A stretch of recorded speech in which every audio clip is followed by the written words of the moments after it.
We've now got our header complete. It looks fantastic, and we can definitely use it again on future projects wherever we need a header. And as a matter of fact, I'll tell you right now that that's exactly what we're going to do. We're going to take a lot of components out of this application and use them on future components in the future. So we're now ready to move on to the main body of our application, the big list of albums that users will scroll through. Remember the whole point of our app, we want to have a list of albums to show to the user. In this mock-up right here, I'm just showing a single album, but really there should be multiple albums that users should be able to scroll through. This means that we have two big challenges now lined up for us. Number one, we need to figure out how to get a list of albums to show to the user. So literally a list of images with album images, album name, artist title, all that kind of good stuff. We need a list of them to show to the user. That's challenge number one. And challenge number two is, once we figure out how we will get access to that list of data, we need to figure out how we're going to kind of architect, how we're going to architect our components to show a list of content to the users. So essentially, we need to know how to build a list of content. That's the big challenge here. That's what we have to figure out how to do. So let's do this one step at a time. We're going to start off with talking about how we're going to get a list of albums to show to the user. Now, we certainly could hard code a list of albums in our code base here. We can just say, here's a list of albums, here's where the images are, all that kind of good stuff. But you know what? That is not the best flow for our application. And here's the reason for that. When we go and deploy this application to the App Store, be it the Apple App Store or the Google Play Store, it takes a while to deploy our application. Like, it has to go through a deploy process of several days. So if it turns out that one day we decide we want to update our list of albums on the fly, well, we're out of luck. We have to make an update to our app before it can get published to the App Store, and that can take several days. So instead, I'm going to suggest that we make that we retrieve a list of albums to show to the user from some online endpoint, from some API. I've already taken the liberty of setting up an API that will display a list of albums for us. Let's go check it out. In my browser, I'm going to navigate to rallycoding.herokuapp.com/API/music albums. One quick thing here, make sure you're going to herokuapp.com and not just Heroku. So let's check this out. Okay, so here's our list of albums. When we make a GET request to this endpoint, we get back an array of objects where each object represents one album that will show to the user. So in total, we have 5 albums to show to our user with data from this endpoint. Note that if your JSON, as it appears on the screen, doesn't look as nice as this, if it's just a big blob of text, that's totally fine. I just have a plugin that formats JSON nicely for me. So this is the data that we will want to somehow fetch to our application and show to our user once we've loaded it. So we need to figure out how to make an AJAX request or an HTTP request from our mobile application to fetch this list of data.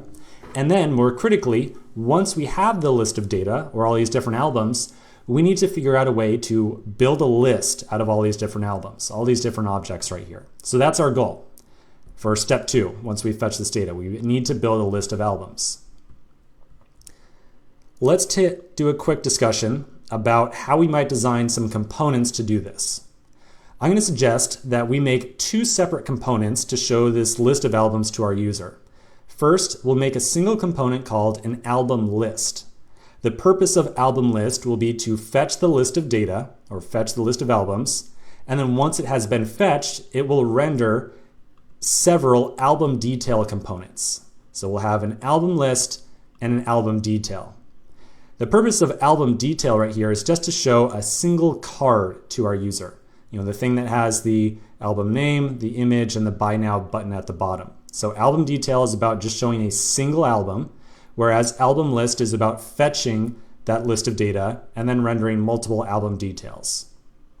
Okay, so that's our plan. Let's take a quick break and then continue in the next section and start setting up the scaffold for this album list and album detail, and also figure out exactly how we're going to fetch that list of albums via an HTTP request. In the last section, we spoke about how we're going to source our data for list of albums. We're going to make an AJAX request to that Heroku app endpoint to grab a list of objects where each object represents one album. That list of data will be pushed into this new component that we're going to call album list. So album list is going to be responsible for fetching that album data. And then once it fetches that data, it will display one album detail component per album that got fetched.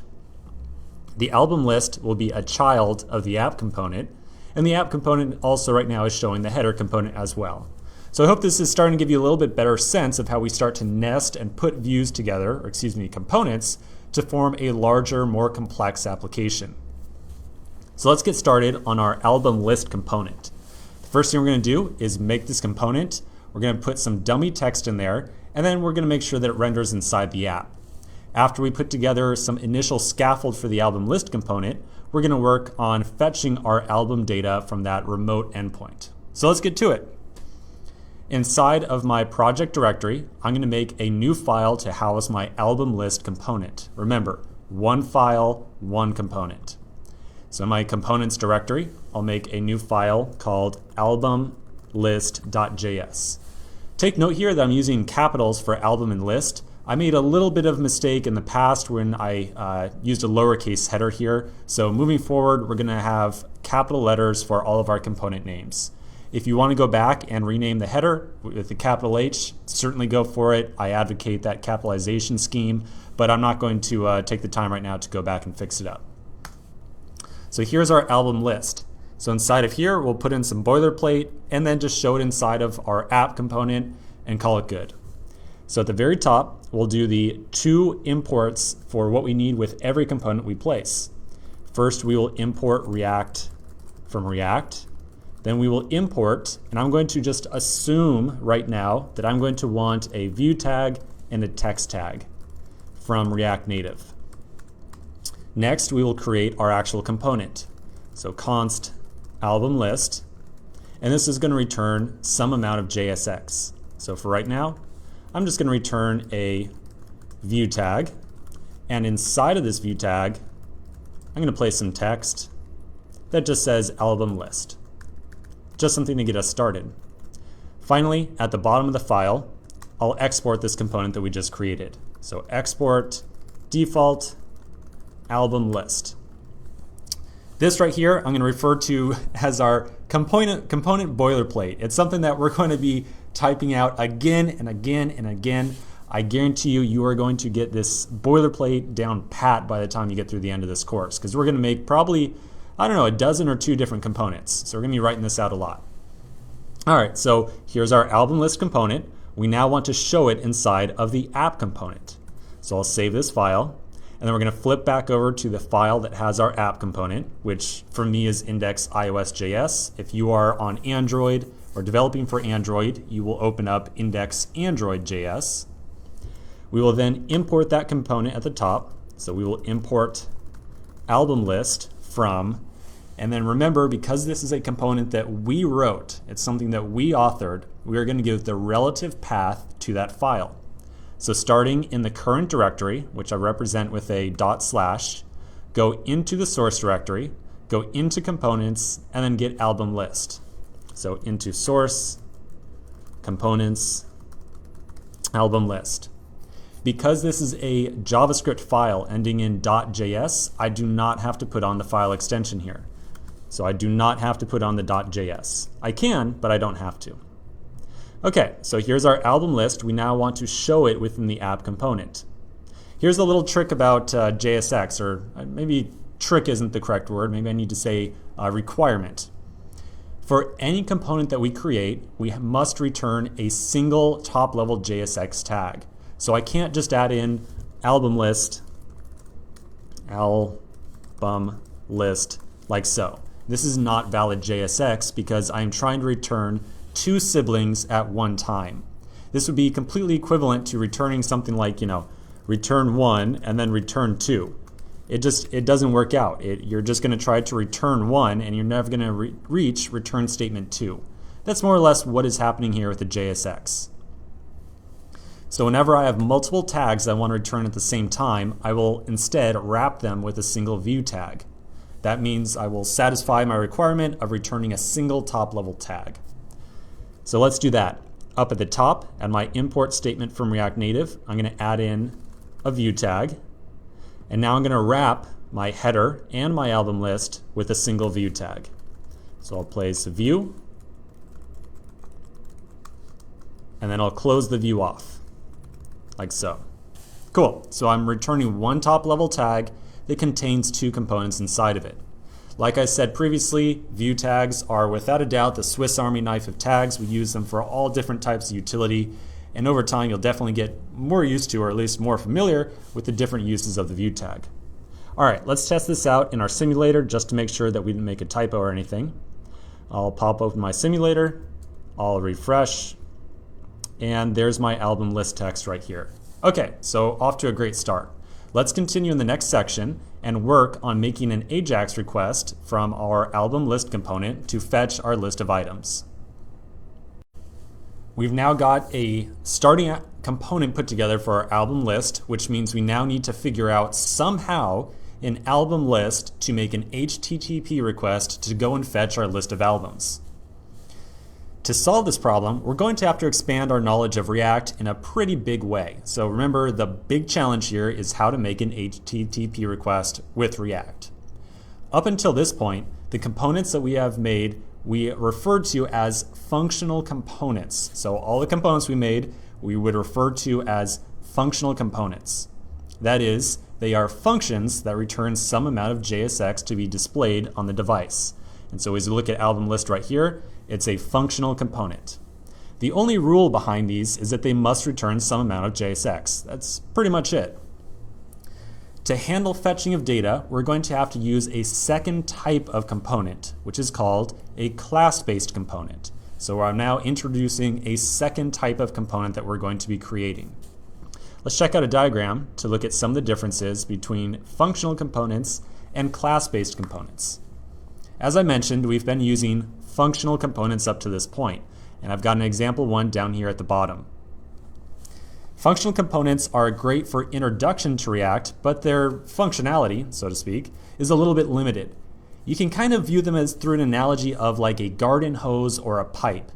You put data in one end, and JSX comes out the other. And that's it. There's no other ability for the component to fetch data or initiate more complicated operations that we'll figure out later on. It's just data goes in, JSX comes out. That's it. We traditionally use functional components for presentational needs, like just displaying some content to the user. A fantastic example of this would be the header component that we put together earlier. The header, all it has to do is take some header text and show a header. That's it. So that is a perfect use case for a functional component. The second type of component that we're going to use is the class-based component. Class-based components are more complex and they involve writing more code, but they have a lot more functionality built to them, a lot more capability.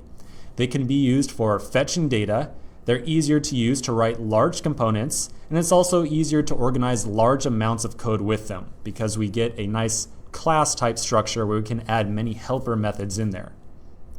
This type of component is called class-based because it is based on ES6 classes that extend a base class of component. This component base class is provided by React, and we'll figure out how to wire that up. In short, we're going to need to refactor this album list component from a functional component to a class-based one because we want to use it to fetch some data with an HTTP request. Okay, so that's basically our goal right now. We're going to do the refactor, and we're going to find out exactly how to use a class-based component to make an AJAX request. So, time to do our refactor. We're going from this functional component to a class-based one. To refactor to an ES6 class, we are going to delete the function declaration at the top, so that's step one. I'm just going to delete the entire thing, and I'm going to replace it with a class declaration instead. To declare an ES6 class, we first write the class keyword, then the name of the class, which for us is going to be album list, and then the class we want to extend from. So extends component. And then I'm going to place an opening curly brace. So I've got my opening curly brace up top and my closing curly brace down here at the bottom. By using extends component right here, we are indicating that we want to borrow a bunch of functionality from this base component class. So do recall that all files in a React Native project are kind of like silos. So I'm making a reference to component here, but I don't have any declaration of component ahead of time. So I need to make sure that I import component. This component base class can be imported from the React library. Now, unlike the destructuring that we used previously, I don't want to replace this React declaration with just destructuring out component to get access to component. And the reason for that is, keep in mind that whenever we write JSX, like right here, when Babel goes through this and converts the JSX to just raw JavaScript, it's going to turn all its JSX into a series of react.createElement calls, right? We saw that in the Babel REPL. And so because it says specifically react.createElement, I have to keep React in the scope of this file. So that's just a little bit of trivia. So to both import React, but also destructure the component class out of it, we're going to use a little bit of a trick with import statements. I'm going to say import React. And by the way, I also want this component property from the React library as well. So now we're both getting the React library and we're also receiving the component class out of it as well. Okay, one last thing to do to complete our refactor. I placed my class declaration, I've got the closing curly brace, but now I've just got this kind of loose chunk of code that's sitting in here right now. Whenever I write a class-based component, we must define exactly one method, and that method is called the render method. And the only requirement of the render method is that it returns some amount of JSX. So whereas before we had a functional component that returns some amount of JSX, we're now going to have a render method that returns some amount of JSX. So I'm going to add in here a render method by typing out render, an opening curly brace, and I'm going to wrap all this JSX with a closing curly brace, and then indent like so. Finally, at the very bottom, I'm going to remove the semicolon because classes do not require semicolons. Okay, so that's it. So one more time, we refactored this from a functional component to a class-based component. We use class-based components whenever we want to use React to fetch data or whenever we want to have a large component that might require some helper methods. The only requirement of class-based components is that we define a render method that returns some amount of JSX. Then whenever this component gets rendered to the device, React is going to call the render method, take whatever JSX gets returned, and place it on the screen of our device. So at this point in time, we should be able to refresh the simulator and still see the text album list pop up on the screen. So I will refresh, and hot dog, we still got all album list popping up here. Okay, so fantastic. We did our refactor. Let's continue in the next section and figure out exactly how we use class-based components to fetch data for our application. We've now got our class-based component, so it's time for us to figure out how to use this to fetch some data for our application.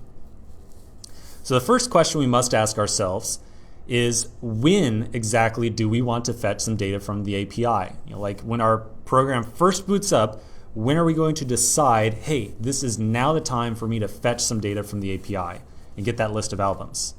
Well, we probably want to fetch that data as soon as our app boots up. There's no like buttons in this application for the user to press that says like, oh, okay, now I want to load data here. We just want to say, as soon as this thing is about to load up, as soon as it's about to display on the screen, I want to go and fetch some data. So to make that happen, we need some type of like a hook or some event notification of when this component right here is about to be rendered onto the screen of our device. Fortunately, React has us covered. This is one of the benefits of class-based components.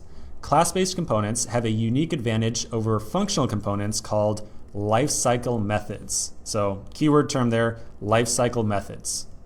Remember earlier when I mentioned that functional components are like a hose, right? Like some data goes in and JSX comes out. In juxtaposition with that, or kind of opposed to that, are class-based components which have a lot more knowledge of themselves. Like this class-based component, it knows when it's about to be rendered. It knows when it's about to be removed from the screen. It has more sentience about what's going on inside the application. So they know exactly when they are about to be rendered to the screen, and we can get notification of that by using a lifecycle method. Lifecycle methods are functions that we'll place on our class that will be automatically called at some point. One such lifecycle method is called component will mount. So we can define a method on the class called specifically component will mount. Anytime that our component is about to be rendered to the screen or screen of our device, this method will automatically be executed. It will automatically be called for us. So I'll place component will mount on my class. And now, just because I defined a method specifically with this name, it will automatically be executed as soon as this component is about to be rendered to the screen. So, hey, I don't know, maybe I'm telling the truth here, right? Maybe I'm lying, I don't know. Let's throw a console log in here just to verify that, yep, this thing is actually getting called automatically for us. So I'm gonna say console log, and let's just say component will mount in album list. So our expectation here is that when I refresh the simulator, I should see this console log, I don't know, somewhere, right? I should see a console log pop up that says this right here, just instantly. So let's flip over to the simulator and refresh, and oh yeah, where in the world do console logs pop up, right? We haven't spoken about that at all. So we haven't really spoken about how we debug our application with React Native at all. How do we debug this? How do we get any feedback from our application? Clearly, there's no console log here. There's no console log in our terminal, wherever the terminal might be. Here we go. So here's my packager right here. There's no console logs here. So somewhere we must be getting some debug feedback. So to get this debug feedback from React Native, we're going to use the built-in debugger with React Native. While having my simulator focused, I'm going to press Command D on my keyboard to open up the React Native development menu. In the side of this menu, I'm going to find debug.js remotely and then just go ahead and click it. When I click it, a Chrome window automatically picks up, or whatever browser you might be using. This Chrome tab right here is automatically linked up to the simulator, and you can kind of think of this as an extension of the React Native application that's running. So I can use this Chrome instance, this Chrome window, to debug my React Native code. Let's see how it works. I'm going to open up the development console by just right-clicking anywhere on the screen and then click on Inspect. And then if I select the console tab, let me zoom in a little bit here just to make it nice and large, you can see the console log component will mount in album list. So clearly this Chrome window right here is very cleverly, with some God knows what magic, honestly it is total magic, hooked up to the iOS simulator, and any console logs or any warnings or any errors, anything whatsoever that we place inside of our code is going to appear inside of this browser window here. So having your Chrome window open, hooked up to the React Native emulator, or simulator I should say, is a fantastic way to debug your code. We will be using console logs on and off throughout the rest of this course just to verify that things are running and do some debugging. The one thing that I also want to mention that we won't really be doing too much is that if I want, I can also place debugger statements inside of my code. So I'll place debugger right here, and then if I flip back over to Chrome, flip back over to my my simulator, and if I refresh it, Chrome will automatically hit that debug breakpoint and enter into debug mode. So here we go. I'm paused on execution right here on the debug statement. And so at this point in time, I can do some console logs, inspect some variables like, hey, what's this? What's the value of this right here? Oh, okay, it's album list. So using debugger statements, absolutely fantastic for figuring out what is going on with your code. Highly recommend it. Okay, so a little bit of a quick aside there about debugging. Getting back on topic, and by the way, I'm going to flip back over and remove that debugger statement. And I'm also going to make sure that I continue execution of my code by clicking the play button right here. And I should now see, yep, I still got album list popping up on the screen. Perfect, okay. So getting back to where we were, clearly component will mount right here is a fantastic location to initiate some loading of data or some HTTP request to go and fetch our data and retrieve it for our application. So let's continue in the next section and figure out exactly how we are going to make that network request.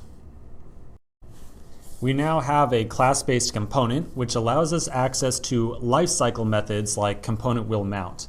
There's a couple other lifecycle methods that we're going to learn about over time, but for right now we just care about component will mount. As a reminder, component will mount is called the instant this component is about to be placed on the screen of the mobile device, which makes it a fantastic location to start initiating some data loading process for our application. So now we know where we want to make the AJAX request. All that remains is actually making the AJAX request. So we need to somehow make an HTTP request and go fetch our data from this remote API. To make the actual request, fortunately it's not the worst thing in the world. It's kind of straightforward actually, not a lot of code for us to write. To do so, we're going to install a library called Axios. So over in my project directory, I'm inside of albums right now, I'm going to install the Axios library by using npm. So I'll write out npm install -- save Axios. So the sole purpose of Axios for us is just to make an HTTP request to fetch some data. That is all we're using it for here. So after the installation is complete, there we go, fantastic. We'll flip back over to our component and we need to import that library into this file right here. Remember, just installing it doesn't do anything for us. We actually have to import it into our file. So at the top, we will import Axios from Axios. Then inside of component will mount, I'm going to take out the console log statement. We don't really need it anymore. And instead, we will make our HTTP request. To make a GET request, like a GET type request, which is going to be used to fetch our data, we will use axios.get, and then we just have to pass in the URL to our remote API. So if you recall, it is HTTPS. Make sure, please, please, please, that you are using HTTPS here, not HTTP. // was it course API? No. Okay, I need to go double check. rallycoding.herokuapp.com. I was way off there. Okay, rallycoding.heroku app. Make sure that you have Heroku app, not just Heroku.com /API/music albums. Cool. So whenever we make an HTTP request with Axios, making the actual request, or this function call right here, returns a promise back to us. It returns a promise because making an HTTP request is inherently asynchronous. So we need to use a promise to get some type of notification that, oh hey, like AJAX request or HTTP request is now complete. Our data's here. Here you go. So we will chain on a .then statement, and to this .then we will pass a function. And so the whole purpose of the promise here is that this function that we pass to .then will be called once the HTTP request is complete. So it will be called with the response from that API. So let's put on response, and for now we'll just console log it. We'll see what we're working with. Okay. All right. So I'm going to flip over to our debugger. So here's our debugger. And I'll refresh the simulator. So my expectation is that when I refresh our simulator, it will automatically make our HTTP request, and I should see the data pop up in our console. So I'll refresh. And eventually something's going to happen. There we go. Okay, very good. So now here's my console log. I can expand this. So this is the response object that was passed back to us from Axios. So I see a status of 200, which means, hey, request successful, everything's good to go. And you'll notice I have this data property right here. So if I expand data, I've got 5 entries, and each one is an individual album. Fantastic. That's it. That's the data that we need to show inside of our application. So this is exactly what we need. So it looks like we're all set. Oh, you know what? I totally forgot. We would be set if it wasn't for one tiny little problem. Just a tiny little problem here. I'm going to pull open a diagram really quick. All right. So we got one just tiny little issue that we're going to have to figure out here. I want to walk through the timeline of our application right now. Okay, I want to walk through it and figure out what's going on. So going down is time. So first we start up our application and then basically some stuff happens. So let's walk through it step by step. When we refresh the simulator, React Native boots up and it says, okay, I'm booting up. I need to show that app component on the screen. I'm gonna go ahead and render it. When we render the app component, it renders itself, it renders the header, and it renders the album list. When the album list gets rendered, it says, I'm a class-based component. I'm about to be rendered to the screen, and I have a lifecycle method called component will mount. I'm supposed to call that, so I'm going to call it component will mount. So component will mount is executed, and inside of there we've got some amount of code that is going to issue an HTTP request. So we make the HTTP request using Axios. Now the key here, the thing that I want to really keep your mind on, is that when we make an HTTP request that is inherently asynchronous, and by asynchronous I mean it takes some amount of time to complete that network request. And we have no idea how long it's going to take, especially on a mobile device. It might take 50 milliseconds, it might take 50 seconds on the mobile device. We have no idea. So the instant after we make that HTTP request, the request is still pending. It's still just kind of sitting out there on the wire. And immediately after that, our app component, our album list component, and our header component appear on the screen. And at that point in time, the album list is completely empty. It has no data whatsoever, right? Of course, we don't really have any JS, we just have like the text in there, but in theory, if we had some logic in there to render a list of albums, at the point in time that the album list first renders, it has no data to show on the screen. Okay, so then, kind of the ... which means we're waiting for the request to complete. After some number of milliseconds, our HTTP request completes and we get back some JSON data. And that data is the stuff we actually want to show on the screen. And so here's the key, here's the big issue, here's what's going wrong. We have an order of operations problem. We make our HTTP request, we try to render some stuff at the screen, we have no data to show, and then sometime later we actually get our data. And right now, as it stands right now, we have absolutely no logic in there whatsoever to say, oh, our AJAX request just completed, we need to re-render our component somehow. We need to take this data and actually show it on the screen. We have zero logic for that whatsoever. So that is what the big problem is. We need to figure out some way to make our album list re-render a second time when our HTTP request completes and we've got some data to show on the screen. So that's essentially it. That's our big issue. We need to figure out how to tell the album list to re-render. So this is a big challenge. Let's continue in the next section and figure out how we're going to solve it.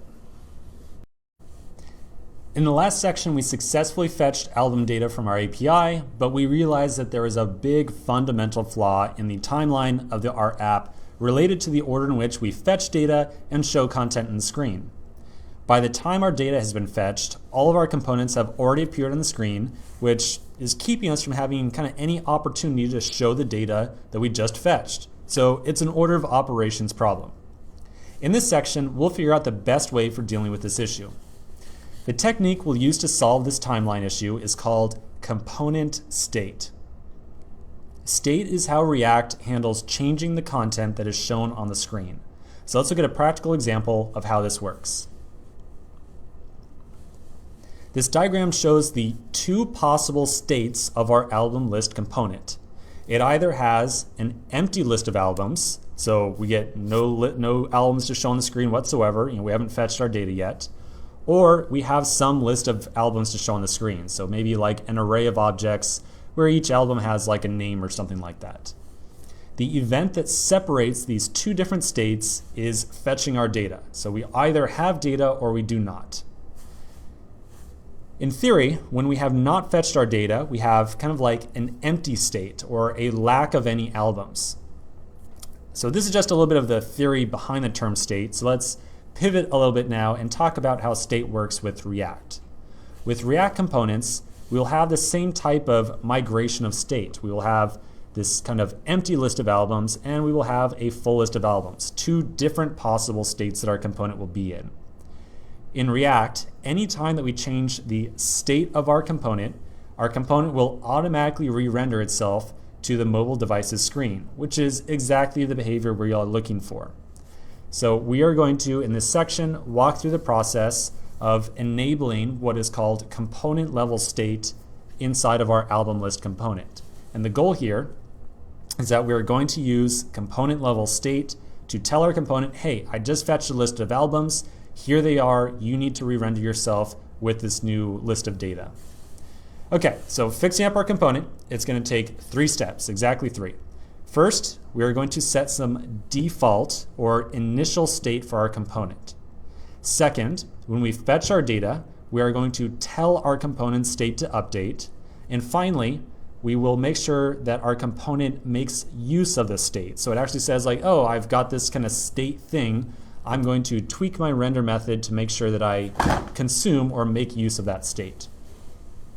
Just to make sure that I'm really clear here, when I use this word state, this is an actual system that is built into React, so it is not just like a arbitrary or random word. The component base level class here has a bunch of functionality built into it that handles dealing with this kind of state system that I'm referring to. Okay, so 3 steps here. Let's start with the first, setting up some default or initial state for our component. To set up some default state, we are going to add what is called a class level property. A class level property looks like this. We say just state equals empty object.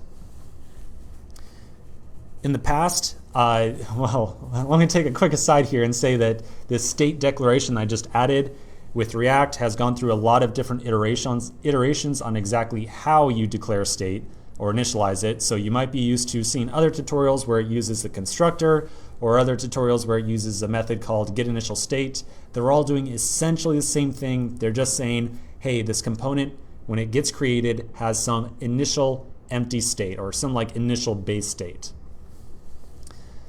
Whenever our component is created, it will now have a property called this.state, and it will be set to an empty object. And we refer to this as our initial or empty state. So by default, we're saying that inside of our component, or kind of like in the context of our component, we're going to have an empty list of albums when we first render our component. So I'm going to say that I have a albums piece of state, and it should start off as an empty list. So inside of my state object, I'm going to say albums is an empty array. So I've now got an albums piece of state, and it's an empty array to start off. So when our component first renders, it will have access to a variable that we can make reference to inside of render right here as this.state.albums, and that's going to return an empty array. Okay, so that's it for step number 1. We now have set up some reasonable default or kind of like initial state for our component. Now for step number 2. Step number 2, we need to make sure that after we fetch our data, we take that state and we update our component state. So this step here is going to be just a little bit tricky, all right? Just a little bit tricky, but we're going to write out the syntax for it. We're going to write out the code, and then we'll talk about exactly what's going on with it. So after I fetch my list of albums, which is right in here, this callback function right here, I'm going to delete the console log, and I'm going to instead replace it with this.setState. I'm going to pass in an object with a key of albums and a value of response.data. So first things first, remember that when we looked at that request in Chrome, when we looked at the console log, the list of albums was available on the response as response.data. So that is why I'm using response.data right here. Second off, we are passing an object to this function setState. We are passing an object of albums, pointing at the actual list of albums, because I am updating my albums piece of state. So after I fetch my list of albums, I'm no longer going to have this.state.albums equal to an empty array. I'm going to have this.state.albums equal to an array full of objects. Finally, you'll notice that I used a function here called this.setState. So setState is a function that is automatically implemented for us by this component-based class. So we're not going to define setState. We don't have to do anything like that. It's just a function that already exists inside of any of our class-based components. The purpose of setState is to update our component state and say, hey, here's like some new data for the component. We now need to re-render this component with this new data that we have. That's the entire purpose of setState right here. One thing that I want to point out to you in particular is that using this setState method right here is the only way in which we update our component state. We will never ever say something like this.state equals albums blah blah, whatever else. We never ever say this.state equals anything. We always modify or update our state by using this.setState, and we'll talk about why the case of that is in the future in a little bit. You will notice that we do kind of break that rule up here where we say state equals blah blah blah. The difference there is that this is for initializing, not for modification. So this is like the one time in which we do say state equals something something. Okay, so remember, the entire point of this is that we are using component level state to get access to the list of albums and re-render our component whenever we have successfully fetched them. So to just kind of see what the result of adding the state code is, to just kind of figure out what's going on here, inside of my render method, I'm going to add in a console log of this.state. Okay, so I'm not going to say, I've been lecturing long enough, I'm not going to say anything else. I'm going to shut up entirely if I can. I will try. Let's flip over to simulator. We'll do our refresh and let's see what happens, right? Let's just see what happens. So I'll flip over to Chrome, wait for the console log to pick up. Okay, so here's my two console logs. I've got a console log of albums pointing at an empty array, and then I've got a console log of albums with 5 albums in this list right here. So, all right, this looks interesting. This means that our render method is occurring twice, or it's running twice, which is definitely towards what we're getting at. Let's take a quick break and review exactly what's going on here. In the last section, we introduced this concept of state inside of our component. State is the concept that we use for updating the data that our components show over time as the user starts to kind of click around, or whenever we start to load some data or any type of update to our application.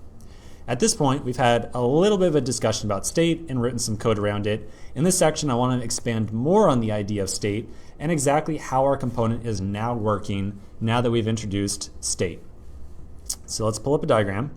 So this is an updated kind of timeline of what's going on inside of our application. And I know the text is small now that I look at this. I'm just going to finagle with some of the sizing real quick. All right, maybe that's a little bit more legible. Okay, so again, this is the timeline. We went over this previously, but I've added in a couple more steps now that are colored in green. So now we can walk through the timeline of our application. So again, our application boots up, app shows to the screen, the app renders itself, header and album list, and now when album list gets created, it gets an initial state of albums being an empty array. So when the thing first boots up, albums is an empty array. The album list says, okay, I'm being rendered, time to call component will mount, blah, blah, blah, makes the HTTP request, and then its render method is called, and it appears on the screen. So the album list is rendering one time when its state is still equal to an empty array. And we were able to confirm that because our console log over here in Chrome, we saw, hey, albums is an empty array. And we had placed that console log inside of our render method. So clearly, the render method is getting called at least one time here before any data has been fetched. So then some time passes, blah, blah, and our HTTP request, there we go, returns some amount of JSON data to our component. And so now here's where the magic happens. We have a request handler that calls setState. And it says, hey component, here's some new state for you. Here's the complete entire list of albums. Because we call setState and we update our component's state, the component just album list, not the app, not the header, just album list instantly gets re-rendered to the screen. So the second time the render method is called, we now have our list of albums, and we were able to confirm that with our console log. Here's the list of the 5 albums. So the point here, the whole kind of point of this is that now we can write our render method in such a way that it assumes that there's some amount of data available as this.state.albums, and that is how we are going to write a component that is going to show a list of data or some amount of data that we fetch asynchronously. So we are using state, the concept of state, to fetch some data to show to our users. So let's do a quick review of state, and then we will update our component to actually, show some good stuff on the screen. So one last thing, I want to go over some rules of state. So first off, I've kind of skirted around what the real definition is for state. I've just been saying state, state, state. I can say it all day, I guess, but it doesn't really make any sense until I give you a plain text definition. So here we go. Definition of state: a plain JavaScript object that is available to class-based components only, that is used to record and respond to user-triggered events. And so that last part here, user-triggered events, I use kind of lightly, kind of freely. And if you think about it, a component loading up kind of is kind of a user-triggered event. It's something that the user triggered. They launched the app on their device. Yeah, they triggered it. And we now know that the user just requested some amount of data, and we now need to show it to them. So think about state whenever you want to update your component in some fashion because of a user-triggered event. Now the second rule that I want you to be aware of for right now is that whenever we need to update what a component shows, whenever we want to re-render in some fashion, we are going to call setState. That is what we use setState for. When we call setState, the component instantly re-renders. So whenever we want to update what it shows, you gotta be thinking state. And I'm going to just again and again and again, I'm going to be, throughout the rest of this course, I'm going to be saying, okay, we need to update the component. We need to show something new. What should we be using here? And then you at home, ideally, you're going to say, oh, Steve, yeah, hey, we should be using state. And then, we're going to use state, and we're all going to be really happy. Okay, so I'm just going to keep doing that throughout the course. Next, last rule I want to talk about, we only change our state. We only make updates to it with the method setState. We do not do this.state, and I guess I kind of dropped my thought there. Oh, no, it's on there. It's just not showing up. We do not do something like this.state equals 1, 2, 3. Okay, we never modify a property directly. We always call setState whenever we want to update our component state. Okay, the last thing to say here that I did not actually put on this slide is the difference between state and props. This is something that people really get messed up or kind of confused over time. The difference between the prop system and the state system. So I'm going to give you a lot of guidance as we go through the course about which one we want to use. But let me just say right now, just give you a general rule of thumb. Whenever we want to communicate from a parent component to a child component, we use props. Okay, so props is for parent to child communication. State, on the other hand, is for a component's internal record keeping. That is the purpose of state. We use state whenever we want to update some amount of data over time. Whenever we pass data from a parent to a child, then it is props. That is the difference between the two. And again, I will point out just a ton, when we should be using one or the other. All right, so that is just a ton of lecturing. Ton of lecturing about state. I think that we're in a pretty good spot now with state and fetching data, all that kind of good stuff. So let's continue the next section, and we are going to work on making some nice looking albums to show the user, nice looking album components to show the user. So let's continue in the next section by making use of this new albums data that we've now fetched. In the last section, we finished up our discussion on state. Just the one last thing I want to mention about it is that we only use state with class-based components. So I've got a class-based component right here. This has access to state. Any functional components we create, like the header, does not have access to state. So whenever you want to use state, you got to be thinking class-based component. Okay, last thing I'm going to mention there about state. So at this point in time, believe it or not, we have probably covered about 85% of the entire React API, like all the different methods you can call. We've talked about props, state, lifecycle methods, functional components, class-based components. There's not a lot more to talk about regarding React. So React really has a famously tiny library, and it's certainly a subject that I would say is quick to learn but long to master. So from as far as the React side of things go in this course, we are really going to build out our knowledge of all the topics we've covered so far and figure out how to combine them in more complex ways. But there's not really many more topics like really brand new API calls or systems or anything like that having to do with React that we're going to be discussing. So it's one of my favorite part of the libraries without a doubt. Anyways, we now have our list of albums. They are available as this.state.albums. That is what they is set to. That's how we're going to get access to that list. So it is now time for us to build a list of albums to show the user. We want to show a list of components.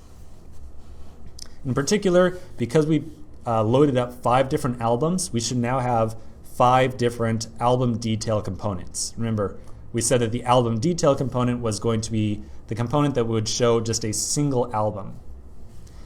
So in other words, what we need to do now is make a list. That's what we got to do. Let's pull up a diagram really quick that's going to help us understand how to build lists. So on the left-hand side is a representation of the albums array that we have. So this.state.albums. So each red box here represents one album. What we need to do is kind of transform each of these objects into a component. That's our goal. For each album that we have loaded up, we want to create one album detail component, which we're going to create very shortly here. That is the goal. To do this transformation, we're going to use the map method. We are going to map over our array of albums, and for each album we have loaded, we will return one album detail component. Okay, so that's the goal. Back over inside of my album list, I'm going to make a helper method to generate this list of album details, excuse me.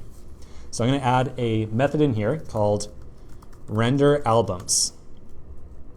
Then I'm going to take my list of albums that we've now fetched, which is available as this.state.albums, and I'm going to map over it. If you're not familiar with the map function, no problem. Map is an array helper. I get to call it on this.state.albums because albums right here is an array. The way that map works is we pass in a fat arrow function. Then inside of the fat arrow function, or excuse me, let me rephrase that. Our fat arrow function will be called 5 times, one for each album that we've loaded. Whatever we return from that function will be entered into a new array that gets returned from the map function. I don't know. I can talk about this stuff for all day. Let's just put the code in, and I think it'll be a little bit more obvious what's going on. So I'll add in my fat arrow function. The fat arrow function will be called with a single album out of the albums array. And then for each album, I'm just going to return a text tag that contains the album's title. So album.title. Notice that because I am inside of some JSX here, and I want to make reference to a JavaScript variable, specifically album.title, I'm going to wrap it with curly braces. So remember, whenever we want to reference a JavaScript variable within JSX, we wrap it with curly braces. Otherwise, React just thinks we're trying to show some text. And finally, I'm going to make sure that I return this new array that I've now created. Let me get some more space here. There we go. Then the last step is I'm going to replace, inside of my render method, I'm going to replace that text tag down here with a reference to this.renderAlbums. So again, I am making reference to a JavaScript variable or function within some JSX. So I'm going to replace, or I'm going to place my curly braces and then call this.renderAlbums. All right, so let's give this a shot now. I am going to flip over to Simulator. Let's do our refresh. And hot dog, I've got a list of all my album names. Taylor Swift. I'm not, necessarily a Taylor Swift fan. I'm not going to say I'm a Taylor Swift fan, but she's a nice neutral middle ground. I considered doing a lot of different albums for this app, but you know, Taylor Swift works. That's all I'm going to say on Taylor Swift. So here's we definitely are rendering the name of each album. We've got all 5 albums here, but we also have a warning that just popped up on the screen at the bottom. Something about each child should have a unique key prop. Check the render method, something, something, something. So let's take a quick break, continue the next section, and figure out exactly what this warning message is about. We've now got our list of albums rendered on the screen, all the albums we got back from the JSON endpoint, but we did get a little bit of a warning message down here, something about a key property. So this is a little bit of a gotcha with React. Whenever we show components that are in an array, and that is exactly what we're doing here with the render albums method, we are producing an array and rendering it inside of our JSX here. Each property, or excuse me, each component inside of that array must have a key property associated with it. The whole purpose of this is just for performance concerns. It's how React makes sure that as it re-renders a list of components, it is intelligently re-rendering or updating a very particular component. So to fix it, I'm going to place my JSX on a new line just to give myself a little bit of space. And then inside of the text tag, I'm going to add on a key property. And the key property here is what React is going to use to figure out which item in the list it is updating at any given time. So the only requirement of this key property is that it must be unique against all of the other elements in the array. And number 2, we also must make sure that is the same value across re-renders of the list. So a common mistake to make is to say, oh, well, I'll just use the index of this album within the array. That is not something that's guaranteed to be consistent across re-renders, and so it's not really appropriate for use as a key. In this case, we're working with a list of albums. Each title is actually kind of sufficiently randomized, or excuse me, unique. So I will use a key of the album's title. On actual applications, by far the best property used for a key is if your resource has an ID associated with it. So you can just use a key of the record's ID right here. In this case, our albums do not have an ID, so we don't get the benefit of that. All right, let's refresh. And it looks like the error went away, so everything is fantastic now. So back to what we were working on. Right now we have the name property, or excuse me, title property of each album displayed, but that, not too useful, not at all. We want to see a lot more detail related to each album. So as I mentioned previously, we will create a new component called album detail. An album detail is going to take one album as a prop or property, and it's going to render a lot of information about that single album. So in this section, we're going to start working on this new album detail component. Remember the process we go through. Anytime we make a new component, we make a new file. So in my components directory, I will make a new file, and I'm going to call it albumdetail.js. And then inside of here, we will put down our boilerplate. So I will import React from React, and I will import both view and text from React Native. Now this is something where I'm going to start asking you ahead of time whenever we start creating a component whether or not this needs to be a class-based component or a functional component. In this case, for the album detail, we have something that is just showing some data to the user. It is solely a presentational component. And so I think that this can stand to be just a functional component because we do not need lifecycle methods and we do not need to get access to state. So I will define my functional component, and then I will export it as by default. Cool. So now the last thing I want to do before we go too far here, I want to go back to my album list and just import it over there so we've got it nice and ready to make use of. So back inside of album list, I will import the album detail, and now we need to consider what the root, or excuse me, what the relative path to that file is. Well, it's in the same directory this time. Album list is in the same directory as album detail. So I will say in the current directory / give me album detail. Cool. Finally, inside of render albums right here, I I don't really want to be showing any text anymore. I want to show an album detail. So I'm going to replace the text tag with album detail, like so. Okay, so this is looking good, but now let's consider kind of like the next challenge here. I'm showing many album details. I want to show one album detail per album. That means that I need to somehow communicate from this parent component, album list, down into the child component, the album detail. Hey, I want you to show this very particular album. Okay, like we need to do some communication there. So if you recall, to do communication from a parent to a child, we make use of the props system in React. So I want to pass the album down to album detail as a prop. So no longer do I want to try to show any album.title here, because this is no longer a text tag. So I'm going to take that out. Now that I am not passing in any text in here or anything like that, I should be making this a self-closing component. So I'm going to remove the closing tag over here, and I'm going to make this into a self-closing component by adding in a / right before the closing bracket.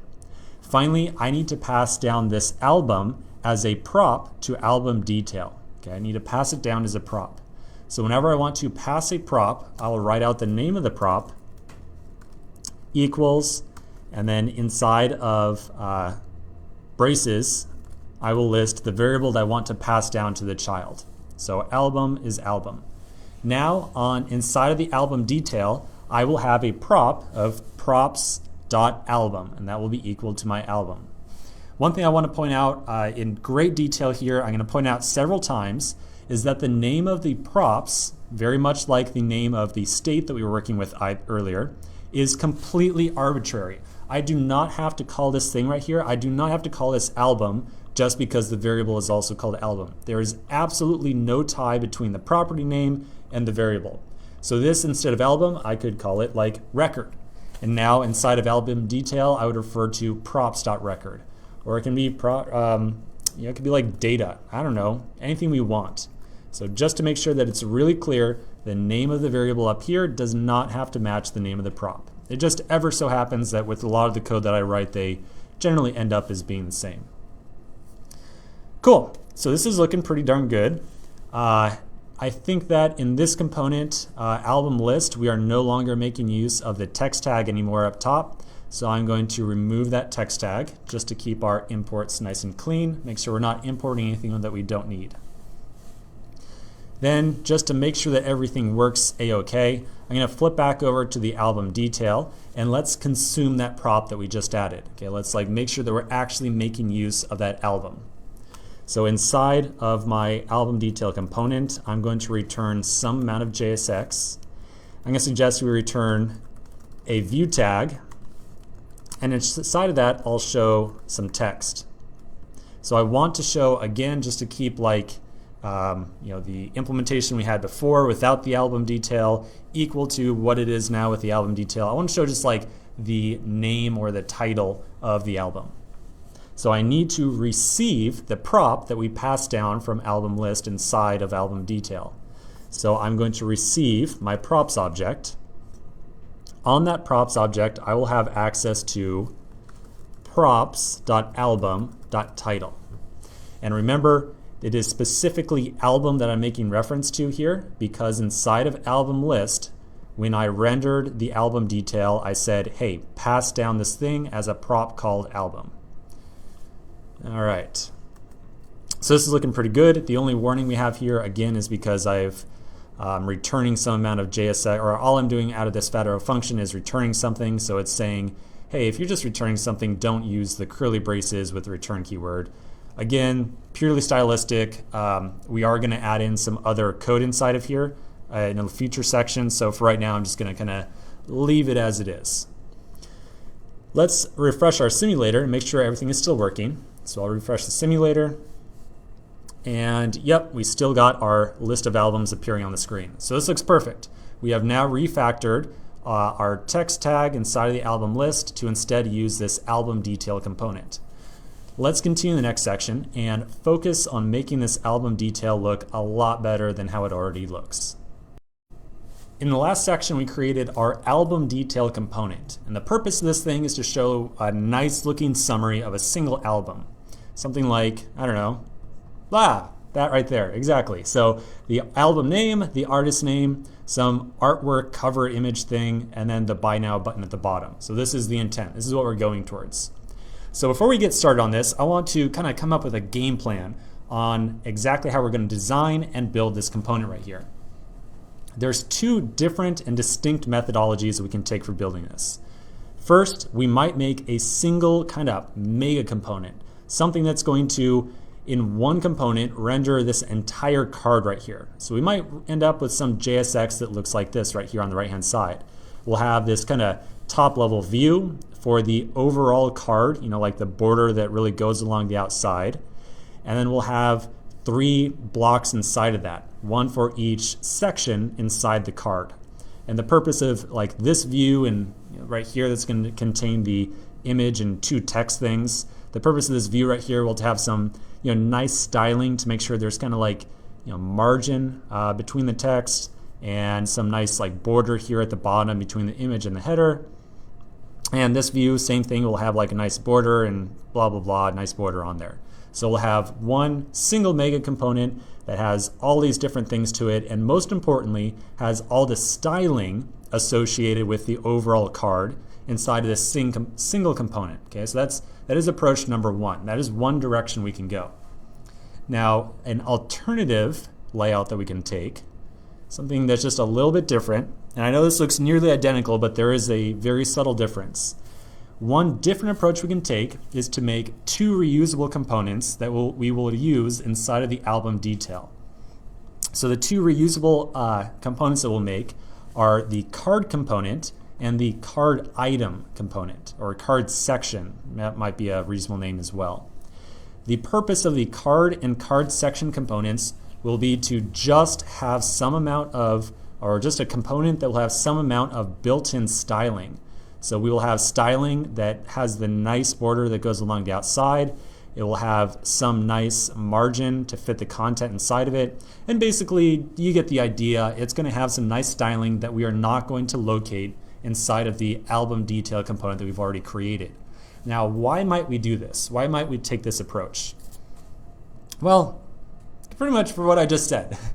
We'll have separate files, the card and the card item, that will just know how to show some amount of content inside of it, but most importantly, it will be a reusable component that will have really nice styling associated with it. So if we were writing if we were writing vanilla HTML and CSS here, this might be just like a very fancy div or something like that.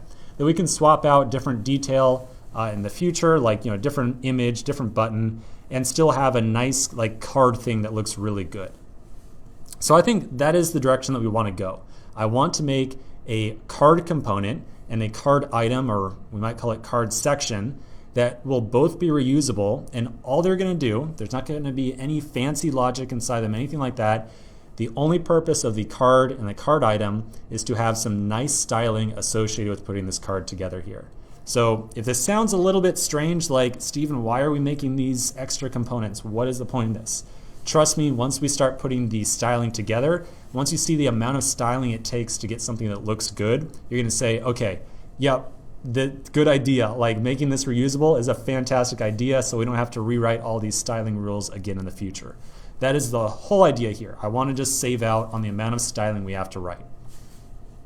So let's get started on these in this section. Let's start building this card component and this card item. And I really don't like the name card item. I think we might rename it to card section. We'll see what happens. Anyways, let's get started by making the card component. So again, a new component means a new file. Inside of my components directory, I'll make a new file called simply card.js. And then inside of here, we'll put together our usual boilerplate. I will import React from React. I don't want to import React Native, I just want a Vue. So I'll import Vue from React Native. And let's do const card. And for right now, we'll just return a view tag. And I'm going to leave it open, so we will get a ESLint error here about it needing to be self-closing, but that's okay. We're gonna fill something in here in just a while. And at the bottom, we'll do our export default card. Cool. Okay, so again, just to be clear, the sole purpose of this component right here is just to make something with some nice styling that looks like a card. So that's what we're going to be focusing on. Let's continue with this in the next section. In the last section, we put together a new component for showing a card. The card's purpose is just to look nice and wrap some other existing component as well. So it's going to be enhancing our view or enhancing the style of our application in some fashion. With React.js applications, if you have any background with that, it's kind of rare to make a component that just adds some amount of styling.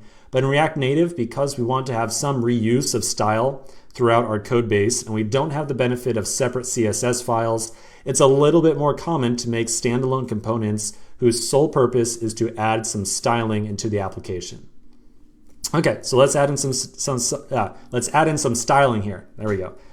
Remember our goal for adding styling, or the approach that we use. Underneath the component, we add a new object called styles. That will be an object, and then we'll give it a single property.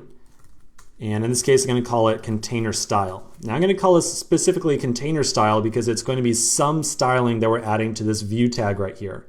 And the whole purpose of this view tag is to just wrap some other component. And so you can kind of think of it as being like a container. And so that's where I'm coming from with this word container style right here. One thing I want to throw out there, the names of all the style properties that we use throughout the course, completely arbitrary. I'm just kind of picking them. Not necessarily at random, I'm putting some thought into it, but you can change it from container style to anything else you might want to have. So totally up to you. Now I want to apologize right now because we're going to add a lot of styles to this container style right here, a lot of typing. So let's just get to it. We'll just power through all the styling. Once we're done with it, I think we'll both be really happy to be done. So let's get started. First off, we're going to give this card a border. So we'll assign a border width of 1. This says put a border around the component and give it a pixel width of 1. So a nice thin border around the outside. Next, we'll give it a border radius of 2.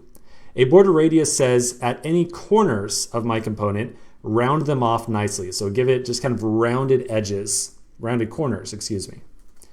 Next, a border color of DDD. So this border color right here is going to give us a nice light gray border along the outside. And finally, for the border, we'll give it a border bottom width of 0. So we assigned a border width of 1 up above, but for the bottom of the border, the bottom segment, we're saying don't give it any width, just hide the border entirely. So the reason for this is related to the card section or card item component that we're going to work on later. So there is a reason that we're kind of zeroing out the border there. We'll discuss it once we get to the card item. So that's it for borders. Next, we'll give this thing a shadow. The purpose of the shadow is just to give this thing a little bit of pop or a little bit of elevation appearance to it, right? It just makes it feel like the card is something you could kind of pick up and drag off the screen. So we'll start off with a shadow color of 000, a shadow offset with a width of 0 and a height of 2. Remember that the shadow offset specifies what side we want the shadow to be on. So I don't want any shadow on the left and right side, but I do want a height to the shadow, so it's going to appear to have some shadowing to the bottom. Next, we'll give a shadow opacity of 0.1. If you recall, the shadow opacity is what is used to kind of give darkness or kind of light. Opacity is really about making a component or an item see-through, so to speak. By applying opacity to a very dark color, it kind of lightens it up a little bit.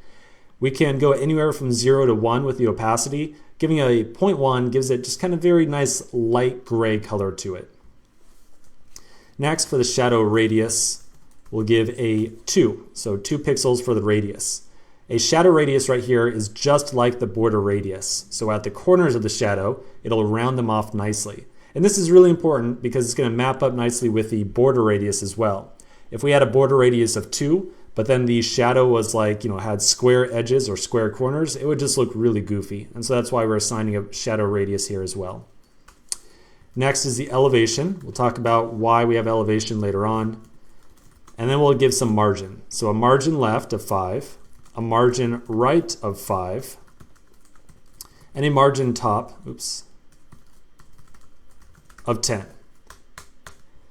These margin settings right here behave the exact same way as they do with normal CSS. They're used to just place some spacing in between components.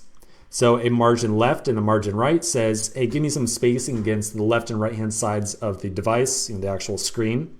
And then the margin top is related to when we show a card in a list. So if we have some list of cards, we want to make sure that there's some reasonable spacing in between each one so they don't just kind of all stack right on top of each other. And so that's why we give it a margin top of 10. Cool, so last step now, we're going to apply this container style to our view tag. So on the view tag, I will say style. Make sure you do not say styles. It's not plural, it's singular here. And then into there, we'll pass styles.container style. And I'll new line the view tag as well. Of course, we still have the ESLint error here. It says components should be closing if they don't have any contents. We actually are going to add some contents in here very shortly in the next section. So let's take a quick break and talk about exactly how we are going to use a card component, like this one right here, to wrap some other component. So let's take a quick break and take care of that in the next section. In the last section, we added some styling to our card component, so I think it's probably all ready to go from the visual side. But now we need to be able to use it in somehow, right? We got to be able to use the card component we just made. So really quick, I want to pop open a diagram that we were looking at a little bit ago. In the JSX on the right-hand side, we had said that the card was going to be kind of like the overall rectangle for this thing. And in the JSX, you may have noticed that I put some other components within the card tag. Now we've already seen instances where we passed one component to another within inside of some tag, but that was always when we used it with a view tag. So if I go back to my top level app component, you'll see that I placed the view tag and I gave the view tag the header and the album list. But right now we only know how to pass kind of data down into a component as a distinct prop.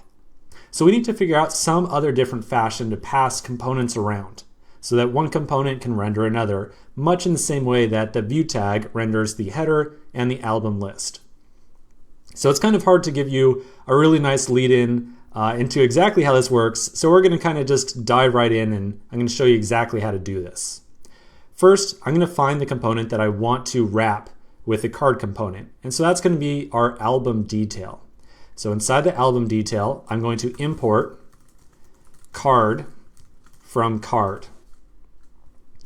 Now here's how it's going to work. I'm just going to replace the existing view tags that I have in here with the card component. So now I've got card and it's being passed the text. I'm not using the view tag anymore from React Native, and so I'll remove that import off the top. Okay, so this looks like what we want, right? We've got our component card and we are passing it the text tag, but we need to now manually tell the card component, hey, if you get past any components, if you get past a text or a card section or another view or whatever it might be, you need to be responsible for rendering this at some point in time. So we have to instruct card on how to render any children that it gets passed directly. So here's how we do that. I'm going to flip back over to our card component. Here we go. And then we'll add in our reference to props as the argument. Now here's the magic. Anytime that we pass a component that we write another component, that component will show up on the props object as props.children. So if we just add a reference inside of our JSX to props.children, it will render any components that we pass to this card one. So now we can kind of imagine that by adding what we just added, the reference to props.children, we kind of took this text tag right here that we're passing to card inside of album detail, and we're kind of just saying, you know what, just take that whole thing and just stick it right in here. Just stick it in between the two view tags.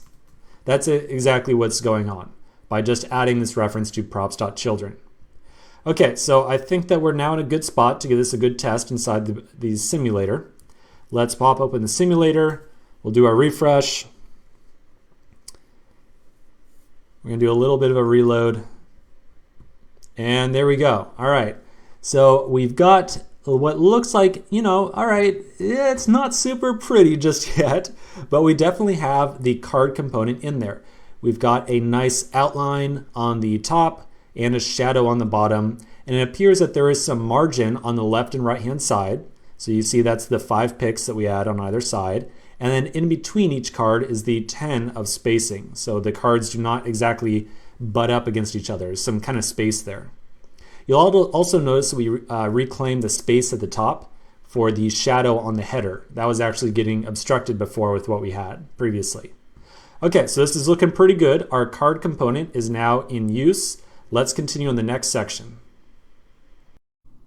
In the last section, we used a little bit of a trick to make the card component into something really reusable.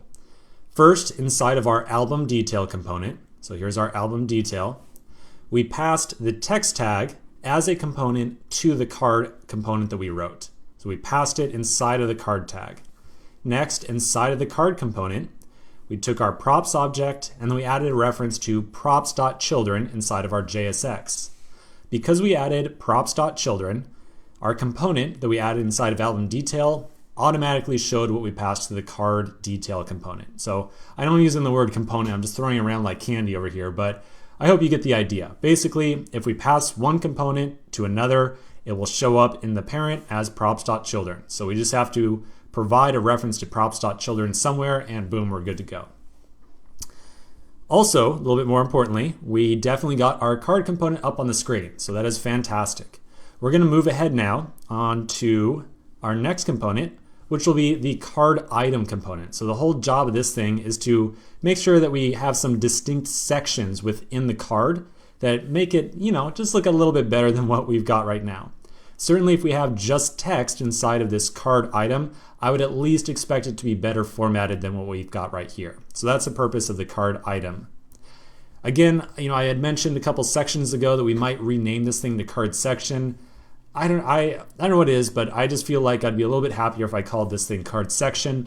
There's absolutely no reason to go one way or the other. This is solely personal preference. So let's create this new card section component.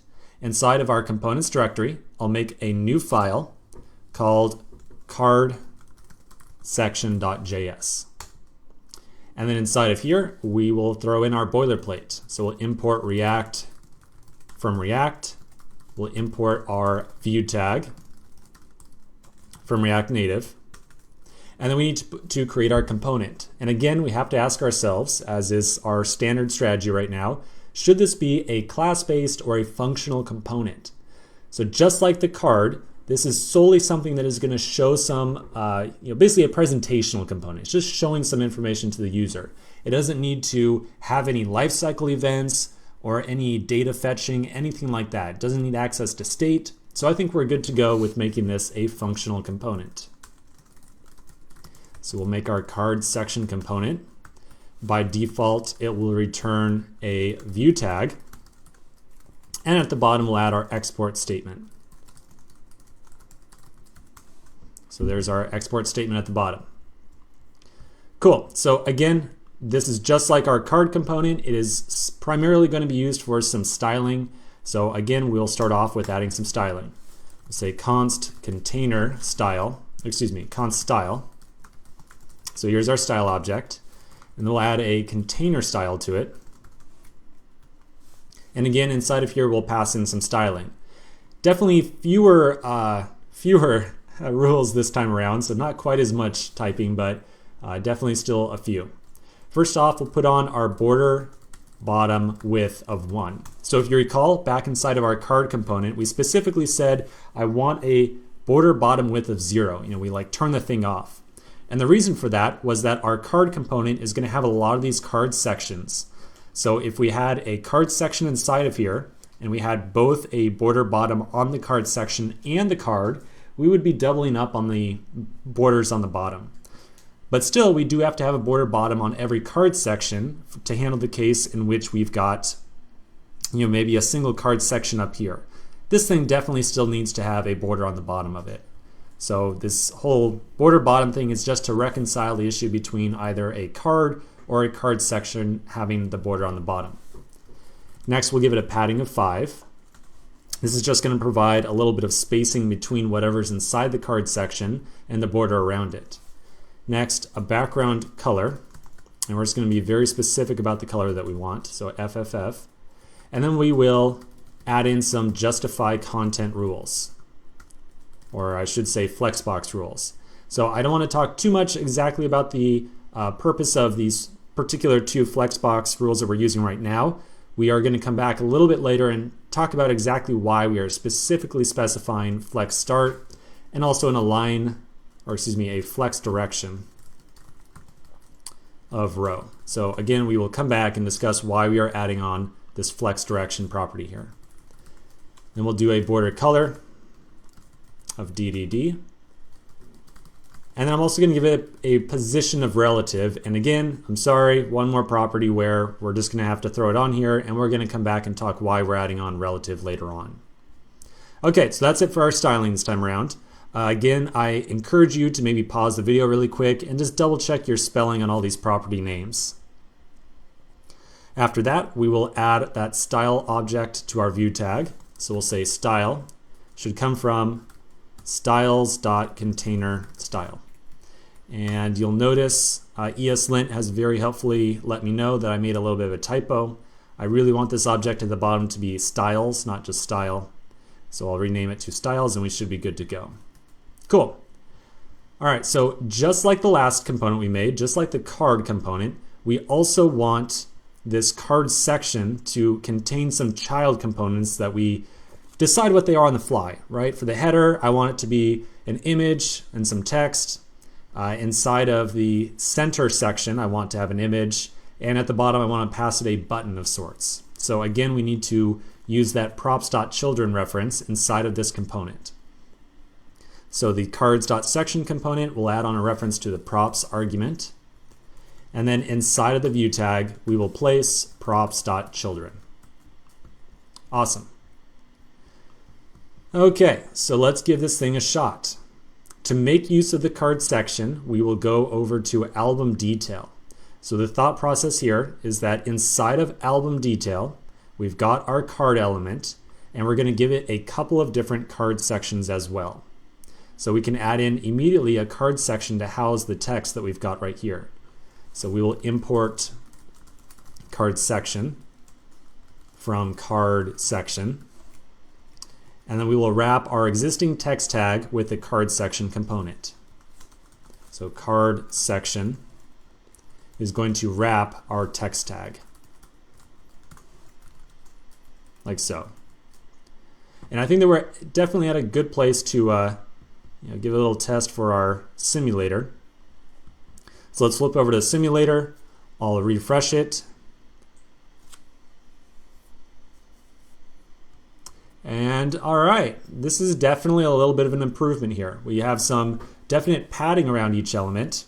And you can see that now we've got a little bit more distinct bottom border on this section as well.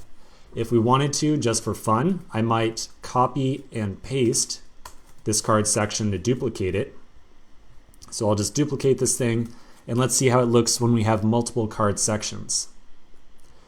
All right, so now you see the purpose of the card section. The purpose of the card section is just to make sure that we've got a nice little compact area within the card where we can add some content and be happy about it. So this is definitely starting to look good. We do not want to have the doubled up card section, of course, so I'm just going to delete that. But definitely our app is it's really starting to come together on the styling side. So let's continue in the next section and add a little bit more detail inside of our album detail component. In the last section, we put together our card section component. Its purpose was to wrap a single section of our card, giving it enough margin and spacing to look nice.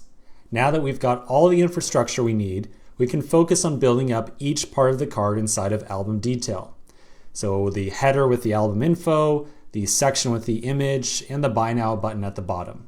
First, we're going to start off with the header for each card. This right here is a diagram of what that header on each card should look like. Now, I gotta tell you, a lot of the challenge in React Native is figuring out just how to style all of our different components.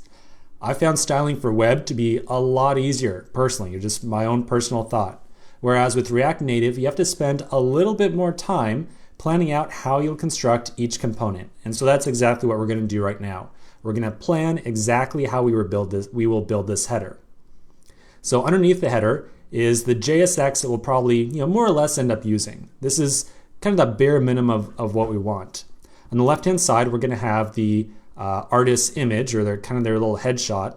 And we haven't spoken too much about the image tag with React Native, but take my word for it. Basically, there is a tag that we can use to show images, so we'll figure that part out.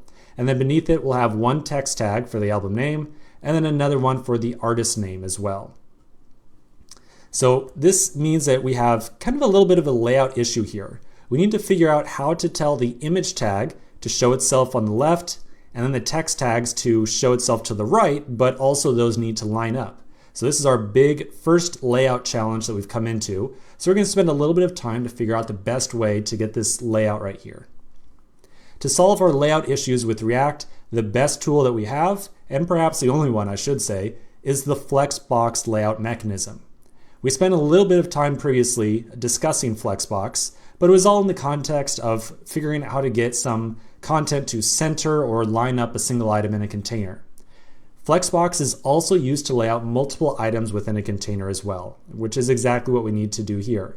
So we're going to spend a little bit more time figuring out Flexbox and then immediately apply that knowledge to our header. So here's kind of our default header right now. If we just threw in the image tag and then the two text tags, we would end up seeing some content like this. Now the text tags wouldn't have the actual border to them. I just put the border on there to make it clear that, hey, this is one of the text tags.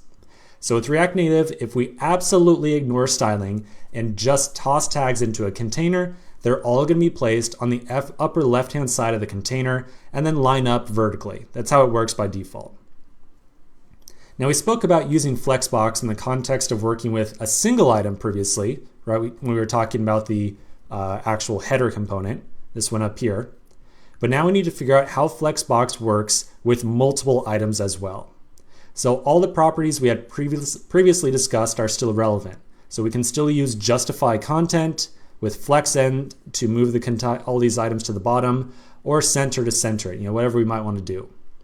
Let's check out how some of these different properties would affect this header. So here's our flexend equivalent. If we said on the view container, on the containing item, if we gave it justify content flexend, everything gets shoved down to the bottom. Likewise, if we gave it center, everything gets centered up. So largely behaves the same way as when we have a single item, but the difference is that if we have multiple items within this container, they all get kind of centered up. Now the next two are where things start to get a little bit more interesting and only relevant when we have multiple items within a container. The first one is justify content space between. So with space between, the container will take its list of internal items and it will maximize and equalize the amount of space between each item. So we've got the first item at the very top of the container and then the last item at the very bottom of the container. And then all the space in between the intermediate items is equalized, so they're completely equal in between there. Lastly, space around.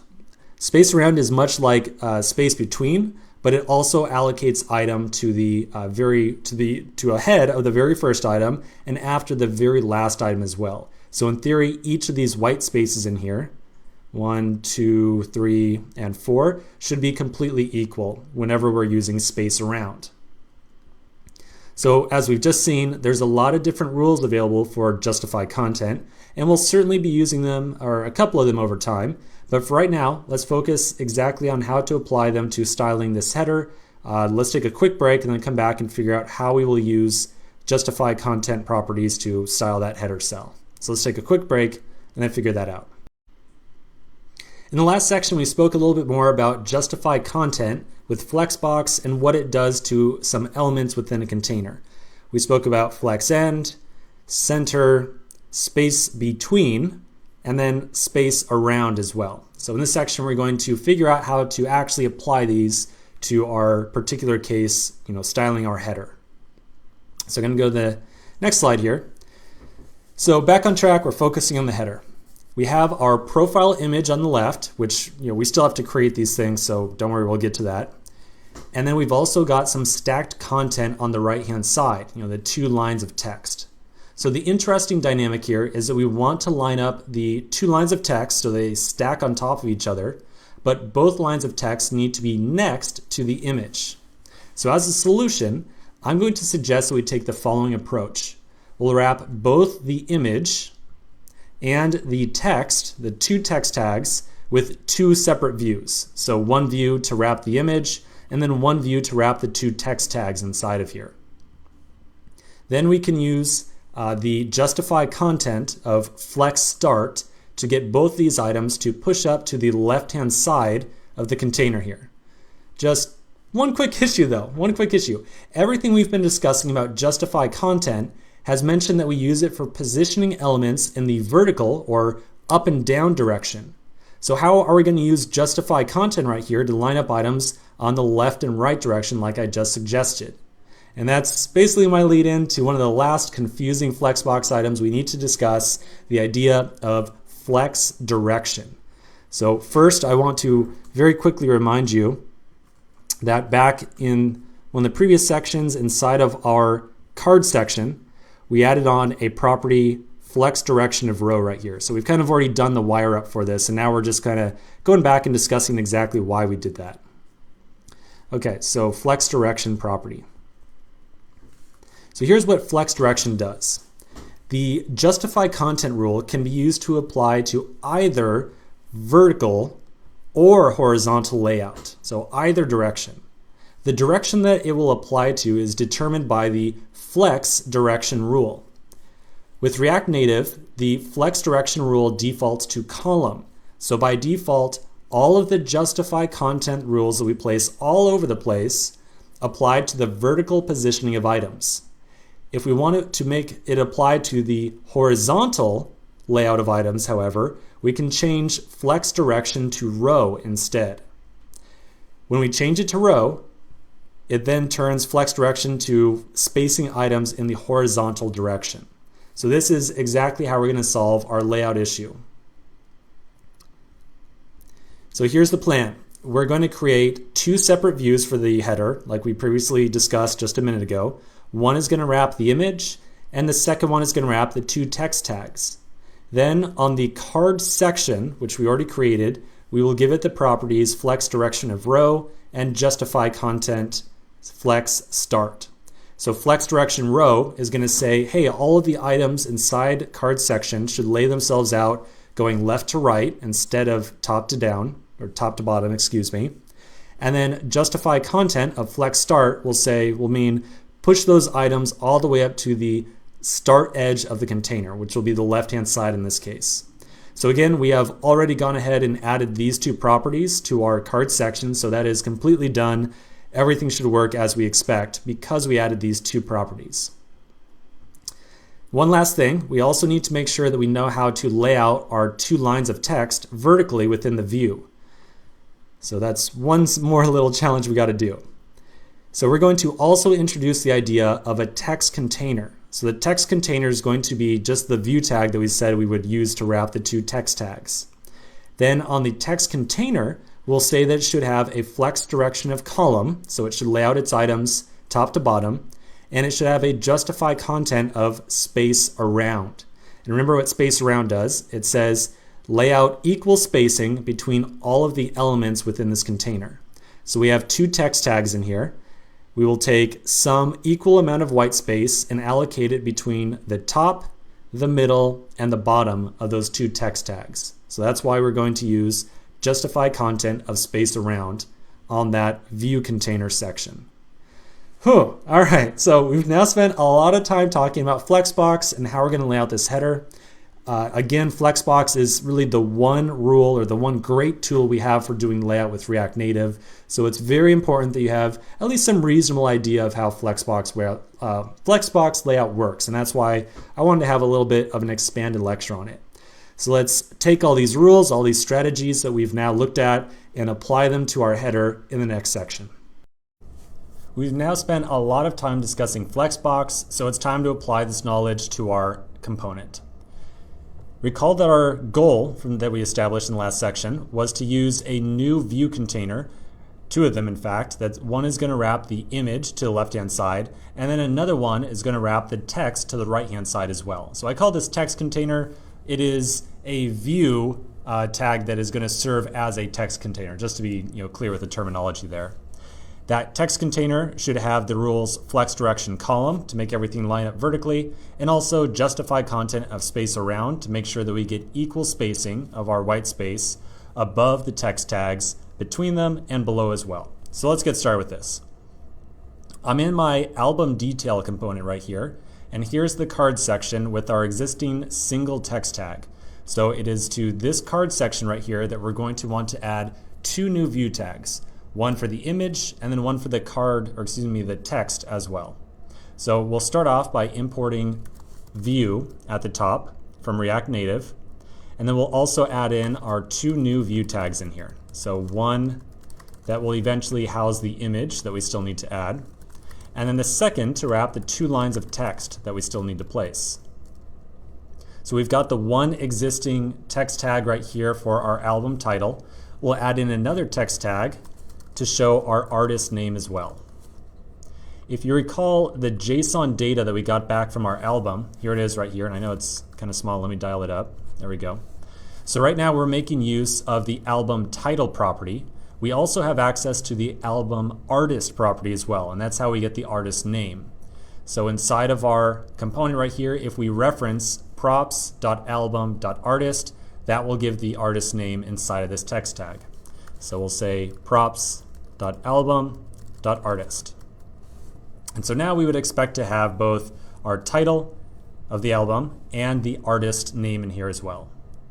Okay, so now last step for right now, we're going to add in some styling rules for this single view container right here, and our sole purpose is to make sure that this text lines up vertically, number one, and that it uses that justify content of space around so that we get equal white space above, between, and below the two text tags. So we'll start off by adding in our styles object at the bottom. And then I'm going to use a style name of header content style. If you can think of a better name than this right here, definitely go for it. Remember that all the property names that we use are more or less arbitrary, right? They're just something that have to make sense to ourselves as engineers when we come back and look at this component some number of weeks, months, years in the future. So it's just something that needs to make sense to ourselves. So inside of here, we'll specify our flex direction of column and a justify content of space around. Next, we will apply this style to our view container right here. So we'll say style is styles.header content style, like so. Okay, so let's now refresh our app and see how we're doing. So cool, we definitely have both the album name and the artist name right beneath it. You'll notice that right now, the card that we have is kind of condensing down to just wrap, or let me rephrase that a different way. The card's height is dictated by the amount of text that's sitting inside of it right now. So at this point in time, these Flexbox rules we add, specifically the justify content space around, it appears that it's not really doing anything at this point in time. It's when we start to resize the height of this thing, the height of this section right here, that we're going to see how that justify content of space around works. The height of this section right here is going to start to change as soon as we add in that image tag. So let's continue in the next section and start working on getting that image tag in here so that we have a card section with some measurable, kind of non-minimum height. So I'll see you in the next section. We're almost complete with our header section to our card. We just have to get our image thumbnail to render for now. So remember, that image thumbnail is going to be just a little portrait of the artist who made this particular album. React Native provides built-in support for rendering images, and it works mostly like how normal image tags with HTML work. The React Native library has an image primitive just like the text and view primitives that we get. So in addition to text and view, we are also going to import an image tag as well. Then to make use of an image, or to actually place it, we'll use it just like normal JSX. So inside of my existing view tag, I'll add a reference to image. And of course, we also have to tell this image tag exactly what image we want it to render. So to tell an image what we want it to render, we need to pass it a source prop, or a prop named source. So we'll say source equals something. To this source reference right here, we have to provide an object with a URI property, and the URI must be a link to an actual image that React Native can reach out and download and show inside the application. So we'll place an object in here with a property of URI, and then right here, this is where we have to specify the actual address of the image that we want to show on the screen. Now, we need to figure out, of course, well, what link is that? How are we going to get that link? If we go back over to our album data, the data that we're actually working with for each individual album, recall that the image that we want to show for just that little thumbnail is available on the property thumbnail image. That means if we have reference in here, props.album.thumbnail image, it will be the link that we want to show. So we'll reference props.album.thumbnail image, like so. Cool. One thing I want to point out really quick here before we test this out in the browser, or I keep saying browser, you know what I mean, the simulator. Before we test this out in the simulator, I want you to take reference to the fact, or take notice that at this point in time, we've got 3 references to props.album throughout our code in this component right here. Whenever we start to get more than one reference to a prop out of our props object, or something out of our props object, it's always good convention to destructure that property out of our argument of props. So right now we're only making use of the album prop from the props object. So I'm going to destructure out of here the album object.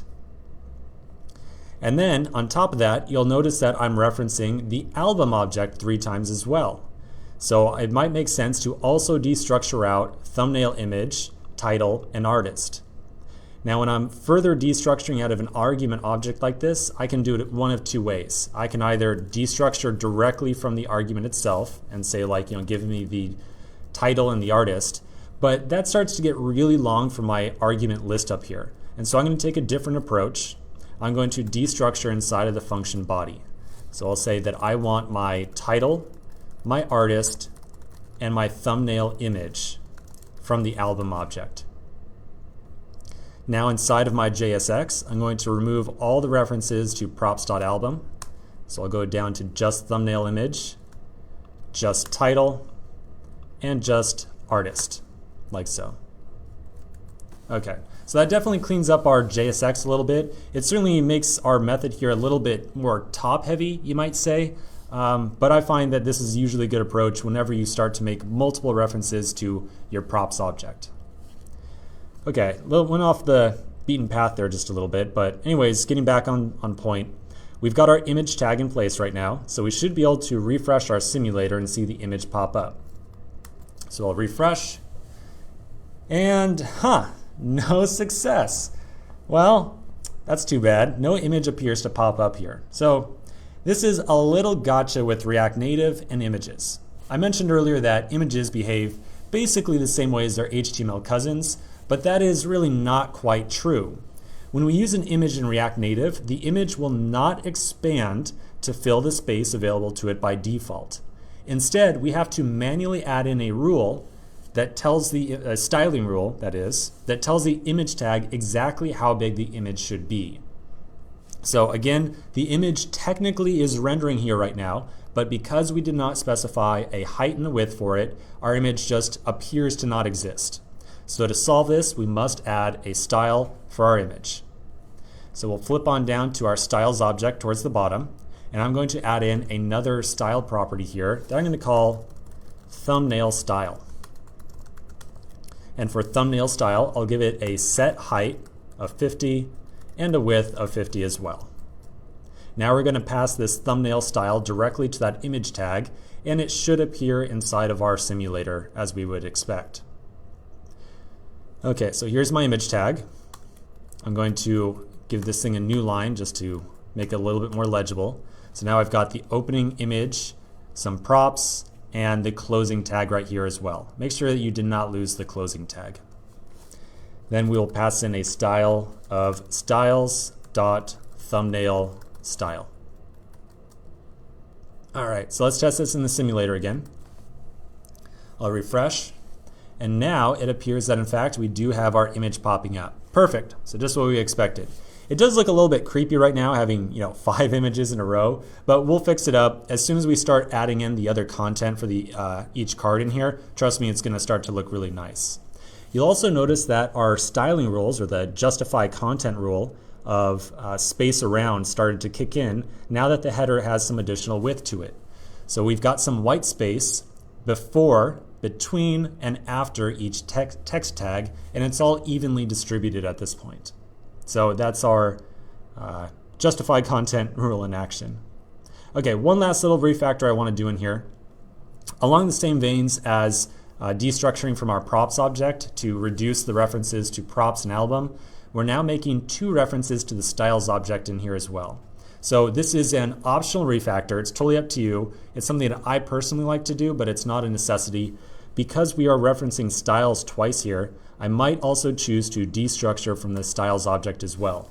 So I can optionally do thumbnail style and header content style. I'm going to destructure those from styles. And then inside of my style object, or my style props, I no longer need to reference the styles object. I can just say directly thumbnail style and also my header content style. So again, an optional refactor. It's something I really like to do, especially once I've got a lot of different styles floating around on the screen.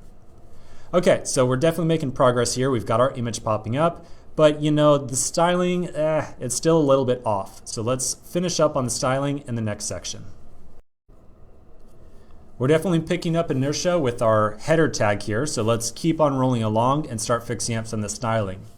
When you look at the header and the style, in the simulator, you'll see that there's a little bit too little space right here. We could definitely use a little bit more space between the image and the text to the right-hand side. In addition, it would be really nice if the first piece of text in here, which was the album title, was just a little bit larger at least, or hopefully a little bit bolder as well, just to make it stand out a little bit. So let's start by fixing some of the spacing with this image here. We'll achieve this by adding some styling to the view tag that is wrapping the image. So on this view tag right here, we'll set up some margin on the left and right hand side. That means we're going to have to add another property to our styles object. So we'll go down to our styles object at the bottom, and I'm going to add on another property that I'm going to call thumbnail container style. So the thought process behind this name right here, it is that the container that is containing the thumbnail. So, thumbnail container style. So for this container right here, I also want to kind of center the thumbnail in there, right? I want to make sure that it's nice and centered. To make sure that it's centered, we'll give it the justify content of center and align items of center as well.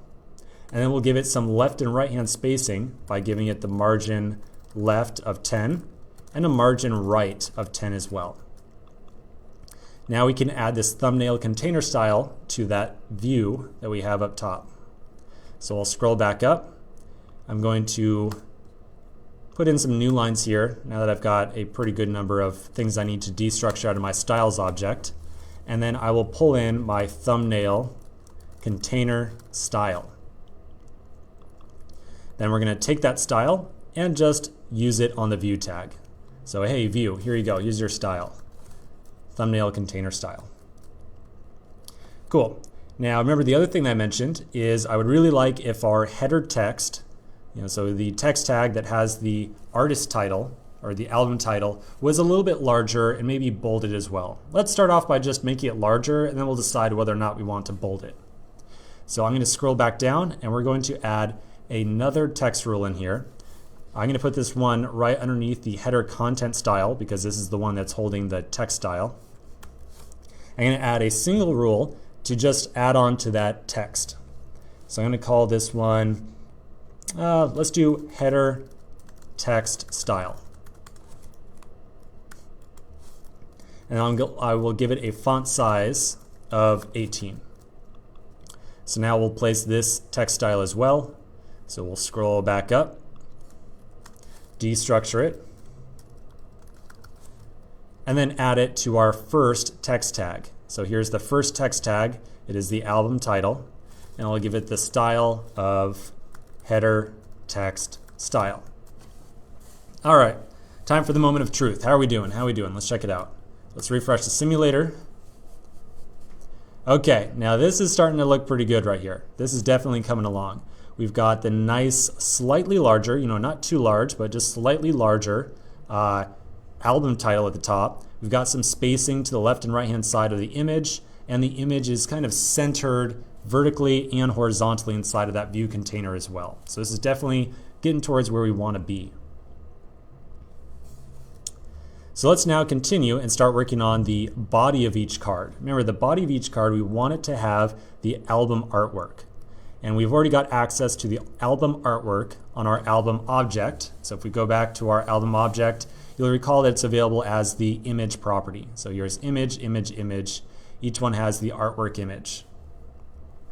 So we want to just add in a new card section, right? Because this is a new section on the card.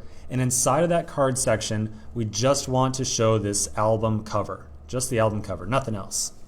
So it shouldn't be too bad. We'll add in first the card section and then an image image tag inside of it. So beneath our existing card section, we'll add in another one.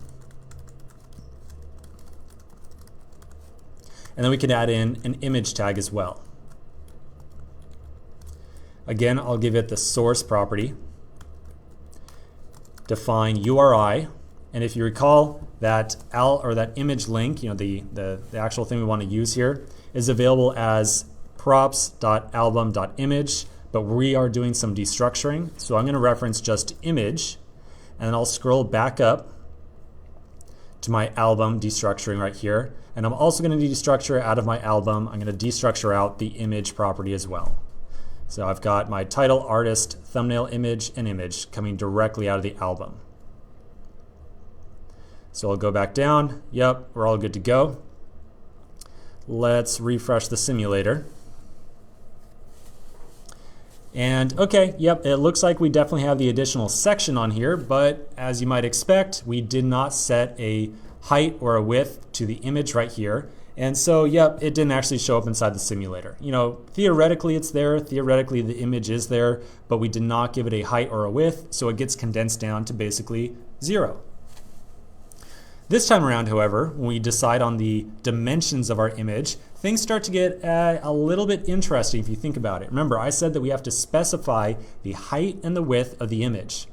But this time we have an image that we want to stretch all the way from the left-hand side all the way to the right-hand side. And that width right there, that is not something that's very easy for us to hard code, right? It's not easy for us to hard code that value, and here's why. We do know, in theory, maybe we haven't really done this, but in theory we know the width of the device that we're on, right? But then we will also have to add in like the margin over here, the margin over here, and then any internal margin to the card section as well. In other words, it's just really tough to calculate the width of our image. We want it to span the entire width of this card section right here. So to solve this, we're going to use just a little trick with React Native styling of images. Okay, we're going to use a little trick. First, we'll add in a new style to our styles object, and I'm going to call this one just image style. So then here's the trick. I am going to set a fixed height, and I'm going to say that's going to be 300, which is a pretty respectable height. Now here's where it gets interesting. To make sure that the image takes up the full width available to it, all the way from the left-hand side of the card to the right-hand side, I'm going to throw on a property of flex1 and a width specifically of null. So I know you're thinking to yourself, Steven, null is basically like undefined. Why do we even have to define it? Just trust me here. I'm going to provide a width of null. Now we'll apply this image style to that image tag. So I'll go back up to the last image, and I'm going to give it a style of image style. And then we also need to destructure this out of our style object. So I'll scroll up a little bit more, find my image, or excuse me, my styles object right here, and I'll also destructure out the image style. Okay, so let's give this a shot inside of our simulator now. I'll refresh. All right, hot dog. That is exactly what we wanted. Our image is stretching all the way from the left-hand side to the right-hand side as well. This is perfect. So let's scroll down to see the, wait a minute. I'm clicking and dragging here, which is traditionally how you scroll in the simulator, but it appears that there is no scrolling behavior whatsoever. So that is definitely not expected. We have 5 albums on this list though, so I know there are albums further down the list, but I apparently just cannot scroll to them. So we definitely have a little bit of an issue here. Let's continue in the next section and explore this bug a little bit more. In the last section, we got our album artwork to show up, but now we got another problem. It appears that we can't actually scroll through our list at all here. So in this section, we're going to fix up that bug a little bit. Even though React Native has a lot of similarities with its web-based cousin, like running React in the browser, we've also seen a couple of differences. The way in which React Native decides to handle scrolling definitely fits into that list of differences as well. So by default, when we make a really tall component in React Native, it is not going to scroll. So by default, no scrolling, doesn't behave like the browser. We must always be aware of when we are rendering a component that must require the user to scroll like up and down throughout our application. Fortunately, fixing the scrolling issue is a straightforward fix. So enabling scrolling just takes 2 steps. First, we will identify the JSX tags that we expect to be scrollable. So kind of like the bulk section of content that we want to be scrollable. And then second, we will import a React Native component called ScrollView and wrap our content with that. So let's give this a shot. So step 1, we need to identify the content that we expect to be scrollable. So you might think, well, is it the album detail? Not quite. It is really the album list. The album list is what renders our big ol' list of albums. So it's really this view right here. I expect everything inside of this view to be scrollable. Okay, so that's how we identify this. We say, what do I expect to be scrollable? So now step 2, we need to import a component called ScrollView and then replace our existing view with that ScrollView tag. So up at the top, I will find my React Native view component, and I'm just going to replace this because we're not going to use the view tag anymore. I'll replace it with ScrollView. And then going back down to our render method, I will find my view tag and I'll replace it with the ScrollView. So ScrollView is just how we say, hey, you know what, whatever's in here, I want it to be scrollable. Just make it scrollable. So not the worst thing in the world. Let's test this out in the simulator now. We'll open it back up, refresh, and now I should be able to, click and drag. But wait a minute. I can scroll, but it appears that even though I scroll down, everything appears to just bounce back here. So still a little bit of a kind of weird thing here going on. So here's the next gotcha of React Native. And yes, I know this framework has a lot of gotchas. That's why you're taking the course with me, right? So you can find all the crazy things I've found and I will just explain them to you nice and easy. So here we go. Whenever you have a scroll view, you must add a style property of flex1 to your root view element. So let's do that and I'll talk about exactly what's going on. So I'm going to go back to my index view right here. Here's my index container, my app component. I'm going to find my root view, here it is, and I'm going to add to it a style of flex1. And because I'm just adding this one single style, I'm not going to bother with a separate styles object. I'm just going to pass this in here. So what this flex1 property does right here is it says, please expand this component to fill the entire content area of the device. So yes, I know that it looked like that was already the case here, but again, this is just one of those gotcha things. I know that it looks like that scroll view is taking up the entire width or area of the screen, but again, it's one of those gotchas. So let's refresh this again. And now when I scroll, all right, hot dog, I'm scrolling through the entire list. Perfect, just what we wanted. So as you're scrolling through, and I'm sure the video you can probably see it, if it appears that it's laggy at all, I guarantee you that is a property of the simulator. If you ever test this out on your device, everything is going to be just buttery smooth scrolling. It is just because we're on the simulator, and I in particular on not the best laptop in the world. So when you put this on a real device, everything is going to scroll very nicely. Okay, so we now have just one feature left in this application. we need to add a button to the bottom of each card here that our users can click to buy an album. So let's start off with that feature in the next section. Just one last feature for this application. We need to make a button that the user can press to buy the album off of Amazon. So remember, we're not going to actually handle payments. We just want to open up the user's browser on their mobile device and point them over to the store page for this album so they could buy it. So there's two distinct challenges here. First, we need to be able to receive some amount of feedback from the user, like handling the actual button press here. And we also need to figure out how to open the user's web browser on their device and point them at a very specific URL. We'll first make use of the button, we'll first make the button, and then we'll focus on how to open the user's browser. Okay, so that's the plan here. Now, I mentioned a while ago that one of the big challenges of React Native is dealing with styling components. Specifically the fact that there isn't really a nice default set of nice looking components that you can just use right out the gate. So to deal with this, we'll first be making a reusable button component and then focus on customizing it for our needs. Okay, so we're going to make a reusable button that we can use on future projects as well, and then we're going to customize it for our needs.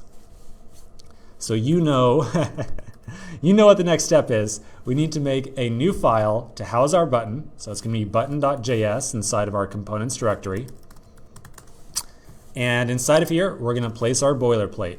What else did you think we were going to do? All right, so we'll import React from React at the top. We'll import our text tag because, of course, our button is going to need some text from React Native. Next, we'll declare our button component. And inside of here, I'll place just some JSX that says, inside of a text tag, click me. Finally, at the bottom, we will export default button, like so. Now, I want to be able to see this button immediately. I want to get it to show up in the simulator so we can actually make use of it and develop it on the fly. So I'm going to immediately import it into our album detail. So inside of album detail, I'm inside of album detail right now. I'm going to import it as button from button. And I'm going to create a new card section after both the existing two that we have to house the button. Remember, that was the goal all along. We were going to have 3 card sections, and the last one was going to house that button. So I'll add on another card section here. And it's going to contain our button component, like so. One quick aside, I see kind of varying community convention on this, on whether or not you want to put a new line character between major sections in your JSX. So for us, we have 3 distinct card sections. So maybe we want to put in a new line here just to say, hey, this is kind of a distinct separate part of our render method. It's totally up to you. I kind of waffle back and forth making use of it. But to be honest with you, I also tried not to have components that look this large. So really you can go either way. Totally up to you. Okay, let's flip back over to our button. Here it is. And I'm also going to open up my simulator, and I'm just going to refresh it just to make sure everything's hooked up correctly. So I'll refresh, and all right, there we go. Text of click me down there. And of course, clicking on it does absolutely nothing just yet. We haven't done anything at all to handle tapping on the thing. One also quick note here is that clicking in the simulator is equivalent to tapping with your finger. So whenever I say tap on the device or something like that, for the simulator, we can just click on it, totally equivalent. Okay, so let's continue with some of the basics of the button, like how we deal with the user tapping on it and whatnot. For this is kind of a pretty big topic, how we handle user feedback. So I'm going to open up the React Native documentation, and we're going to just look at the docs a little bit on this subject. So in my browser, I've already got the React Native documentation open. If you want to follow along in your own browser, you can just do a Google search for the React Native docs. Otherwise, I'm going to point us directly at what we need to be looking at. So I'm going to scroll down a little bit, and on the left-hand side, I'm going to go until I find this section here of touchable highlight, touchable native feedback, touchable opacity, and touchable without feedback. Okay, so these 4 things here. The only 2 that we really care about right now are touchable highlight, there it is, and touchable opacity as well. So I want to tell you right now, do not let these names throw you off. They are fancy, fancy names for button. Like literally, they are fancy names for a button. A touchable highlight is a button. A touchable opacity is a button. That's all they are, okay? These are all basic components for dealing with user presses, and the biggest difference between them is just how they deal with providing feedback to the user. So for example, when a user taps on a touchable highlight, the button has the option to very briefly turn a different color, which kind of like highlights the button as being pressed. It is literally just about providing feedback to the user. So on the other hand, like a touchable opacity, remember opacity means kind of like fade or see through. So when a user taps on a touchable opacity, the button is going to briefly fade away, just to let the user know, hey, we registered that click, like we know you just did something. Don't worry, we're going to handle that click event or that press event you just triggered. So for our app, we are going to be using the touchable opacity, but again, we could use any of these things and we would do just fine because they are all just buttons. That's all they are. So with a touchable opacity, again, it means that whenever a user taps on this thing, the opacity of the wrapped view is decreased, kind of dimming it. That's all it is. Whew. All right, so we are going to add in the touchable opacity, and then we're just going to add it to our render method, add it to our component, and just see what it looks like, what happens when we tap on it. So inside of my button, I'm going to import my touchable opacity, and then I'm going to treat it as though it were a view tag. So I use these touchable things to wrap other components. Okay, that's the entire idea behind it. We use them to wrap the things that we want to be able to like tap on. So in our case, I want to be able to tap on this click that says click me, because it says, click me. Of course, I want to tap on the thing. So I'm going to wrap this text tag with a touchable opacity.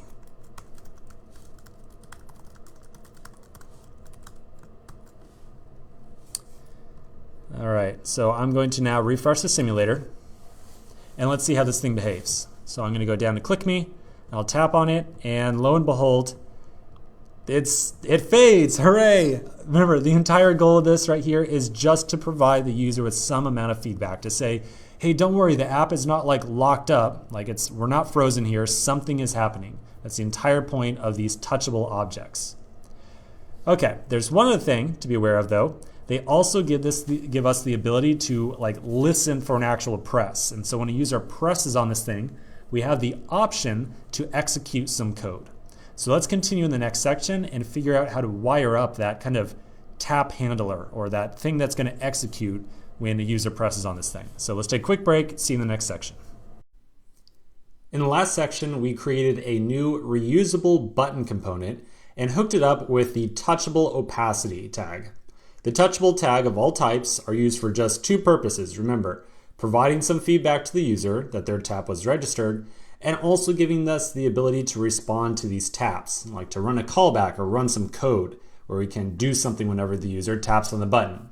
So at this point, we haven't done anything around handling user input. So in this section, we're going to hook up a click event handler that's going to watch and listen for whenever a user taps on our touchable opacity right here. I hope that you're prepared for some typing though. Really quick, we're going to add on some styling to our button. It's pretty darn ugly right now, and in fact, it looks absolutely nothing like a button. So we're going to take a little bit of time to add on some styling for our button, and then we'll take care of that event handler. So you know what we do whenever we do styling. We add a new object beneath our component, call it const styles, and I'm going to give it a property of button style. So let's get started. First off, we're going to add a rule of flex 1. Remember, flex 1 means I want this button to expand to fill as much content as it possibly can. Next, I'll apply an align self style of stretch. Align self is a property tied to Flexbox. So if you remember, we have align items. Align items is when a container tells all of its children that it needs to position all those items in some fashion. The align self rule, however, is when we want this element to position itself using Flexbox rules. So align self stretch is going to specifically say stretch to fill the limits of the container. Next, we'll assign a background color And then we're going to do some borders. So we'll do a border radius of 5. This will give it nice, very rounded borders. We'll do a border width of 1 and a border color of, and you're going to have to write this one down, 007 AFF. This blue color right here maps up pretty nicely with the iOS blue, so our button is going to look kind of like an iOS button. Next, we'll have a margin left of 5 and a margin right of 5. And again, this is just to make sure that our button doesn't actually kind of butt up against any other borders or line work or text or anything like that. So let's destructure that button style property into our component and then apply it to the touchable opacity tag. So inside of our component, we'll destructure button style from styles, and then we're going to apply it to our touchable opacity. Cool. Next, I want to do just one more quick property. I want to add on some better styling for our text right here. As it stands right now, the text is just black and white. Might as well just be Times New Roman, right? For what we saw in the simulator. So it'd be really nice if the text also looked a little bit more button-like. So we'll add in a couple of properties for the text as well. In our styles object, I'm going to add a text style. I'm going to give it, again, an align self. That's going to center the text inside the button. We'll give it the same color of 007 AFF, a font size of 16, and then we're going to give it a font weight. Font weight is for specifying the boldness, or I suppose thinness, of a text element.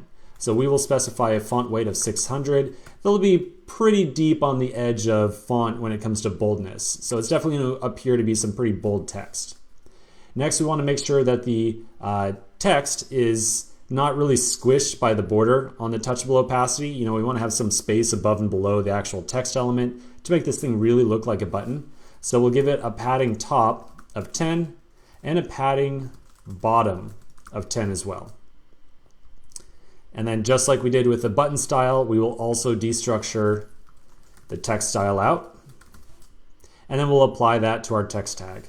So style of text style. And then as a final bit of just stylistic concern here for my code, I'm going to new line the text tag just to make it a little bit more legible. All right, so let's refresh this in the simulator now and see if we can't do something better than this click me text.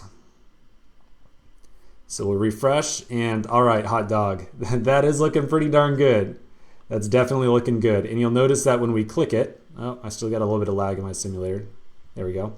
When we click it, the button fades nicely. That means that whenever our user presses on this button when they're using the application, they will know, oh, okay, something like, something is happening here. My press was registered. I expect my app to do something now. Okay, this looks fantastic. I'm really happy with it, but we still need to make sure that we handle a press event on the touchable opacity. So let's take care of that inside the next section. In the last section, we added some styling to our button tag, but still nothing happens whenever we press it besides that visual effect. All the touchable components out there, so touchable opacity, touchable highlight, and the other two that we looked at, are some of the few components in React Native that allow us to directly catch feedback from the user. So the idea here is simple. Whenever the user presses on something, they expect something to occur, right? So we need to add a hook or a catch, something into our component that says whenever a user presses this thing right here, run some code. Open up the user's web browser, or maybe fetch a list of posts, or delete a post, or tweet something, whatever it might be. So of course, React Native has us covered on this topic. We can optionally add a prop to the touchable opacity called onPress. So let's do that now.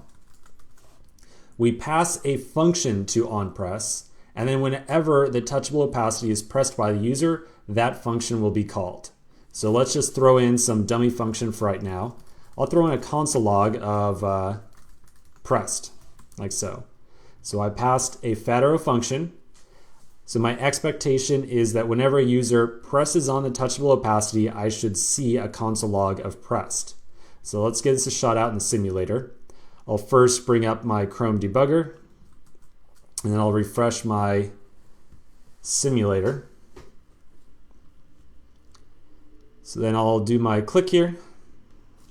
And you'll notice that my console over here is lagging behind just a little bit, but eventually, yep, I get up, pressed, pressed, so on and so on. Okay, so definitely the console log appears.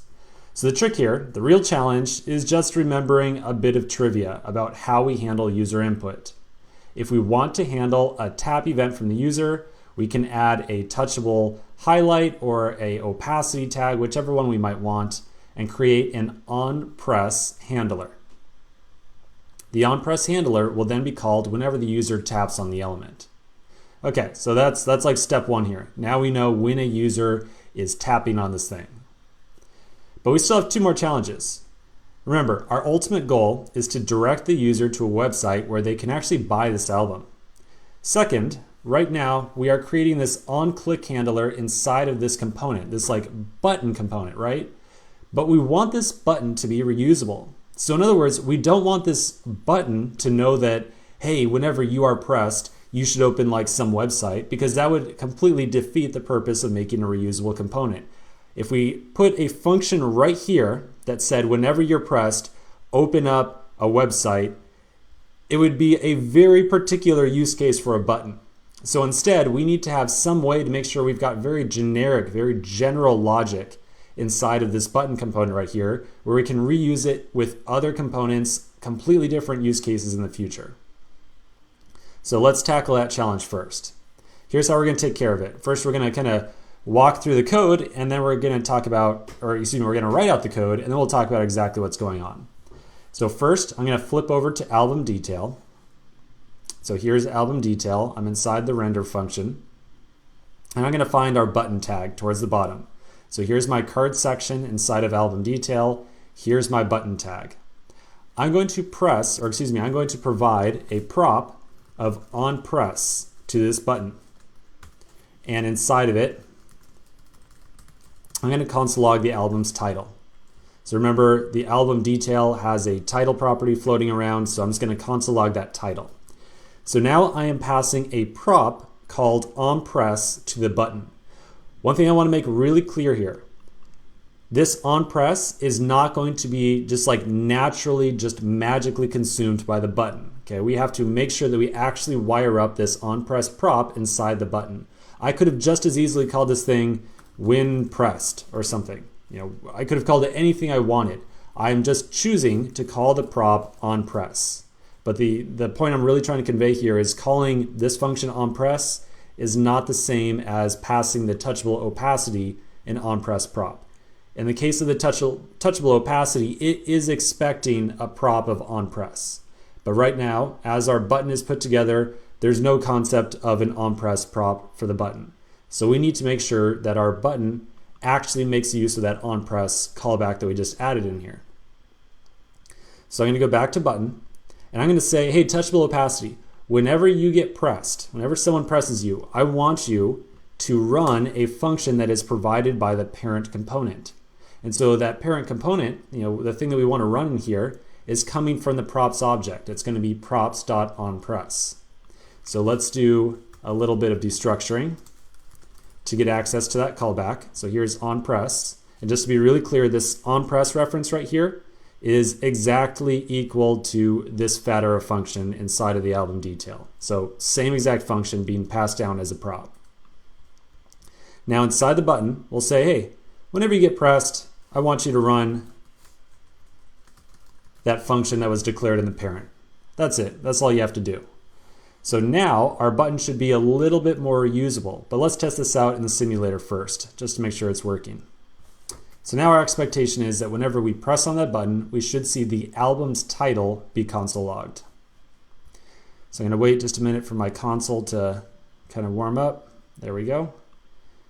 All right, so there's Taylor Swift.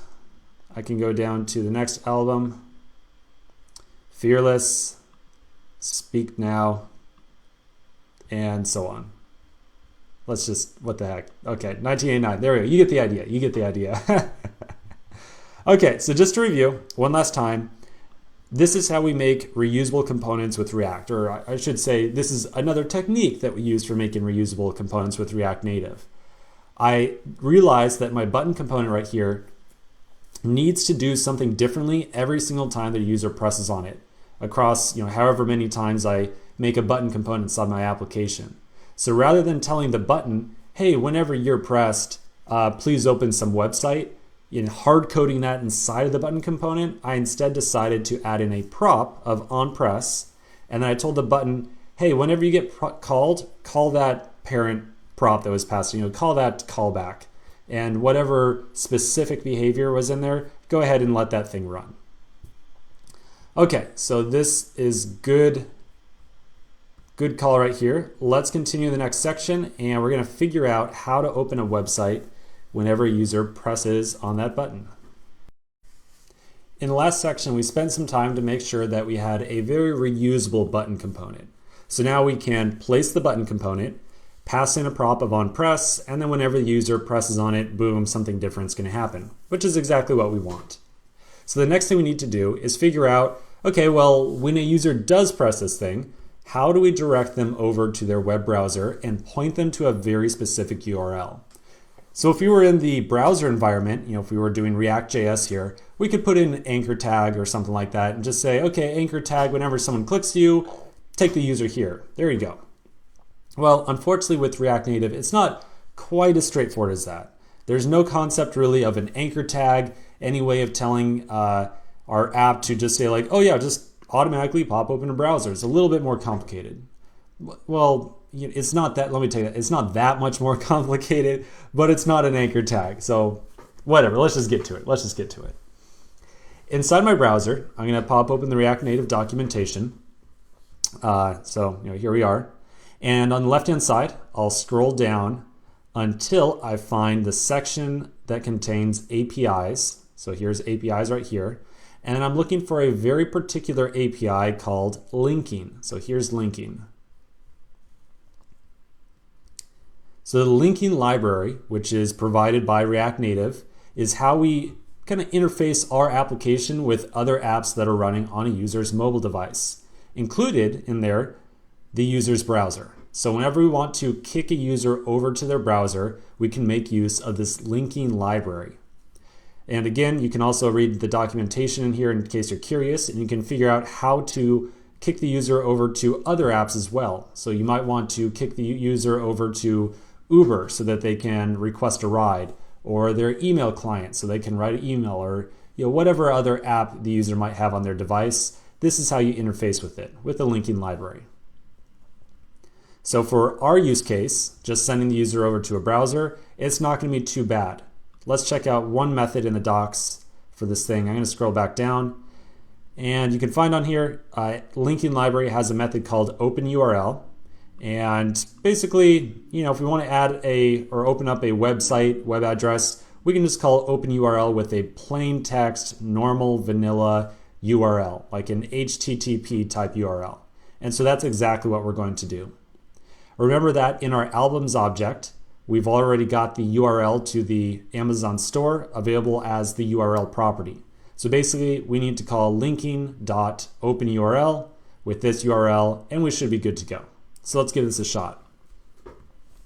Back in my album detail, I'm going to go back up to the top, and I will import the library linking from React Native. And then where I am destructuring off my album object, I will also pull off the URL property as well. So here's our URL. Now inside of our button, we will replace the console log statement with linking.openURL, and notice that it's capital U, capital R, and L. And then we'll just say, yep, just open that web page right there.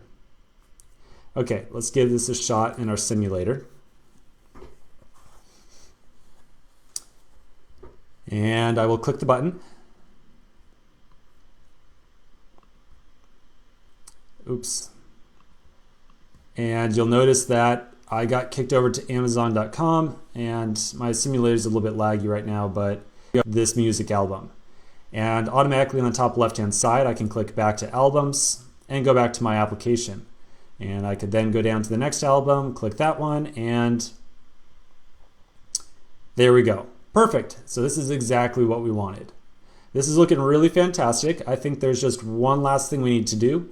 We need to make sure that our button at the bottom of each card has a little bit better text than just click me. So let's take care of that in the next section.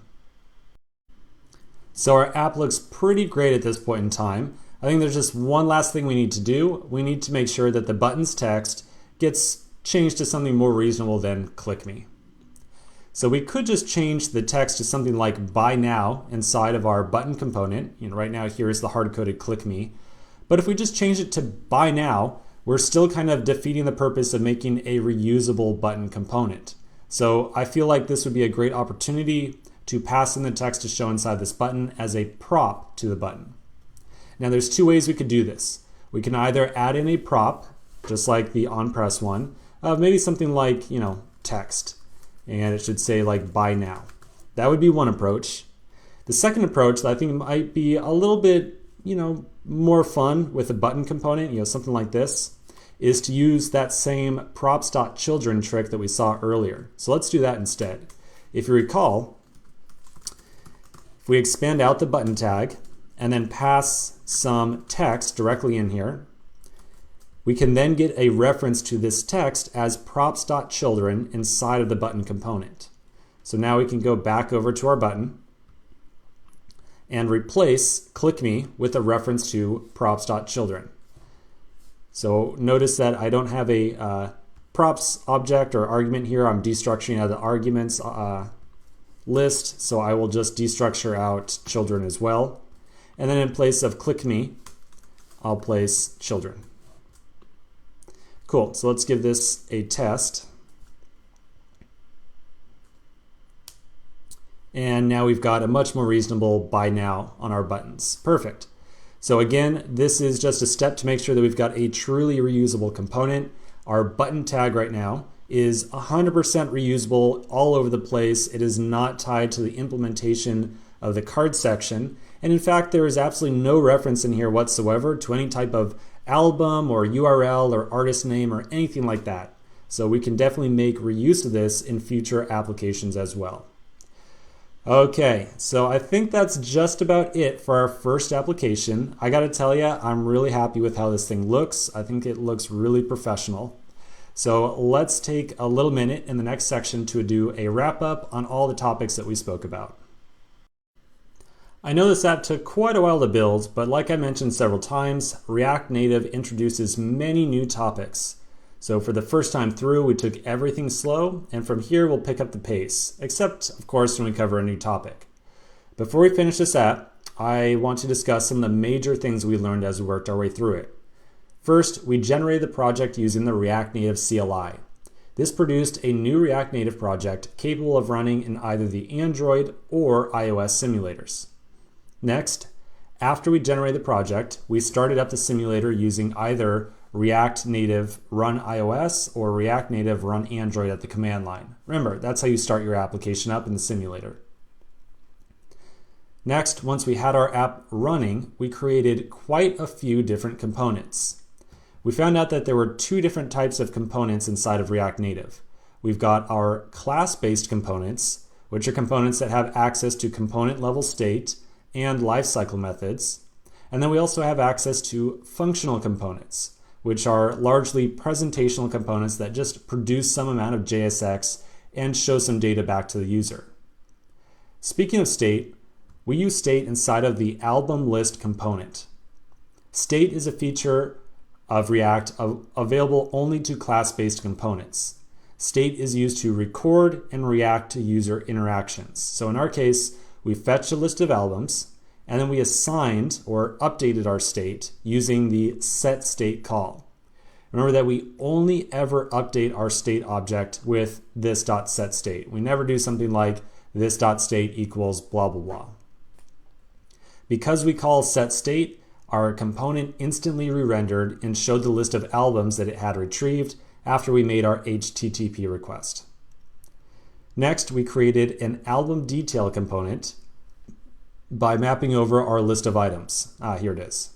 So we mapped over our list of items, and for each album we had retrieved, we produced one album detail component. Passing this data, we passed the album to the album detail component by specifying a prop. So prop is any type of data that we pass from a parent to a child component. That is the prop system. Finally, we made extensive use of reusable components inside this application. So we've got our button tag here, we've got our card section, and finally our header. All four of these completely reusable components. And they're so reusable, in fact, that we are going to make use of them on our next project. So we are going to copy paste these directly over to our next project. So please don't, mess around with them too much. So this is definitely a nice looking app to start off with. We learned a lot, but there's still a tremendous amount to learn about React Native. So let's continue the next section and start up our next app. Our last app was focused in learning more about the styling and building of basic React components. For our next application, we're going to focus on something that is required by nearly every single mobile app out there: authentication, or the process of signing in and signing out users to your application. We'll be wiring up authentication using the popular data service Firebase, which we'll use later on for some other interesting apps as well. So given that this is a new application, we are going to want to generate a new React Native project as well. So at my terminal, inside of my kind of general project directory here, so I've got my albums project right here, I'm going to generate a new project by using the React Native CLI. So if you recall, React-Native init, and then I'm going to call this project auth. So this is going to start up our new project and install dependencies. It's definitely going to take a little bit. So let's talk a little bit more about the app that we're going to build and just kind of let this installation run. So let's check out a diagram of what we're going to be making. All right, here we go. So this is a mock-up of the app that we're going to be making. We're going to very purposefully keep it pretty limited in scope. So we're just going to be signing a user in and allowing them to sign out. So when our app first starts up, we're going to be on this left-hand kind of state over here. The user will be prompted with a sign-in form that will ask them for their email and password. After they press the login button right here, we'll then consider them to be signed in or logged in, at which point in time they'll see the screen on the right-hand side. So again, when a user is signed in, they won't have too much to do. They're just going to be able to sign out. We're just going to keep this the absolute basics of authentication for now. Now there's going to be one interesting aspect of this flow. You'll notice that we've only got kind of this sign in screen right here, and there's nothing about sign up, right? There's no ability to create an account. So what we're going to do to keep the lowest amount of friction for getting users signed up to our application, we're going to just show them login screen. And if they try to sign in with an email address that we've never seen before, we're going to assume that they're trying to create an account, and we'll just create an account for them. So we're going to have this kind of dual purpose login and sign up screen all in one right here. Before ever starting an app, I like to always have a good idea of the different components I'll need to create and also figure out what the biggest challenges of the app will be. So let's do that right now. So for this application, I think that we're going to be able to reuse a lot of the components that we just made. So we'll have a header component, we'll have a card with some card sections, and then a button to actually do the login. So I'm kind of thinking that perhaps the only component that we might need to make will be this login form component. And the purpose of the login form will be just to hold the sign up fields and the button and all that kind of good stuff. As far as the challenges in this app, we're definitely going to have quite a few. So we need to figure out how to use Firebase to authenticate a user or an application. That means we're going to sign up for the Firebase service and enable authentication and install the library to our project. Speaking of Firebase, especially as a library, once we install it, we're going to need to figure out how to integrate it into React. So Firebase did have a React integration library called React Fire, but it's not very well maintained and not really kind of up to date with React in general. So also our next challenge will be for the login form itself. We need to figure out how to handle user input. So this is going to be like a typable field right here that a user should be able to press on and then enter some input. So we need to figure out how to handle input. Also closely related to input, we need to figure out how to validate whatever data the user enters. So if the user enters an email right here that does not exist, or excuse me, if they enter an email and password combination that is incorrect, we should give them a nice big error message to display. Finally, to make a usable application, we always want to give a reasonable amount of feedback to our users. So in this context, we want to make sure that whenever we are attempting to log a user in, like so when they type in the email and password and then click login, we should show a spinner to let the user know that we are attempting to verify their email and password so that they know that we're actually doing something. So definitely a lot of challenges with this app. Deceptively, it looks like there's not a lot going on here, but trust me, like we're going to cover a lot of content just to get this sign up form put together. So let's continue the next section and start working on this application. In the last section, we installed dependencies for our new project and spoke about some features of the app that we're going to build. Now that our project is all ready to go, I'm going to start up my code editor inside the auth directory, and I'm also going to open up my simulator.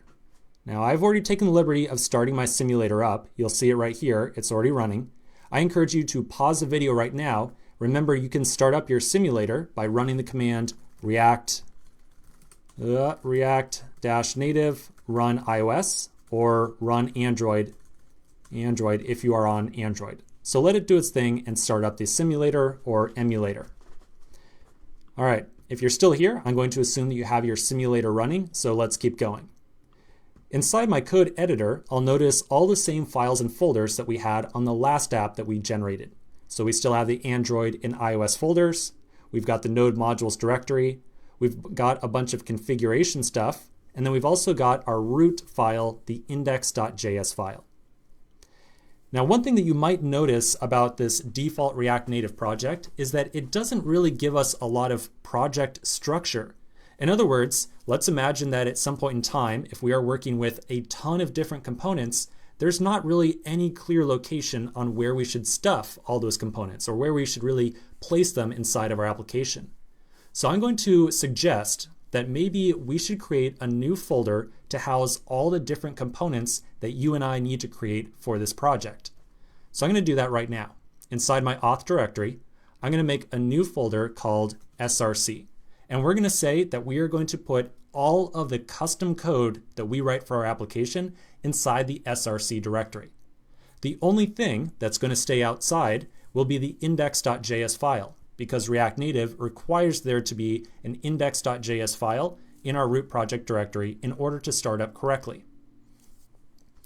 Now you will notice when we first generated our project, there is a default component that is made for us and is placed inside this app.js file. So by default, the index.js file imports that app and then attempts to show it on the screen. So I don't really want to make use of this default app.js file.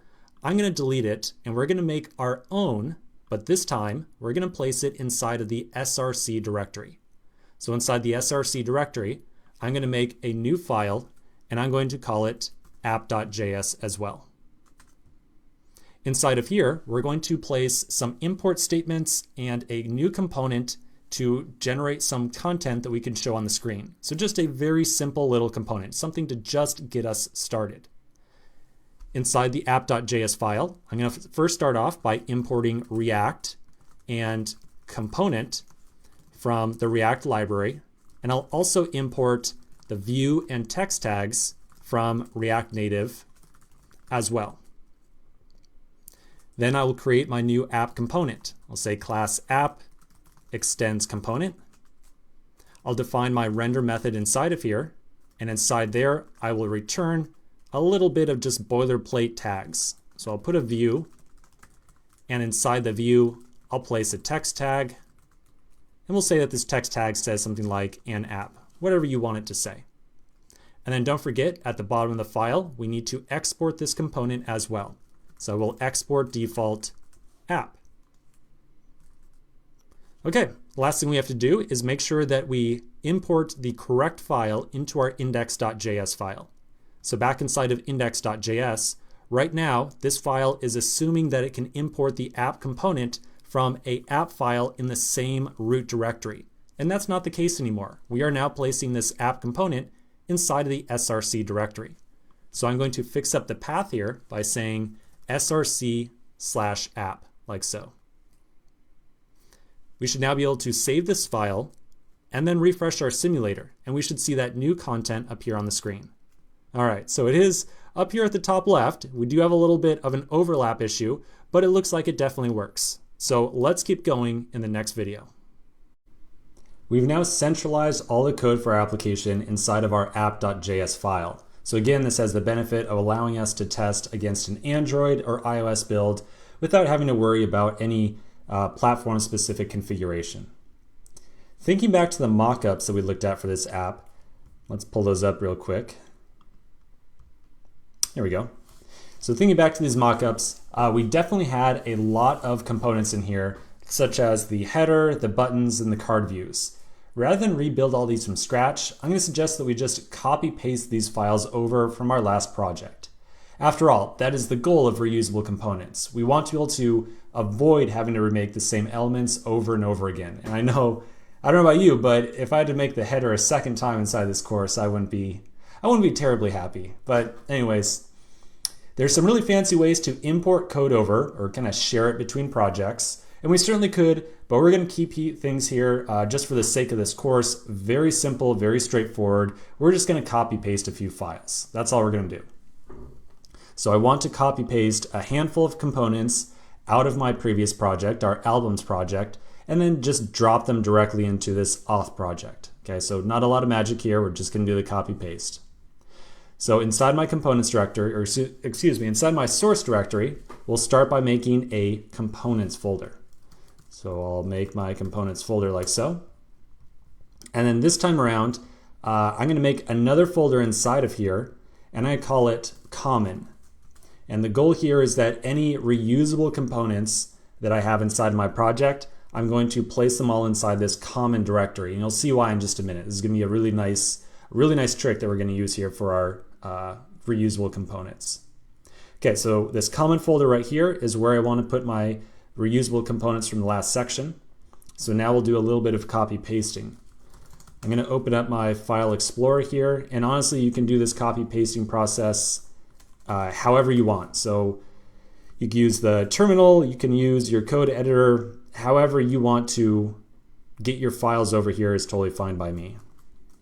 But for me, just to make everything nice and easy for everyone, I'm going to do it in a very visual fashion by doing the actual dragging and dropping. So let me pull open my React Native project directory.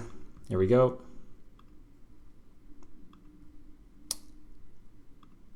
There we go. So I've got my components directory from my albums project in one window. And then in my other window, I've got my auth, source, components, common directory.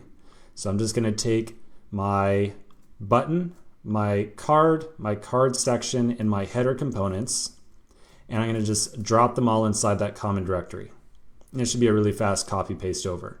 So now I've got button, card section, and header all inside of that common directory right here. As a quick aside, if you feel as though your 4 components right here, we are going to depend on these pretty heavily. If yours are not working perfectly, you can always hop on the official GitHub repo for this course and just copy paste the code for each of these files directly. You can just get a nice fresh copy.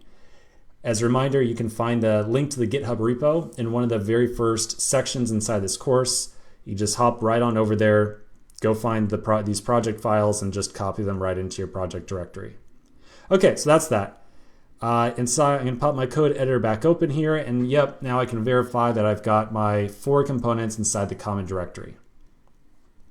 Okay, so now here's the little trick I mentioned.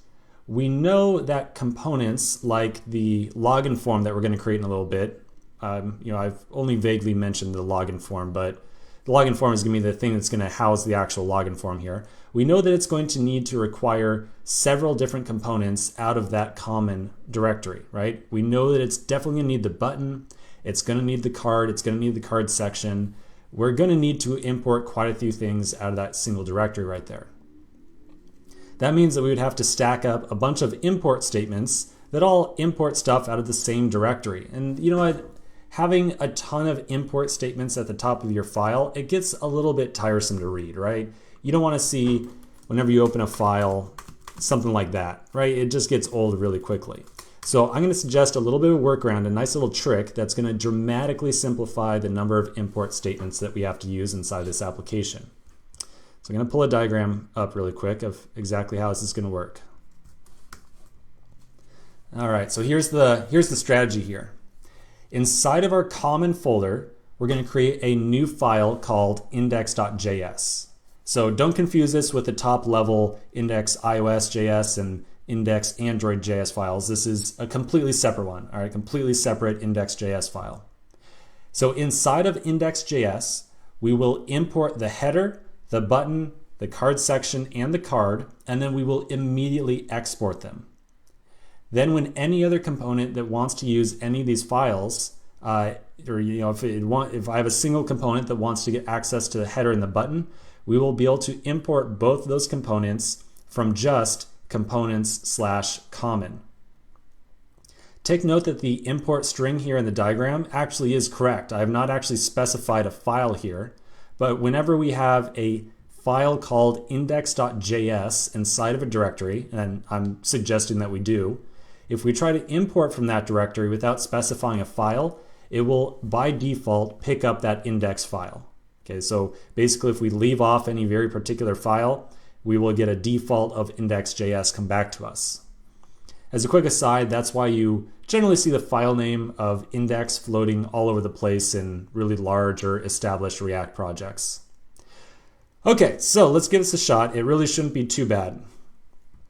In my common folder, I'm going to make a new file called index.js. Then inside of here, we are going to import and export each of these other components in just a single line here. So we're going to use a little bit of a trick to do that.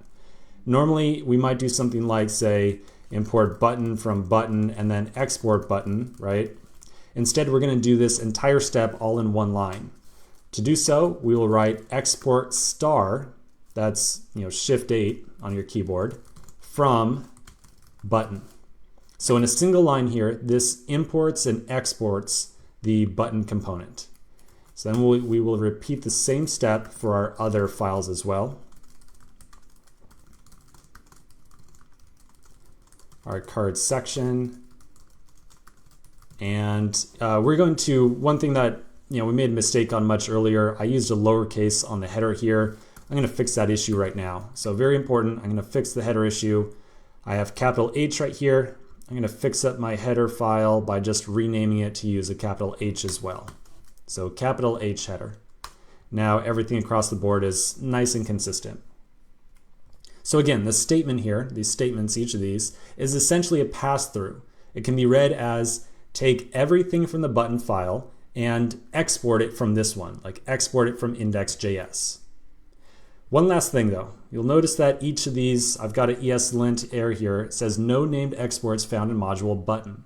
So the one downside to this approach that I'm taking right here is if I want to use this pattern, I cannot use the default keyword inside of each of these files. So I'm inside of my button component right now. If I want to use this approach, I cannot use the default keyword.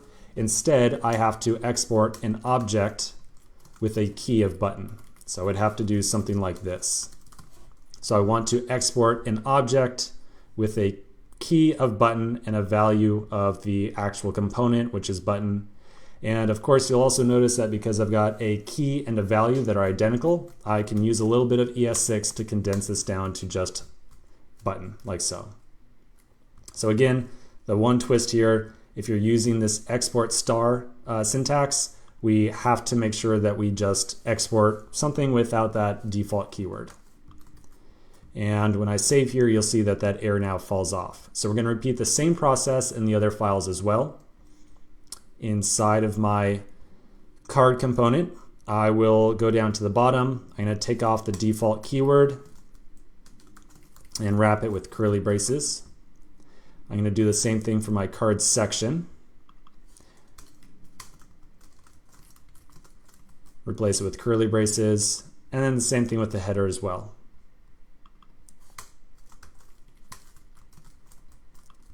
Okay, so now all four of my reusable components have a single export statement at the bottom. Here's my export, and my export. And now my index.js file is all happy. So no errors from ESLint. If you still have something or some errors from ESLint, keep in mind that ESLint just hit Command S to save the file, and you should see those errors drop off. If ESLint is still complaining, I would encourage you to just close the index file and open it back up, and you should be good to go. Okay, so one last step here. I want to just make sure that everything is working as we expect. So I'm going to flip back over to our app component, and I want to test out this new import strategy. So at the very top, I will import header from components common. And notice that I do not have to specify that index file. If I just specify a directory, by default, it will go to the index.js file. In addition, I only want to get the header out of here, so I'm going to destructure header out of that index file. Then inside of our component, I'll locate the header, and I'll give it a header text of authentication, like so. Cool. Let's go ahead and give this a test out in our simulator. So I'll flip over, refresh, and hot dog. It all worked out. Hooray! So again, this whole pattern right here, I know that the refactor was a little bit of a pain, but the entire idea behind it was that we can now put all of our reusable components inside that common directory and then just have one single import statement to get access to all of them. So definitely makes life a little bit easier. Let's continue in the next section and get started with Firebase. In the last section, we set up some infrastructure for our reusable components to be able to import them more easily. So with a single line, all the components we need, at least for the common ones. We'll now continue by getting set up with Firebase. But before we do, let's answer that nagging question. What in the world is Firebase? What is it going to do for us? So we're going to explain Firebase with this amazingly simple diagram right here, because what Firebase really does is amazingly simple. Firebase can be thought of as an online database that will connect directly to our app. As we develop or publish our app, we can connect to this online data store and be automatically notified of any changes to our data by other users of our application. So whenever some amount of data changes, we can decide to update our different components and present that new information to our users. Firebase is not only about moving data between Firebase, the database, and our application though. It can also be used for analytics, file storage, or the feature that we're interested in right now, authentication. So I can talk all day about Firebase, but it is certainly one of those concepts where you just have to walk through it yourself. So let's sign up for an account and get started. First, I'll open up my browser and pop open a new tab. And I'm going to go to firebase.google.com. Now I'm going to assume that you've already got a Google account, like general Gmail or just something like that account. I'm going to assume that you have one. If you do not have a Google account, you'll need to create one right now. And you can do so by clicking sign up here on the top right. In my case, I've already got a Google account and I've already hooked it up with Firebase. But again, if you've never hooked up with Firebase and you are signed into Google, there should be a link up here that basically just says, yeah, I want to sign up for Firebase. That's it. So once you sign up for Firebase, you'll get dumped at the Firebase console. So here's the console right here. Your console might look a little bit different. You might see some more text up here on the top left, but basically one way or the other, you want to find a button that says Create New Project. And if you just created an account, I believe it's going to be like right over here on the left-hand side. So all we're going to do is create a new project. That's the goal here. So I'll click Create New Project. And I've already got a project called Auth that I made when I was first developing this application. You can call it whatever you would like. I'm going to call my project just Authentication, just to have something different than Auth. And I will create my project. This is going to take a little bit of time for everything to get set up, but after creating the project, it'll automatically take us to our project dashboard. So the first thing I want to tell you about this project dashboard is that it's set up for a lot of the different features that are included with Firebase. So we've got working with analytics, working with authentication, which is what we care about, database data, storage, hosting, blah, blah, blah, all that kind of good stuff. The other thing that I want to mention to you about using Firebase specifically with React Native, all over the place in the documentation, you're going to see stuff that says add Firebase to your iOS app, your Android app, or your web app. And of course, React Native doesn't quite fit into any of these single categories. We're going to be using add Firebase to your web app because what this add Firebase to your web app can really be read as is just add Firebase to a JavaScript application. And that is what, oops, not yet. All right, that's fine. And that's basically what we're really doing here. We are adding Firebase to a JavaScript application. All right, so one last thing we need to do here to get set up for our application. On the left-hand side, we're going to find that auth section and click it. And then immediately we get some setup here, and we're going to set up a sign-in method. So I'm going to click set up a sign-in method, and these are all the different providers that we can use with Firebase. Now, unfortunately, you'll see Google, Facebook, Twitter, GitHub. It would be awesome to do OAuth with React Native, but right now, unfortunately, Firebase does not have great support for using OAuth providers with React Native. So for us, right now, we're just going to be making use of email and password as a authentication mechanism. So I'll click on email and password, and I know this is really small, by the way, but their zoom doesn't do the greatest. Maybe that's better. Okay, so I clicked on email and password, and we are going to specifically say, yep, I want to enable this. Please turn on email and password authentication. So then we'll save, and that's pretty much it. We just enabled email and password as an authentication mechanism. Let's now continue in the next section and get our client set up with Firebase. In the last section, we set up our Firebase account and we enabled email and password for authentication. That's only half the setup though, as we still have to set up the Firebase client library so we can interact with their servers. So we still have to do a little bit setup now, but don't worry, this setup part isn't too bad. It's just more installation of modules. So first thing we're going to do is install the Firebase library as an NPM module. So I'm going to open up my command line. I'm inside of my project directory of auth right now, and I will npm install -- save Firebase. So again, this is going to reach out to the npm registry and install Firebase as a dependency. After that, we will be able to set up Firebase inside of our application. Now, when we created our Firebase project, like over in the Firebase console here, when we made this authentication thing, it created a distinct bucket of data for our project that sits on the Firebase servers. So now, in theory, on the Firebase servers, there's some like big folder or bucket where all of our data is going to sit. So to set up our Firebase library locally, we have to tell it exactly what bucket to go reach out and try to get access to on the Firebase servers. Okay, so my Firebase library is done installing, and we are now going to tell it, hey, when you boot up, please try to connect to this very specific bucket of data. That's the goal here. So inside of our app component, we're going to place that initialization code inside of here. We will first import Firebase from Firebase. So this gives us access to the Firebase library. And then we are going to set up some initialization or configuration for it. And we need to think for a second, when's the best time to do setup like that? You know, when's the best time in our application to do that setup? And so I'm going to say, well, maybe the best time to do that setup would be right before this component right here, this app component, gets rendered to the screen of our device.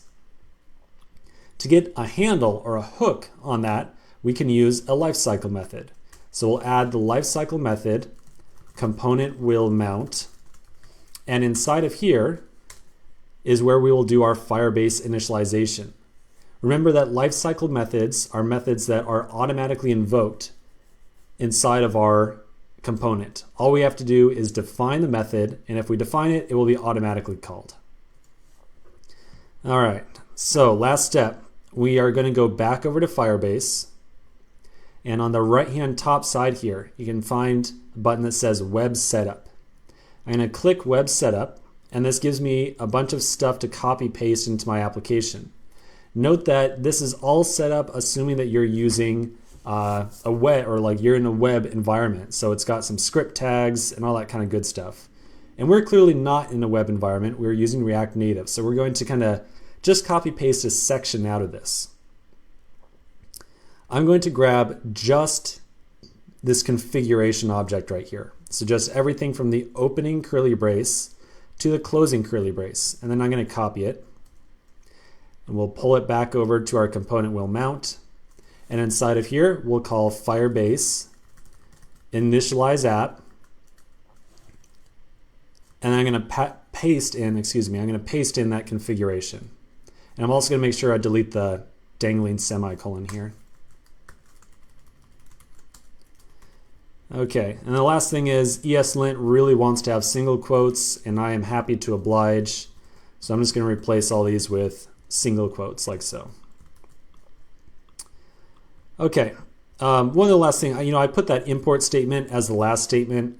It should really be above any import statements for stuff that we write. That was a mistake on my side. So I'm just going to cut this line and move it above the header import. There we go, much better. Okay, so that's it. That's all we had to do for our Firebase setup. So at this point in time, we have installed the Firebase library, and we gave it a little bit of configuration that told it, hey, we've already got a project set up for you. There's some bucket of data on the Firebase servers that you need to make access to. And this is the configuration that makes that happen. So I think that we are just about all set now to start working on our form. Let's continue on the next section and start working on that sign up form. In the last section, we finished some Firebase setup.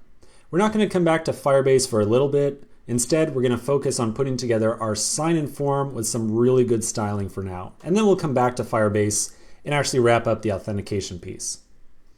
So one of the first considerations that we need to make for this sign-up form is whether or not we should create a new component to house the form itself, or whether or not we should just place the form directly inside this app component. So I'm talking about like literally placing a text input tag directly inside this component. I'm going to suggest that we create a separate component, and here's why. The sign-in form should only be visible for a portion of the time inside our app. Sometimes we'll show the form, right? Like when the user first starts the app up, but other times we won't. So when a user successfully signs in. And it's going to be easier to hide it if we put the form into a separate component. So with that in mind, I'm going to create a new file inside of my components directory, not inside of common, just inside of components, called login form. So login form, its sole purpose is going to be to house everything having to do with entering an email, entering a password, and then trying to sign the user in. So inside this file, let's get started with a little bit of boilerplate. I am going to make this a class-based component for reasons that we'll talk about in just a little bit. So we'll import React and component from React, and then just Vue for right now from React Native. Then we'll create our component class of login form. I'm going to make sure I've got component spelled correctly, and add my render method, from which we'll return a single view tag for right now. Then at the bottom, we can export default login form. Okay, so there's the boilerplate right now. I'm hoping that at some point in time, getting this boilerplate together is going to become second nature, because if it feels like we write it a lot, yep, that's absolutely correct. We definitely write this thing a lot, this boilerplate out. All right, as a quick reminder, this login form, here's a diagram for it. We need to have that kind of the card section component, and definitely the button component as well. So I think that our next step will be to place our reusable components, or at least import them, and then kind of scaffold out what we want the login form to look like. We're going to need one card, and I think it's going to contain 3 card sections. One for email, one for password, and one for the login button. So let's get started with that now. At the very top, we will import our button, card, and card section from the common directory. And notice that I'm saying in the current directory, find the common folder, because this login form is already inside the components directory. Notice how this is a lot nicer import statement than if we had 3 separate import statements all coming from the common folder. So again, I really like this kind of pattern here, this kind of approach. Now we'll add just kind of a little bit of scaffolding of what the different cards and card section areas should be. So I'm going to take out the view tag for right now, and I'll replace it with a card tag. So that's going to give us that kind of nice looking wrapper that has some nice shadow on it, has some margin on the left and right hand sides, just something that looks nice. And inside of here, we'll make our 3 separate card sections. So card section 1, and for right now I'm just going to use self-closing tags because I don't have anything to put inside the first 2 just yet. And then for the last one, this is going to be the card section that's going to house the button. And we could probably create that button right now because we already know what text it's going to require. So I'm just going to put in login like so. So we've got card, 3 card sections, and the last card section has a button tag inside of it. Finally, we need to make sure that this component actually gets shown inside of our app. So I'm going to flip back to our app component, import this form, and show it. So up at the top, we will import login form from components login form like so. And then we're going to show it inside of our application. So I've got my view tag, I've got my header tag. I probably don't need the text anymore. It was really just there to get us started. So I'm going to take out the text tag and replace it with an instance of the login form like so. All right. Now, of course, as I mentioned earlier, we probably don't want to show the login form 100% of the time, but we will just use this shortcut for now, and we'll come back later and figure out how we're going to toggle whether or not the login form is visible. Okay, time to see if everything worked out. I'm going to flip back over to Simulator, refresh, and see how we're doing. The first time we import stuff always takes a while for it to transpile, especially since my laptop is not the newest one in the world. So we'll just kind of, I'm never giving up. I'm just going to let the thing go. While that is running though, I do need to do a little bit of cleanup. I've still got the unused text tag, which we just deleted. So I'm just going to take that out just for good housekeeping. And there we go. All right, so much better. I've got 1 card section, 2 card section, and the 3rd one here. And the 3rd one presently just houses the login button, which if we press doesn't do anything just yet. So let's continue the next section and figure out exactly what we're going to place inside of these card sections. In the last section, we kicked off our login form component by importing a couple different components from our common directory. You'll notice here that condensing this down to a single line is just fantastic, saves us a lot of space here. Now there's a couple of different directions that we can go with our login form to get it working for accepting a email and password, but I think the best direction is going to be to focus on just getting some text inputs in here in each of the card sections and starting to receive an email and a password from the user. Just give them the ability to type something in. So that's a great place to start, but before we do, let me say something really quick. Handling text inputs is a little bit of a pain with React Native. Okay, it's a little bit of a pain. So to figure out how to handle text inputs, here's the methodology we're going to take. We're first going to implement a text input inside of this login form. So we're going to do all the work that's required directly inside this login form. After that, after we figure out how it works, we're going to refactor out that text input to a separate component, to a reusable component. Okay, so that's the plan here. We're going to first figure out how it works, and then we're going to refactor it over time. Okay, so with that disclaimer, let's get started with some text fields. The React Native library provides us with a primitive text field, and when I say text field, I mean it's just something that can accept text from the user called text input. So we're going to import that right now from the React Native library. So here's our view. I will also pull in text input like so.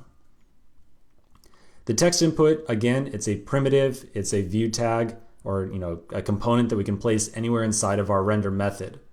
So we want to have 1 text input for each of our card sections. For right now, we're just going to focus on doing 1 of the 2 inputs. So I'm going to expand out my card section, and inside of it, I'll place a text input like so. Okay, so here is kind of difficulty number one with text inputs. And let me tell you, there's more than one. Difficulty number one is that text inputs by default do not have a set height and width. By default, they behave just like the image tags that we saw earlier. They render with a height and width of 0, and they also have 0 styling in general. So if we just went and refreshed our simulator right now, we would not see anything pop up on the screen. So to just get our text input to be visible, like just visible, we're going to add on a style tag, or a style prop, excuse me, and we'll give it a hard-coded height of 20 and a width of 100. Okay, so this is just to get the darn thing visible. So let's flip open our simulator now, and you'll see that our card section, the first one, now appears to have a little bit of height to it. If I click all the way to the left, if you click in the middle it won't work, you have to click all the way to the left, we can then start to type. So, okay, it looks like we are able to accept some amount of text here. So we're definitely going in the right direction. Let's take a short break and come back and talk a little bit more about exactly how text inputs work with React Native. In the last section, we got started with our text input here, and we imported it, tossed a style on it, and just verified that, yep, we can type something in the simulator if we want to. One thing that's kind of been bugging me here from the last section is we're not using this view tag anymore on our import for React Native, so I'm just going to do a little bit of cleanup. I'm just going to kill that view tag because we're not using it. Okay, everything's no more red on the screen. Can't stand the red. Whew, all right, so we need to focus on making sure that we can somehow receive text from the user with this text input. Now, yes, right now we can type into this thing, but how do we actually get access to the text inside of this text input, right? From inside of our input, how do we pull some text out of that text input? That's the goal of what we want to do. That's the goal of this section. We're going to figure out how to receive text from that text input. So I got to tell you right now, this is definitely one of the really weird parts of React and React Native. So the plan here, how we're going to tackle this, we're going to toss up a bunch of code on the screen, and then we're going to talk about exactly how it works. Okay, so we're going to do this in kind of the reverse order of normal. We're going to toss the code up on the screen and then figure out how it works. So we're going to do a little bit of typing without quite knowing what's going on. The first thing I'm going to do is I'm going to add some state to my component. Remember, state is what we use to deal with feedback from the user or react to user events in some fashion. I'm going to initialize my state object to have a single property of text. And the single property of text will start off as an empty string. Next, inside of my text input, I'm going to add another prop in here. And again, I guarantee you we're going to come back and discuss how this stuff is working.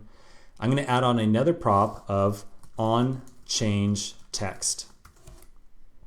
And then to this prop right here, we'll pass a fat arrow function. It's going to be called with one argument, which is going to be the text. And as soon as this thing is called, we're going to set our state with that text. Keep in mind here that I'm going to use the condensed ES6 syntax for this object right here. So I have just text, but that will get expanded to look like so. So I'm setting the property text with the text that this function got called with. All right, now one last weird thing, and then I promise you we're going to talk about what's going on. I'm going to add on another prop here of value, and I'm going to set it equal to this.state.text. Okay, so all right, couple changes, 3 changes in total. I added in state. I added in an onChangeText callback here. And I also added in a prop of value that we passed to the text input. So I'm now going to refresh my simulator and let's just see, hey, is anything different? Did anything change here? And well, okay, I mean, it looks completely identical. What the heck is different, right? What is different about what we just did? It sure feels like something's different, but what did we actually do? Let's take a quick break and then come back and discuss exactly the purpose of using state with this text input here. In the last section, we added a bunch of code to our login form, all revolving around state and this mystery property in here that we called text. So I'm going to pull up a diagram now, and we're going to give a shot at trying to figure out what the heck is going on here with this thing. So here's our diagram. So this diagram is meant to represent a cycle of sorts. So we're going to start off at the top left-hand side. We're going to go down and we're going to come back up to the top. Okay. So everything starts off with a text input. We rendered it to our inside of our component. It shows up on the screen and it's just kind of there. Once it is rendered and it's visible on the screen, the text input just sits there and it doesn't actually do anything until a user actually taps in it and then starts to enter some text. So until a user enters some text, the text input is just sitting there. Now when a user enters some text, some really interesting stuff starts to happen. Whenever the user enters text, that onChangeText event handler is called. So we added a prop to that text input of onChangeText and we passed it a function. That function gets called whenever a user types something into that input, okay? And it gets called with the text that the user just added. So that's not the weirdest thing in the world, right? We added a callback function. This fat function right here is going to be called whenever a user types inside that thing, and it gets called with the text that the user added. So then, after that onChangeText event is called, we immediately call setState with the new text. Okay, so we take that text and we call setState with it. So now the current value of that text input, like as far as the user is concerned, as far as we're concerned, is this.state.text. That is what the value of the input is. Next, because we called setState, the component immediately re-renders. Don't forget that step. Whenever we call setState, the component immediately re-renders. And now here's where the magic happens. When the text input re-renders, right? Like when our render method is executed again, the text input is created again, and when it re-renders, we tell it that its value should be equal to this.state.text. So we recreate the text input, we place it on the screen, and we immediately tell it that its value is this.state.text. And so we start off all the way with the cycle again, all the way back up to the top with the text input. So the very critical part here, the really important part, is that whenever a user enters some text into that input, the text input is not responsible for knowing what its value is. It has no idea what its value is. Instead, we save the value that the user entered to this.state, and then whenever the text input re-renders, we say, hey, text input, you're not going to tell us what your value is. You have no idea what your value is. We are going to tell you very distinctly your value, the text you should contain, should be coming from this.state.text. Okay, so I know this might seem like a really crazy town way of handling text input. I don't disagree with you. To be honest, it's very much dissimilar from how just about every other JavaScript framework does this, right? Every other JavaScript framework says, let's put a text input on the screen. When the user types something in, great, just let them do it. And then eventually when the user tries to submit the form, let's reach into the text input and pull the value out. So React Native is completely different in that regard. We are not letting the text exist inside the text input. The text exists as a piece of state on our component. That's how it works. The benefit to this is that we always know exactly what the value of that text input is. We can just reference this.state.text. And now maybe that doesn't sound like the greatest benefit in the world, but believe me, as soon as we start to try to pull the text out of this thing and try to make this into a reusable component, blah, blah, blah, blah, blah, all these benefits are going to come together, and you're going to realize that holding text outside of the text input actually has a fair number of benefits. Okay, so this has been kind of a heavy little discussion talking about how these text inputs work. So let's take a quick break and then come back and turn this text input right here into a reusable component. In the last section, we had a discussion about how the text input interacts with our component level state. We're going to continue now by spinning out this text input as a reusable component. So the reason that we're going to do this is having to recreate our text input every time with obviously what is probably going to end up being a lot of styling on here, right? We're going to need to add a lot of styling to this thing just to make it look nice. And so I think that creating this as a reusable component would save us a lot of time, considering that we might want to reuse this text input in the future. So that's our goal. We want to create a reusable input to serve as our text input. Let's take a look at a diagram really quick, just to remember exactly what we want this thing to look like. So we want to have the text input in here kind of off to the right-hand side. So the user should be able to tap to the right-hand side here and enter some amount of text. By default, we should have a placeholder, so some placeholder text. And then on the left-hand side, we should have the option to add in a label of sorts. So this is not the value over here. This is supposed to be a label to tell the user, hey, please enter an email over here to the right-hand side. So let's give this a shot. We will place this reusable input, or this reusable component, in the same location as all of our other reusable components, which is the common directory. So we're going to add a new file. And for our reusable text input, we're just going to simply call it input.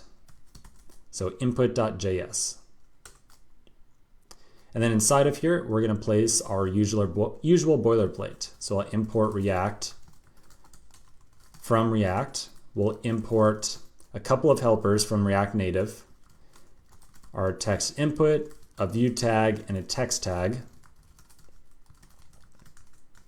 And then we'll define the component itself. I'm going to make this a functional component, and we'll talk about why in just a second. And then finally, we will do our export of input at the bottom. Because this is one of the files that we are going to immediately import and export, kind of like that pass through from our index.js file, I'm going to wrap input with the curly braces, and I'm not going to use the default keyword. So now we'll flip over to index, and we will immediately add our little helper in here. Export star from input. So now any other file inside of our project can import the input tag from the index file inside of our common directory. Now inside of the input component itself, we're going to place just a little bit of JSX in here, and just to kind of get ourselves started, and then we'll talk about exactly how we're going to design this thing. So I'm going to place just a little bit of stand-in JSX for now. I'm going to return a view tag, and then inside of there, I'm going to add in a text tag. So the purpose of this text tag right here is to serve as that label that's going to float off to the left-hand side. So here's our mock-up right here.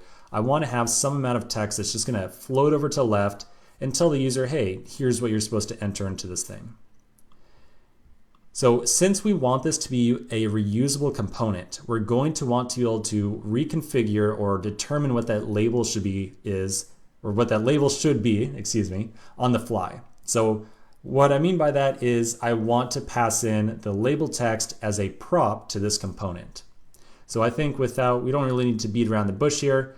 We can receive a prop from our props object, and I'm going to just arbitrarily right now, remember all these prop names that we specify, all the ones we create, I'm just kind of making up on the fly here. I'm going to say that we should call this thing with a label prop, and then whatever text I pass in as the label prop, we should add it inside this text component or this text tag right here.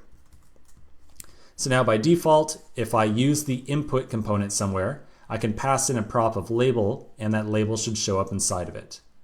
Cool, so good enough start here. Let's continue working on this in the next section. In the last section, we created our new reusable input component. The whole purpose of this input component is just to wrap a text input and make it look nice. Remember, by default, that text input has absolutely zero styling, and so I don't want to have to add in the styling every single time that I want to use the text input. So inside our component now, we'll place our text input and then immediately start to add in some styling here as well. So I'll place my text input, and I expect to have to give it a lot of different properties, so I'll give myself a little space to add in some props here. We'll add in, to start, a hard-coded style of height 20 and a width of 100, just like we had before. So maybe just before we start working on the styling too much, let's focus on making sure that we can use this input inside of our login form. So specifically what I'm talking about here is we've got a little bit of a challenge ahead of us. Our text input that we create inside of the login form, remember this is the primitive component right here, had that entire system with state and on change, callback, and the value and blah, blah, blah, all that kind of great stuff. So we need to make sure that when we replace this text input right here with the input that we just created, the reusable version of it, we need to make sure that our component also respects these value and on change text properties as well. So it is not as bad as it might sound. Trust me, let's do the refactor and see how it works out. the first thing I'm going to do is I'm going to realize that I don't really want the text input from the React Native library inside of my login form anymore. I want to replace it with our homegrown version, our reusable component version. So I'm going to take out that import statement because we don't need React Native anymore inside this file for right now. And instead, we will import the input tag that we just created. And then I will replace the text input with the input. So now this is our component right here. This is our component through and through. We already added in the style tag to the text input inside of our component, so we'll take this one out for now. But we are going to leave in the props of value and onChange text. So all we have to do to make sure that this thing works correctly, make sure that the state of that text input is still reflected on the login form state, we just have to make sure that we pass the props of value and onChange text to the text input inside of our component. So we will flip over to our input right here.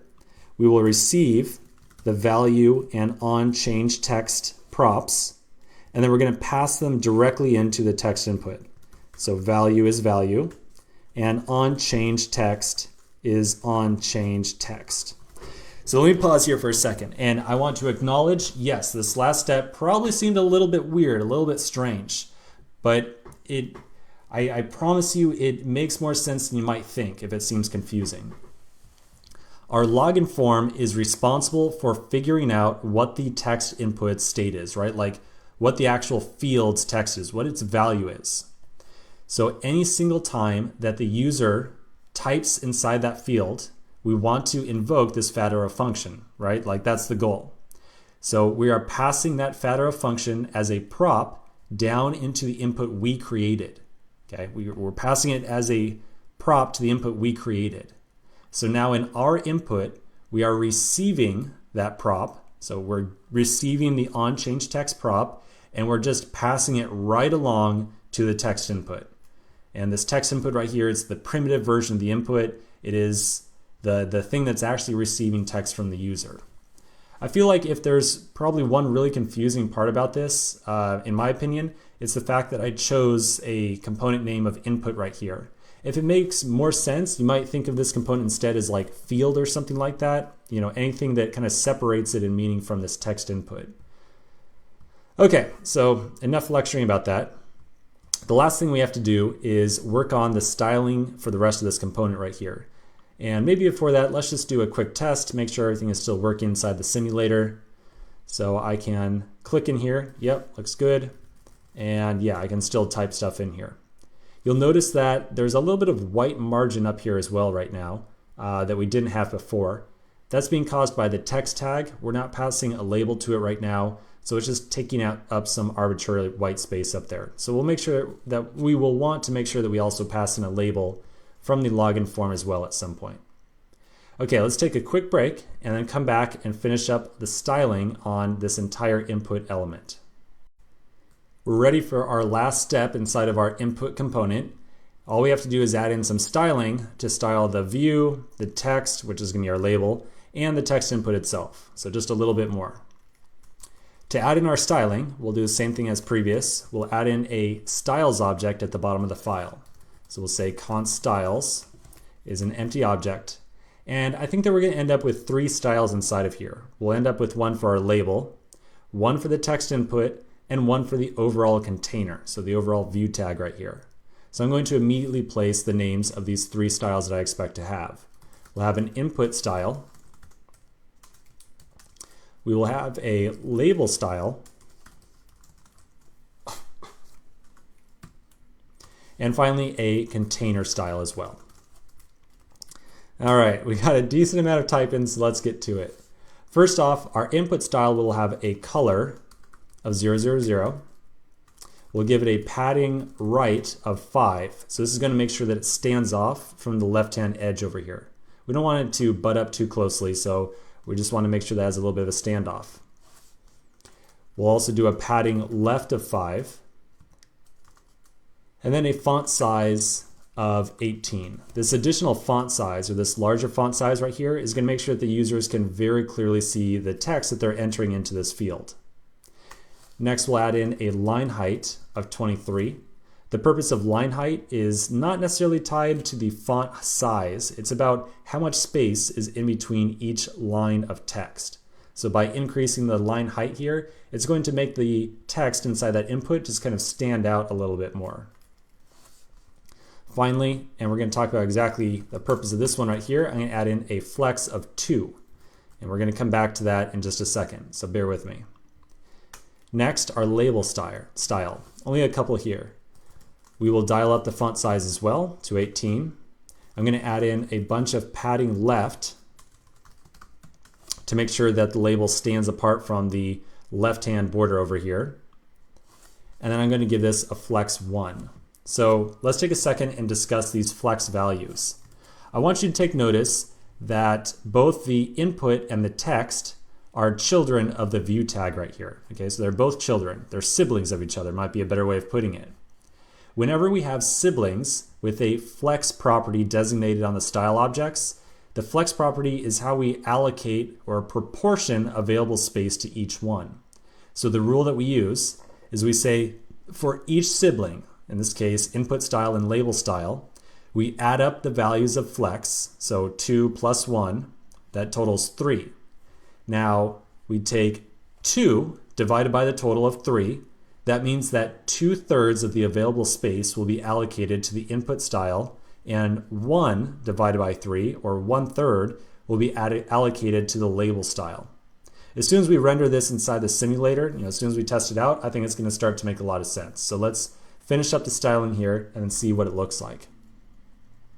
So the last rule we have to do is our container style. And this container style is going to be applied to the overall view tag. So for our container style, we'll add a height of 40, a flex of 1 to make sure that it fills up all the available space that there is. And then we want to make sure that the label and the text input themselves show up alongside each other. So kind of in the horizontal or row direction. So to make these two items line up in the row direction, we'll give the container style a flex direction of row. Finally, we will align items center to make sure that the items are lined up vertically. All right, so now the last thing we have to do is take these 3 style properties and apply them to the different tags in here. So again, we're going to use a little bit of destructuring to make that happen. So we'll pull our input style, our label style, and our container style. And we're going to pull all those from our styles object. And then we'll apply them to each individual tag. So the overall view gets a style of container style. The text gets a style of label style. And finally, the text input gets a style of input style. All right, one last thing before we test out in the browser. We still do not have a label here. So let's flip back to our login form where this input component is being used and make sure that we pass the input a label to use in here. So I'm going to go back to my login form. I'm going to find my input. I'm going to make sure that I pass it a label as well. So I'll give it a label of, let's say, email. All right, so now this is it. Time for the moment of truth. We will refresh the simulator. And okay, well, you know what? We're close, but it looks like I probably made a typo in here. I've got a warning down at the bottom. Let's double check our property name. It's giving me an error on align specifically, or a warning, I should say. And so I made a mistake here. This should be align items. I'm almost positive I said align items, so I apologize for the confusion there. So let's do another refresh. All right, now this is looking pretty good. So now I should be able to click in here somewhere. Well, it looks like perhaps there's still a little bit of a mistake in here. So let's continue in the next section and figure out exactly why we can't click on the text input here. In the last section, we added some styling to our input component, but when we rendered it inside the simulator, I wasn't able to click in here. I apologize, I made a little bit of a mistake. When we added on the style of input style, I completely forgot that we had already added on the style of a height and a width on here. So whenever we add 2 props with the same name, the earlier prop is overwritten by the later one. So I'm just going to remove the style that's hard-coded with a height of 20 and width 100. Save it, and now I should be able to refresh the simulator and actually tap in here and start typing some text. Okay, so back to where we need to be. One thing I want to point out here is the flex values really quick. So remember, because we gave the input a flex of 2 and a label style of 1, the input is occupying 2/3 of the available space, whereas the label is only applying, or I should say occupying, 1/3 of the space. So just a little bit more challenge inside here, a little bit more housekeeping to do on this input before we can move on to the password one. First, I want you to notice one really annoying thing here. If I put in something like, maybe I enter an email and I've got an email of like bottle@gmail.com. That's a bad example. Let's see if I can. Yeah, wait, no. Okay, well, if I just do, there we go. Good enough, right there. You get the idea. If I type in a word that is not valid, iOS is going to try to autocorrect my value here. And I really very likely never want to show my user some autocorrect information around their email address. Like, it's incredibly common for people to have an email like, I don't know, superprincess32 or something like that. And I don't want to start to show a user some validation around their email address because it could be completely valid, as long as it has the fully qualified domain at the end here. So it'd be really nice to not have any default autocorrect on here. To handle that, we can just pass a prop to the text input here to disable that default autocorrect functionality.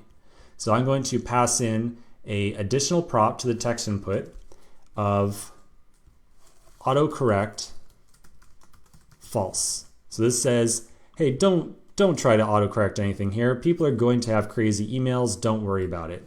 So now if I start to do like, test one or whatever, okay, I made a mistake. Maybe capital C, let's give that a shot. Test one, okay. My apology, my mistake there. Autocorrect should have a capital C, not a lowercase c, and we just have to pass it the value of false, and then we won't get any validation here or any messages that the user's passing in something funky. Now the other requirement here for our email tag, we had said that we wanted to show a placeholder to the user, something to prompt them at, hey, you're supposed to put your email address in here, something beyond just the text or the label that says email. So to add a placeholder to a text input, also very easy to add, just like the autocorrect. We just need to add an additional prop to the text input. So I'll add an additional prop of placeholder. And we need to make sure that we specify this placeholder on the fly or make it available for configuration from the parent component. Because I don't want to make sure this thing, I don't want to hard code email in here. If I hard code email in here, all of a sudden my input component is no longer reusable.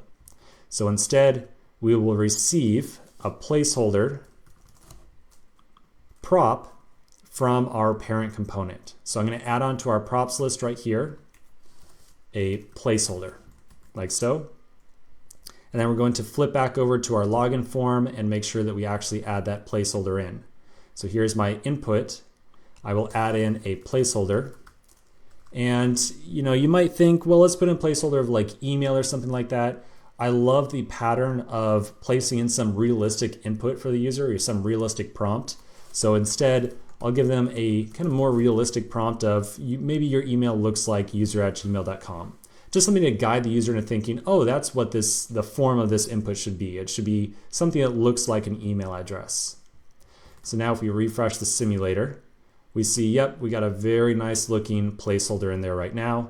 And it's very easy for the user to understand, okay, I should probably click in there and start entering something in. All right, so this has been a great little advance here. I think there's just one last little piece of housekeeping I want to take care of. Back inside of our login form, we are currently stashing the value of the email input on a piece of state called text. Now that's completely fine, nothing bad about that. Remember, the names of all these state properties are completely arbitrary. We can make them anything we want. But very soon we're going to want to add in another text input to handle our email field as well. And at that point in time, it's not really going to make sense to have like a text piece of state and like password text or something like that. So I'm going to choose to just rename the prop here from, or excuse me, the name of the state property from text to email. So it's very clear to anyone who looks at this in the future that this piece of state right here contains the user's email address that they're trying to type in. So we need to also update some of our code down here as well. The input tag should now be pulling its value from this.state.email. And when we receive some amount of text from the onChangeText callback, we're no longer going to set a prop called text. We're going to set a prop called email. So take the text and set it on a prop of email.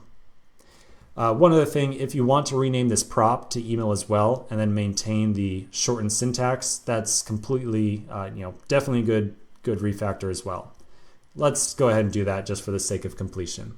So we're going to say that rather than calling this argument text, I want to call it email. Just a quick reminder, in JavaScript, you can name your props anything you want. You can rename them on the fly. It doesn't matter, whatever you want the prop to be called, go for it.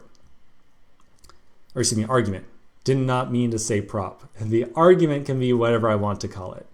Props have to be specially named. Anyways, so now I've got just the email prop. I will remove the text tag, and I'm relying on a little bit of ES6 here again of getting this expanded out to a full object of email:\email. Whew. All right, I think that's just about it for collecting emails from our user. So we're definitely in a good spot here. Let's continue in the next section and start handling a password from the user as well. In the last section, we finished up the input component and we also did a small refactor on our login form. So now we make reference to this.state.email to get the current email address that's in that input. We could have, again, just as easily left this thing as text. We could have gone with text here, absolutely no issue.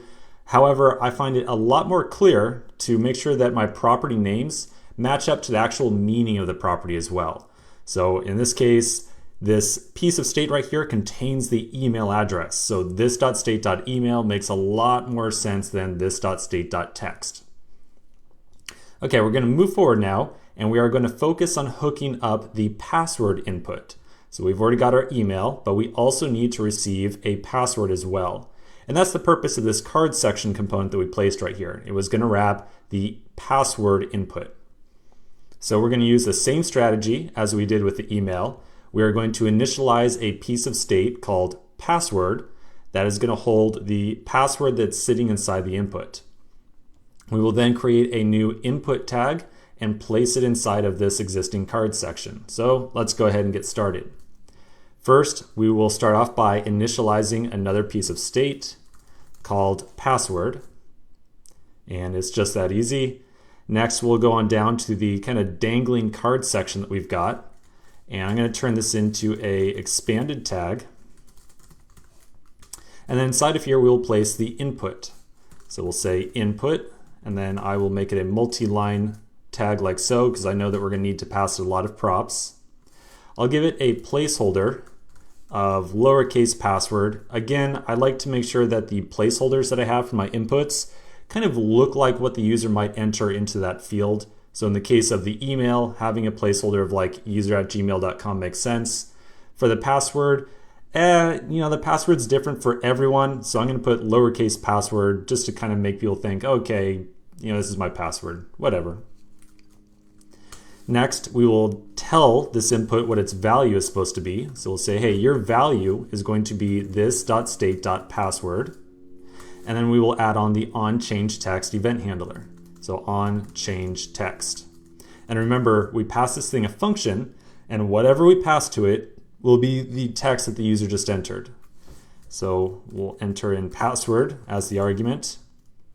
And whenever this thing gets called, we will update our password piece of state, like so.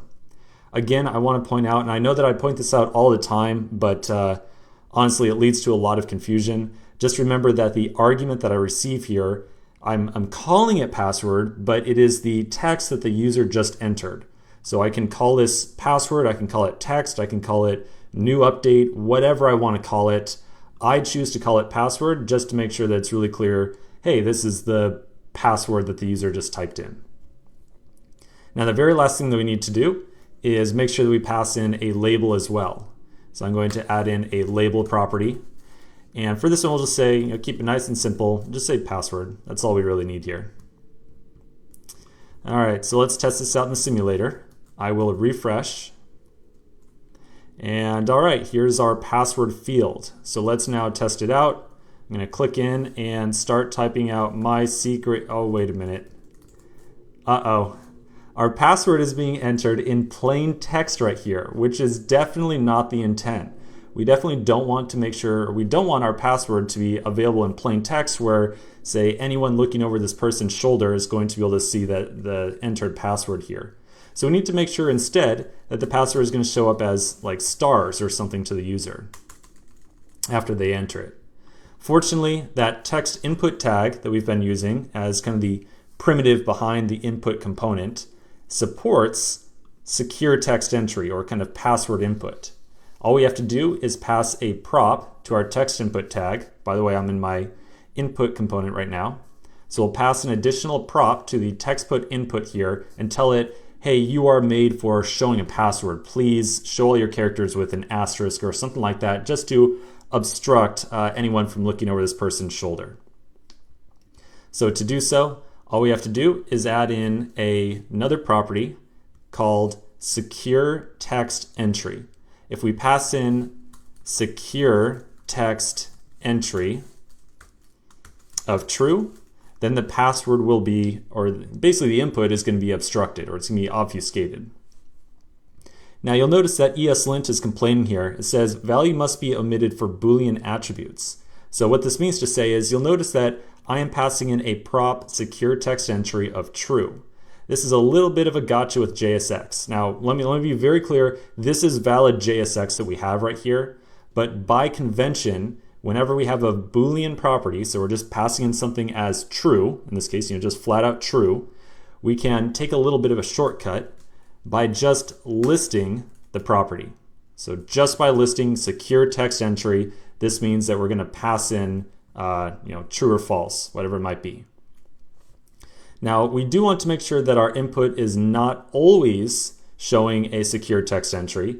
We want it to be able to be customized by the parent component. So the parent should be able to decide, you know what, yes, I do want this thing to be hidden, or I want it to be, or excuse me, not hidden, but I want this to be a secure text entry, or I do not want it to be.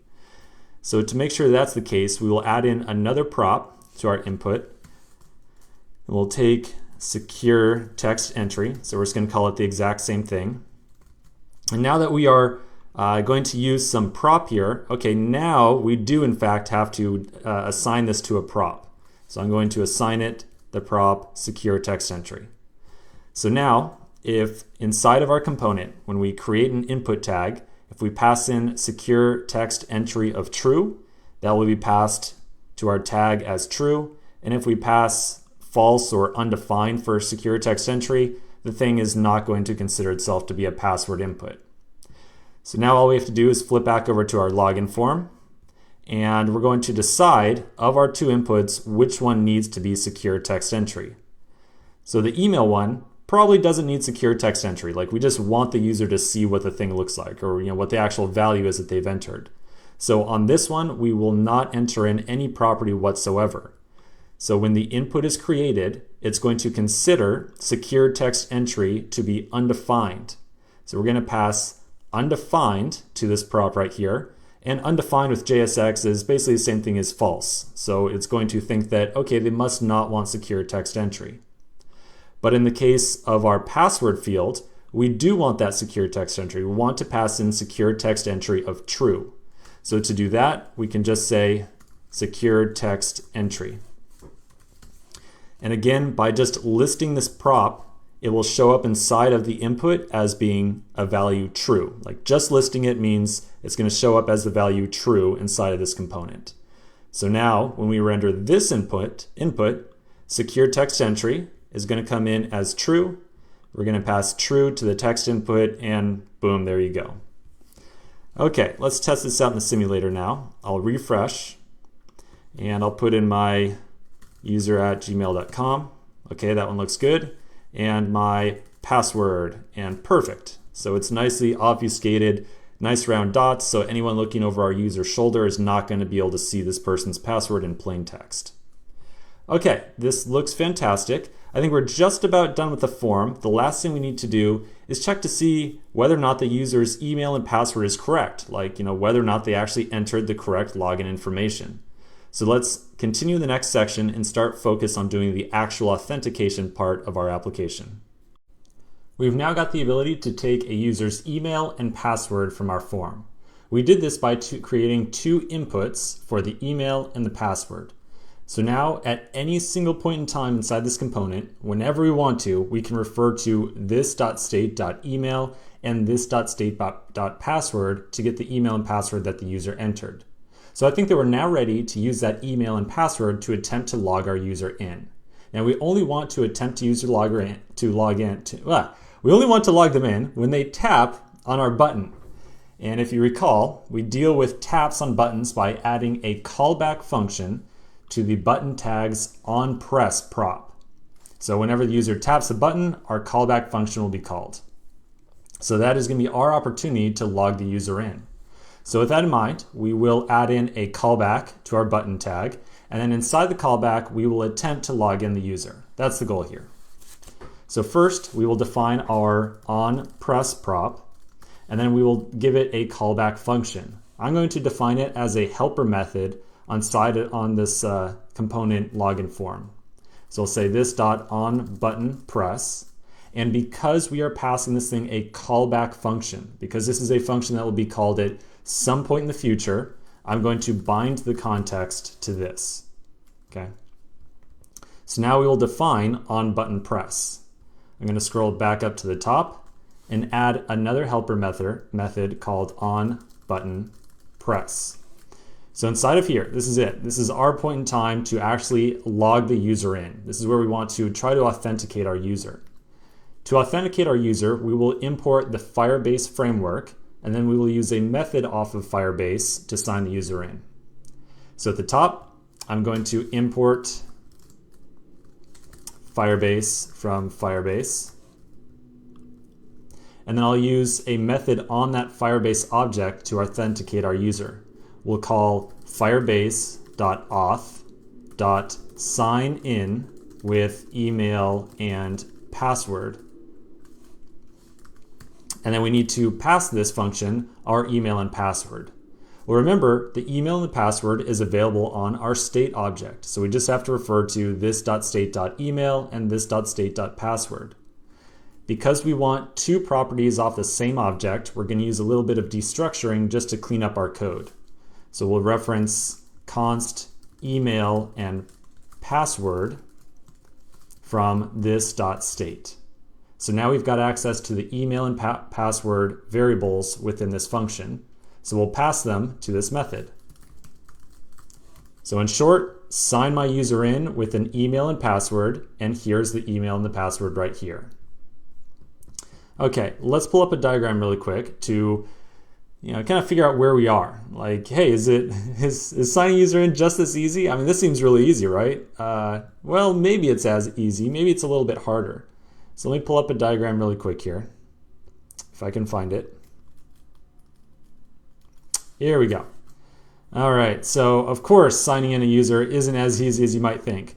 The code that we just put in, yeah, it is correct. It's how we initiate signing in a user, but now we've got a lot of stuff to do on top of this. So this is a diagram of all the different cases that can occur from attempting to sign a user in. So we start off here at the top with our sign in attempt. When we attempt to sign in a user with an email and password, there's two possible outcomes for it from that. Either they entered a correct email and password, so like correct credentials, and boom, now that was a successful authentication, and we can happily say, all right, user, you are now logged in. You have access to all the resources within this app. On the flip side, if they enter an incorrect email and password, we need to figure out why. So did the user enter in an email that did not exist? If they entered an email that did not exist, maybe we want to try to create an account for them. Because remember, we don't have a distinct separate flow for sign up. We've just got this one screen that's going to handle both the sign in and the sign up case. So if a user attempts to sign in and that sign in request fails, we will immediately attempt to create the user an account. Now, if we try to create the account and it's successful, fantastic, we're all done. The user, again, is signed in, we're happy. But if the user tries to create the account and that request fails, then we want to show the user an error, something that says, hey, you either tried to create an account using email that already exists in the system, or you entered an incorrect email and password combination. So this is the flow that we have to accommodate now throughout this sign-in process. So a user, again, taps on the button, either they succeed or fail. If they fail, we'll try to create them an account. If they succeed with that, fantastic. But if they fail, then we need to show them an error that says basically the entire authentication flow failed. You need to try a different email or a different password. So let's continue in the next section and handle implementing this case. In the last section, we put together some rudimentary authentication, this sign in with email and password, but we still don't really know what it means to be signed in, right? We are also not handling the case in which a user enters an incorrect email or password. So we still have a little bit to go with this whole sign in with email and password business right here. When we added a call to sign in with email and password and then actually execute it, this statement right here returns a promise. Remember that a promise in JavaScript is a construct for handling some amount of asynchronous code. When we authenticate our user, it makes an actual request to the Firebase server, and that takes some amount of time to actually make that request. To get notified of when that request is complete, we can make use of that promise. Okay, so we can make use of the promise that is returned by this statement right here. So remember the methodology or the flow that we're going to use. We're going to say if a user's sign-in attempt fails, then we want to try to create an account instead. So to handle that with a promise, we can remove the semicolon on the end of this line, which I just did, and then I'll add on a .catch case. This .catch statement right here says if this request fails, so if we get an error when we try to sign our user in, then we should enter this function, this fat arrow function that I just passed to the catch statement. Then inside of this statement right here, inside of this catch case, we will start going down the error chain. So we'll say, okay, if we're in this fat arrow function, they must have failed to sign in. That means we need to then attempt to create that user an account. So inside of this catch case right here, we will attempt to make the user an account with the same email and password that they just entered. So to do so, we'll use another method on this firebase.auth object. So say firebase.auth. And then this time around, it will be create user with email and password. And we'll pass in both the email and the password. So now we're implementing the right-hand side of this chain up to this step right here. We attempted to sign the user in. If the request fails, we then attempt to create an account for them.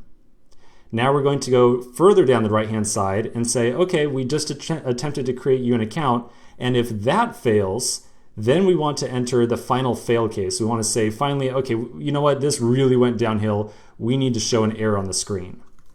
So this statement right here, our create user with email and password, also returns a promise because it is also an asynchronous method. So I'm going to chain on another .catch and pass in a fat arrow function. And inside of here, inside of this nested .catch is where we will finally show an error to the user. So we need to somehow get an error message on the screen. So how might we do that? How would we get our component to re-render and show an error message on the screen once we're inside this catch case right here? Remember how we always re-render our components. We always re-render components by using component level state. So we will introduce a new property on our state object called something like, error. And if a user both fails to sign in and create a new user with email and password, then we'll show an error message basically saying, hey, everything went wrong here. Like you did something really wrong. So let's give this a shot. Whenever we use state, we have to default our new property. So I will default error to be a new string. And then if a user finally gets into this catch case down here where they both failed to sign in and sign up, Then we will update our state and update the error message. So we'll say this.setState error is authentication failed. Just a very generic, hey, something really went wrong here. You entered some bad information. So now whenever the user really screws up or really fails their authentication, we will have a piece of state called this.state.error. So the last thing that we need to do is make sure that we show that error message inside of our render method somewhere. I'm going to find my last card section. So here's the button component right here and the card section with it. And outside of that card section, so I'm outside of it, I'm going to add in a new text tag to show the user that error message. So inside the text tag, I'll say this.state.error. Now the key here is that when the component first boots up, this.state.error is going to be an empty string. So by default, the user does not see an error message. But then when the user successfully logs in, everything is happy and fine and everything's going just a-okay.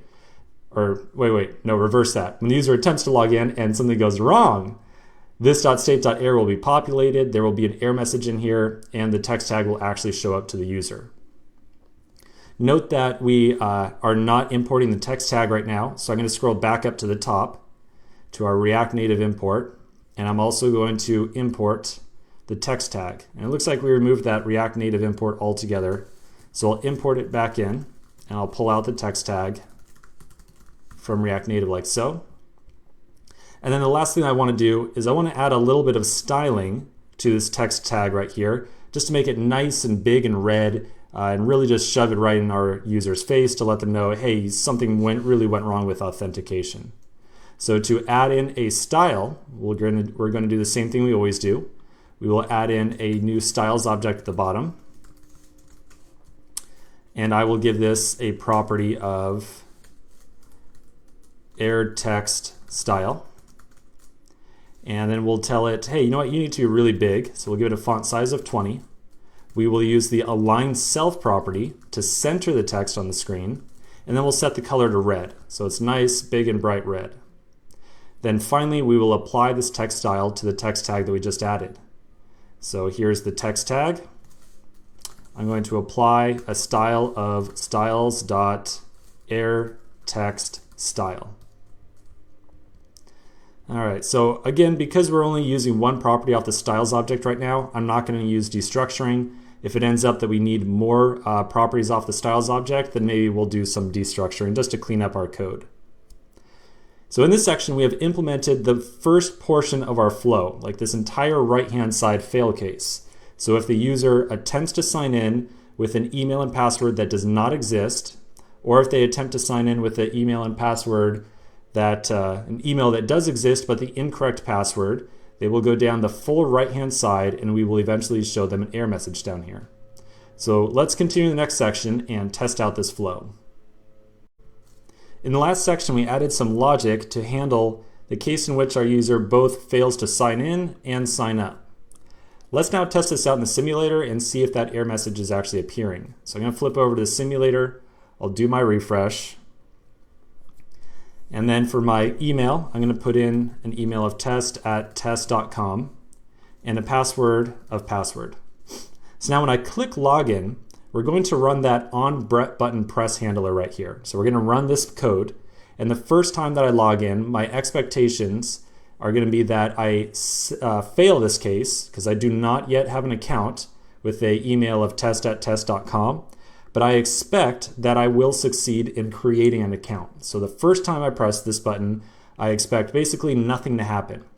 So I press it and yep, looks good, nothing happens whatsoever. Now I'm going to change my password, only the password, to just some, basically random string of characters here. Now this time around, I will attempt to sign in with an email and password. The email will be test@test.com. but the password will be incorrect. So I'm going to hit the catch case.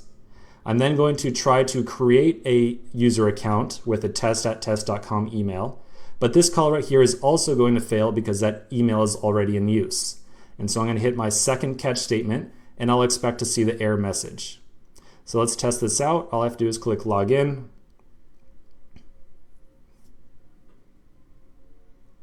and we get the authentication failed message here. You'll also notice that it took a little bit of time to actually complete that request. Like, we were waiting a good 2 or 3 seconds there. That definitely tells me that, hey, you know what, we might need some methodology or something to tell our user that this request is still pending. Like, we are waiting for an update, we're trying to log you in, but just give us a second. Otherwise, our users are going to think that, this feels awfully broken. So it looks like the error handling is in a good spot here. I want to do one small thing though that kind of will throw a wrench in our plans. I'm going to delete our password and I'm going to put in my correct one. So my correct password is password. And then I'm going to click the login button. So now my expectation here is that I will successfully log in because I have the correct email and the correct password. So I will log in and I'm waiting, and okay, I don't really know what is happening. I definitely expect to have successfully logged in here. So what's really happening at this point in time is we don't have any logic whatsoever to clear out this error message if a user attempts to log in again, right? We want to, as soon as the user attempts to log in a second time, we want to make sure that we clear this error message immediately, just so that they know that, okay, like this follow-up request, me trying to log in again is pending, and then eventually maybe the error message will pop up. So to handle that case, inside of our button press handler here, which is called the instant the user presses on that button, I'm going to call this .setState error, and I'm going to reset it to be an empty object. So now if I fail to log in once and then attempt to log in again, that error message is going to instantly clear out, and the user is going to know, hey, all right, reasonably I believe that the app is trying to log me in again. So let's test this out. I'll put in test@test.com, and I'm going to put in a bad password just to get an error message to appear on the screen.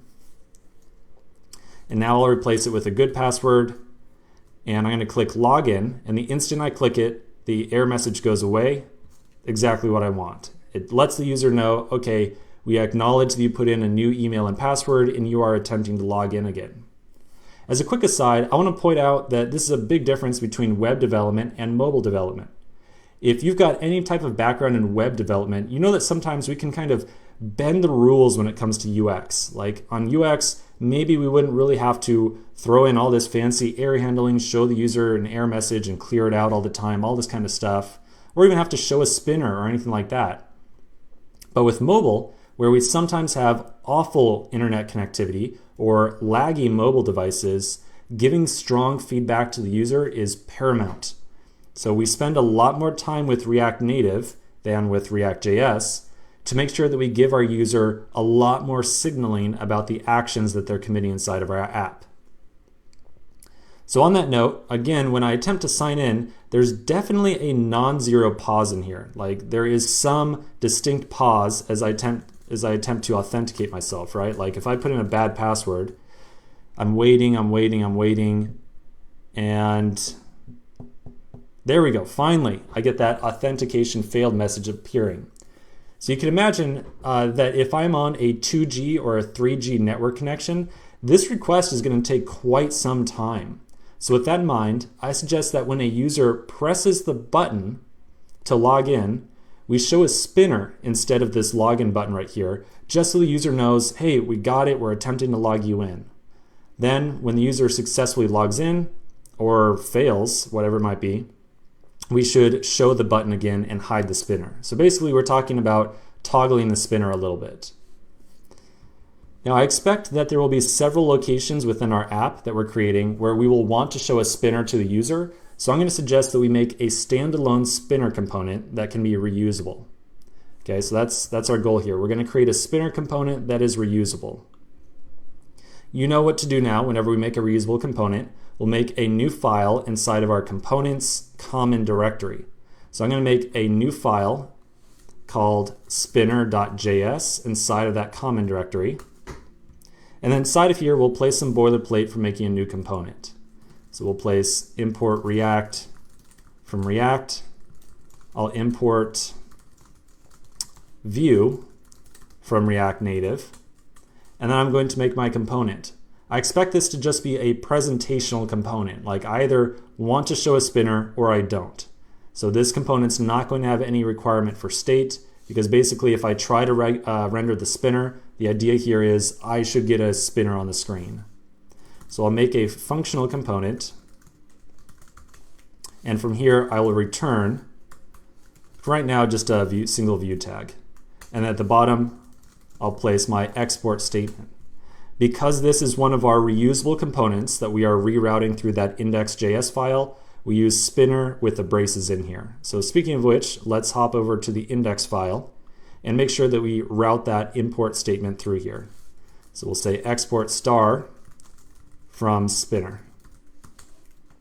So now any other file inside of our application can import the spinner component from just the referencing the common directory, which definitely matches our pattern with all of the other reusable components that we have.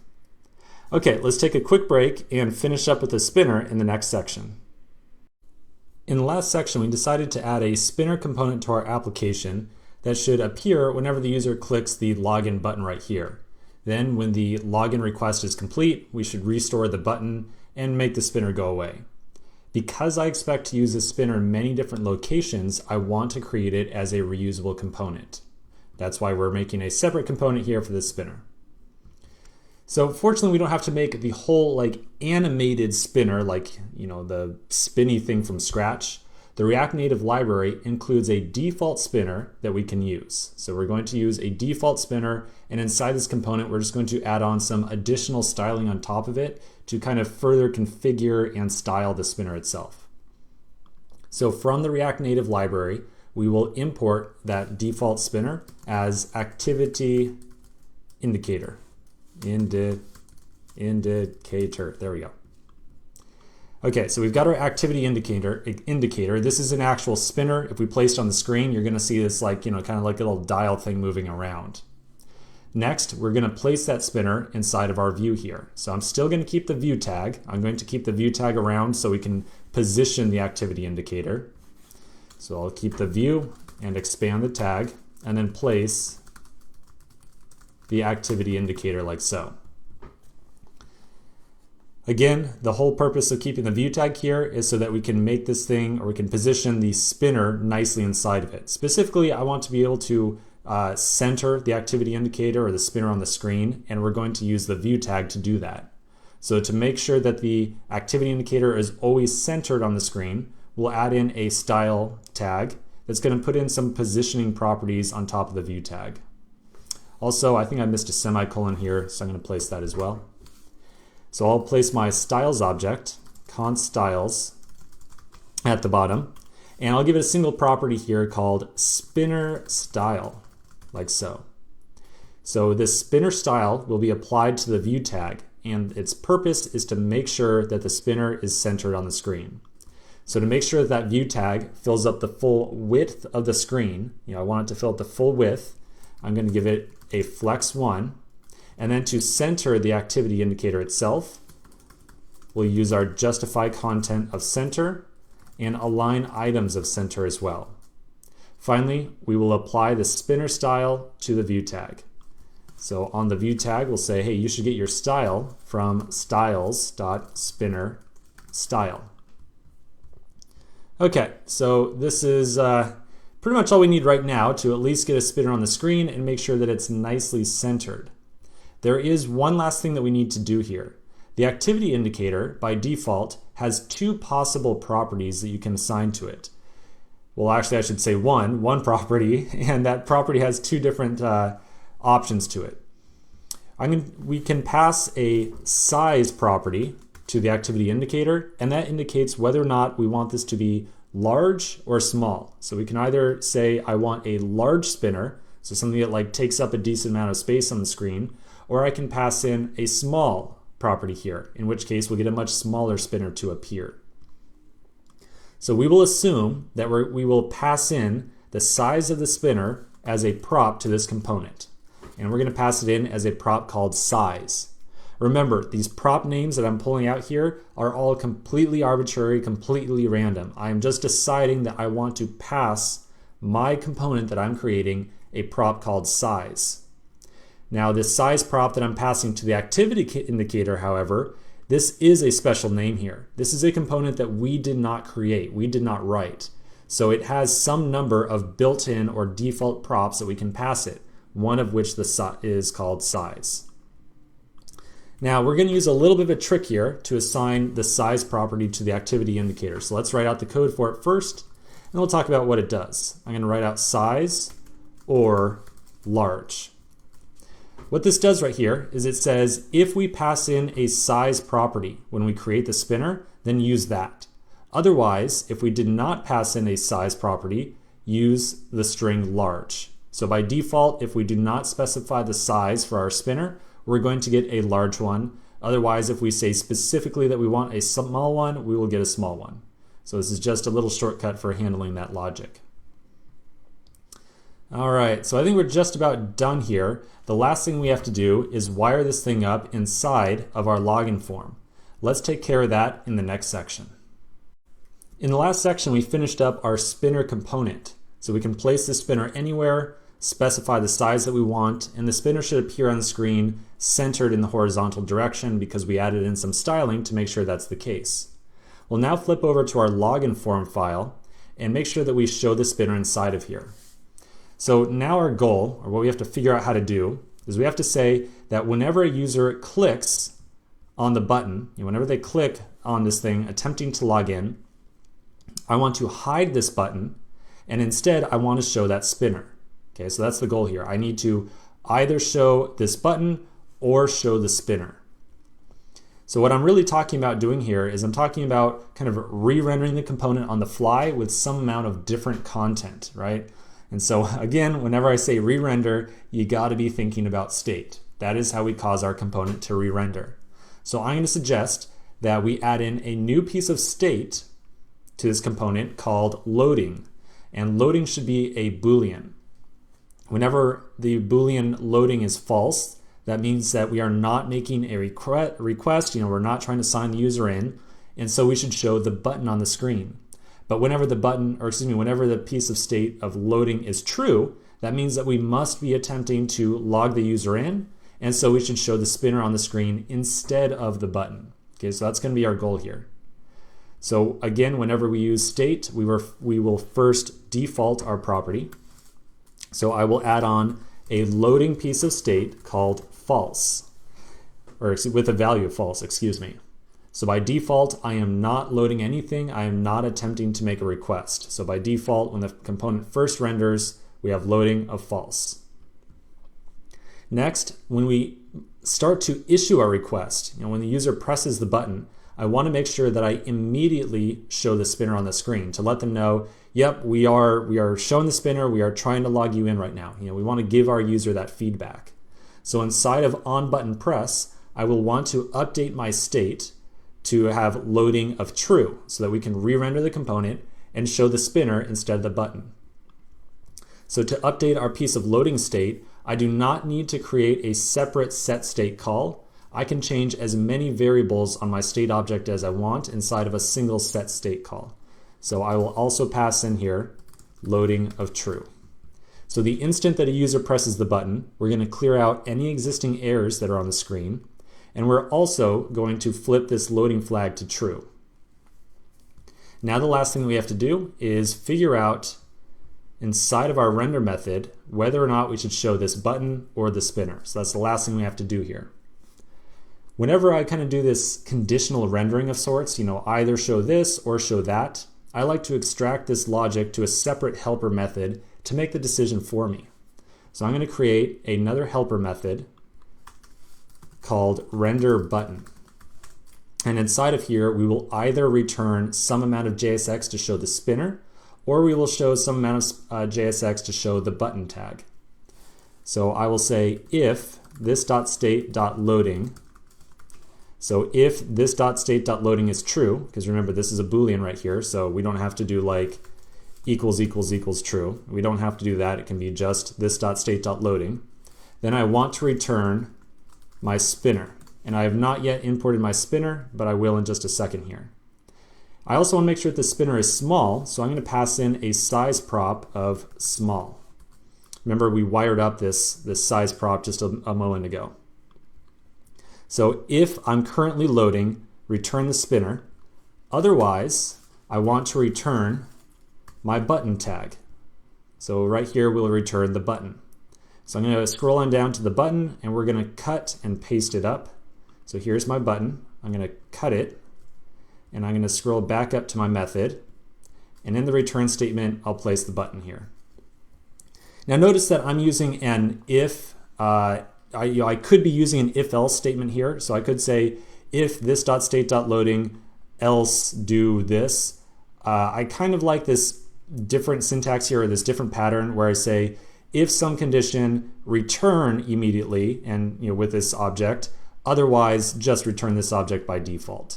So it's totally up to you. This can be an if-else. I kind of like this other pattern instead. So now the last thing we have to do is make sure that we call this render button method from inside of our render method. So I'm going to scroll back down all the way to our last card section here. And I'm going to call this dot render button like so. So we haven't really done a lot of this before, but we absolutely can have helper methods that return some amount of JSX and then call those from within our render method. And that's exactly what we're doing here. I've got this render button method that will return some amount of JSX. And I can call it directly from within my existing other block of JSX. And as a matter of fact, we can compose blocks of JSX out of as many method or render calls or method calls as we want, excuse me. So we can very freely use functions all over the place to compose our render method. All right, I think the last thing we have to do is make sure that we import the spinner component because we've still not done that. So at the very top, I'm going to find my import statement from our common directory, and I'm also going to import spinner. Okay, so I think it's time for a little bit of a test now. I'm going to flip over to the simulator, and I'll enter in some credentials, and then I will log in. And fantastic, we get that nice spinner there to let our user know, hey, just so you know, something's in progress here. We are currently attempting to log you in. So this is great. Now, the only thing that we're doing now is we are not handling the case in which the request actually succeeds or fails, right? At some point in time, the spinner has to go away. So we need to make sure that at some point, we hide the spinner from the screen. So let's take care of that in the next section. We've now got the ability to show a spinner to the user whenever they start trying to authenticate, but we still have to make sure that once the request is complete, be it in success or failure, we clear out the spinner. We can do this by adding some more cases onto our two authentication requests. So both the sign in with email and password and the create user with email and password as well. We currently have a catch statement on both, which handles the fail case, but we can also add on a .then statement to each of them as well. So I can add on a .then, and any function that I pass to this .then right here will be executed only if the user successfully signs in with the email and password. So inside of a fat arrow function or just some type of function that we pass to this .then statement, we can add in our logic to say, hey, we need to clear out the spinner or whatever else we might need to do. I think that this block of code right here is starting to get kind of laborious to read. There's really a lot of logic in here, a lot of lines. So I'm going to make a separate helper method called onLoginSuccess to handle the case in which the user successfully signs in. So inside of onLoginSuccess, there's going to be a couple things that we're going to want to do. Number one, we'll want to clear out any error messages that exist on the screen. Number two, I think that we'll want to reflect a loading of false here because, hey, we just successfully logged in, we're not loading anymore. And then numbers 3 and 4, we probably also want to kind of clean out the form, right? Like once you successfully log in, we don't need to show you your email and password in there anymore. So I think that we'll want to reset our state there as well. So inside of onLoginSuccess, whenever we successfully log in the user, we're going to update our state object. And we're going to basically touch every single state property that we have right now. So I'm going to give myself a new line for a couple different properties. First, I want to zero out the email and the password. So I'm going to reset the email and the password to an empty string. This is also part of the beauty in the approach we took for handling our inputs right here. Remember, by using state to track the value of the inputs. If we want to change the value of the inputs, we can just call setState with a new string, and poof, the inputs values will be instantly cleared out for us. Next, we will also say that this thing is no longer loading anymore. So no need to show the spinner. We can hide the spinner to let the user know request complete. And then finally, if there's any error on the screen for any reason whatsoever, we will zero it out by passing an error of empty string. This error message right here is probably a little bit unnecessary just because we are already clearing out the error message before we make the request. And the only case in which a user could get another error message on the screen is by failing the login. So, perhaps it's a little bit overkill right here. Nonetheless, I think that if we ever start doing some client-side validation of the email and password, then perhaps this would make a little bit more sense. Okay, so this is our on-login success case. So now we can say that whenever a user makes this request, whenever they try to sign in with their email and password, if they succeed, again, any function we pass to this .then case right here will be automatically called. So we will reference this .onLogin success. And now it's time for everybody's favorite part. Because this is a function that we are passing off to a promise that is going to be invoked at some time in the future, and we don't know the context that it will be called with, we have to bind the context to this like so. Do make sure that you want to make sure you do not have a set of parentheses after onLogin success. Okay, we want to have just onLogin success and then bind this. We want to make sure that we also handle this onLogin success case when a user successfully creates a user with email and password as well. So in this case as well, on this second request, we will also chain on a .then with this .onLogin success, bind this. All right, so I know this is a little bit of a confusing block of code. We're going to do one last thing. We're going to refactor out this catch case to a separate helper function as well, which is just going to make this thing a little bit more legible. So I want to extract this fat arrow function right here to a helper method. So I'll add on another method, onLogin fail. And inside of here, we will set the error message, and we will also stop the spinner because, hey, the request just failed. I now need to allow the user to put in a new email and password and then let them attempt to log in again. And if they're going to attempt to log in again, we need to show them the button, of course. So we'll call this .setState. And I keep getting that gosh darn error message. We'll give it an error of authentication failed. And we'll set loading to false because, hey, we're not loading anymore. And then inside of our Firebase call, on the catch that is lined up with the create user with email and password, I'm going to remove that fat arrow function and instead call this .onLogin fail, bind this, like so. Okay, so let's do a quick review of where we're at. When a user enters an email and password, we will attempt to sign them in. If they successfully sign in, we will immediately call onLogin success. That will clear out the form, it will hide the spinner, and it will also clear any pending error messages. If the user enters a correct email, like an email that exists, but a wrong password, they will enter this catch case. So in this case, we will attempt to create a brand new account. So a brand new email, brand new password. If that succeeds, then we'll consider the user to be logged in and we will run onLogin success.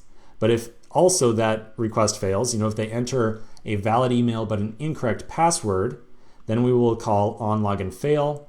That will show the error message. It will also hide the spinner. Okay, so we got a couple of very distinct routes to change our state here. Basically, you are either in the success case or the fail case, one or the other. I think that we're at a good point to do a test now, so I'm going to flip open to my simulator. And I think we'll start by adding a valid email, test@test.com, but a bad password. So I'll just put in 12345. So now when I click login, I get the spinner and then the authentication failed message, which is exactly what I want. But if I put in the correct password, which for me is password, I can sign in. And this is really taking a long time to do that sign in. And boom, we're back to a zeroed out form. So no error message, and the email and the password got cleared. So this right here is a little bit startling to see, like, okay, I signed in, why did this form just clear itself out? But really the idea here is that once we sign our user in, we should no longer see the form at all. Instead, we should see like some other content, like some content that a user would normally see when they are signed into our application. So we're in a good spot here. I think that the form is behaving as we expect it to, but we still have to figure out, like, okay, once a user is logged in, what happens? Like, what's the point of signing into our app? We need to show some other content on the screen. So how do we figure out when a user is signed in, and how do we show some different content on the screen? So let's take care of those challenges in the next section. In the last section, we completed our login form, but now we need to make sure that when a user logs in, we actually do something about it. The function onLoginSuccess that we implemented right here is called whenever a user successfully logs in. So we could use that as a place to notify the rest of our app that, hey, the user just signed in, show a different screen, or do whatever you want to do. That would definitely be one possible solution. However, there's another solution that we can use as well, one that is a little bit more magic, but is certainly going to lead to some simpler code. So let's talk about what that second solution is. All over the place, we've been calling this method on the Firebase library of firebase.auth, right? We've been calling this thing right here. And we've seen two methods tied to it, right? So when I call firebase.auth, clearly it returns an object with some number of methods, like sign in with email and password, and create user with email and password as well. So that object has some number of methods tied to it. This object that gets returned from firebase.auth has another method called onAuthStateChanged. This is a handler for an event. We can pass it a function that will be called whenever the authentication state of our user changes, like if they log in or they log out. I suggest that we use this as our place for figuring out whether or not the user is logged in or logged out at any point in time, and update our app appropriately. Okay, so we're going to use this new event handler that is on the firebase.auth object to figure out whether or not the user is signed in or signed out.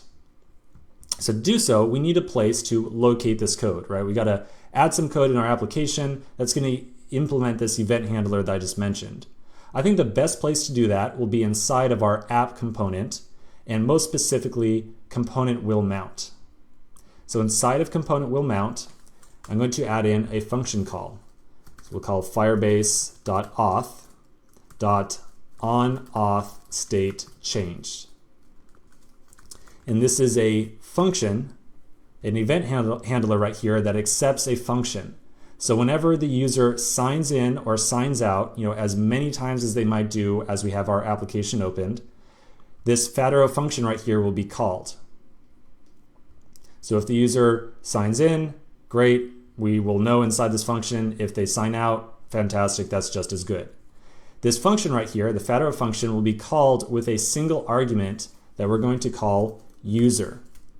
So when the authentication state changes, if the user is signed in, this user argument right here will be an object that represents the user, but if they signed out, it will be null or undefined. So we can look at this argument right here to decide whether or not the user has signed in when this on-auth state changes.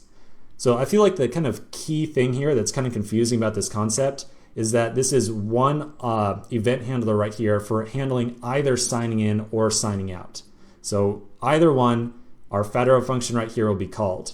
And it's solely based on the presence of this argument right here that we're going to figure out whether or not the user just signed in or signed out. Now I want to pause for a second and look back at our mock-up for this application. We had said that when the user is not signed in, we should show them the login form over here on the left-hand screen. And that's definitely what we're doing right now. We're always showing them the login screen. But as soon as they are logged in, we want to show them not the form anymore. We want to show them just a button to sign out. So when a user signs in, we want to show them the sign out button. and then when they are not, I want to show them the login form. Put another way, we need to conditionally show some JSX on the device, right? We want to conditionally do one thing or the other, and we want to re-render between the two. So hopefully that sounds familiar. This is something we just did with our spinner in the login form, and we solved it by using component level state. So we will add a new piece of state to our application, specifically the app component, that will track whether or not the user is logged in. So we will add a new piece of state in here. So let's initialize our state object. I think that we will we will create a new property here called logged in. And by default, we'll let logged in be just false. So by default, I'm going to assume you are not logged into our application. So now inside of our callback right here, we will look at the user argument to it. And if there is a user, we'll say this.setState logged in is true. So now you are logged in. Else this.setState logged in false, like so. Okay.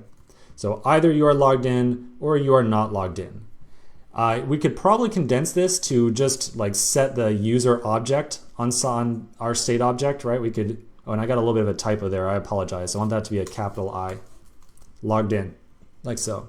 So we could, you might be thinking, Stephen, why aren't we just setting the user object on our state? Well, there is a good reason for that, and we'll see exactly why very shortly. Okay, so our app component right now will now understand whether or not the user is currently signed in or signed out to our application.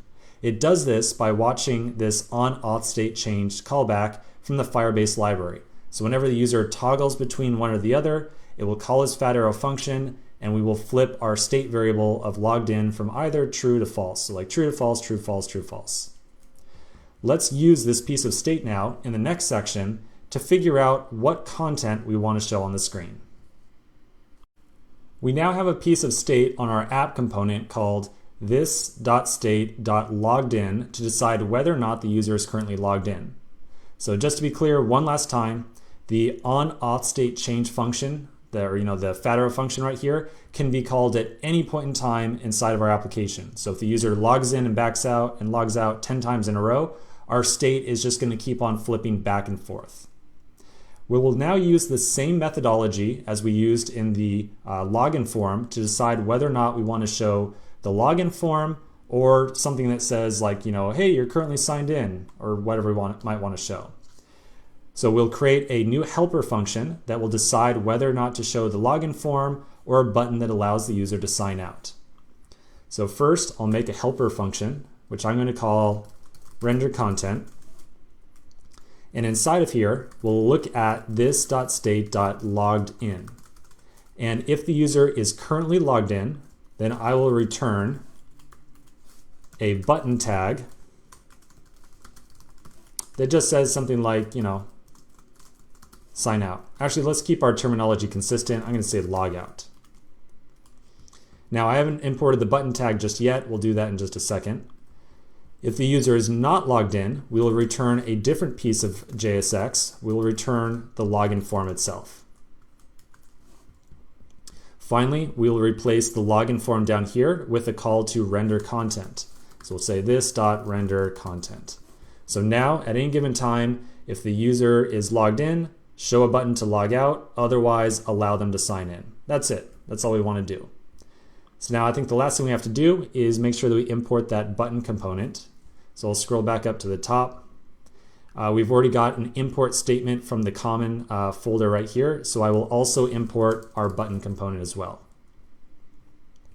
Now, of course, the button component doesn't really do anything just yet, like, it's not logging us out or anything, but I think we're at a good enough spot to do a little bit of a test in the simulator. So I'm going to pop open the simulator, we'll refresh. Now, I'm still logged in from our previous session. This is like the magic of Firebase in practice right here. I was signed in already to our application, so as soon as I authenticate the app, our onAuth state change callback kicks in, it flips logged in to true, and lo and behold, all of a sudden we get the logout button on the screen. So this is exactly what I want to have happen here. So I want to do something else here. I want to just refresh the simulator really quick. And you'll notice, however, that when I first refresh it, we see the login form on the screen for just half of a second there, as Firebase syncs up with the remote data store and decides whether or not we are still signed in. So this on-auth state change here, it's not instantaneous. It actually takes Firebase a moment to figure out whether or not our user is currently signed in.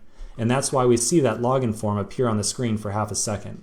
So obviously that is not ideal behavior. So I think that it would be really nice to show a spinner on the screen all the way until we know whether or not the user, like, for sure is signed in or signed out. Now there's just one small issue here, just one small kind of nasty issue. At present, we've got a logged in flag, right? And logged in is either flipping between true or false. And we're defaulting our logged in state to be false. So by default, we're assuming, hey, you're not logged in. And if you're not logged in, boom, you see the login form. So in fact, we really need 3 states here. We need a state in which we don't know if you're logged in, a state in which you're definitely not logged in, and a state in which, yeah, you're definitely logged in. So 3 different states. To handle this, I'm going to suggest that we flip the initial value of logged in to null instead of false. And so null right here represents, hey, I don't know if you're logged in. I've got no idea. I don't want to say you're not. I don't want to say false, like for sure you're not. But I also don't want to say you're true, obviously. So instead, we'll place null in here. And null kind of has the connotation or the idea of, I just don't know what this should be yet. Like, I don't know if you're signed in. So now we can update our render content method right here to handle this additional case of what the value of this.state.loggedin is. So now we need to handle the case in which this.state.loggedin is true, false, or null. Okay, so we got 3 different cases now. To handle this, I think that using a bunch of if-else statements would be a little bit messy. So instead, I'm going to refactor this to use a switch statement. So I'm going to add a little space in here, and we will switch over the value of this.state.loggedin. Now inside of here, we'll have a couple different cases. We'll have the case in which it is true, like, yep, you're logged in. We'll have the case in which false, which is, nope, you're definitely not logged in.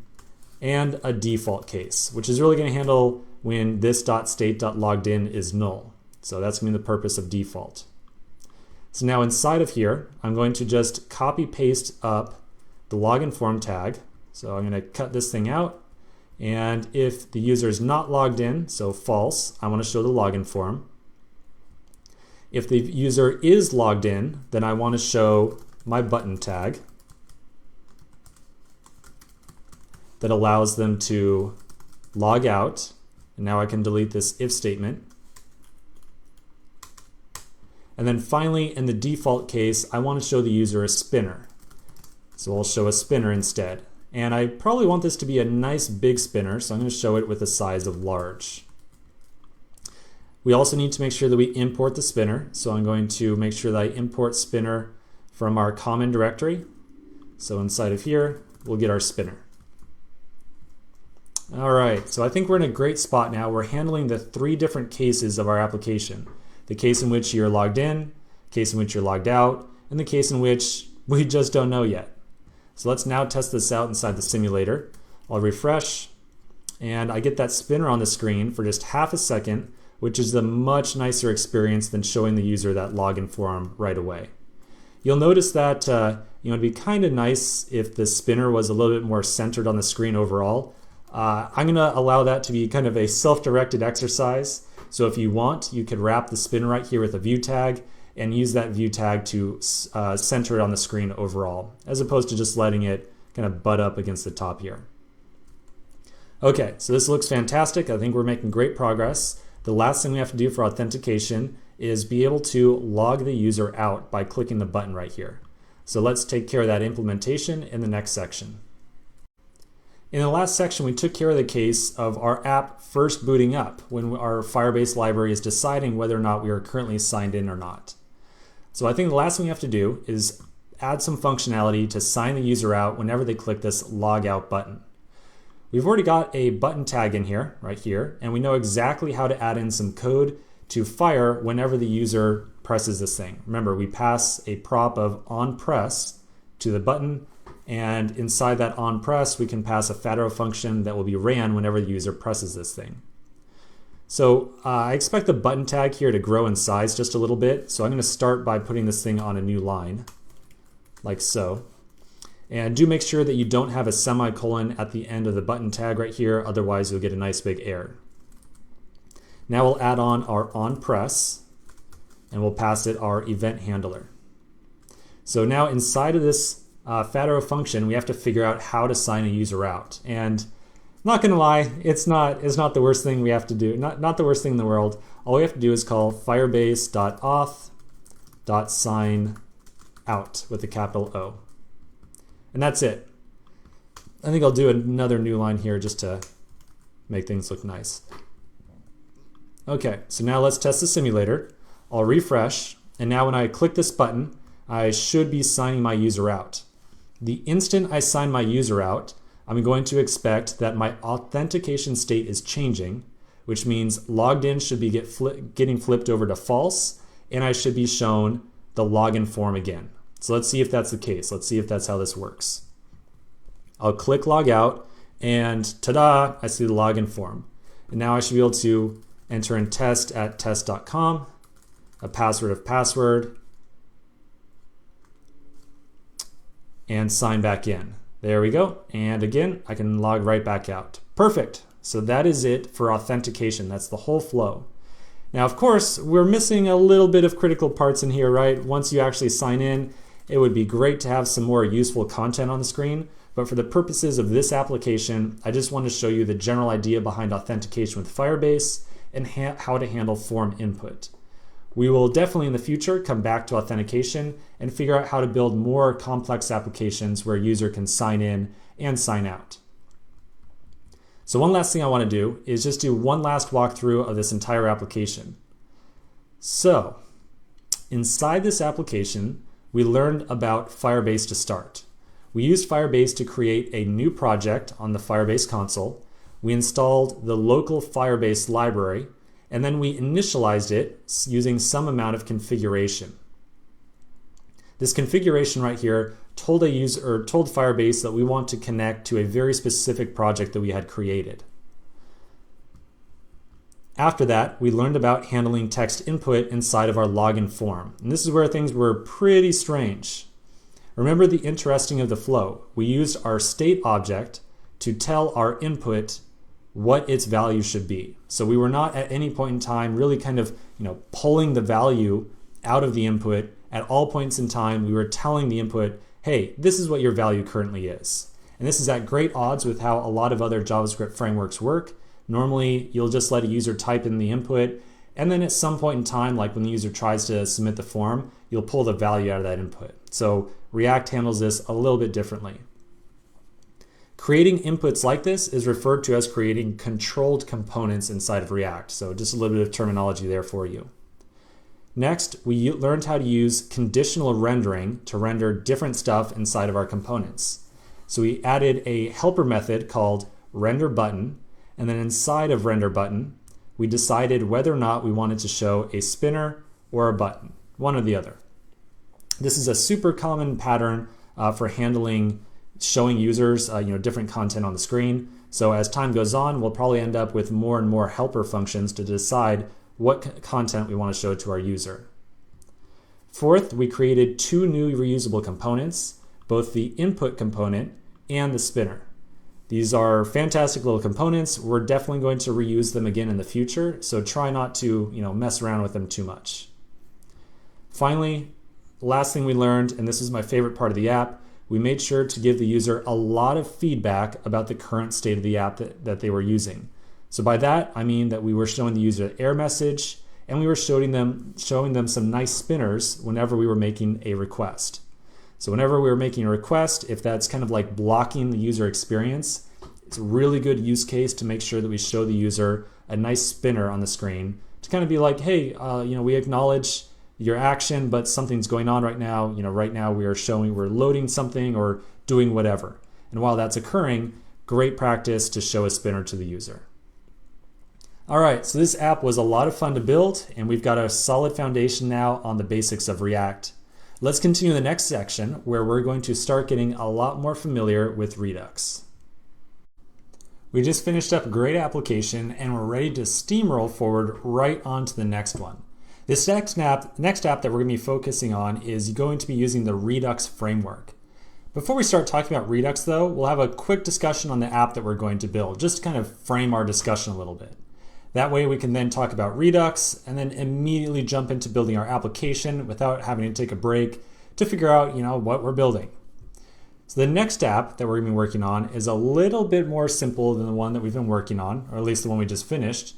But because we're adding Redux on top of everything else, I want to make sure that we've got a reasonably sized application to, address Redux in, because adding in Redux is going to be a little bit of an additional challenge here. So our next app is going to be sort of like, kind of vaguely flashcard style application. I don't know, maybe not quite flashcards. Users are going to be presented with a list of topics. So like Redux, React, Lodash, ESLint, Babel, Axios, all these different topics. Whenever a user taps on a topic, so like if I tap on React right there, I would expect to see this React section expand and show a description of the technology. So as this is rendered right now, it's showing it with Redux in a rendered state. So you can see Redux and beneath it is a description of that library. So whenever, whenever someone taps on a thing, boom, expand it, show a description. Now, as before, let's discuss some of the challenges within this application. First, we must use Redux to build this with, whatever difficulty or whatever requirements that entails. So we have to figure out what Redux is, figure out how we're going to apply it to this application. Second, we must figure out a way to render a list of elements in a performant, or at least performance-conscious, manner. Long lists of data on mobile devices are notorious for grinding applications to a halt.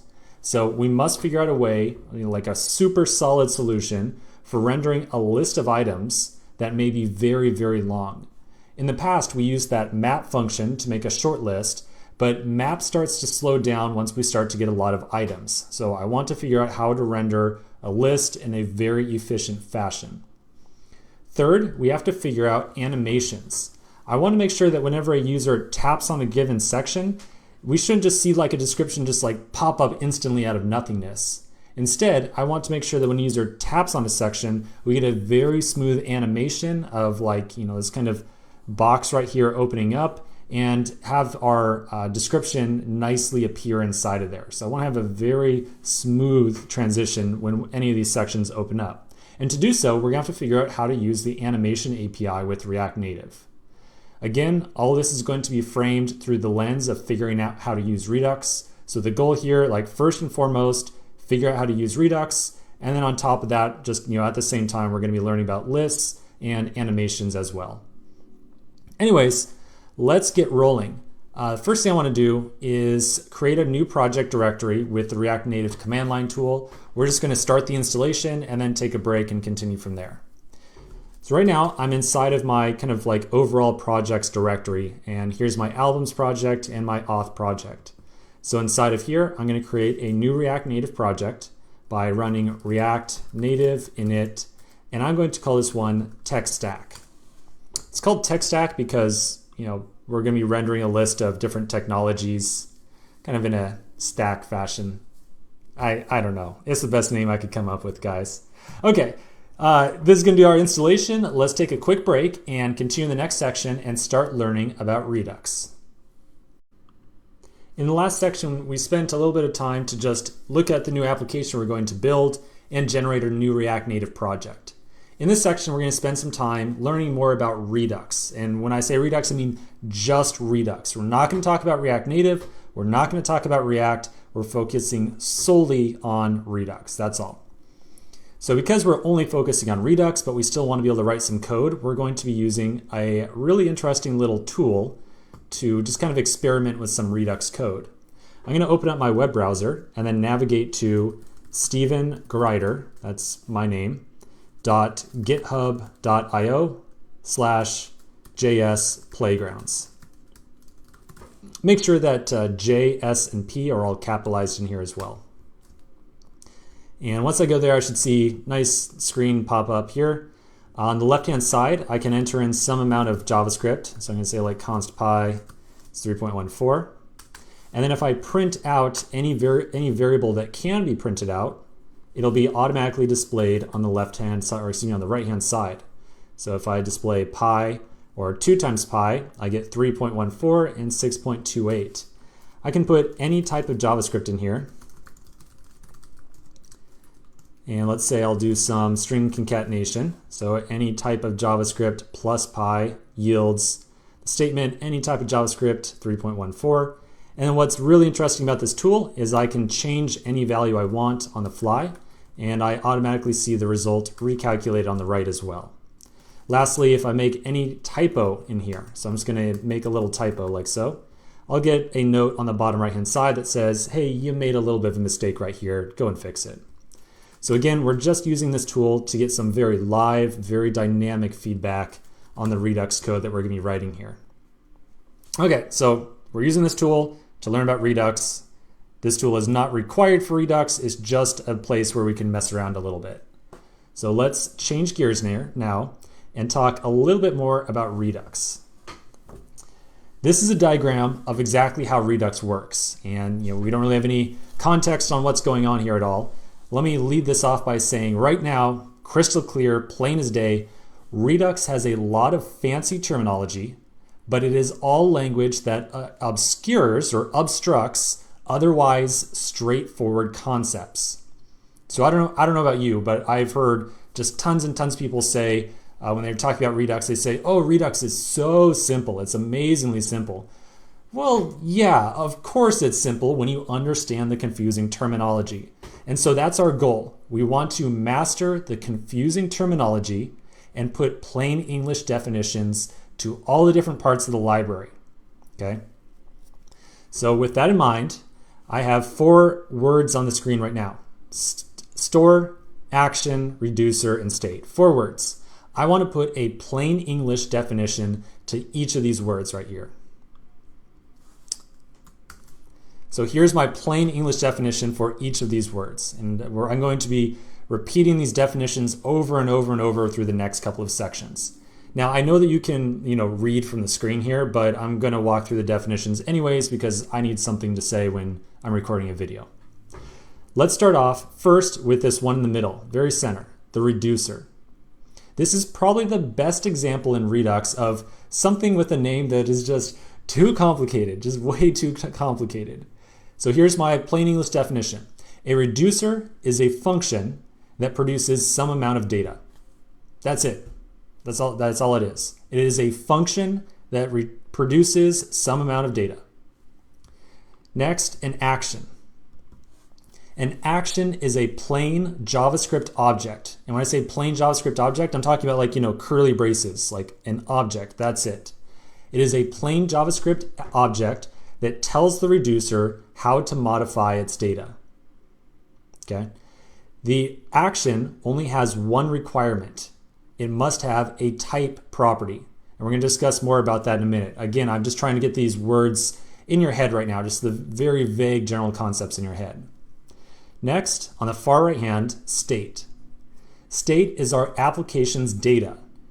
Everything from the value of each input field to knowing whether or not there is a user currently authenticated, to a list of data, to a series of pictures to show in the app, all of the data inside of our application puts together our state. So it's just the data that our application is using. Finally, the store. The store is what holds the reducers and the application state. And when I say holds, I mean just literally it has a reference to the reducer and the state. If Redux was its own kind of standalone object or its library that you want to import and use, it would be most closely analogous to the store right here. So you can kind of think of when I say Redux, when I say okay, Redux has some data for us, or Redux, we want to update the data that's sitting inside of Redux, I'm referring to the store. So just keep that in mind. All right, so let's see a little bit of an example of all these terminologies in practice. So this is all the same terminology. So here's an action, a reducer, and state. Here's a store. And let's walk through this example here as I've written it out. Using Redux, we're going to use Redux to make a tiny application which will take a string of characters, basically a word, and split it into an array. Okay, so that's our goal. I want to use Redux that will take a string of characters and split it into an array of characters. To do so, we will first start off with an action. The action is going to be a plain JavaScript object that says, here is a list of string of characters, like a word. I want it to be split up. So it contains two things. The action contains two things: a string of characters and a direction, like a command, an instruction that says, I want this thing to be split up into characters. We're going to take that action and pass it into the reducer. The action, when it goes into the reducer will look at the action and it will say, aha, this action is commanding me to split up these characters. It wants me to split up all these characters into an array of single characters. So it's going to take the action's string of characters, like the word, and it's going to split it into a list of characters. The reducer will then return that list of characters, like that array. Because the reducer returned that array of characters, like that data, our state is now going to consist of an array of characters, like this ASDF. Okay, so again, this is just like one very simple, one very straightforward process. So we are going to create an action that has some string of characters, like ASDF, and it's going to contain some command or some instruction that I want this thing to be split into a list of characters. We're going to pass that to the reducer. The reducer is going to take the string of characters and it's going to split them into an array, and the reducer is going to pass that array to our application state. And so now we would say that our application state consists of an array of characters like so. So this is, I know, very esoteric right now. You're probably thinking, Steven, what the heck is going on? What's with this splitting stuff? What's with this array? What are you talking about, guy? Yeah, I don't blame you. I don't blame you. But this is a very practical example that we're going to take right here, and we're going to code this up exactly in JS Playgrounds. We're going to see what the action looks like. We're going to see what the reducer looks like, and we're going to get some experience with the state object as well. So let's take a short break and then come back and code up this tiny little application inside of our browser. In the last section, we introduced some terminology with the Redux library. We had an action, a reducer, a state, and a store. I don't want to talk too much more about this example right now. Let's just dive into actually coding it up. So our goal is to make a tiny Redux application where we can take a string of characters and split them into an array. That's it. That's all we're trying to do here. So I'm going to flip back over to JS Playgrounds, and I can write some JavaScript on the left-hand side here. JS Playgrounds is not hooked up to any type of import or export system. It has direct access to the Redux library. So I can make reference to Redux and I get the library back directly here. I know this looks like it's an empty object, but trust me, it's the actual Redux library. So we're going to basically work with Redux directly. The first thing that we're going to do is create a store. Remember, a store is an object that holds our application state and reducers. So I'll create store, const store equals redux.createStore. Now notice that already we get a nice big error message here down on the bottom right hand side. When we create a Redux store, it expects us to pass in at least one reducer function. Okay, so remember, a reducer is a function that produces some amount of application state. And clearly it's expecting us to pass in at least one when we create a store. So I'm going to pass in a single function as our reducer. So we'll say const reducer is a fat arrow function that returns an array. So just be clear on the syntax here. Reducer is a fat arrow function. It returns an array whenever it gets invoked. Now I'm going to pass that reducer to the create store call. Okay, now boom, error message goes away. So it looks like, all right, this seems reasonable. Something's going right now. Remember that the store contains our application state and all of our reducers, however many we might have for our application. At any point in time, we can ask the store for its current state. So I'll say store.getState. So right now it looks like our entire application state as it stands right now is just a single array. So what does that tell us? It tells us that by default, when we create a Redux store and pass in a reducer, the reducer will be ran, and whatever the reducer returns will become our applications or our Redux store state. So we've now got an application state of just empty array. That's it. All right. If we change the return value from the reducer, our application state will change as well. So if I start to put in 1, 2, 3, 1, 2, 3, you can see that, yep, it looks like our application state is updating as well. So again, whatever the reducer returns is our application state. I'm going to take the 1, 2, 3 out of here really quick. All right, I'm going to flip back over to our diagram real quick, just so we can remember some of our definitions. Here we go. So again, we've now created a store, and we pass that store one reducer. That reducer produces our application state. So that's where we are right now. Next, we're going to create an action. An action is a plain JavaScript object that tells the reducer that it needs to modify the state that it is producing. So we'll first create the action, then tell the reducer how to deal with that action. So back over in JS Playgrounds, I'll create an action. And I'll say it for probably the third or fourth time now. An action is a plain JavaScript object. So I just created a plain JavaScript object right here. The only requirement of an action is that it defines a type property. So when I say type property, I mean like literally type. This type property will always be a string. The purpose of this type property is to tell our reducer to commit a very specific operation, like a very specific command or instruction. So it's going to have a type of split string because we want to tell our reducer, hey, I want you to split the string, or like a string, like some string, whatever. We will also tell the reducer which string we want it to split by passing it on a payload property. It's like ASDF. And I'm going to, there we go, looks better. Okay, so here's our action. It's a plain JavaScript object. It has a type property. The type you can think of as being like a command or an instruction to the reducer. And it has a payload. The payload is the thing, the piece of data that we want to implement, to work on. This is like the thing that we want to do some action to, or we want to like manipulate this thing right here, whatever's on the payload property. Now we're going to update our reducer, which is up at the top, and instruct it how to handle this action right here, okay? Reducers are always called with two arguments.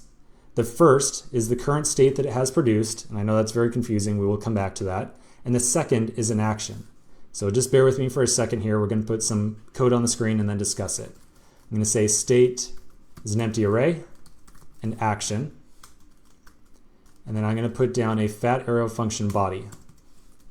Inside of here, I'll say if action.type is split string, then return action.payload.split. Otherwise, return state. Okay, so what we're doing here is we are saying that we've got a reducer. It gets called with two arguments.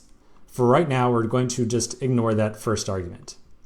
The second argument will be an action. So we've created an action down here, so you can kind of imagine this object right here appearing inside this reducer as a second argument. If the action's type is equal to split string, and for us it will be, then we're going to take whatever the action's payload property is and split it with an empty string. So it'll turn it into just like an array of characters, ASDF. So that's it. That's all we really need to know about actions right now. The last thing we have to do is figure out how to tell this reducer to run with this action. So I want to like feed this action into this reducer, right? That's like what we're seeing with the diagram over here. I want to take this action and I want to push it into the reducer. So to do that, our very last step, I'm going to call store.dispatch action. And then finally, I'm going to run store.getState again.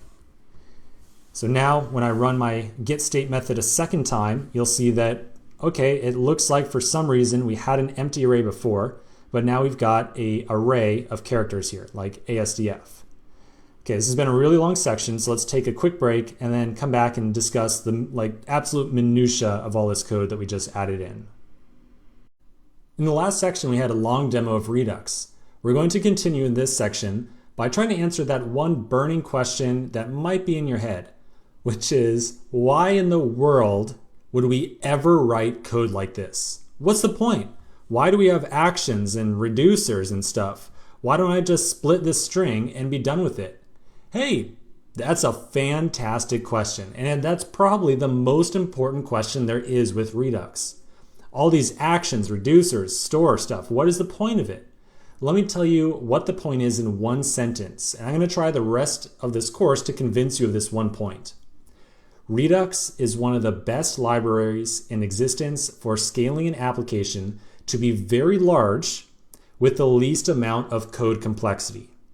In other words, as your apps start to grow, start to get more features, Redux will help you write code in such a fashion that your code doesn't also have to grow in complexity. So that's the point of Redux. But why is that the case? How can I make that claim? Easy. I can easily make that claim. The answer is the action system. This whole process of dispatching an action and receiving it inside the reducer.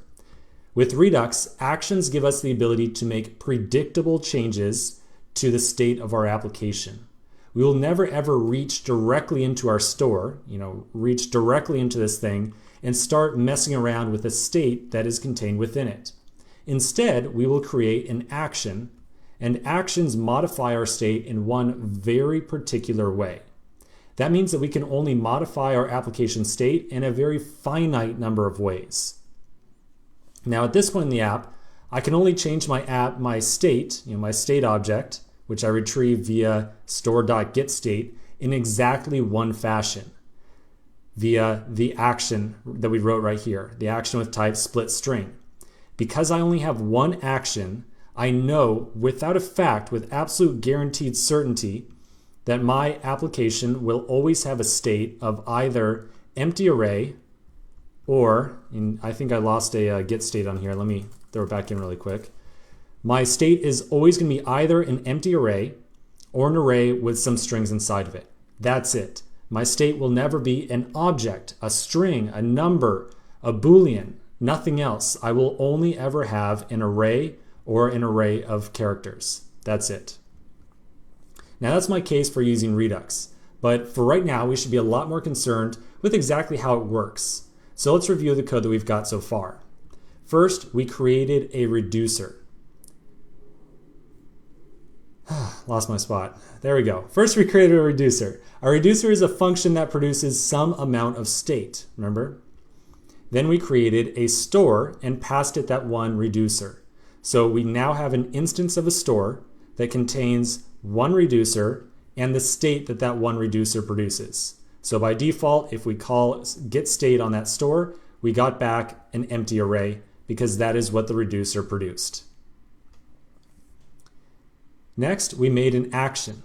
The action is a very specific directive to tell the reducer how to update its state in a very particular fashion.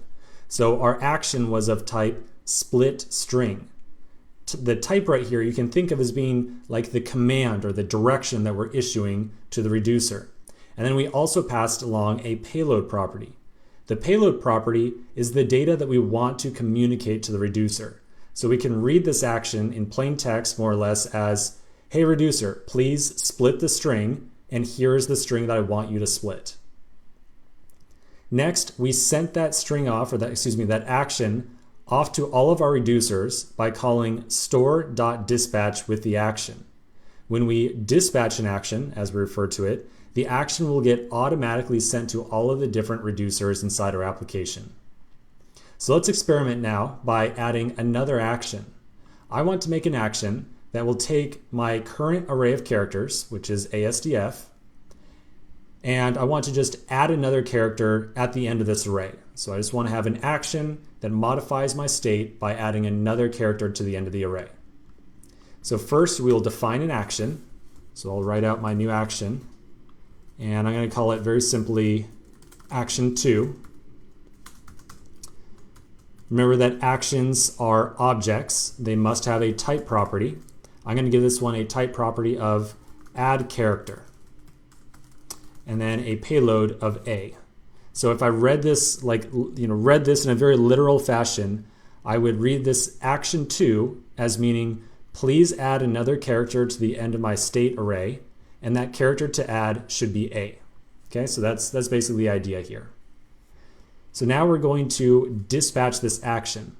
Remember that by just creating an action, nothing actually occurs by just creating one. We have to actually dispatch it. Dispatching an action sends it off to our reducer. The reducer will rerun, and whatever this reducer returns becomes our state inside of our store. We can then retrieve that state by calling store.getState. So now we're going to dispatch the action by calling store dispatch action 2. Again, when we pass an action to the dispatch method, it gets sent to all the reducers that are hooked up to our store. In our case, we've only got one right here. Our reducer will then immediately rerun, so this reruns right here, and return a new updated piece of state for the store.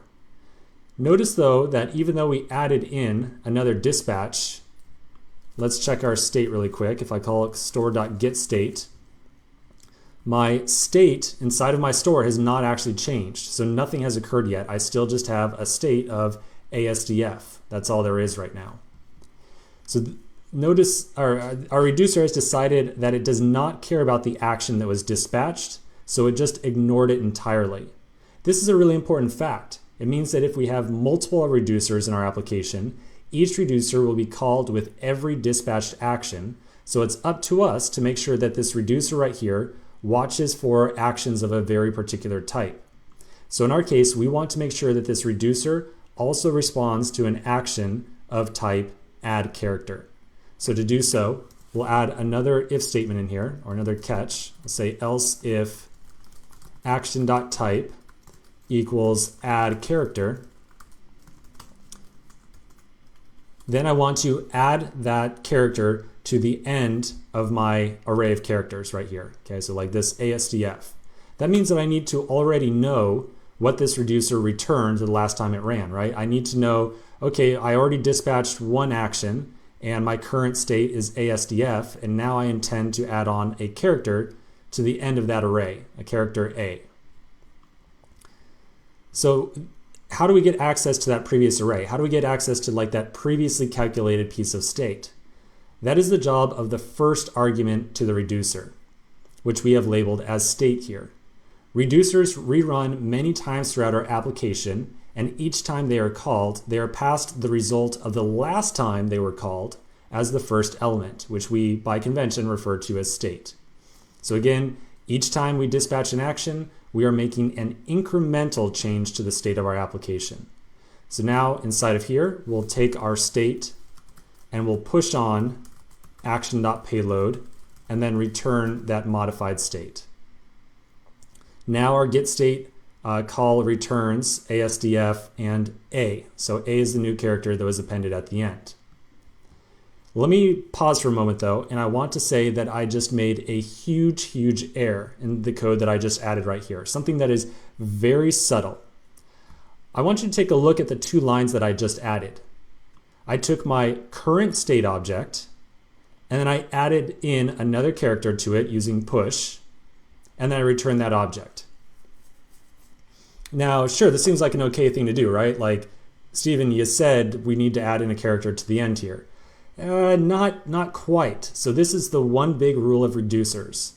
Whenever we change our state object in reducer, so like whenever we make a tiny, very subtle change, we must return a completely new object or a completely new array or whatever data structure we might be using. In other words, we do not mutate our data as we did right here. Instead, we create a completely new data structure. The code that I wrote right here mutates our existing state array by calling push on it. So I'm taking this existing array and I'm modifying it, which is not what we want to do. We are going to, in a future section, we're going to talk in great detail about why that's the case. For right now, I just want to kind of plant it in your head like this kind of like seed of a thought that we do not mutate our state in a reducer. Instead, we completely recreate it. So to fix this, I'm going to replace these two lines with a little bit of ES6 code. I'm going to instead write return, and then I'll open up an array, ... state, comma, action.payload, and then close off the array like so. This line right here now says, make a new array, indicated by these outside brackets, take all of the elements in the current state array and toss them in here, and then also toss in action.payload as the last entry as well. More importantly, it creates an entirely new array, which is the requirement that we must satisfy with Redux inside of a reducer. Now again, we'll talk about why this is the case in the future, but for now, just remember the golden rule. We always return brand new objects from reducers. Okay, so believe it or not, I'm sure you're still incredibly confused, but this is the end of our very brief introduction to Redux. So I absolutely, in no way, shape, or form, expect you to be a master of Redux at all. Not one bit. And in fact, I'm going to continue in the next section by assuming that you know absolutely nothing about it. Redux is tough, it's hard, it's a different way of thinking, so we're going to take things nice and slow. The only intent I had inside of this section and the previous sections was to introduce you to the ideas of a reducer, an action, dispatching actions, and pulling state out of our store. Okay, so those are the big takeaways here. That's all I really wanted you to get out of this. We're going to continue now in the next section, and again, I'm basically going to assume that you know nothing about Redux anyways. So let's continue on the next application and continue working on our actual React Native application. I'll see you there. In the last two sections, we discussed the basics of Redux. We created a store and loaded it with one or more reducers. The reducers produce state. If we dispatch an action, it will then be sent to each reducer and it will generate a new copy of state. So let's now start setting up our project to make use of Redux. The first thing we need to do is install the Redux library. So at the command line for our tech stack project, I'm going to run the command npm install -- save Redux and React-Redux as well. So there are two separate packages here. Make sure you install both of them.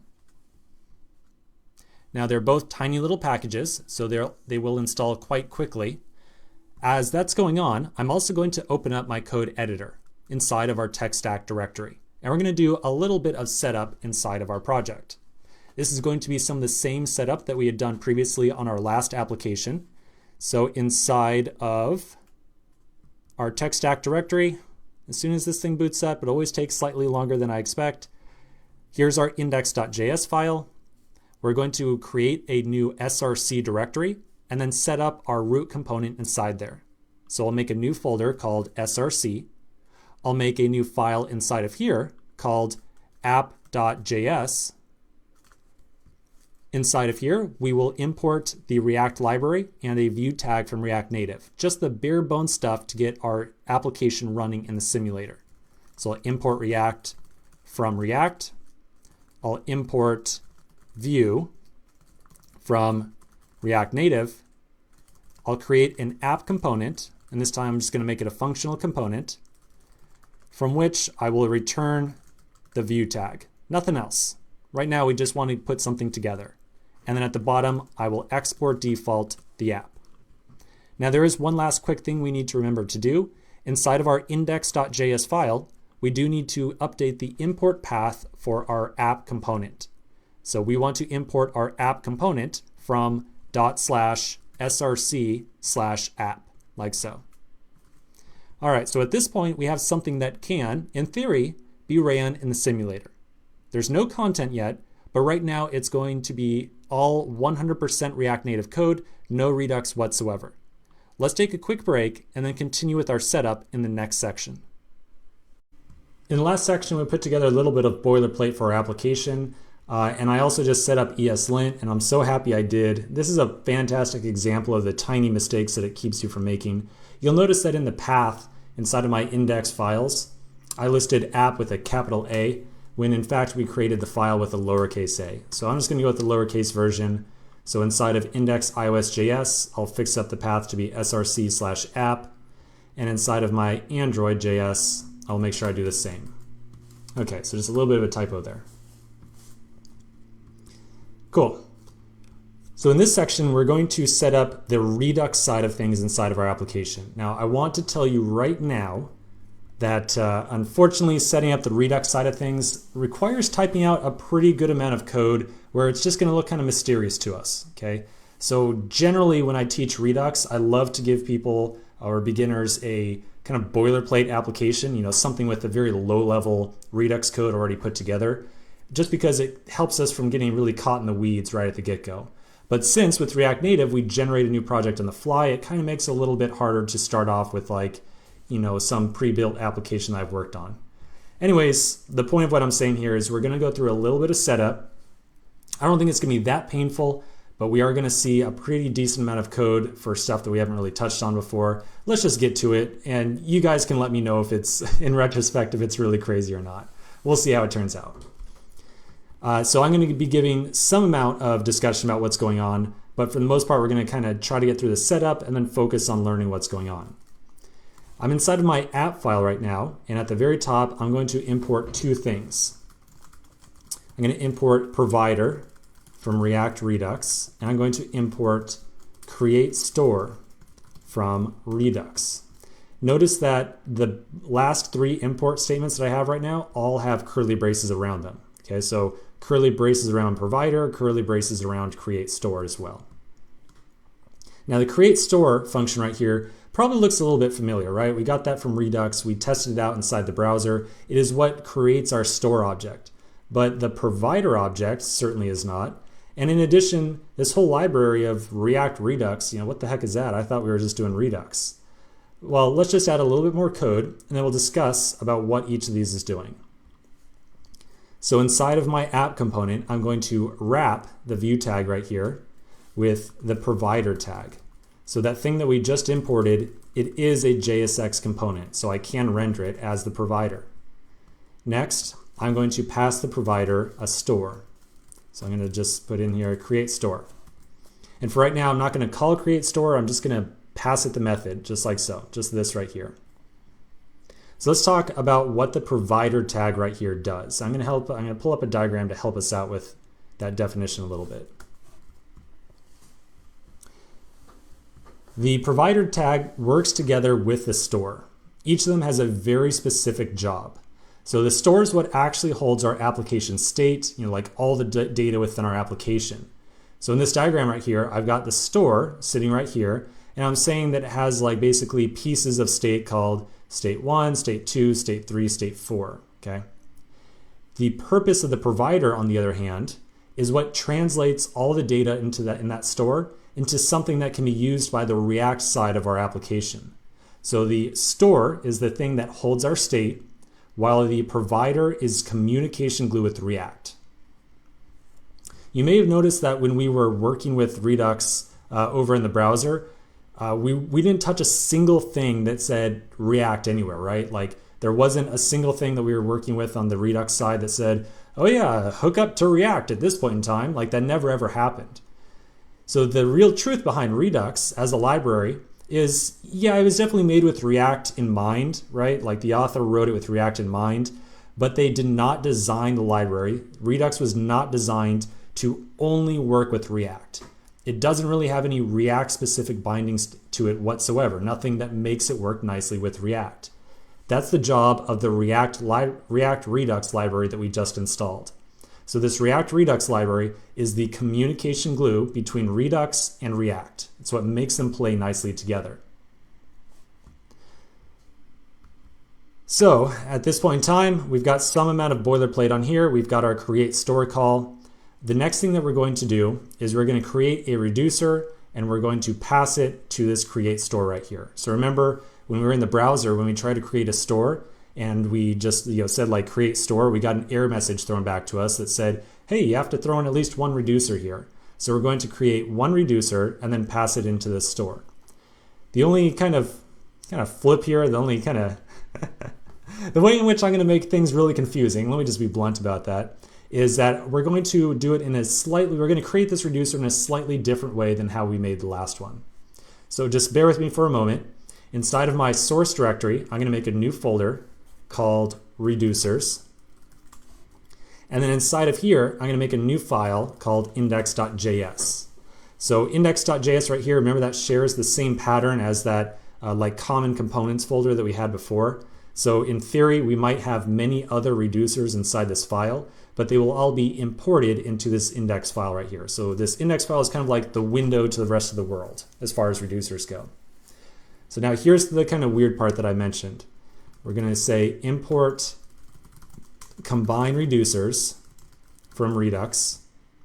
Notice that I have curly braces around combine reducers here as well. We are pulling this property out of the Redux library.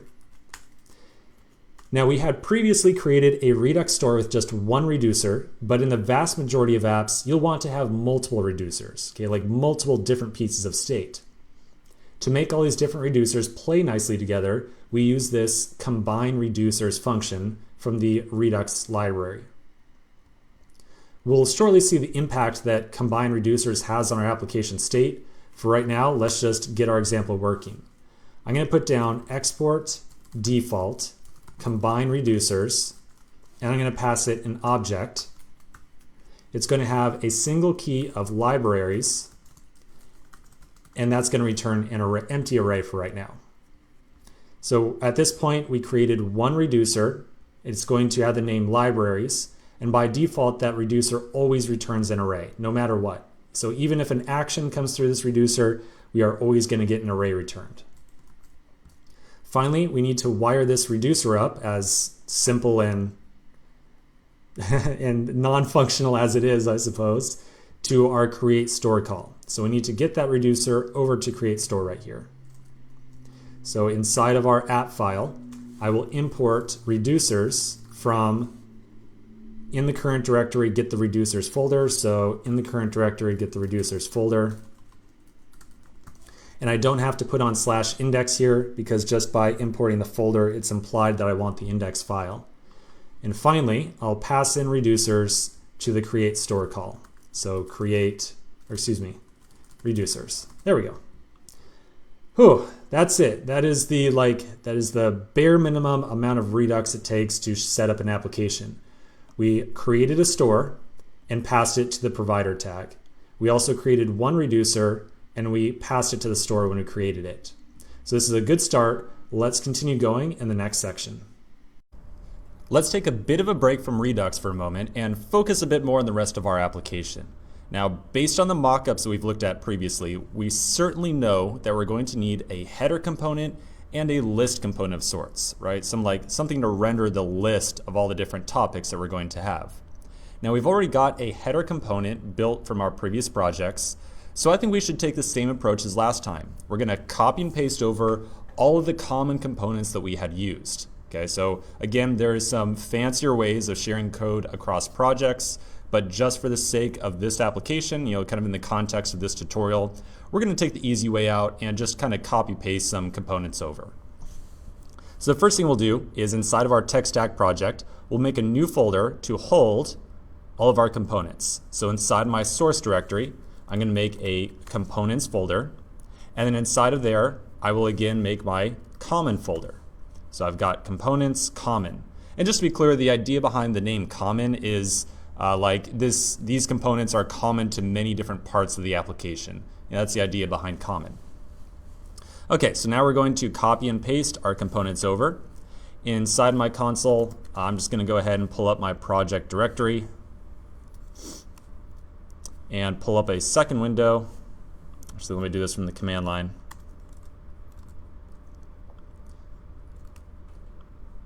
There we go. Okay, not getting the second window. That's fine. We'll do this the hard way. So I'm going to go into my auth project, which was the last one that we worked on.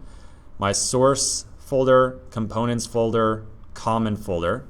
And here we go. Here's all the different components that we made that we've been carrying through from project to project. I'm going to just copy them all.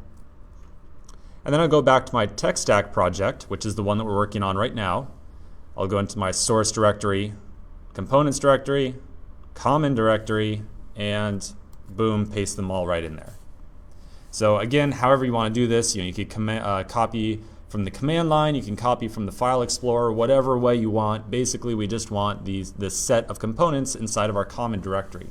Now again, if you feel like you're not super happy with the state of these components right here, if you feel like, maybe my spinner isn't quite put together correctly or it's not working, I encourage you to go check out the official course repo and just copy the common components directly from there. And again, you can find the course repo on GitHub. There's a link to it in a much earlier section within this course. So feel free to check it out if you would like. All right, so flipping back over to my code editor now, I've got my common directory and here's all the common components inside of it. So just to kind of get something on the screen, just to get something working, let's make immediate use of the header component. So we will import the header component into our app and place the header on the screen and just verify, yep, this is showing up and everything is good to go. So inside of my app component, I will import header from components/common. And again, we are making use of that convention where if we just import a directory, we'll automatically pull in the index file if it contains one. Then inside of our component here, inside of the app, I will place my header tag. And I'll give it a header text prop of just text stack or whatever you would like. If you'd like, any other name in here, feel free to go for it, some customization. Now, the one thing I want to point out here is that we have the provider tag. Remember that the provider tag is what serves as glue between the Redux side of our application and the React side. The one little tricky thing about the provider is that it can only have one single child component. Now that child can have as many subcomponents as it would like, but right now we have two children that we're passing to the provider. So if I render this in the simulator right now, I would end up with a big fat error message, something about the provider only being allowed to have one child. So I'm going to fix that by wrapping my header component with the view tag, like so. So now if I have multiple children, other children that I want to toss in here, and I certainly will, I can just place them right in here, wherever else, or whatever other components I would like to have. So that would be a nice setup. All right, let's check out the simulator. Yep, simulator is running. Pretty sure my terminal is running with the React packager. Yep, let's refresh. And just verify that I've got a header on the screen. And yep, there we go, there's my tech stack. Fantastic. So we pulled over all of our common components, which means we can reuse just a ton of code. Going forward from this course to projects that you work on yourself, I highly encourage you continue carrying over these common components right here and just develop them over time. And after, maybe you make a toy application or two, you'll end up with a set of components that you know really well and you can use to put together future applications in a really, compact time frame. Okay, let's continue in the next section and start focusing on putting together a list of libraries for our application. We've now got the skeleton of our app put together, and it's time to now produce a list of different libraries to display to the user. So just remember how this app is going to work. We want to have a list of libraries to show to the user, and then whenever a user taps one, we want to expand that particular library and show the user more detail about it. So we want to, somewhere we have to basically stash a list of libraries to show the user. We need that data to sit somewhere inside of our application. Now, in a previous app, in the first one we worked on, when we were working with that list of albums, I made the case to say, whenever you're making a mobile application, it a lot of the time makes sense to store data like that, data that you want to show to the user on a third-party server, like an actual API. And then whenever you want to make changes to the list of data that should be shown to the user, you just update the server, right? As opposed to having to update the app. In other words, don't hard code your data inside your application. That was the lesson to learn.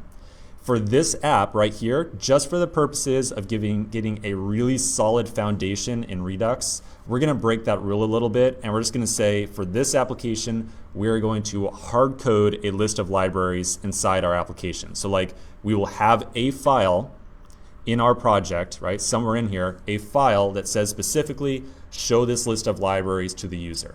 So just to be clear, this is like kind of a one-off thing just to get a little bit stronger grasp on Redux. Okay, so in this section, I want to figure out how exactly we are going to produce that list and make it available to the rest of our application. So I'm kind of, what I'm talking about here is producing some amount of data that's going to like sit in our application, and we're going to be able to get access to that data and make changes to it or whatever. So at any point in time when we're working with Redux and we ever use the word data, like data inside of my application, we need to be thinking about reducers. Okay? Reducers produce our application state, and our application state is what holds all of our data for our app. Okay? Like our state is our app's data. So inside of our application state, we will have a list of libraries, and because our reducers produce our application, it makes sense that our reducer must produce this list of libraries to show to the user. So I'm over here right now inside of the reducers index.js file, where we had hard-coded just a very simple reducer for right now, about as simple as it gets. Remember, a reducer is a function that returns some amount of data. So here's our reducer right here. And right now it's returning an empty array. So just empty array, no libraries right now. So what I'm suggesting here, what I'm trying to say, is that this array right here shouldn't be empty. It should be like a list of libraries to show to the user.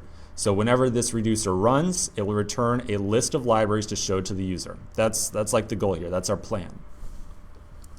Now this is kind of getting to the topic of reducer design, or kind of like what different reducers we're going to have in our application. So before we just kind of willy-nilly throw a list of libraries in here, I just want to have a quick discussion about the different types of reducers that we might have in the application that we're building right now. We're going to walk through the process of how we decide what reducers to make. In the future, we will repeat this process over and over again of kind of deciding what reducers we want to have. So for this first time, we'll walk through it nice and slow. So here's the mock-up for our application, right? We're looking at it here, and I want to ask you a question. I want to ask you, what are all the different kind of variables that I would have in this application, right? What are the different, the real question I want to ask here is, what are the different pieces of state that I would have in this application? But I don't want to really use the word state. I want to say, what are the different variables? What are the different pieces of data that I'm going to have for this application? We have a list of libraries and then a currently selected library, right? That's kind of how this application works.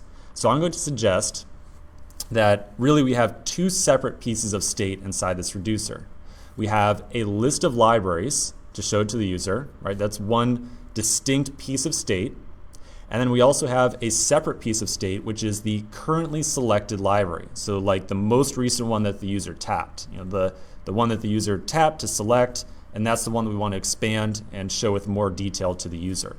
So for this application, I'm going to suggest that we have exactly two pieces of state. Again, list of libraries, currently selected library. Because I have two pieces of state, I will suggest that we make two separate reducers. And we'll call, maybe one of them we'll call like library reducer, and then we'll call the other one maybe something like selection reducer. The library reducer will be responsible for producing our list of libraries to show to the user. So it'll be an array of maybe objects where each object represents a distinct library to show to the user. It will have properties like ID, so like the ID of the library, the name of the library, and I don't show it here in this text because it would have been really long, but it should probably also have the description of the library as well. So like, the text to show that further describes that library.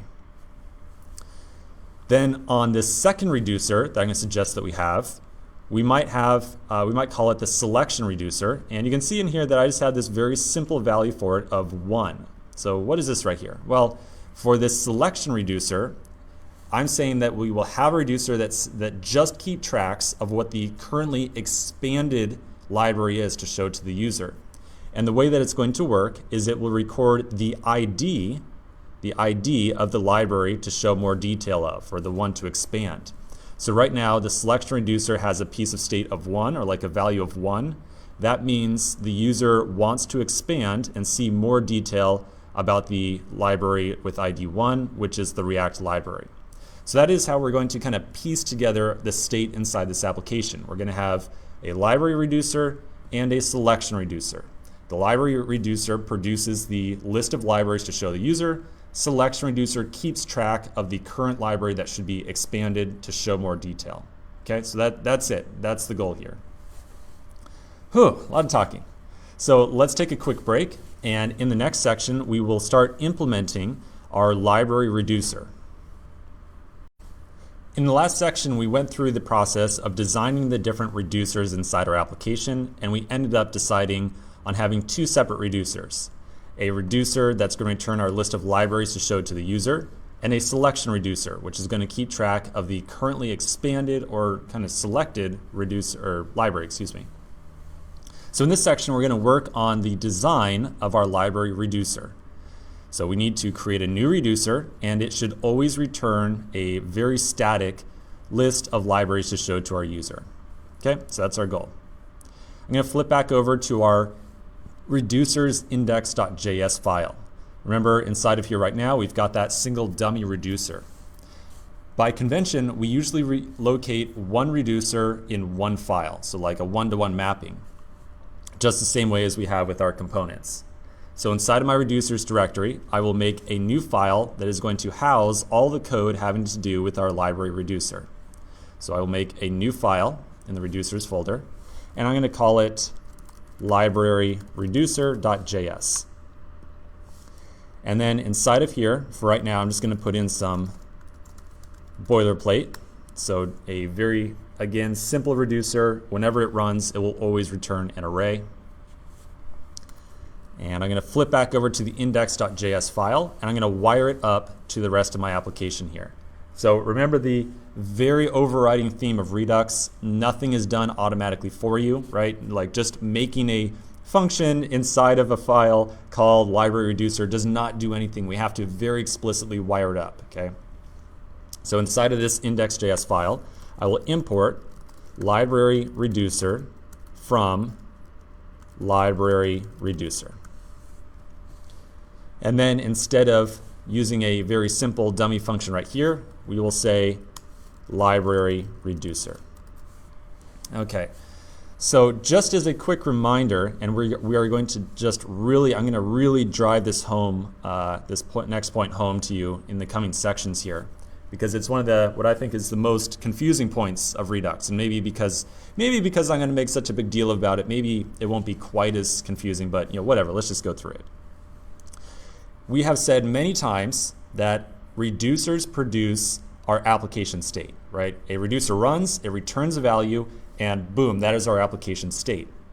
Now we might have many different reducers inside of our application, and we need to somehow get them all to work together properly. And so that's why we introduced this combine reducers call right here. I said this is a thing that makes multiple reducers work together nicely.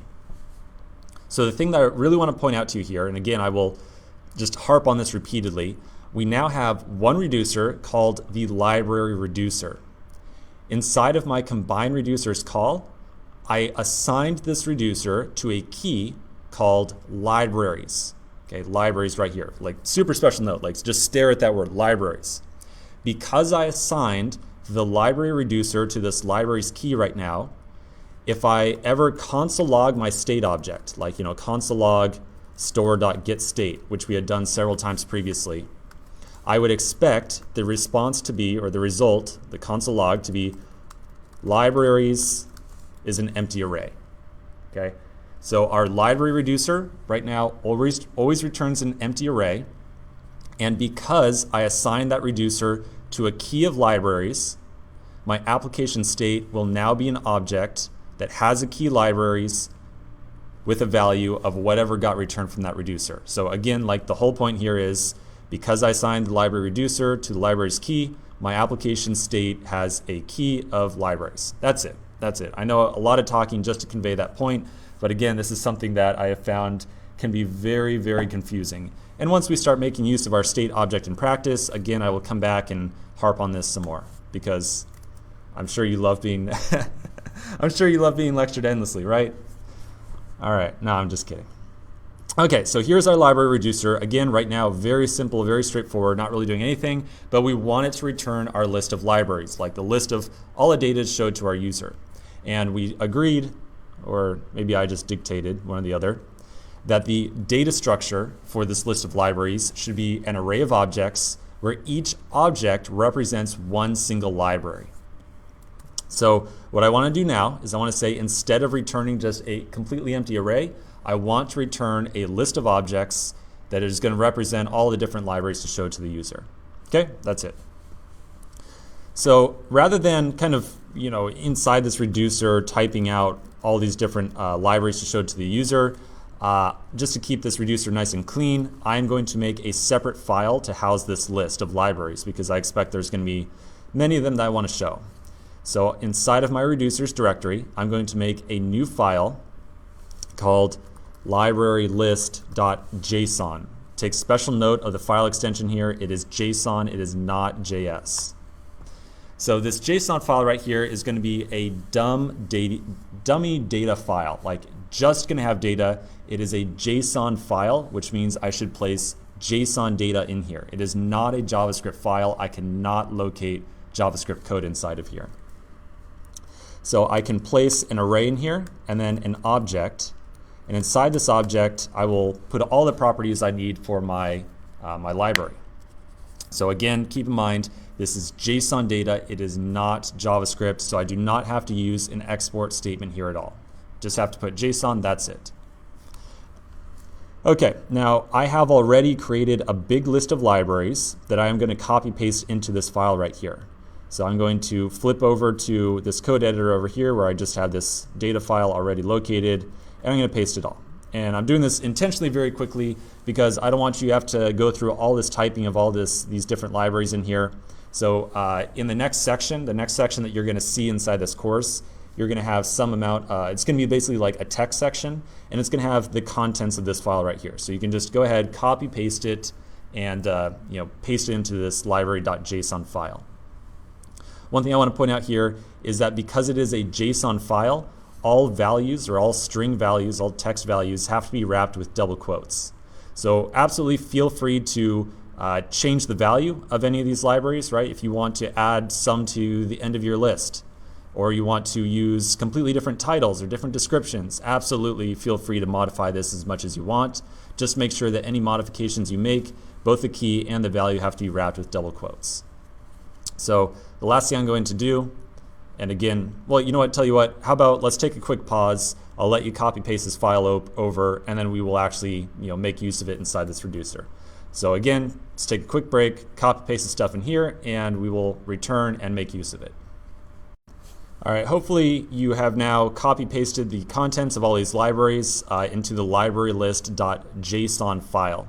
So now we are going to import that list of libraries into our library reducer, and instead of returning this empty array right here, we will return that list of data or list of libraries that we just added.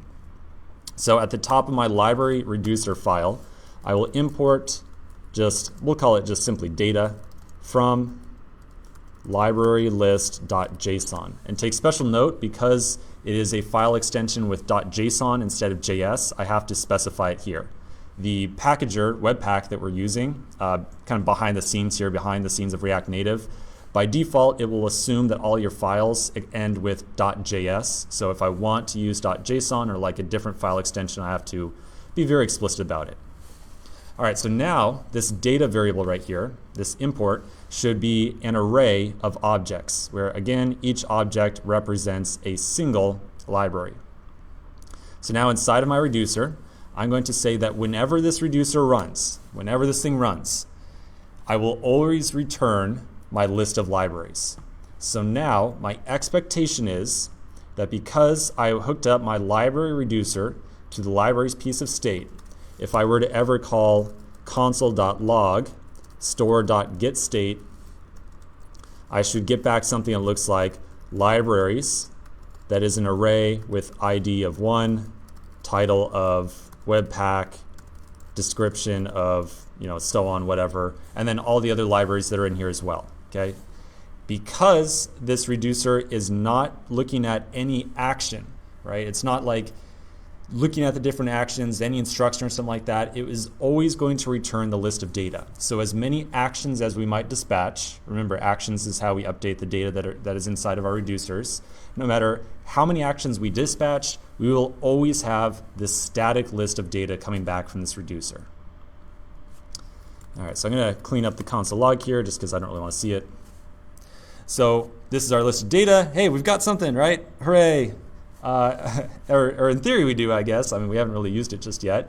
But maybe that'd be a great next step here. Maybe we should go back to the React side of things and figure out how to now take this data that we're producing and show it inside of our application. I think that'd be a great next step here. So let's make a new component that will be responsible for just rendering this list of libraries to the user, since now in theory we do have some data to show to the user. Okay. So because I want to show a list of libraries to the user, I'm going to make a new component inside of my components directory called librarylist.js. So librarylist.js right here, the purpose of it is going to be to just render that list of libraries to the user. So let's throw in our usual boilerplate. I will import React and component. I am going to make this a class-based component. So I say class library list extends component. I will define my render method, not return method. And for right now, I'm just going to place just a return statement in there. We'll talk about why in just a moment. And at the bottom, we will export default library list. Okay, so boom, here's our boilerplate. Good place to start. Now, this component right here, library list, has a very interesting requirement. We need to somehow, inside this component, reach into our Redux state and pull out that list of libraries, right? Like we need to get at that list of libraries somehow. Now you might think to yourself, hey Steven, no problem. Let's just import data from library list, JSON, whatever it was, and then we can just render everything inside this component and boom, we're happy. Okay, yeah, that is how we could do things if we were not using Redux. But when we're using Redux inside of our application, things change a little bit. And we now have a very discrete, very well-formed, very documentable and reproducible method for pulling data out of our state object, remember out of our Redux store, and showing it inside of a component. So this method that I'm about to show you, that we're going to cover inside this section, or maybe it'll bleed over to the next one a little bit, is going to be the way, the one and only way in which we reach into our Redux state and access some amount of data. All right, so let's at least get started on it in this section and then maybe continue it in the next one. Okay, so here's kind of a diagram of what our application looks like right now. Let's, I'm going to change the name of this to what it really is, libraries, and that one's fine. Okay, so this is kind of what our application looks like right now. At the very top, we've got our provider tag, and as we've learned, that wraps our store, right? And okay, that was an awful typo. Libraries. Okay, it's still, all right, I need to just stop trying to, there, good enough, whatever. So inside of our store, we have just one reducer right now. Technically, we don't really have this selected library ID just yet, but this eventually will be the piece of state that reflects what the selected library is. But for right now, we just really want to focus on this libraries piece of state. So we said that the libraries piece of state is the list of libraries, right? Is what is being produced by that reducer. So the provider tag is showing, or is basically inside the app component, right? And our app component will very shortly be displaying the library list. We haven't rendered it inside there just yet, but we will very shortly. So what we have to do, what we need to figure out, is how to get this library's piece of data, this library's piece of state from up here, and push it down into our library list. Okay, that is the goal. We want to get something from our store down into this child component right here. We need to forge a connection between the store and the library list. So how might we do that? To get some amount of data and push it into the library list from our store, we are going to use what is called a connect helper. The connect helper right here is a feature of that React Redux library. And remember, React Redux, that library, we discussed it, it is the glue between Redux and React. So it kind of makes sense that we are using that to get access to some piece of Redux data from a React component. Connect is a tool that is used explicitly to connect a component to the Redux store. So by wrapping, so to speak, the library list with this component, or excuse me, this connect function, this connect helper right here, we now have the ability to reach back up to the provider up here, to the store, and say, hey, give me, I want a piece of state. I want access to that like libraries piece of state. So that's the idea here. We are going to use the connect helper to give the library list some very discrete access to our application state up top. I know this might be a little bit of a long section, but let's add a little bit of the code in just to get started with this thing, and then we can continue in the next section. So to add a connect helper to any single component inside of our project, I will first import the connect helper at the top. So we'll import connect from the React Redux library. Now here's the weird part about connect. So connect, again, we use it to get access to our Redux state. The weird part about it is the syntax that we use for implementing it. So we're going to toss in some code here, and then we'll talk about exactly what it's doing. I'm going to go down to the bottom of my file, to my export default statement, and here's the weird syntax. I'm going to say connect, I'm going to add a set of parentheses, and I'm going to add another set of parentheses around library list. So I've got connect with one set of parentheses, and then another set around library list. So this is not a mistake here, this is very much on purpose. So here's what the syntax does. It calls the function connect, because connect is a function. When connect is called, it returns another function. So you can imagine that this immediately gets invoked and gets turned into a function. We then immediately call that return function with the library list. Okay, so you can kind of think of this as a two-step process. First, connect gets called, it returns a function, we then immediately call that function with the library list. Two-step process. So why in the world, right? Why in the world did the library author choose to make a method signature like this? Why didn't they not just do something like connect library list and then whatever other arguments we might want to have in here? Fantastic question, great question. This goes back to my general guidance on Redux. It is a lot of fancy stuff that otherwise obfuscates concepts that are, maybe not the worst thing in the world, not the scariest thing. Maybe some of these concepts are not so difficult to understand. It is sometimes the implementation or the syntax or the crazy terminology that Redux uses that makes it kind of confusing. Anyways, let's continue in the next section and figure out exactly how to use this connect helper to get access to the piece of state that we want. In the last section, we introduced the idea of this connect helper right here from the React Redux library, and we said that it was going to help us get access to our application state inside of a given component. So let's now continue with this implementation. I'm inside of my library list file right here. And we still have our connect helper wired up right now, but it's not really appearing to do anything too much for us. So here's how we use this connect helper. With connect helper, we can pass in a first argument to it, so like first argument inside of the first set of parentheses as a function. And I'm going to call this function map state to props. It's going to take an argument of state, like so. And then I'm going to pass it in as the first argument. Okay, so I know that I just kind of jumped the gun on there a little bit, threw a bunch of stuff up on the screen without giving you a good idea of what's going on, so let's just take a quick pause and discuss what's happening. The purpose of this function right here, map state to props, is to do just what the function name says right here. And I know the function name is kind of a little bit confusing, but it is somewhat reasonable once I explain it. The purpose of this function is to take our global state object. So this is our application state, the thing that sits inside of our Redux store, and it will map it in some fashion, or kind of like take some properties off that state object and then provide them as props to our component of library list. So that is the purpose of map state to props. In practice though, well, sure, the description is easy to say, but let's actually kind of figure out how this thing works. Let's get started by putting a console log inside this function right here and just see when it gets called and what it gets called with. So I'm going to add a console log of state. So let's look at what the state object is, figure out what properties it has, and also figure out when this console log right here gets called, or excuse me, this map state to props function gets called.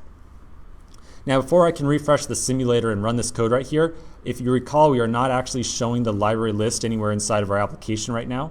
So we need to first go into our app.js file and make sure that we actually show the library list inside of here. Remember, just because we created a component doesn't actually necessarily mean that it's going to be visible on the screen. So at the top, we will import library list from components library list. And then I'm going to place it inside of the view tag inside our component. So library list, like so. Cool. So I'm going to pop open Chrome. I've got my debugger here already. One quick thing I want to mention, back inside of library list, we are not returning any valid JSX from this component just yet. So I'm going to expect to see a big error message. That's totally fine. We should still see the console log anyway. So we will see an error, but it will still be useful for us. So back in my simulator, I will refresh. And yep, get a nice big error there, but that's totally fine. Here is the console log from that map state to props function. So our map state to props function got called with one argument at the top, and the argument we called state because it is our application state. So check out this object right here. It is an object with a key of libraries and a value of, I don't know, an array of objects, where each object represents one of our particular libraries. So this is starting to like tie the whole story together a little bit, right?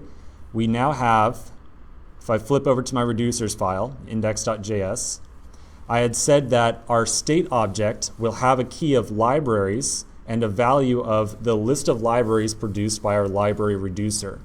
So when our application first boots up, it evaluates this statement right here.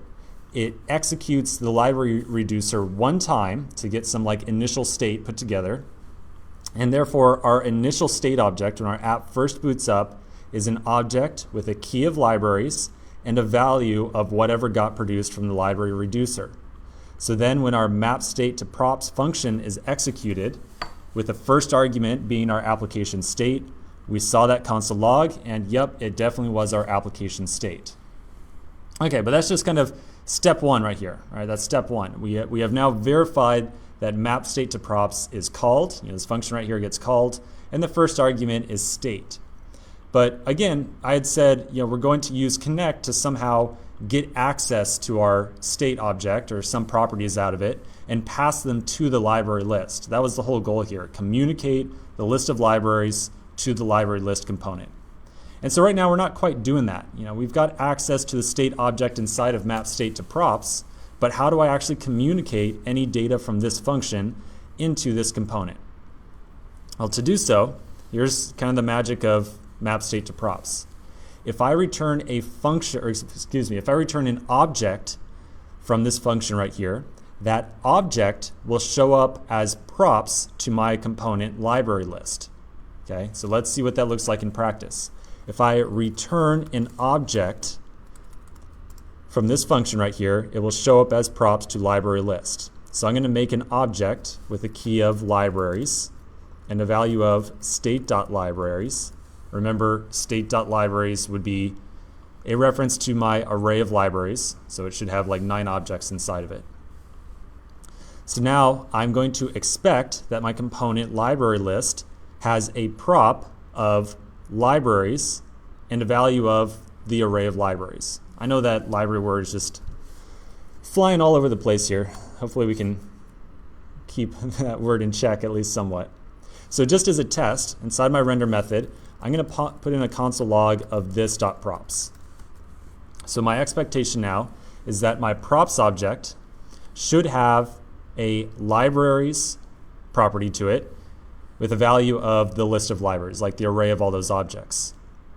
So I'm going to go back over to Chrome. I will refresh my console, or just clear it, excuse me, and then I will refresh my simulator. So I refresh my simulator, I still get an error here because I'm not returning any valid JSX. But if I expand this console log statement right here, you'll see that I have an object with a property of dispatch, which is a function. We'll talk more about that later. But more importantly, I have a property of libraries, and that is an array that contains all the libraries for my application. So clearly, this connect helper is forging a connection between our library list and our application state. Again, that is the whole purpose of the connect helper. It is what forges a connection between our React side of our application and the Redux side. Okay, so we clearly have our data inside the component at this point in time. Let's now continue in the next section and figure out exactly how we're going to build our list out of all these different libraries. In the last couple of sections, we've really gone in headfirst with Redux, so I just want to take a quick pause and review how our app is currently working. So this is a pretty complicated diagram of exactly what's happening inside our application right now. Let's break this down and walk through it step by step.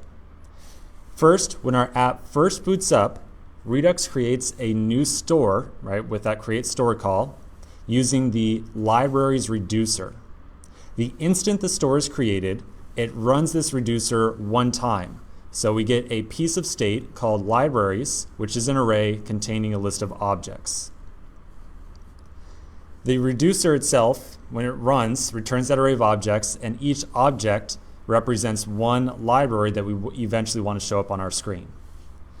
Next, after we create the store, we pass it to the provider as a prop, where it's going to sit for the rest of the lifespan of our application.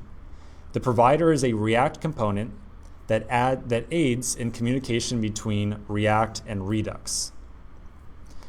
Next, the app component is rendered to the screen, which in turn renders the library list component.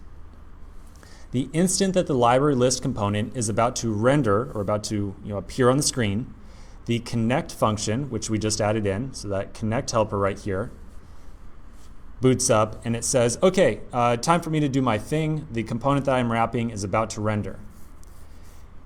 The connect function then reaches back up to the provider and says, hey, please give me access to whatever your current state is. Just let me know what your state is.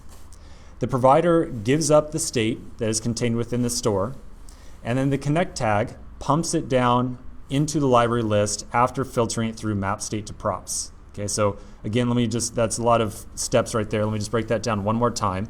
When the connect helper first boots up, it says, oh, the library list is about to render. The connect helper goes up to the provider, says, can I have access to state? The provider says, sure, here you go. The connect helper calls map state to props with that application state, and then whatever object gets returned will show up as props down into library list down here. So the last step there is really key as well. The map state to props function runs and it returns an object. That object, like whatever it contains, whatever properties, whatever values, whatever data, is then passed as props to the library list. And that was the last step that we just verified inside of here, right? We console logged this.props and we saw that it contained this object right here, an object with a key of libraries and a value of the libraries that existed inside of our state. One thing I want to point out really quick is that, again, the term libraries is floating around a lot right here.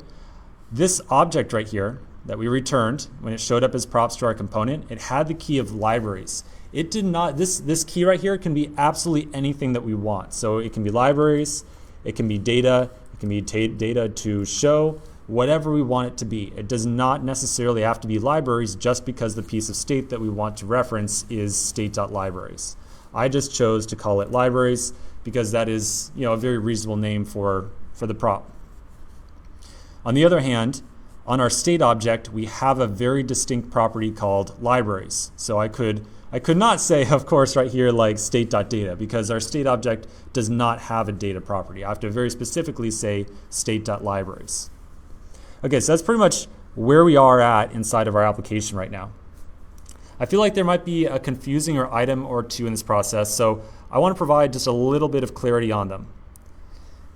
First, just to review, exactly what I just mentioned about the libraries.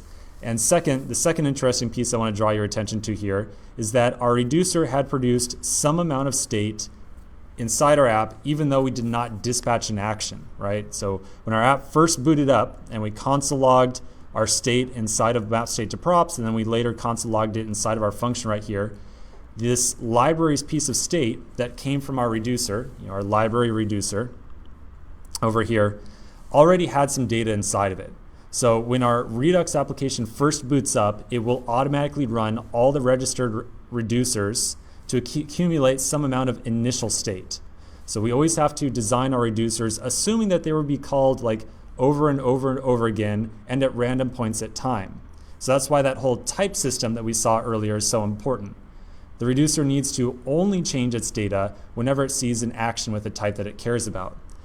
In addition, we need to make sure that we respond to the application first booting up correctly. So when our app first boots up and it runs all the reducers one time, we have to make sure that we return some amount of initial state. In this case here, because we are just returning a very static list of data, just this array that is hard-coded into our application, it wasn't quite as big a deal, but when we go back and implement the selection reducer, it's something that we're going to need to think about a little bit, but we'll get there. Okay, I hope this was a good breather to review how our app is working right now. Let's continue on the next section by working a little bit more on the library list component. We've now got access to our list of libraries inside of the library list component, which means it's time to maybe pivot away from Redux a little bit and focus more on the React side of things and just figure out how we are going to render this list of components.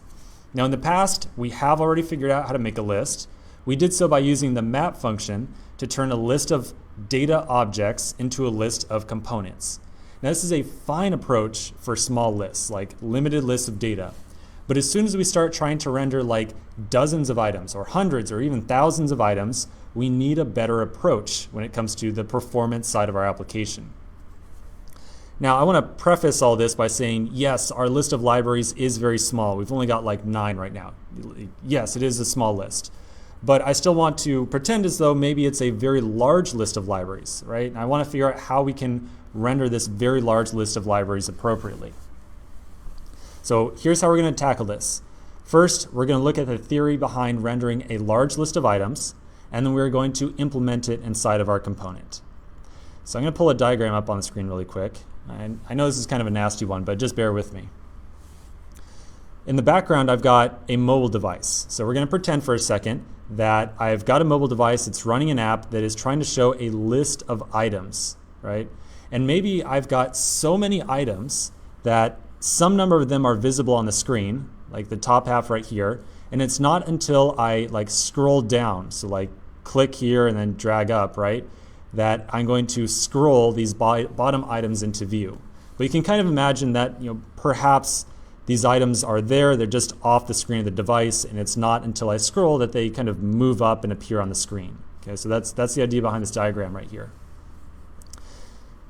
Now I'm going to go forward one second. This is another diagram that is kind of modeling how we are building lists right now by using the map function. On the screen, I've got an item in every one of these green boxes.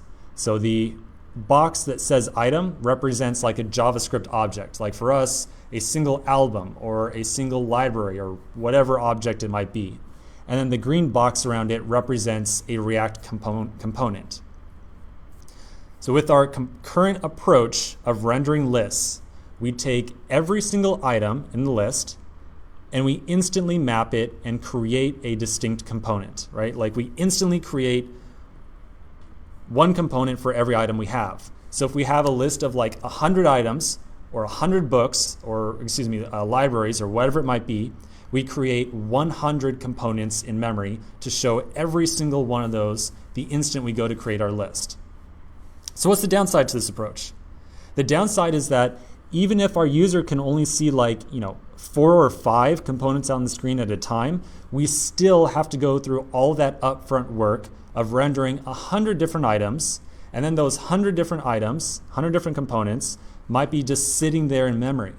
So that is the source of poor performance, the upfront rendering of a bunch of items and then holding them in memory. Mobile devices are traditionally memory constrained, so any time that we can reduce our memory footprint inside of our app, it is definitely a good thing.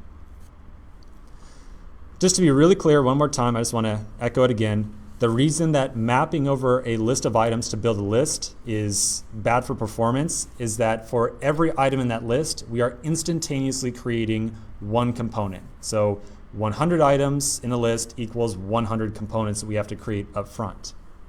To address this performance issue, React Native includes a little tool called list view. The list view is a component that remedies this list or this issue of rendering a bunch of items by using a little trick. Okay, so this is the last kind of weird diagram we got to look at. The list view is a component, and we are going to use it to obviously, render a list of items to the user. The list view works by figuring out what items in the list are visible to the user at a given time. So if this is my mobile device in the background over here, then the only items which are, kind of like technically visible would be these right here. So the list view figures out what items are visible, and then it creates a single component for only the items that should be visible on the screen. So in this case, instead of creating 100 components for the 100 different items, it might only create 6 components for these 6 items that are actually visible on the screen. Now the real magic happens when we scroll through the list. Okay, when I start scrolling around, that's when the magic happens. Let's imagine that I click here, or I tap on the screen here and then pull up, so I'm intending to bring these bottom items into view. The list view watches for any scroll event from the user. So as soon as you start to scroll, the list view kicks in and it says, oh, scrolling's happening. Something I might need to handle this in some fashion. The list view watches for any item that starts to scroll out of view. So again, if I click here or drag here and then drag up, this item at the very top might be moving out of view very soon, right? So maybe I now have a situation where it's like that, where this item is starting to come on the screen and this item just left the screen. So what the list view does is it takes this instance of the component right here, it moves it down to the bottom of the screen. Let me fix the ordering. It moves it down to the bottom of the screen. There we go. And then it plugs the new item into it. So the whole idea here is that as a user scrolls around, the list view is reusing the same components over and over and over again, and it's just swapping out the data that sits inside of them. So if I then scroll a little bit more, and now I'm down here, the list view is going to say, okay, this component right here is not visible to the user anymore. I'm going to take that component, I'm going to throw it down here, and I'm going to stick this new item inside of it. And then this item up top, yeah, that one's no longer visible, so it doesn't need a component anymore. So basically, in practice, the way that the list view works is to take only a subset of our total list at any given time and only render that subset. In addition, it takes whatever kind of wrapping list item component is being used and it reuses it throughout the entire list. Okay, so that is how the list view works. That is how we gain performance on really long lists of data. Let's now stop the lecturing and continue in the next section and focus on implementation of building a list view. In the last section, we discussed how a list view works, and now we're going to start to implement it into our application. I'm inside my library list file. I'll first begin by adding an import statement at the very top. So I'm going to import a component from React Native called flat list. Like so. So this flat list component right here is what we're going to use to render that sort of list view onto the screen that's going to very intelligently render only a subset of all the items that should be visible at any given time. Now inside my render method right here, we're going to remove the console log statement and the return that we currently have, and I'll return it with an instance of flat list, like so. So we're going to pass this thing a couple of different properties. So I'm going to give myself a little bit of space. The first property that we're going to pass in here is the list of items that we want to render out onto the screen. And so for you and me, that's going to be this.props.libraries. That's our list of items that we want to render onto the screen of the device. So I'm going to say data is this.props.libraries, like so. Next, we're going to add on another prop that is going to contain a function that's going to be used to render out each and every one of these little items on the screen. So I'll add on a property called render item, and I'm going to make a helper method for this thing rather than putting a function declaration right in here. So I'm going to make a helper method right up here called render item. And then inside of render item right here, I'll reference that helper function, like so. So now anytime that flat list tries to appear on the screen, it's going to see the list of all these libraries, and it's going to take like maybe the first 5 or 10 or however many can fit on the screen, and it's going to call this render item function with each one. And so it's our job inside of render item right here to create some new widget or some new component that we can eventually have show up on the screen. The render item function is going to be called with one single element out of our list of libraries. And so I will receive that as an argument that I will call library, like so. Now the last thing we have to do, remember that anytime that we make a list with React, we always have to provide a key on every element that gets rendered. Well, with a flat list, the key system still exists, but it's just a little bit different. Before, when we put together all the keys that belong to widgets inside of a list, we assign a key property directly to each component. But with a flat list, we instead add a function to the flat list itself that tells it how to generate its own key for each item. So I'm going to add on a third property here called key extractor. And this is going to be a little arrow function that's going to be called with one of our libraries, which I'll receive as an argument called simply library. And from this, we have to return some unique identifying token for this particular library. And so if you recall, right now, every one of our libraries has an ID associated with it. And so from the key extractor, we will return library.id, like so. Okay, so that's kind of the setup on the flat list itself. Let's come back to the next section and we'll start putting together this render item function, which is going to be responsible for rendering out each individual library onto the screen. So quick break and I'll see you in just a minute. In the last section, we started wiring up a flat list component, which is going to render our list of libraries onto the screen of our device. We now have to make sure that we provide a component right here that will be displayed for each individual library. Now, I definitely expect to eventually have a lot of logic tied to rendering each library on the screen. So rather than just kind of putting together some JSX directly right here that's going to decide how to show each row individually, let's make a separate component that's going to house all the logic to represent or display one single library. So I'm going to make a separate component by making a new file inside my components directory, and I'm going to call this listitem.js. Then inside of here, we're going to put down a little bit of boilerplate stuff to get a component to show up on the screen. So I'll say import React and component from React. I'll then create a new class that I'll call listitem, which is going to extend component. And then inside there, I'll define my render method. We'll leave the render method empty for right now. Let's first add on our export statement at the bottom. And then I'm also going to go ahead and flip back over to our library list file, and I'm going to wire this thing up to the library list. So back over inside of library list.js, at the top, I'm going to import that new component that we just created. So I'll import listitem from listitem.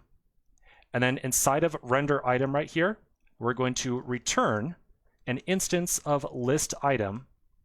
And for every list item, we're going to pass in the library that we're trying to render as a prop called library, like so. All right, so that's it. Now let's take another quick break. We'll come back to the next section and we're going to start working on the actual implementation of this list item component. We now have a list item component that will be responsible for showing a single library. Now the library that this row will represent is available to us as this.props.library, right? Because we passed in the prop called library. So inside of this component, list item right here, we can just reference this.props.library and boom, we're good to go. Okay, so keep in mind that that library object that we passed in here has both a title and a description. So if I pull open my library list JSON file, this is where we defined each of the libraries.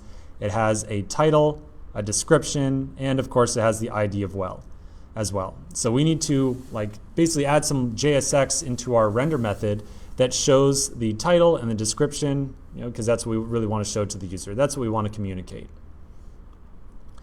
Okay, so inside the list item, I'm thinking that we should probably make reuse of some of the components that we've already created, right? Because we've got all these great looking components already made. So I want to reuse something out of there.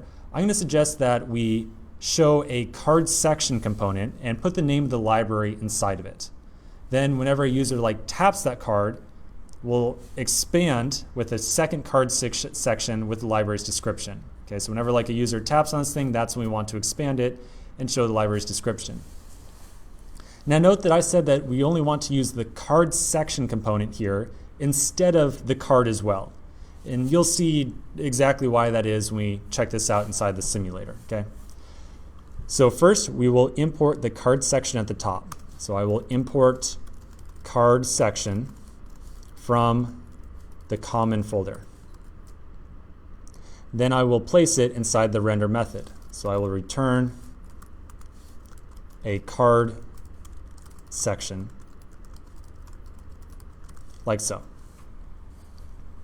Next, we do need to place the name of the library inside of the card section, so we'll need a text tag to be able to show some text inside of here. We don't have the text tag imported just yet, so we'll import that from the React Native library. So at the top, import text from React Native. Now inside the text section, we can place our text tag.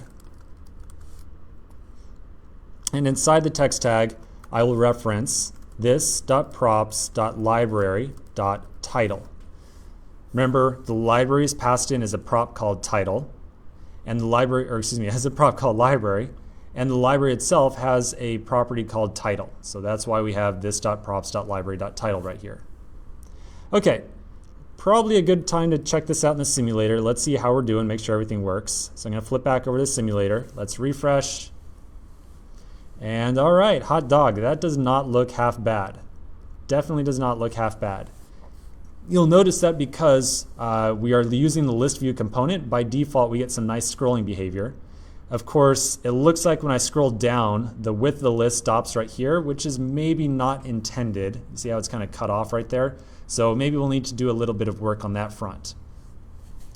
As a side note, this is why I wanted to use the card section without the card. With just the card section, we get some really nice looking segmented rows like this right here, right? Like each one of these is its own distinct row. Now the title of each library, like Babel, Axios, ESLint, all these things, they could probably stand to be a little bit larger in text. So I think maybe we should add some styling to the text tag to accommodate for that. So at the bottom of our file here, let's add in a styles object, which will have a title style property. And inside of here, let's give it a font size of 18. And then you'll also notice that it kind of butts up to the left-hand side of the screen. That doesn't look too nice. So let's also give it a padding left of 15 as well, just to get it to stand off from the left-hand side of the screen a little bit. So we will then apply this style to our text tag. I think that we might have some other styling in here to take care of. So rather than applying it directly to the text tag, I'm going to first destructure the text style or the title style off the styles object. So we'll say const title style equals styles, and then we will apply a style of title style. All right, so let's check out the simulator again. I will refresh. All right, now this is starting to look pretty good. It's starting to really look like a list of items. So just still have that one last issue though. When I start to scroll down, the list of items gets cut off arbitrarily right here, which is probably not what I want at all. So again, we ran into this in the past. If I flip back to my app component and I find my top level view tag, I need to tell my top level view tag to fill up as much space as possible. Right now, it's that view tag that is actually kind of cutting off our list here. So I'm going to add the property or the style of flex1 to my view tag, and that is going to tell the view tag, hey, please fill up as much space as possible because we've got like a lot of content that we want to show on the screen. Do note that I passed the style prop here 2 sets of curly braces. One is for JSX and the inner one is for to designate a JavaScript object. So let's refresh in the simulator now. And when I scroll down, fantastic. The view tag is definitely taking up the full height of the screen, and my content is no longer getting cut off. Okay, this looks pretty darn good. So this really brings phase one of our application to a close. We are able to render a list of items in the screen using a highly performant component, the list view. So we're now going to move on to our next feature, in which we will need to show a user details about a particular library whenever they tap on it. So let's start that process in the next section. We've now wrapped up the portion of our application that calls for some amount of list building. So here's our list. We can see all the items, and in theory, if we had a whole bunch of them, we could scroll through and have a really good time. So that side of things looks pretty good. We're going to pivot a little bit now and focus on how to handle a user tapping on a single row. So remember the goal of the application. Whenever a user taps on a row, that row should expand with a nice animation and show the user some details about that very particular library. So if you recall much earlier, we discussed how we were going to plan out the different reducers in our application. We were going to have one library reducer, which we've already created, and then we were also going to have a selection reducer. And the purpose of the selection reducer is just to record what the currently selected library is. Each library has an ID attached to it, so the selection reducer can just record the currently selected ID and everything should work out just fine. So in this section, we're going to start by working on the selection reducer. Remember the process for creating a new reducer. They always go into their own separate file inside of our reducers folder.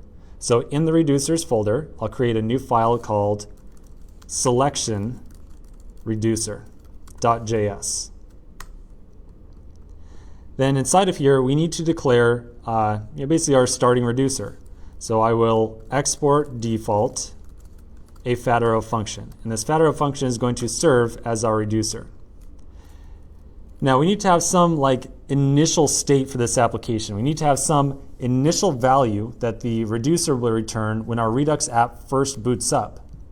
One thing that I haven't really mentioned quite in depth yet about this initial value is that it cannot be undefined. So in previous sections, when we created that library reducer, and we had that kind of dummy reducer in there that would always return an array, I was returning an array just to make sure that we did not return undefined. Redux is set up to assume that if you return undefined from a reducer, you probably made a mistake. So we always have to return a value that is not undefined. So to start, we'll just return null. Hey, that works. It is not undefined, so it satisfies that requirement. And make sure that in the case that we call this thing at any point in time, when the application first boots up, we do not want to have a pre-selected row. So we don't want to default to say a ID of 1 or ID 2 or anything like that. So I will say just null. We do not currently have a row selected. Okay, our reducer is pretty much good enough to wire it up. So let's now flip over to our index.js file inside the reducers directory. Remember that for every reducer we create, we have to wire it up to this combine reducers call. So inside of the index.js, I will import selection reducer from selection reducer. And now I need to add it into my combine reducers call. Remember the really important thing about combine reducers. Whatever key I provide in here for the selection reducer is how this property will show up on my state object. So I'm going to say that I want to have a property on my state object called, how about, I think I've got it in a couple diagrams here. What did I use? Selected library ID. Let's go with that. So I'm going to have a piece of state called selected library ID. Oops. There we go. And the value of this piece of state will be generated by my selection reducer. So now when my application first boots up, the selection reducer will execute exactly one time, and by default it will just return null. So by default we do not have a selected library. Okay, let's now flip back over to our list item component. This list item component here needs to know about whether or not it is currently selected, which means this list item component needs to get access to our Redux state.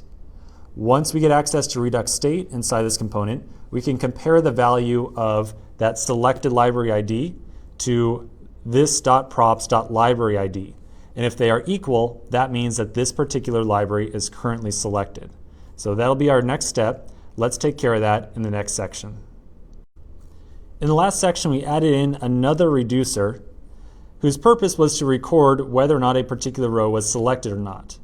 By default, that reducer will always return null, so we don't really have any selection logic right now, which means we need to figure out how to update the currently selected ID from the list item. So in other words, when a user taps on a list item, how do I make sure to update my selected library ID piece of state? So that's what we're going to try to figure out here.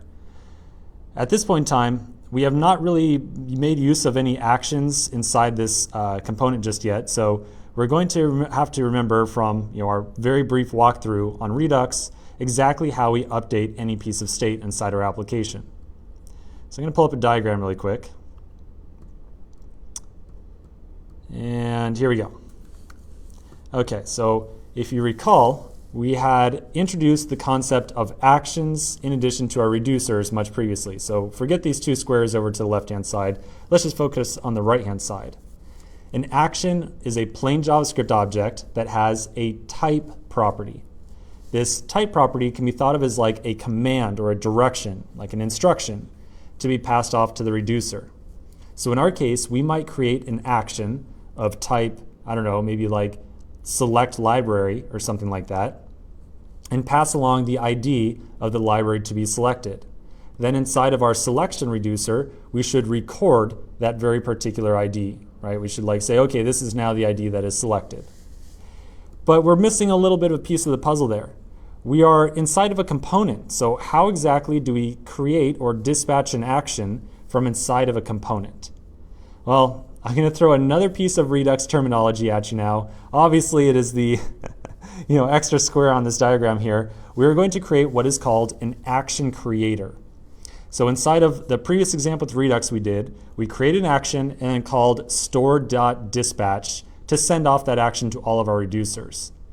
Inside of a React Redux application, that process is just a little bit different. So inside of a React application, we make what is called an action creator, and then we call the action creator. The purpose of the action creator is to just, exactly as the name suggests, create an action. That's it. It creates an action. So again, in the kind of theme of putting plain text definitions to all these things, the purpose, let me give a plain text definition action creator. An action creator is a JavaScript function that returns an action. That's it. Okay, so I'm going to stop lecturing now because I know sometimes I go overboard. Let's get some practice with creating an action creator. So back inside my project directory, I'm going to make a new folder inside of my source directory called actions. And then inside of actions, I'm going to make another file called index.js. So inside of this file is where I will locate all of the different action creators for my project. In this case, I only expect to have one action creator because the only action that we have is the ability to change the currently selected library.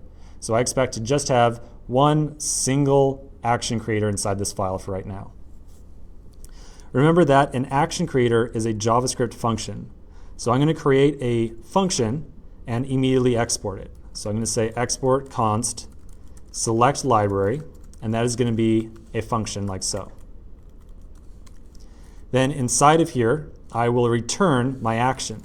So I'm going to return a plain JavaScript object with property type of select library. Okay, so I know that I moved very quickly right there, but let's like take a step back and look at what we just did. The thing I want you to focus most on is the very internal like statement or expression inside of this entire file right here. I have an object with a type property. We've gone over this several times now. An object with a type property is an action, and an action is how we cause our reducers to update the data that they produce. The action is wrapped by a function which we refer to as an action creator. So this function right here is what we call an action creator. Whenever we call this action creator, the returned action will be automatically dispatched to us for us and sent off to all the different reducers. Okay. So the last thing we have to do with this action right here is figure out, well, we are selecting a library, but we need to make sure that we instruct the reducer exactly which library we are trying to select. So I'm going to suggest that whenever we call this action creator right here, we should pass in the ID of the library that we want to select. So I'm going to add an argument to this, library ID, and then I will attach a payload to the action, library ID. So now whenever I call this action creator, I must provide a library ID, like the library that I want to select, and that will be attached to the action as the payload. Okay, so this looks good. It's a good first pass on this action and action creator. I still feel like we went over this whole topic of action creators very quickly. So let's continue in the next section, figure out how we use an action creator, and then do a quick review on the entire topic. In the last section, we created our first action creator. Action creators are functions that return actions. And actions are objects that have a type property defined to them. Actions are used to tell our reducers to update in a very specific fashion. So the very specific action that we created should be informing our reducer that we intend to select a new book. So that's the goal here. So we've got our action creator at this point in time, but we need to figure out how to call it properly. So here's the process for calling an action creator. First, we determine where we want to call this action creator from. Well, chances are we want to call the action creator from the list item component. Whenever a user taps on this card section right here is when we want to call that action creator and say, hey, we need to select or update the currently selected library. Now, I wish I could say that calling an action creator was as simple as importing it and just calling it inside this component right here, but it's not quite that easy. Here's the thing. The action creator that we just made is a plain JavaScript function, right? And it just returns a plain object. So the overriding theme with Redux here, beyond the fact that, really confusing terminology, is that it is not magic. There's no magic whatsoever. Just calling an action creator, like, if I just called this function and saw this object return, nothing will automatically happen. Like Redux does not magically say, oh, you just called a function from the actions file. Well, let me take that action and do something with it. No, that's not how it works. We have to make sure that the action and this action creator are specifically wired up to Redux.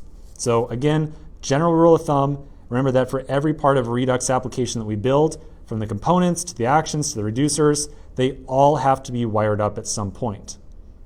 So here's how we wire up our action creators inside of an application. This is a 100% reproducible process. So we're going to do it once now, and then we will do it again and again and again and again in the exact same fashion. First, I'm going to go to the file that I want to call the action creator from. So inside the list item, I want to be able to call that action creator so I can update the currently selected library. Then at the top, I'm going to import all of my action creators from that actions index file. So I'm currently inside of my list item file, so I need to go up one directory and then access the actions folder. Because the actions folder has an index file inside of it, I'm just going to import the actions folder, and of course that will automatically give me the index file. Now I'm going to do one really weird thing here. I'm going to say import star as actions from up one directory, so ... notice the ... there, / actions, like so. Okay, so already one weird thing here, one weird thing. Star as actions, what in the world is that? Well, here's what's going on. Inside of my actions file, I might have many different action creators, right? I might have many different action creators, and I might want to use them all over the place in different components for different things. Whenever I export many things from a single file, as I might do here, I use just the export keyword. I do not use export default. So again, if I want to export many things, I just use the export keyword. Whenever I want to import many things from a file at one time and just get access to like the whole lot of them, right? I can say star as and then some variable right here. So star as actions means give me everything that was exported from the actions file and assign it to the variable actions.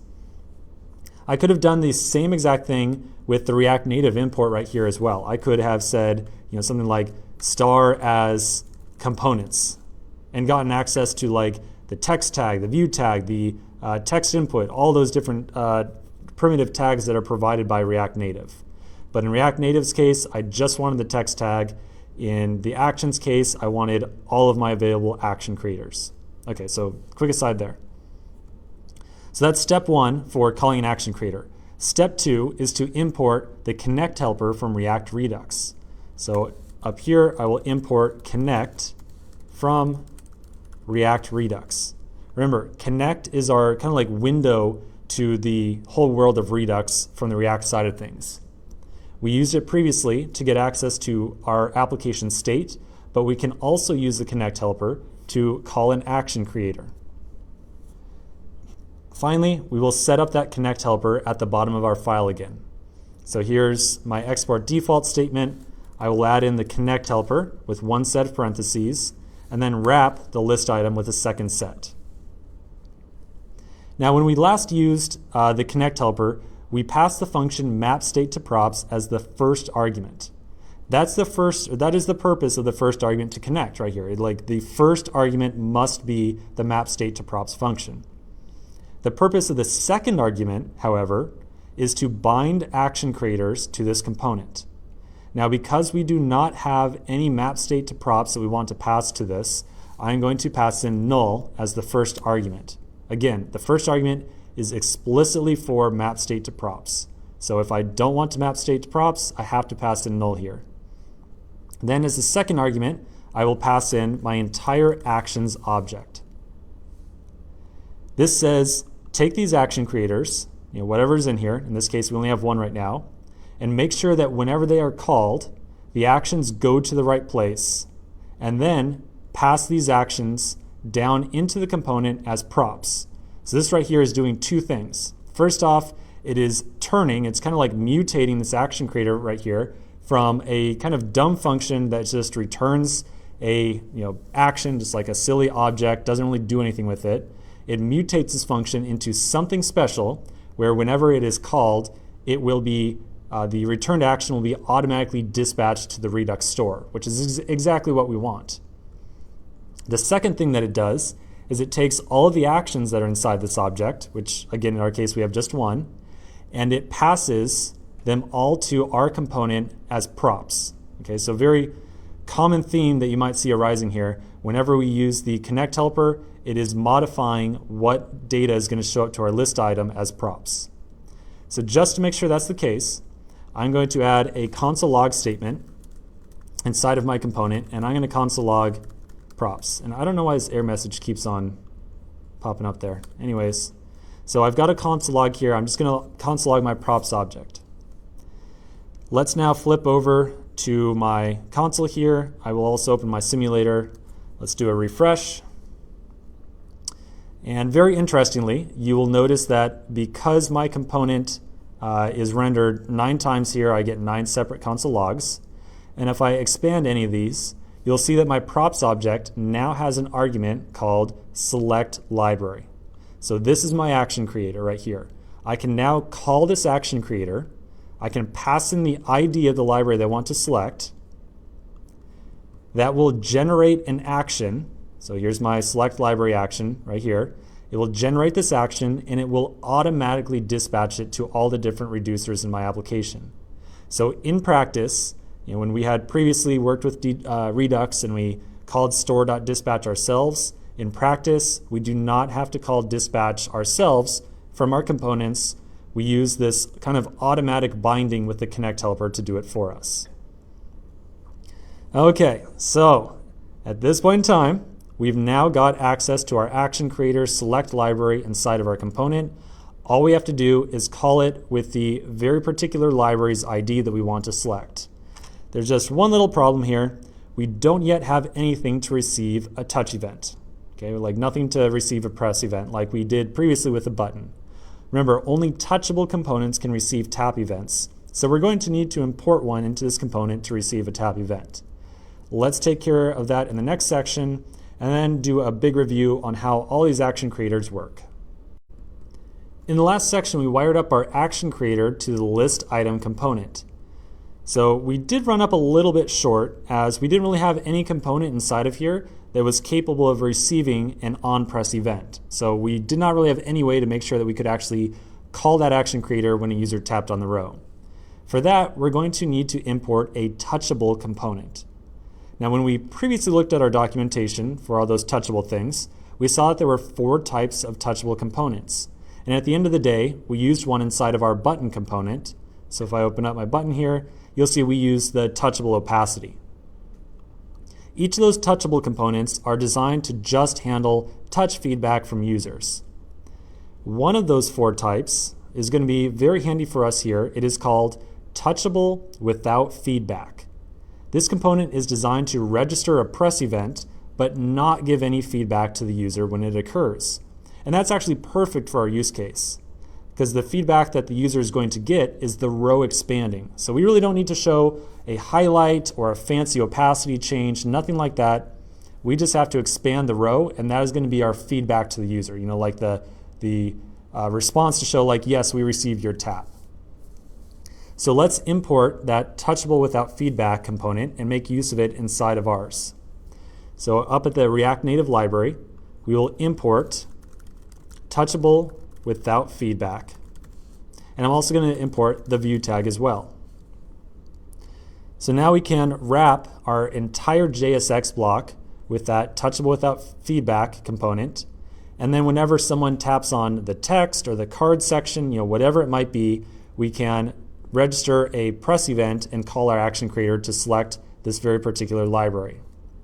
So we'll start off by wrapping our entire JSX block with the touchable without feedback component.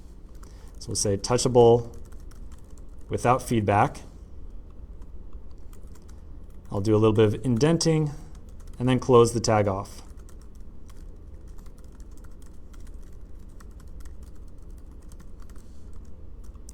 Cool. Now inside of here is all the rest of the JSX that we already had.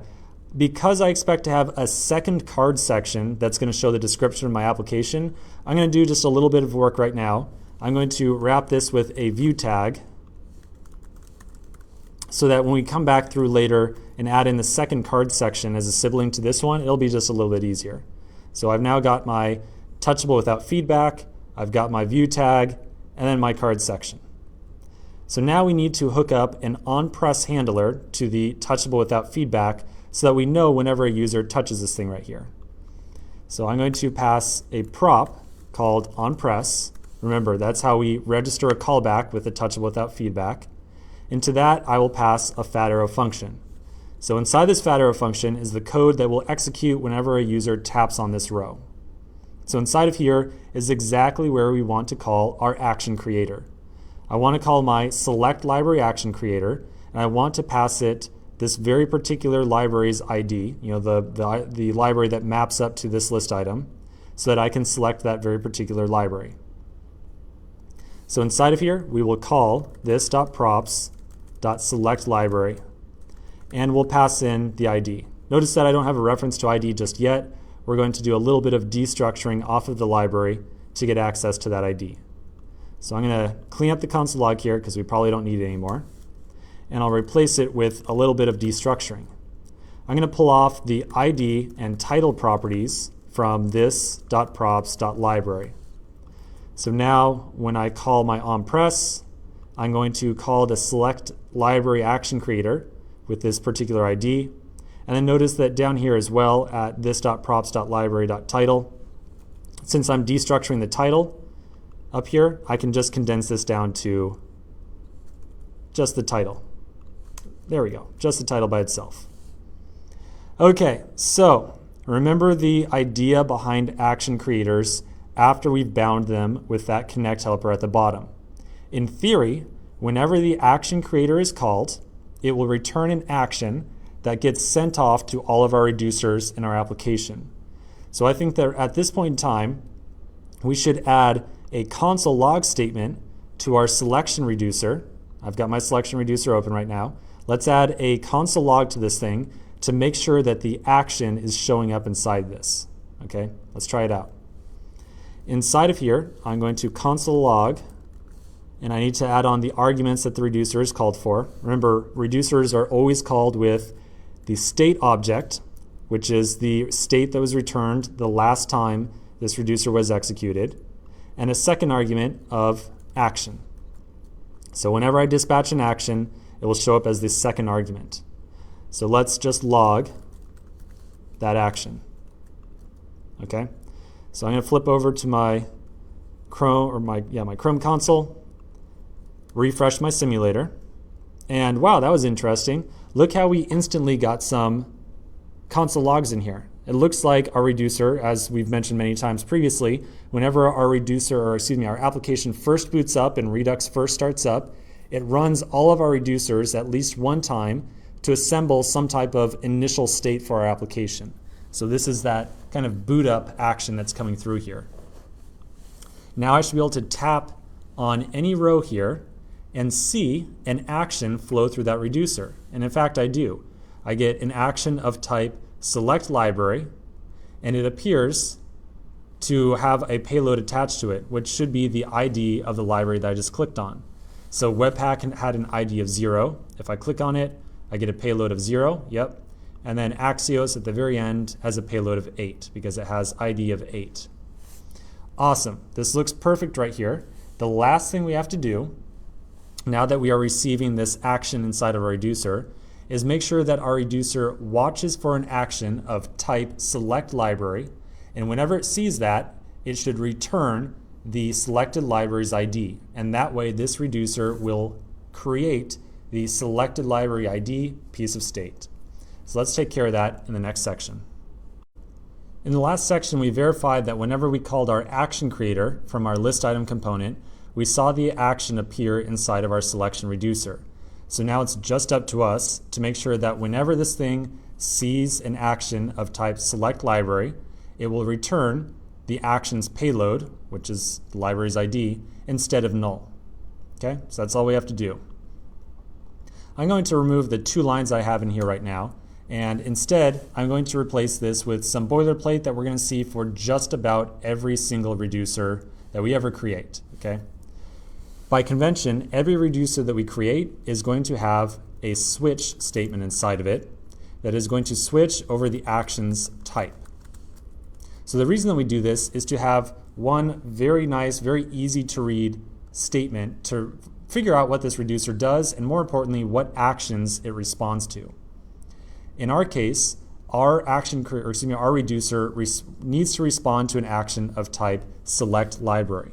So I will add in a case of select library, like so. I also want it to respond to the default case. So if I ever get an action coming through here that is not of type select library, I need to handle that case as well. So if a action comes through with type like, I don't know, melt motherboard or something, I don't know, something crazy like that, I need to make sure that I still return something from this reducer. Because remember, all of my reducers can run many times throughout my application's lifecycle, and I need to make sure that they always return some non-undefined value. If I ever return undefined from a reducer, Redux is going to throw an error. So now by default, if this action creator is if this reducer is ever called with an action that it does not care about, it will return whatever it returned the last time that it ran. So if a mysterious action comes through here with a type we don't care about, just return whatever state we returned last time. And remember, the state argument right here is the state that was returned from the last time that the Redux or from the reducer ran. Now how about the case in which the action is of type select library? Well, in that case, we want to return the action's payload property, because inside of our action creator, if you recall, I'm going to flip over to our action creator file, we gave our action of type select library a payload of the library's ID that was selected, because we called the action creator itself with that library ID. So now, inside my reducer, whenever the action is of type select library, I want to return that library's ID. The last thing I have to do in here is make sure that I handle the very default or like first initialization case of this reducer. So the very first time this reducer runs, and remember, as we saw in the console just a second ago, when Redux first boots up, it runs all of my reducers. I need to make sure that I return some non-undefined value from my reducer. The first time it runs, state will be called with a value of undefined. So if I just let this thing run by itself, I will end up returning undefined, which is going to result in an error. So to get around that, I will always provide an initial state default argument. So this is going to be a little piece of ES6 right here. What this says right here is if this argument, or if this argument right here is undefined, we should instead default it to the value of null. So instead of returning undefined as our initial state, we will return null, which means essentially in our case, I do not have a currently selected library. Like just continue on, I don't have a selected library right now. Okay, so I know this reducer stuff is a little bit crazy, well, probably a lot crazy. I mean, I'll be totally honest with you, it's super crazy. Fortunately, we are going to get so much practice with reducers because they're the absolute core of every Redux application. So again, just like earlier when we went through JS Playground and we were just kind of finagling around with Redux a little bit, even at this point in time, I do not expect you to be a master of Redux. I do not expect you to be able to rewrite all this code right here from scratch without any type of reference. In the next app that we build, we will definitely go through reducers, action creators, actions, again, in great detail. So if it's still confusing, do not sweat it all. We're going to get a lot of practice with it. Okay, so at this point in time, if I refresh my simulator and then start clicking on these different things, I don't get any feedback right now, but in theory, I have a piece of state called selected library ID that is being changed every time I click on one of these lines right here. So the last thing that we have to do is make sure that whenever a particular library ID is equal to the currently selected library ID, we expand a given row. So let's take care of that in the next section. In the last section, we finished up our selection reducer so that we are now recording the selected library whenever one is clicked on. I think one of the last things we have to do is now take that selected library ID and import it into the list item and say, hey, if that selected library's ID is equal to this library's ID, then I should show an expanded card section view that includes the detail. So again, I have a component where I want to consume some piece of application level state. Remember how we do that. We add on a map state to props function and then pass it to our connect handler down here. So we will first start out by creating a map state to props function. It will be called with our application state. And from here, we will return a plain JavaScript object, and that object will show up as props to our component. So I will return selected library ID, and that is going to be state.selected library ID. Remember, this state.selected library ID property right here, it is specifically selected library ID because when I wired up the reducer to my application, I assigned the reducer to the selected library ID property. So because I assigned this reducer to this property, I now have a selected library ID piece of state. So here is our map state to props function. It is returning an object. The last thing we have to do is make sure we pass this map state to props function as the first argument to our connect handler. So I will pass it in as the first argument to the connect helper. Cool, so now in theory, inside of our component, we can compare this ID right here to this .props.selected library ID, and if they are equal, we should show some expanded amount of detail about this library. So let's try this out. I will say const should expand equals, let's do this with like a nice long, well, what's the best way to do this? Let's do this with a helper function. How about that? I think that's going to be the most clear. I'm going to add on a helper method called render description. And we're going to treat this like some conditional JSX to return. So we'll say if this.props.library.id is equal to this.props.selected.library.id, then return, and this is where we will put in some additional amount of JSX right here. Something to say basically, hey, here's the description. So I want to return a text tag for right now, just a text tag that says this.props.library.description. And because it is a reference to a JavaScript variable, I am going to wrap it with curly braces like so. Now, of course, take notice here that I am referring to several properties off of our props object, which means this would be a really good candidate for doing some destructuring, just to condense down the amount of references we have. So let's do that now. Let's say const library, and selected library ID should come from the this.props object. And now I can condense this all down to just library ID equals selected library ID, and then inside the text tag we'll go to just library.description. So make sure you've got library.id, selected library ID, and library.description. All right, let's save this and test it out in the simulator. Oh, you know what? Actually, one last thing we got to do. We need to make sure that we are calling the render description method from inside of our render method. So inside of our render method, I'm going to add on a call to this.render description. Cool. All right, I think we're ready for a test out in the simulator. I will refresh, click on a thing, and awesome! We get our nice description in here. The full-length description, and whenever I click on one and then click on another, the previous one closes because I can only have one selected ID at a time. Okay, so this definitely works out, but the styling is, oof, that is rough. That is some rough styling right there. In addition, you know what? I'm thinking about this render description helper right here, and I'm not super happy about it. I feel like we could maybe do something a little bit better than what I've got right here. Let's continue in the next section and see if we can't refactor this component up a little bit. In the last section, we added in a render description helper that would figure out whether or not the library was currently selected, and if it was, it would return the library's description.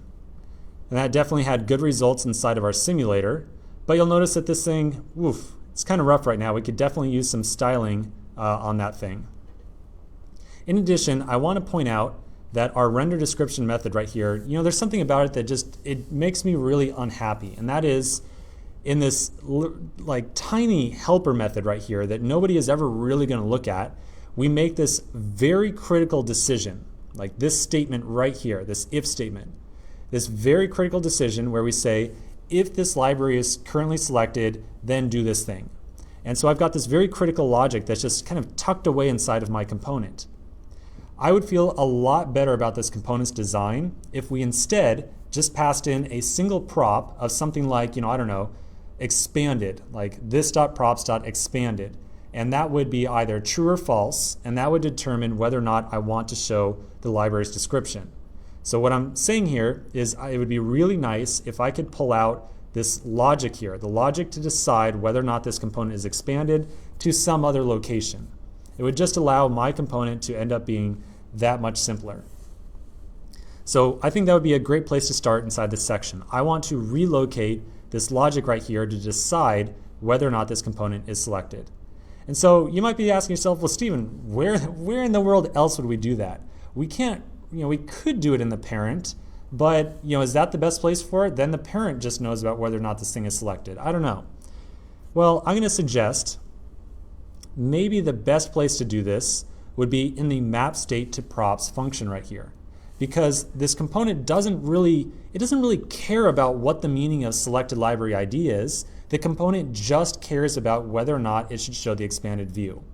So I want to modify my map state to props function to only pass in a prop of like expanded. So like expanded true or expanded false. So you might be thinking, Stephen, that's not going to work. The map state to props function is only called with a state object. how are we going to know like which particular library we're talking about here? Well, fortunately, what I'm really trying to lead up to here is the map state to props function is called with a second argument that by convention we call own props. This second argument here that we call own props are the props that were passed to the component that we're wrapping. So in our case, the list item component, when it is displayed on the screen by the library list, it is passed a library, right? It is passed a library, which is why inside of here we reference this.props.library. This own props function, or this own props object right here, is exactly equal to this.props inside of the component. So any props that we pass into this list item component will show up inside of map state to props as own props. And I'm sure this is a little bit confusing. Don't sweat it. This is another one of those topics that we're going to come back to many, many times. So by getting access to own props inside of map state to props, I can do some amount of kind of like pre-calculation or predetermination to figure out exactly what props I want to pass down into my component. And what it really allows me to do is remove all logic from my component entirely. And that's exactly what I want to do. So inside of map state to props, I'm going to create a new variable called expanded. And expanded is going to be state.selected library ID. And if this is equal to ownProps.library.id, then expanded will be true. Otherwise, if they are not the same, expanded will be false.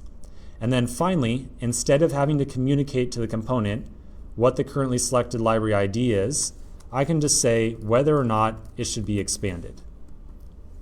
And because my key and the value are identical, I can condense this down to just expanded like so. So the net result of all this, the net result is that I have pulled some amount of logic out of my component. My component no longer has to worry about this, the meaning of selected library ID. My component can just look at this expanded flag and decide whether or not it should show the description. So now we can refactor our code inside of render description and just say, instead of looking at selected library ID, I can just look at expanded. And if expanded is true, so if expanded, then show some text, otherwise do not. And that's pretty much it. So I know that this is probably a very subtle distinction here. You might be thinking, Stephen, what is the difference between deciding inside the component itself whether or not this thing should be expanded versus placing that logic inside of map state to props? Well, yes, in this case is a very small distinction, and we probably didn't save ourselves too much by just allocating this one line of logic down to map state to props. But I can guarantee you that on more complex components, this type of consideration right here, this type of kind of pre-calculation of props to pass down to the component can be extremely helpful. So the intent here is not necessarily for our application to really save the day or anything like that. The intent here is to just let you know that your map state to props function is called with the component's props, and you can use that to do some type of pre-calculation here. Okay, let's do one last test, make sure this all works. So I'll refresh my simulator, and yep, I can still hide or show all my descriptions. So I think that the last thing we have to do is make sure that these text descriptions are styled a little bit more nicely. So let's take care of that in the next section. I think that the last thing we have to do inside of our application is maybe do a little bit of formatting on this text right here, and also add in some nice animation so that whenever a row expands, we get a nice smooth expansion as opposed to the very abrupt like, boom, here's some text. So first, let's take care of the styling for our text, and this shouldn't be too bad. Inside of my list item component, I'm going to find my render description method, and for my text tag, I'm just going to wrap it with another card section. So card section and closing card section like so. And this is going to serve to just give my card set or my text a little bit of margin on either side, and also make sure that it's just, give myself a bottom border there as well. So let's refresh this, test it out, and well, okay, It's off the edge and we've got a bottom border there, but now the text is running off the screen. So this is just a little bit of an oddity with the way that views and text work.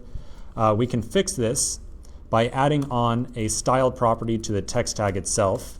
So on the text tag, I'm going to add on a style, just right in line, of flex1. And this is going to tell the text tag, do not wrap your text or do not cut your text off the screen. Wrap your text, make sure that it takes up as much space as it needs to. So let's refresh this now. And okay, now we're looking pretty darn good. We've got a reasonable amount of padding on the left-hand side, and we've got a nice bottom border, all that kind of good stuff. If you want to add in some additional padding to the left and right-hand side, just to push the text off a little bit more, go for it, totally up to you. But I'm pretty happy with the way it looks right now. Okay, the last thing we have to do here is add in some animation. So the whole goal here is that whenever a section expands, it should occur like in a nice sliding fashion, and like the text should fade in, all that kind of good stuff. So without talking too much about animation at all, like I'm not going to say anything about it just yet, I'm going to add in some code, just a couple lines, and we're going to see where that gets us, okay? So first, on my React Native library up top, I'm going to import another library, or another element, I should say, called layout animation. And notice just because I have so many properties here now, I chose to new line my import statements. That's just a stylistic thing that I like to do. If you don't want to do it, that's totally fine. So I just imported layout animation. Again, I'm not going to say anything about it just yet. The next thing I'm going to do is add in a lifecycle method called component will update. Again, I'm not going to say what it does just yet. Just bear with me. And then inside of here, I'll call layout animation dot spring. Okay, so all we did was import layout animation, add it in a lifecycle method, and we'll talk about when it's called in just a second here, and then called layout animation dot spring. Nothing else. I'm going to refresh my application, and then I'm going to click on something here, and whoa, hot dog. Wow, that is awesome. We basically got for free, like no work required, some awesome little animation of whenever we change or enter in the currently selected library, click on a different one, it expands nicely, it kind of bounces, and the text fades in on top of that. That is madness. Total madness. Like, this is sweet. This is one of the best things about React Native right here. For such little work, we get some pretty awesome animations. So clearly this layout animation thing right here is totally awesome. Let's spend some time to figure out exactly how it works. So I'm going to pull up a diagram, and let's check this thing out. Okay. So on the bottom here, kind of going from like left to right, is you can kind of think of as time. So this arrow is like time going along. So let's walk through this cycle here. First, a user presses on a library. Now, as we know, that will call our action creator. That action creator will return an action that gets sent to all of our reducers. So the reducers will rerun. They will assemble some amount of new application state. That new application state automatically gets sent down to our map state to props functions, which causes our components to re-render, and boom, all of a sudden our view updates on the screen. Okay, so that's like what happens. That is the cycle that we have right now. So the layout animation is a little hook on that very last step right here. If we call layout animation at any time before our components updates are shown on the screen, and that is exactly when this lifecycle method component will update is called. If we call layout animation.spring at any point in time before our component gets updated on the screen, all the updates on the device's screen will be automatically animated for us in any way possible. So any element that is moving around will have its movement animated smoothly. Any text that appears will fade in smoothly. Any text that goes away will fade out slowly.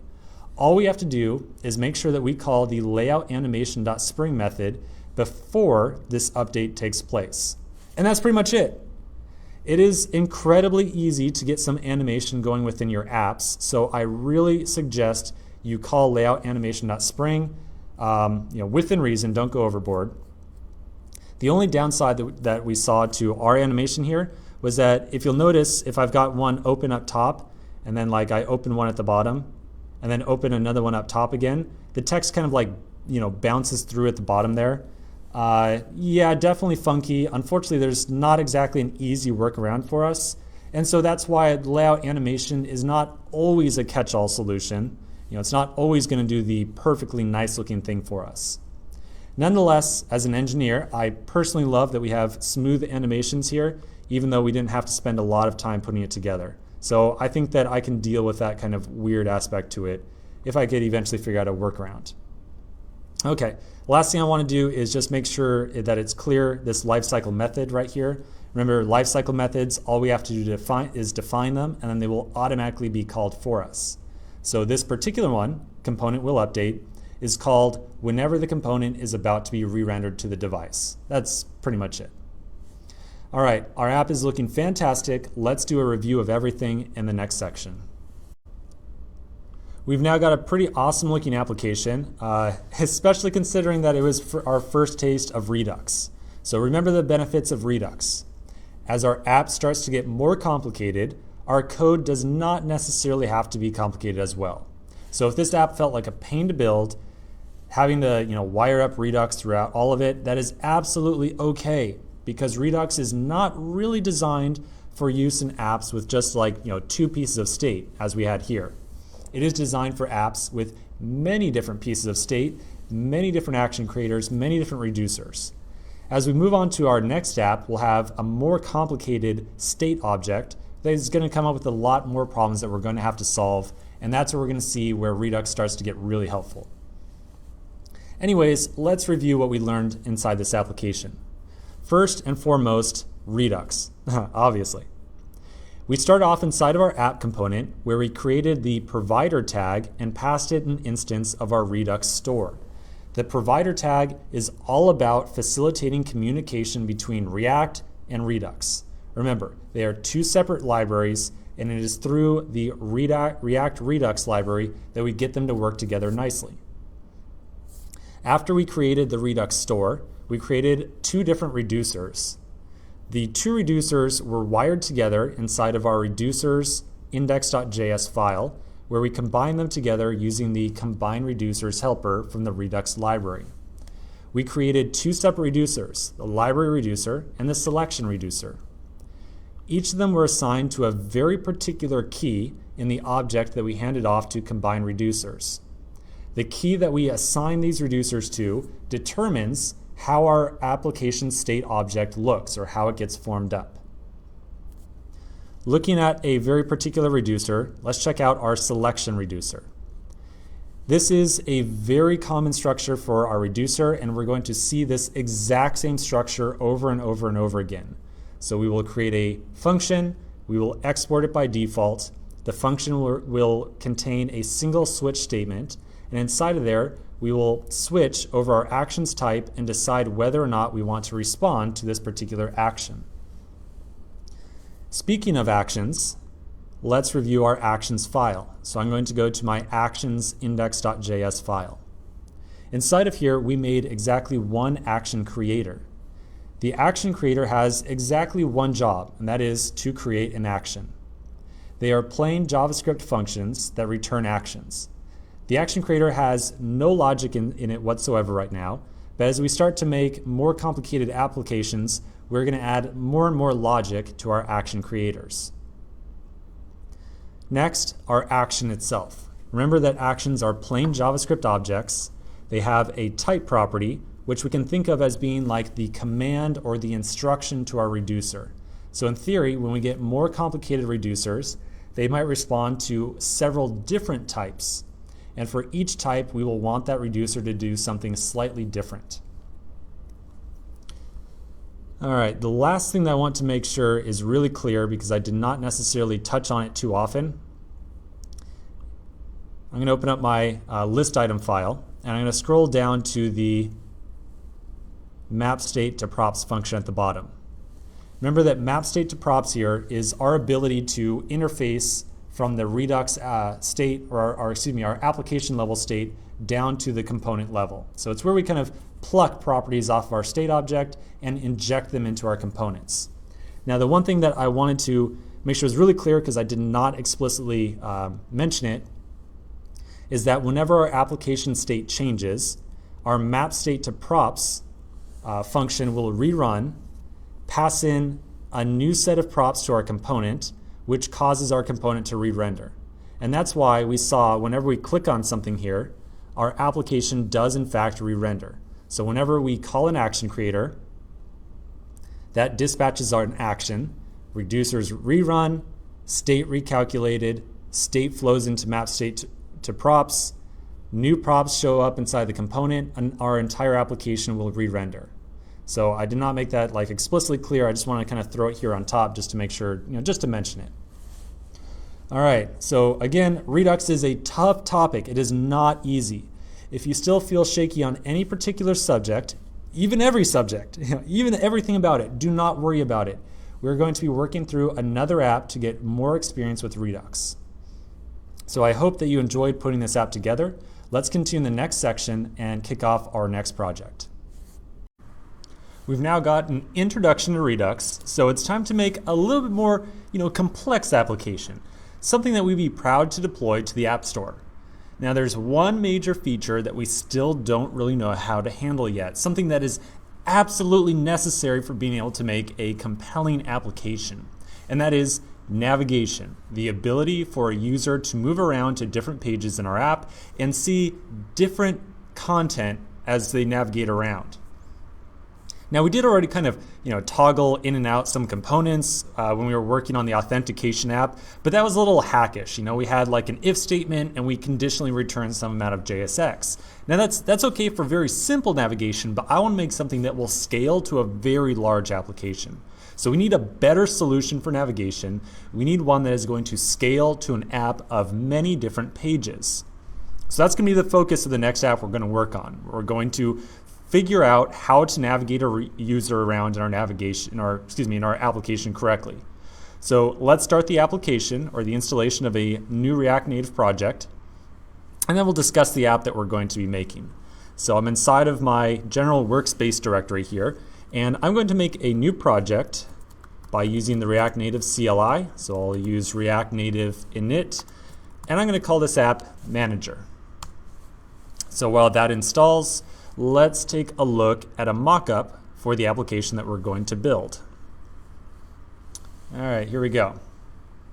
Now, this app is going to look a little bit small, only 4 screens here, but trust me, please trust me. There is a tremendous amount of hidden complexity and challenges tucked in here. So even though it looks a little bit small, we will absolutely have our hands full, and you are going to learn a tremendous number of new concepts. The idea behind this app is that a manager of a small business can add their employees. So like right now we've got 2 sample employees of Sarah and Jeff, and then designate a schedule for them. So like maybe a shift starting on Monday, and then text that schedule to the particular employee. Okay, so definitely a practical use case here. If I was running like a small business, like say McDonald's or Subway or something like that, and I just want to manage the schedules of all my employees. And then once I set the schedule, I want to text it directly to the employee. Okay, so that's a pretty darn practical use case here. So let's walk through each screen really quickly and then get started in the next section.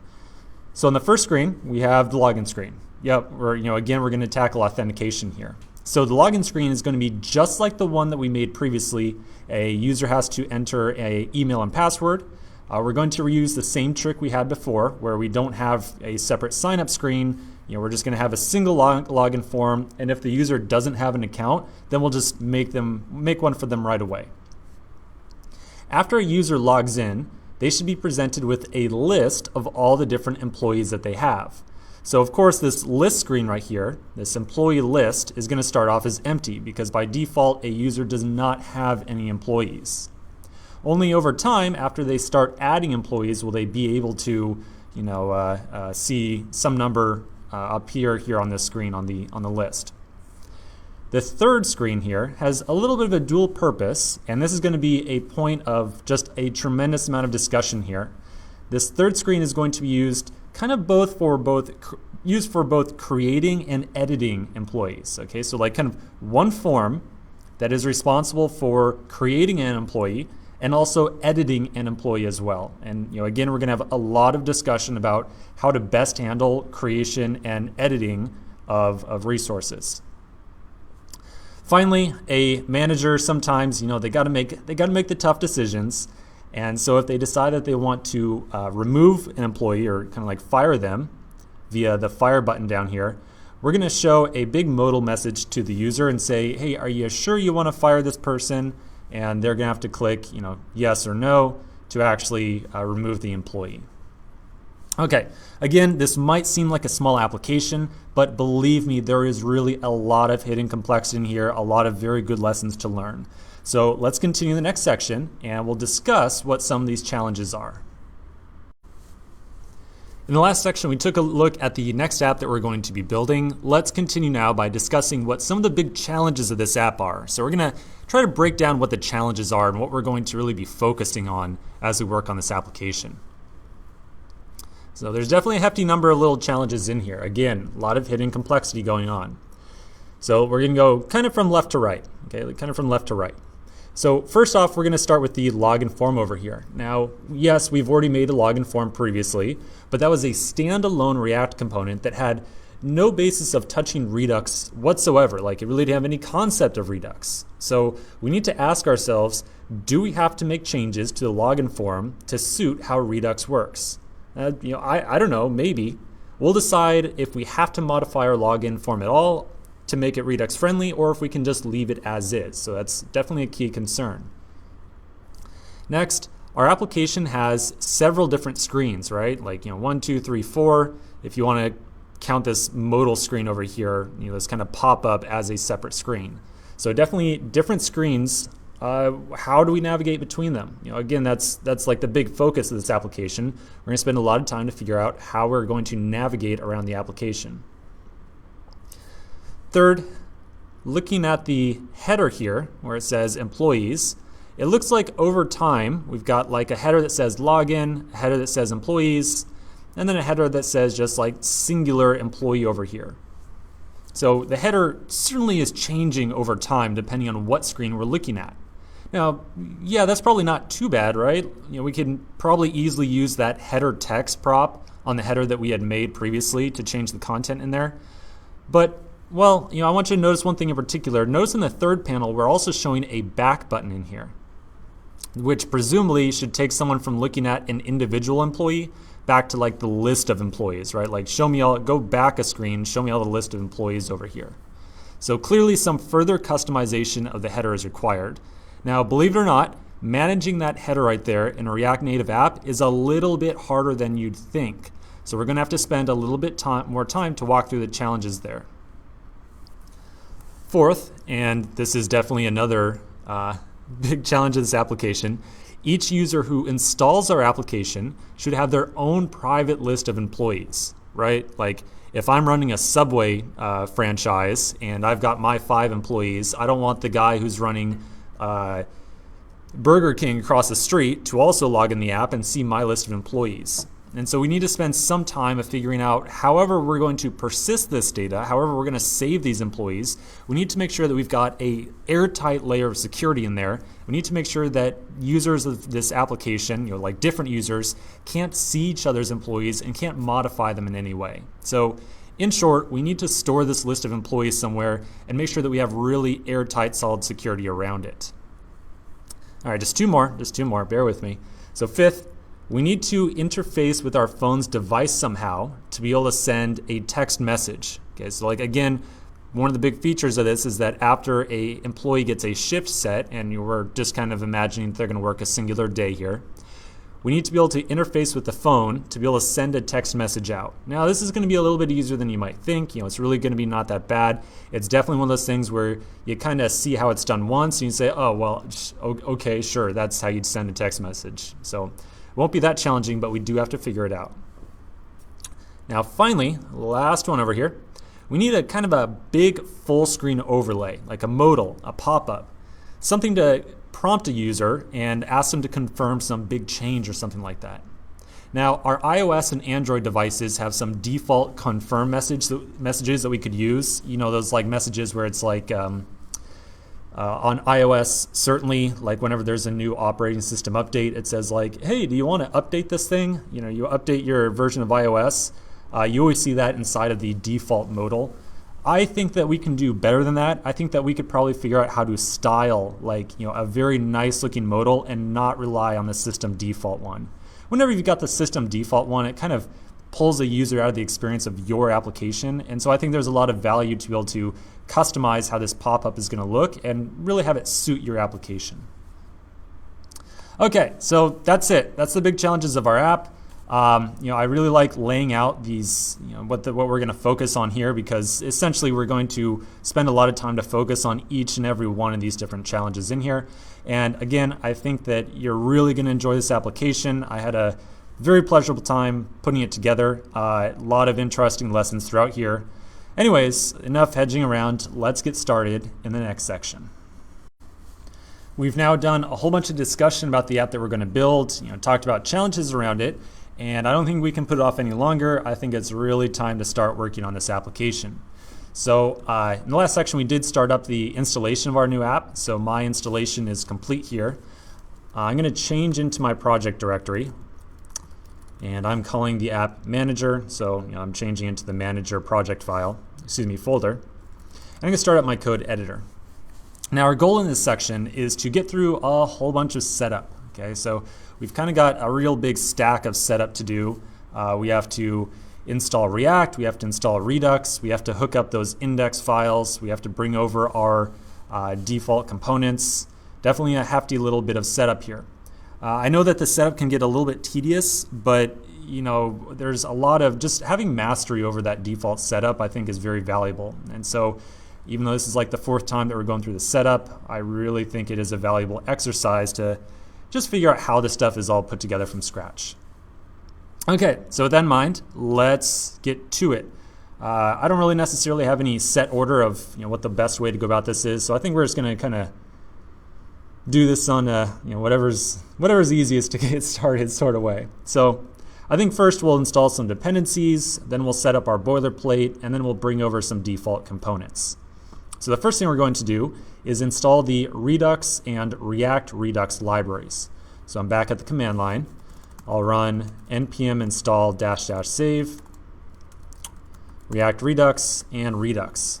So remember, the React Redux library is specifically the bindings between React and Redux. That's why we're installing that. And of course, Redux is just Redux. So we don't really need to watch the progress bar here. We can let it do its thing and flip back over to our code base. So next, I think we should set up our root component. Remember, the root component is where we're going to create our Redux store. We're going to place that provider tag, and then we're going to make sure that the two index files point at that root component. So inside of my project directory, I'll make a new folder that's going to house all the code for our project. And I'm going to call this just src. And then inside of here, I'm going to make my root component, which I'm going to call app.js. Okay, so here's app.js. We'll get started by importing React and component, because we are going to create a component in here, and I am going to make it a class-based component for reasons that we'll talk about in a little bit. We will import the provider tag from React Redux. We will import the create store method from Redux. And you know what, let's import the view and text tags from React Native as well. You can also tell that I have not yet set up my ESLint configuration. You know, I'm going to do that here between the next break. So for right now, I'm going to go just without ESLint. No big deal. Next, we'll create our root component. So class app extends component. We'll place our render method inside of here. And by default, we will return our provider tag. And inside of there, I'm going to place a single view with my text tag. And I'm just going to say hello for right now. Now, of course, I'm probably going to be running this on iOS, so as we've seen, we're going to get a little bit of overlay on the top nav bar or the top like default connection bar on iOS. No big deal. We're going to replace this thing really quickly, but I just want to have something on the screen just to make sure that something's actually working. So finally at the bottom, we will export default app. Now, last step in here, we need to make sure that we give the provider tag an instance of a Redux store. So remember, the provider tag is what connects to all those different connect tags that we scatter about our application. And the provider tag makes sure that all those connect tags can get access to the store, grab our Redux state, and then pass it off to individual components. So inside the provider tag, we'll pass it a store with create store like so. And then we're going to, I think that this component's probably in a pretty good place right now. So we'll go ahead and wire it up to our 2 index files at the top level. So inside of my index Android.js, let's go ahead and, we can probably clear out just about everything in here. I'll take out the top import. I'm going to take out all of the other imports for React Native and just leave behind app registry because we do know that we need that app registry component. Now here comes the real fun part. We get to delete just about everything in here except for that app registry register component tag at the bottom. So we will import app from source app. And then instead of returning this little manager component, the default one, we'll return our new component, the one that we just created, the app component. So let's save that. I think that the index Android.js file now looks pretty darn good. So I'm going to take all of this, I'm going to copy it, and I'll pull it over to the index iOS.js file as well and save it. Okay, so this is good. Good start. We've now got something that should be able to run in both the Android and iOS simulators. So I think that's enough setup for this section. Let's take a quick break. During the break, one last thing that I want to do is I'm going to start up my simulator. So we'll run React Native run iOS. And this is going to take, a little minute or two to warm up. So I'm going to take a quick break while this warms up, and then we'll come back and just verify that our project actually runs on the simulator. So I'll see you in just a second. In the last section, we got started with some of the boilerplate setup for our application. We created our app component, and then we referenced that inside of both of our index files. I then started up my simulator, and as I kind of expected, we got a big error message, expected the reducer to be a function. So we created our Redux store right here, but we never actually provided it a default reducer. So remember, inside of all Redux applications, you must provide at least one default reducer. Just something so it can run and say, okay, here's my starting state for my application. So let's go ahead and create that default reducer and then wrap up all of our setup. So all of our reducers that we create for our application will be placed inside of a folder inside of the SRC directory. So inside the SRC directory, I'm going to make another new folder called reducers. And then inside of there, we'll create index.js. And then this will be where we wire together all of our reducers with that combine reducers call. So at the top, we will import combine reducers from Redux. And then we will export default combine reducers. And right now we do not have a reducer, but again, it is required that we have at least one in our application. So I'm just going to make a dummy reducer for right now, just a dummy reducer just to get the ball rolling. So I'm going to come up with some just imaginary name for reducer. I don't know, let's call it banana. And by default, it will always return an array. I will then import that reducer back into my app file. So at the top, I will import reducers from reducers, and then we'll pass those reducers to the create store call. So now we've got one default reducer wired up to our application, and we should at least be able to get past this error message and see what else we got. Okay, very good. So now I've got that very classy hello thingamajig on the top left there. Very classy, I know. So we're going to replace that. Don't worry, we'll replace that in just a second. There's just one more piece of setup that we need to do.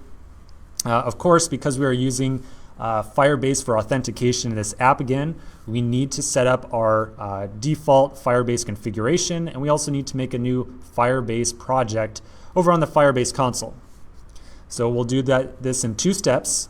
The first thing we're going to do is install the Firebase JavaScript library. So at the command line inside of my project directory, we'll npm install --save Firebase. And then while that goes, I'm going to flip over to my browser. I'm going to open up my Firebase console, which I ever so helpfully just seem to have open right here. Obviously you'll want to go pop it open yourself. And I'm going to make a new project for myself. So I'm logged in, I'm at the console, I'm going to create a new project.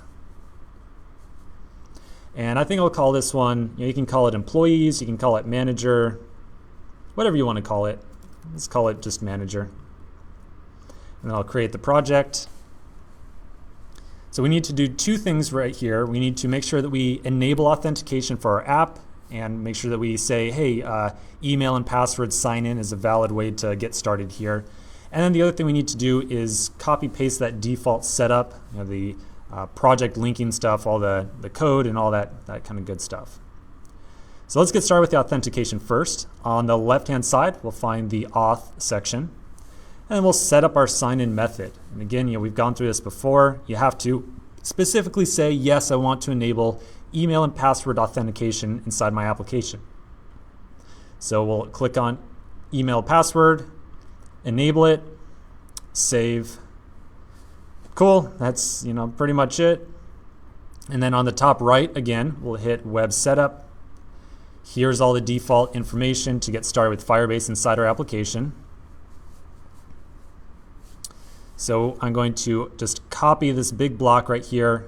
I'm not going to get the script tags. I do not want the script tags. I just want the config and the initialize app call. So I'll copy it and then flip back over to my code editor. Now in the past, we created a separate file to house our Firebase setup. Where you place this code, to a large degree, a large extent, it's really up to you. This time I'm going to do things just a little bit differently, just for the sake of doing it differently, just to show you, hey, you can do it this way too. If you want to create a separate file, that's totally fine. But this time around, I'm going to say that inside of my app's component will mount, I'm going to place all that initialization code. So I'm going to do my copy.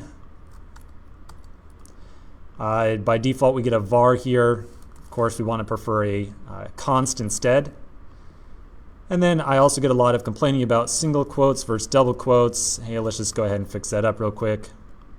And finally, we need to make sure that we import the Firebase library. So up at the top, I will import Firebase from Firebase. And of course, we just installed this at the command line 2 seconds ago. Looks like that's all done installing. So we should be good to go. So this time around, rather than creating a separate file to house our Firebase config, I just said, you know what? There's nothing special about Firebase here. Firebase is tightly coupled to my application. As soon as my app is about to boot up, I want to make sure that the Firebase config gets loaded up as well. So don't have to put in a separate file. You can really toss this stuff wherever you want. Just make sure that it only runs one time. Otherwise, you're going to see a error message pop up on the console complaining that you're trying to initialize 2 Firebase applications. The one thing that I want to point out to you, just to make sure we avoid any early errors here, do double check the spelling on component will mount here. A very common typo I make personally, and I actually just made it 2 seconds ago, is a capital I. I do that all the time. Just one of those things. Anyways, we're very well familiar now with the lifecycle method component will mount. So I think everything is good. Let's do a quick refresh, make sure we don't get an error message. Because we are now importing Firebase into our project, it's going to take our bundler just a little bit more time to reload in the simulator. Anytime that you import a library into React Native, it has to basically pull that thing into the bundle, and so it takes a little bit more time to refresh. Anyways, it looks like our refresh is successful here, so I think that we're all ready to go with our next application. Let's get started in the next one and start working on authentication. So I'll see you in just a second.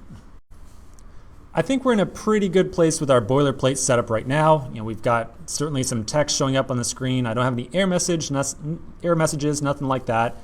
The one thing that we do still have to do is bring over our default components, so those reusable components that we've been taking from section to section. We'll do that in just a minute. For right now, let's focus a little bit more on our first challenge, which is the login form.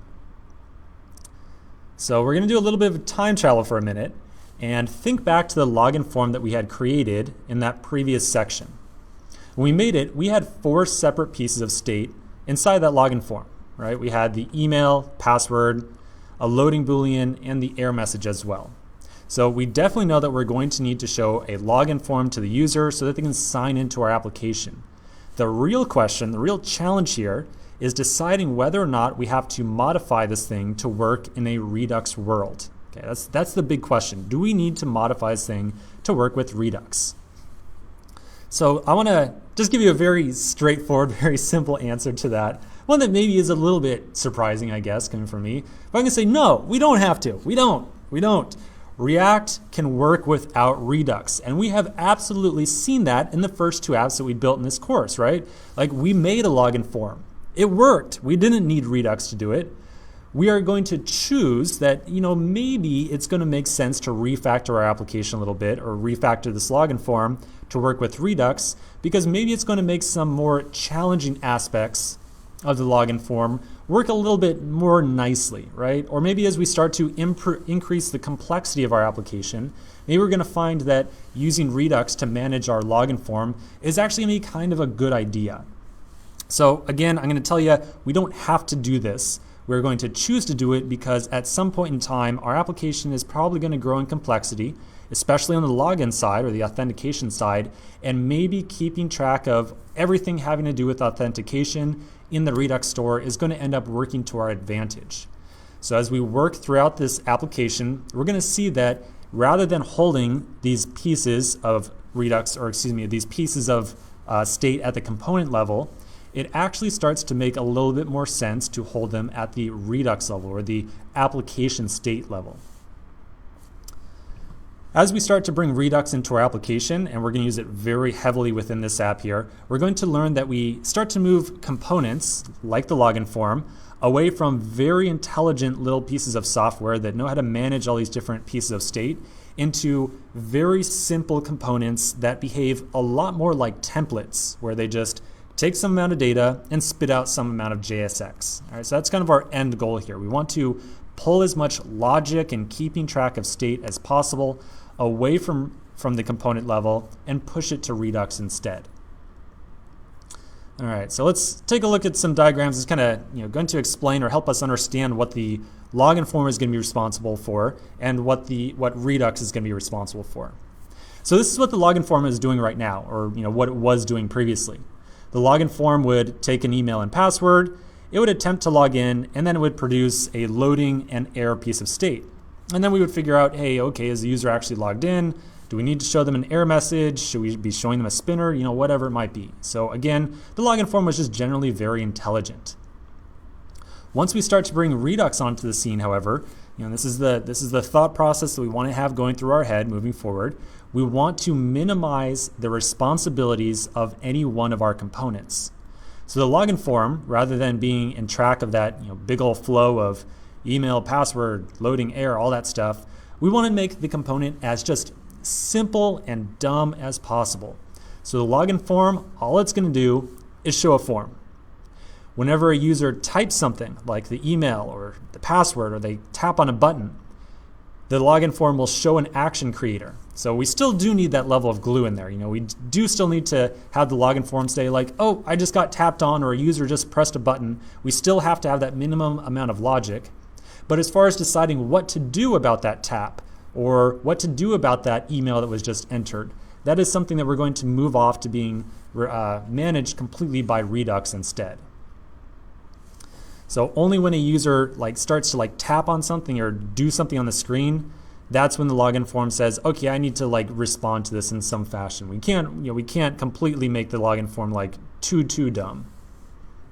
All right, just one more diagram really quick. I'm going to talk a little bit more about the flow, generally how we want to treat Redux moving forward. So we're going to start at the very top and we're going to move down here. At the very top, React is watching for the user to do something, like tap on an element or type in some text. When the user does this, React is going to forward that event onto Redux. So again, this is the part where it's like, okay, we do have to have some minimum level of glue code in React. Like we can't just be passing out JSX and not really thinking anything about it. We still have to use React for at least some level in here. But we are going to start to delegate everything, all the logic around deciding what to do about that event over to Redux instead. So when a user starts to tap something or type something, React is going to forward the event onto React is going to forward the event onto Redux, and then Redux is going to decide whether or not it needs to update its state in some fashion. After it makes that decision, it will push its state back over to React. So whatever, new little piece of loading state or error state, it's going to push that over back to React, and then React is going to say, aha, some new state from Redux, I better re-render myself. And React is going to update the content on the screen and wait for the user to do something again.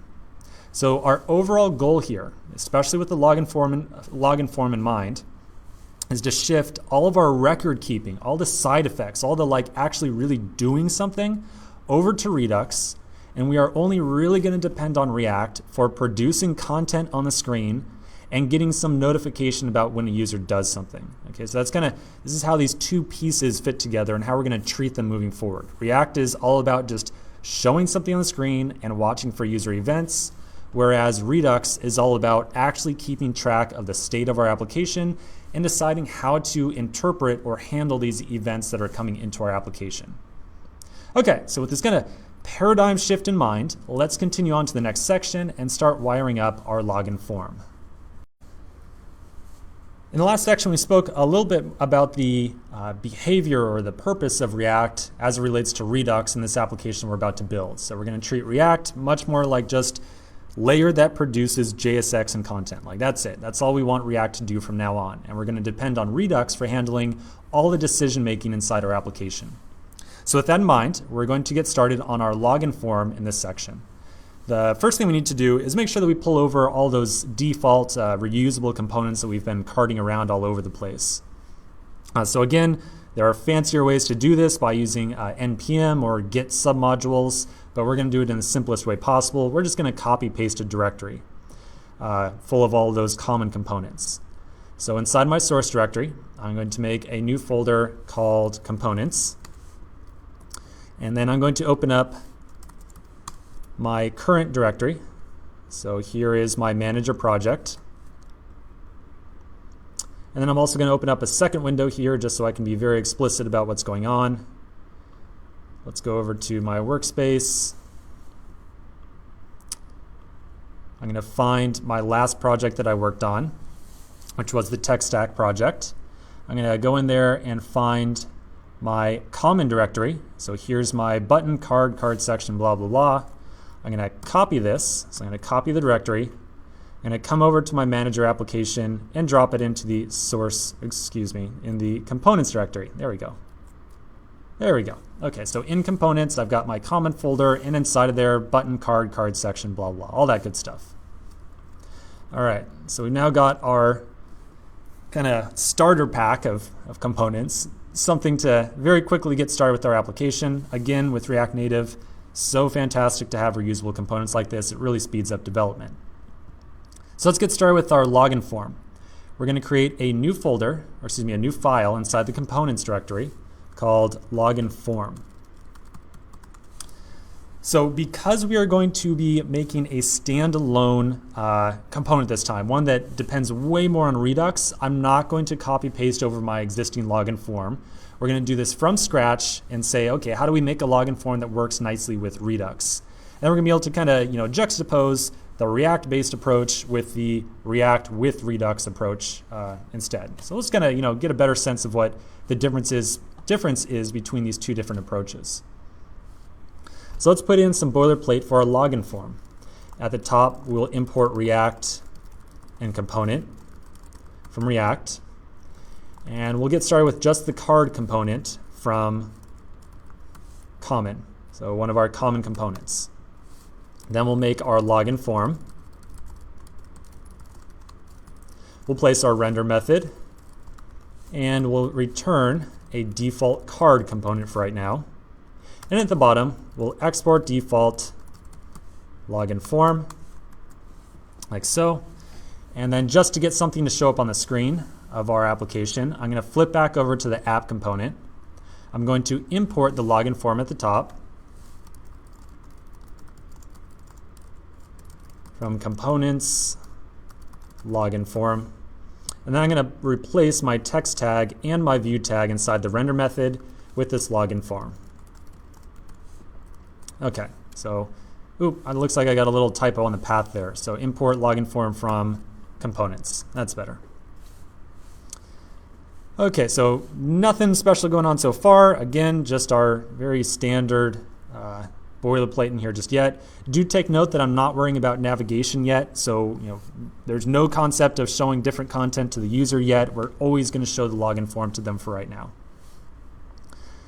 All right, so let's do a quick refresh just to make sure that everything is going okay. Most importantly, I want to make sure that we got those default components over. It looks, I know it's very subtle, but we kind of see the border here of the card component, so it looks like we're in a good spot here. Now let's continue by doing a little bit more scaffolding out. I want to create my input tags for my email and password. So at the top, we're going to import our card section, our input, and our button. And now we're going to place our email input, our password input, and our button tag as well. So we'll make a card section. We're going to need 3 of these, one for both components and one for the button. So I'm going to copy paste these in as well. So I got 3 card sections now. In the first one, we'll put our input for our email. I'll give it a placeholder. How about email@gmail.com? I think it's what we did last time. Inside the second one, the second card section that is, we'll place our password. So we'll throw on secure text entry. Remember, this is the prop to say, hey, make sure that the text in here displays as dots. We'll give it a label of password, password, well, that's interesting, password, a placeholder of password, and finally, we'll do our button, and I'll just have the text login. Okay, so good boilerplate, good place to start. Let's do another refresh, make sure that we're going okay so far. And yep, looks good. We got email, password, and login button on the screen. So notice that so far, yes, everything looks identical. We still have to have the inputs, we still have the button for all the stuff. It's still happening on the React side. What's really going to start to change, however, is the fact that we're not going to have the component keep track of the value of the email and password. We're going to have Redux be in charge of that instead. So let's continue the next section and start hooking up Redux to this form. In the last section, we started recreating our login form mostly from scratch. So we can see some inputs and buttons on the form, but there's absolutely no logic behind them right now, nothing to actually log the user in. So in this section, we're going to start to focus more on making this login form work nicely with Redux. So this is going to be the part where, if anything about Redux is still a little bit hazy, this is where I'm going to start to just really hammer it into your head as best I can. The process that we're about to go through here of making a form that works well with Redux, we're going to repeat once again in this application. So the first time, if it doesn't still make sense, we're going to have another shot at it later on in this application. So again, just going to keep hammering in the same topics over and over again to make sure they're crystal clear. So let's talk about exactly how this form is going to work with Redux. So this diagram here is the interaction between React and Redux. It's like the full story. This is the entire flow. So we start off at the top left up here. We're going to have an input on the screen, and a user is going to type something. Now previously we had an event handler on that input, and we said, okay, yeah, a user just typed something. Let's take that new value, let's set our state, and yeah, you know what, that's all we need to worry about. So this time around, now that we're using Redux, things are going to be very similar, but a little bit more complicated at the same time, just because we're involving Redux as well. So when a user types something, instead of immediately calling setState and saving that new value as component level state, we're going to instead call an action creator with this new text. Remember, an action creator is how we invoke some change inside our application. You can loosely think of an action creator not entirely unlike a call to set state. I would get whipped for saying that by some folks, but I'm going to make the claim vaguely similar to calling set state. I'm just going to say it. This action creator will create an action with a new text and a very specific action type. Right, so that's our action. The action creator makes an action. That action is sent to all the different reducers in our application. Each reducer will calculate a new application state for that very particular slice of state for that very particular reducer. Redux is going to take the output from each reducer that we have. It's going to form it up into a single object, which we kind of colloquially refer to as state. It's going to send that off to all the different components. All of the components will re-render with new state. There we go. All of our components will re-render with a new state. And then we just sit back and wait for the changes. We wait for the user to type another character, in which case we repeat the entire process all over again. So this is the flow that we're going to go through every single time that a user types something into our form. Before, it was just, okay, user types something, call set state. And then in the render method, we refer to, or we pass the value of the input as that piece of state, this.state.email or this.state.pass or whatever it might have been.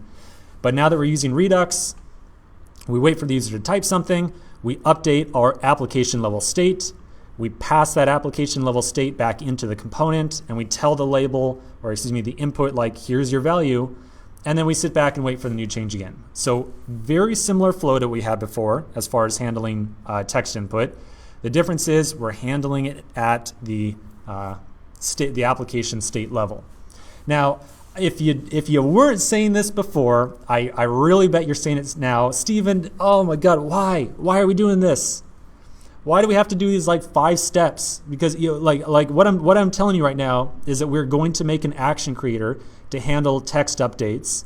We're going to make a reducer that's going to handle whatever the user is typing, and then we're going to have to make a map state to props function to pass that state back to the component. So I am saying here that we're going to do probably 3 or 4 times as much code as just doing that single set state call. That is what I'm saying here. And so you're probably thinking, why would we do that? This seems so over the top complicated. And my response to you is, well, you know what? Yeah, for this very simple case that we're doing here, for just a simple text input, yes, it is quite complicated. But you know what? As we start to get really complex forms, this is the key part. As we start to get really complex forms, say a wizard type form, a multi-page wizard, right?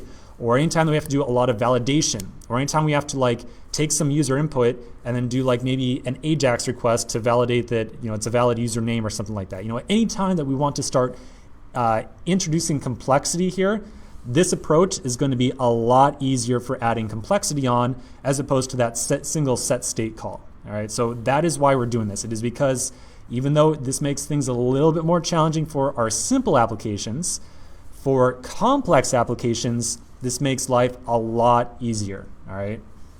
And so, as you're starting to use React and Redux on your personal projects, I got to tell you, you want to reach for React and Redux when you're working on a complicated project. That is when you want to reach for these frameworks. Okay, anyways, enough soapboxing for a little bit. Maybe I can stop lecturing for 2 minutes so we can write some actual code. We're going to get started with step 1 of that form, which is watching for a user to type something, and when they do, we want to call an action creator. Okay, so that's our goal right now. I want to watch for a user to type something, and when they type something, I want to call an action creator. So we know how to watch for a user to type something. We can pass the input tag a onChangeText event handler. So I'm going to pass onChangeText, a callback of this.onEmailChange. And because it is a callback where we are going to make reference to this, I'm going to bind the context over here. So then we'll add that event handler in as a method. So onEmailChange. And this will be called with the new text. Okay. So just to be really clear here, I said, yeah, our components are going to be so stupid, they're not going to have any logic at all. And that's totally true. They're not going to have a lot of logic, but we still do have to write this like glue code, these event handlers. Now I could write just pass a fat arrow function directly to this prop here. For this first component we're working on, I'm going to just start off with a separate helper function just to keep things nice and clear, keep the JSX in here like very clear. Then inside of here, we're going to want to call an action creator so that we can update our application level state with the new value that the user has typed in. Okay, so that's our goal. We don't have any action creators yet, so we're going to make a new folder for our action creators, and we're going to just kind of scaffold out an action for right now. So inside my source directory, I'm going to make a new folder called actions, and then inside of there we will make a new file called index.js. And then finally inside of this file we'll make a new action creator. So I'll say export const email changed. This thing will be called with some amount of text, and whenever it gets called I want to return an action. Remember, an action is a plain JavaScript object. It always has a type property, which is going to be a string. And I'm going to make it just email changed. And we'll give it a payload of text because we want to communicate the new text that was provided. Again, I do have a little bit of an ESLint here from unexpected block statement. I'm going to show I'm really getting tired of this this error here because we're really not respecting this one, and this would really be well suited for having the more compact syntax. But I feel like in a tutorial I'd like having the kind of longer form. So in the next section I'm going to show you how to turn this error message off if you want to disable it, but let's stay on track for right now. So we just created our action creator. We can now import it back into this file, and then we will import the connect helper and wire it up as an action creator to the component. So let's take care of that in the next section. In the last section we added an action creator, very simple one, for handling a user typing in some text to the email field of our login form, but we still need to wire that up to the component on email change right here. The other thing that I mentioned was that I'm getting kind of tired of this error message right here. If you are using ESLint, again, not required for this course. I gave instructions on how to set it up much earlier in the course, but it's not a requirement to get through anything. This arrow body style error right here just gets a little bit annoying over time. So in case you're interested in turning off any singular rule here, it's actually really straightforward. I'm going to open up my ESLint config, and again, you do not have to do this if you're not running ESLint. If I want to turn off a single rule here, I can add in a rule section to my ESLint RC and point it to an object, and then inside of here I'm going to put the name of the rule that I care about. You can get the name of the rule that you care about by just kind of looking at the error. So in this case it's arrow body style. So I'll say arrow body style, and I just set that to 0 like so. Make sure that you've got double quotes around everything. You got to have double quotes. So now I can save this, and then if I run my linter again, you can see that error message goes away. So that's how you turn off single errors. But it's only single errors, so if I make like a really bad typo, yeah, it's still going to catch everything else. Anyways, back on topic. We made our action creator. We just have to wire it up to our login form now. So again, we know how to do that. We're going to import our connect helper.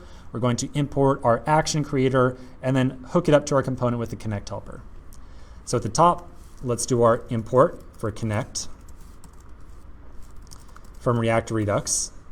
And then we will import our action creator, which is email changed. That's the name of it. Email changed from the actions folder.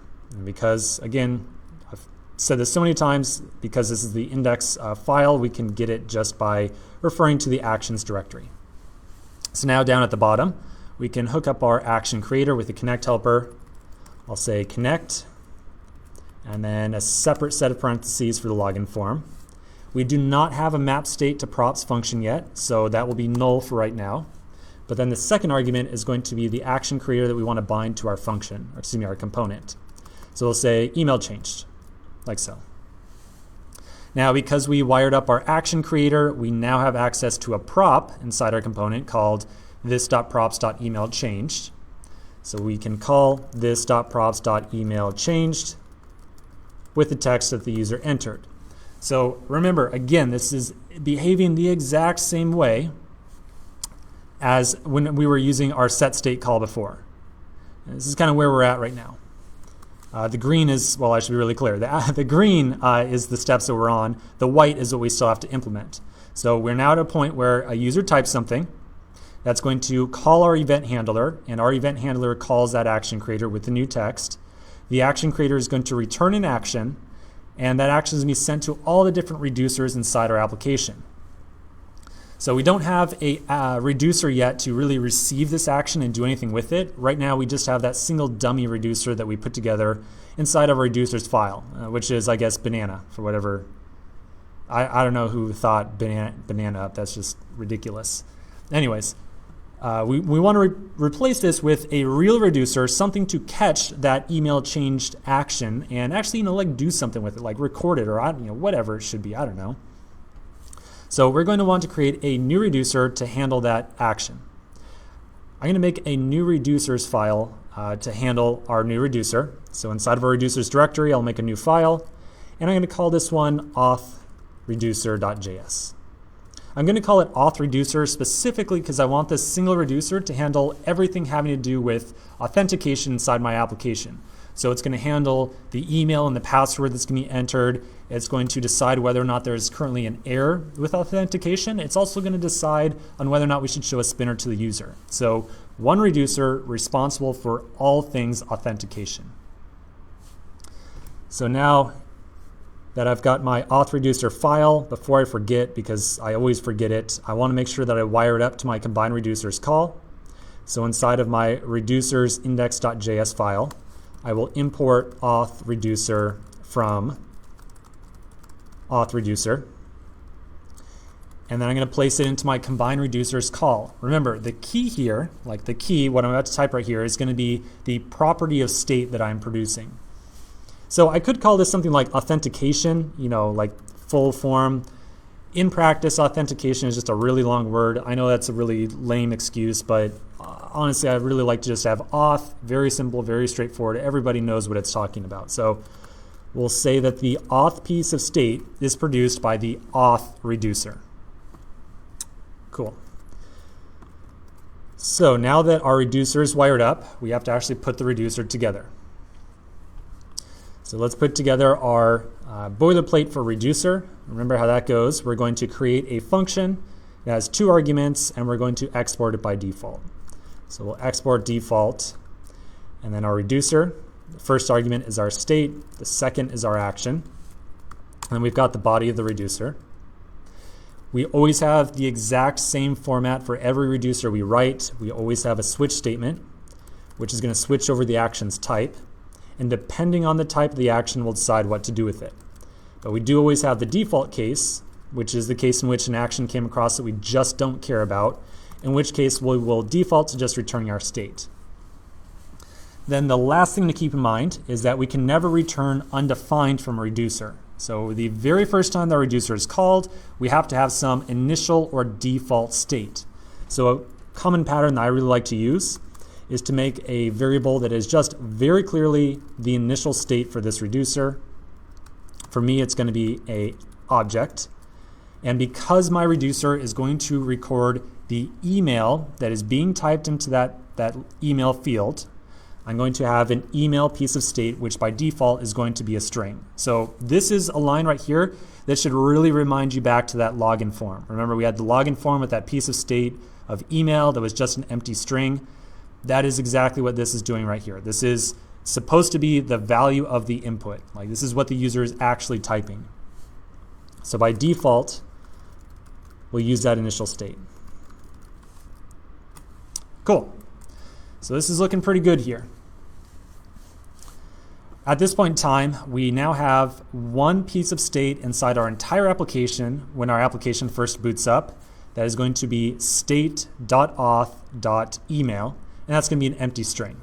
So, wow, a lot of boilerplate, right? A lot of typing just to get these like basic text inputs put together. I know it's a lot of typing sometimes, but it all pays off on the long run as our application starts to get more complicated. Now we still have 2 more steps here. This reducer has to watch for an action of type email changed. And we need to also make sure that we then pipe that piece of state back into our component, our login form. So let's tackle those last 2 steps inside the next section. Just 2 more steps to make sure that we get our email input working with Redux instead of local component state. The first thing we need to do is make sure that our reducer watches for an action of the appropriate type. So right now it's always just passing back state object, which right now is just an empty object with an email property. We need to make sure that we watch for this action of type email changed and then update our state object appropriately. Now let's flip over to my action creator, email change. So here it is right here. I'm inside of my actions index file. Right now we've got a type of email changed, and that type is, very literally a string. It is a string that says email changed. So I want to pause here for a second and point something out to you. This string right here is forming an incredibly strong link between this action and the reducer, right? Like this string right here, this literal string right here, we have to reproduce over inside of our reducer file right here and make sure that there's like no typos in there whatsoever. If I end up making a small typo on either side, so something like, email changed, email change, right? Like it's so easy to make a typo like that. What's the difference? If I make a typo like that, then my reducer is never going to properly pick up on this action when it's dispatched. So to solve this issue, the convention in the Redux community is to make variables to hold our actions type. So let's pull up a diagram and check out what the idea behind this is.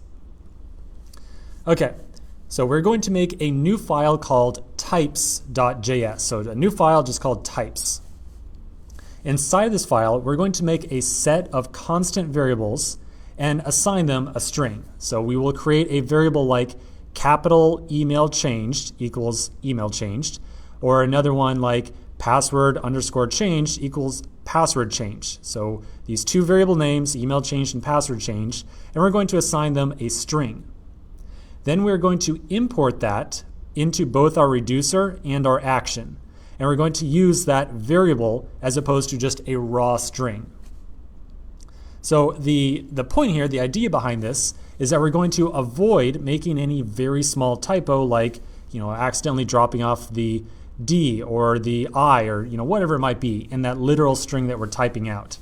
By using a variable instead, if I reference a variable of like email change, like all capitals right here, and I say drop off the D inside of the action file, I'm going to get a big error message that says like, hey, I got no idea what variable you're referencing here, like email change. I have no idea what that is. And so it's a very clear signal to you as the developer that, oh, okay, you know what? I must have made a typo somewhere in there. I need to go fix up my types. So let's give this a shot, see how it works in practice. Honestly, it's not the worst thing in the world, so let's just kind of blow through it real quickly. Inside of my actions folder, I'm going to make a new file called types.js. Now inside of here, we're going to put all the definitions for all the different types that we're going to have in our application over time. So one file, all of the actions types. Then inside of here, we will say export const email changed is a lowercase string email changed. Now one thing that I want to point out to you, like really clear, just be really clear about this string right here does not have to match the variable name. There is absolutely no tie between the value of the string and the variable name. This just has to be a string that is unique against all the other actions we have. Because remember, the only purpose of it is to make sure that we've got some like little marker on both the action and the reducer. So it can be anything we want. By convention, I like to make it just the same as the action's name. Also, it really doesn't matter if I use lowercase characters or uppercase. No big difference there. All right, so now we've got our action type defined here. Now I'm going to flip over to my actions file. So I'm going to go to actionsindex.js. And then at the top, we're going to import that action type that we just created. So at the top, I will import email changed from types. And it's in the same directory, so I'm going to do just /types. Finally, instead of the type of just a string right here, I will replace this with email changed. Cool, looks good. Just to be really clear about one other thing, because I get a lot of questions about this, inside of my types file, I expect to export many different types from this file, right? We're gonna have like a lot of different types because we're gonna have a lot of different actions. So because I expect to export many different things from here, I'm going to make what is called a named export. So I say export const and then the variable name. You'll notice that I did not use the default keyword. And I didn't use the default keyword because I expect to export many other types like this from this file. The flip side to that, again, is that whenever I import from the types file, I have to use the curly braces to say, hey, you know what, there's many different things inside that types file. I specifically want email changed. And I indicate that by using the curly braces. All right, so now the next thing we need to do is pull this type into our auth reducer. So I'm going to flip over to the auth reducer. Here it is. And at the top, we will import that actions type. So we'll import email changed from type actions types. And then inside the switch statement, we will now add a new case of email changed. And then right here, this is where we'll put our logic to handle this new email that's coming across inside the action.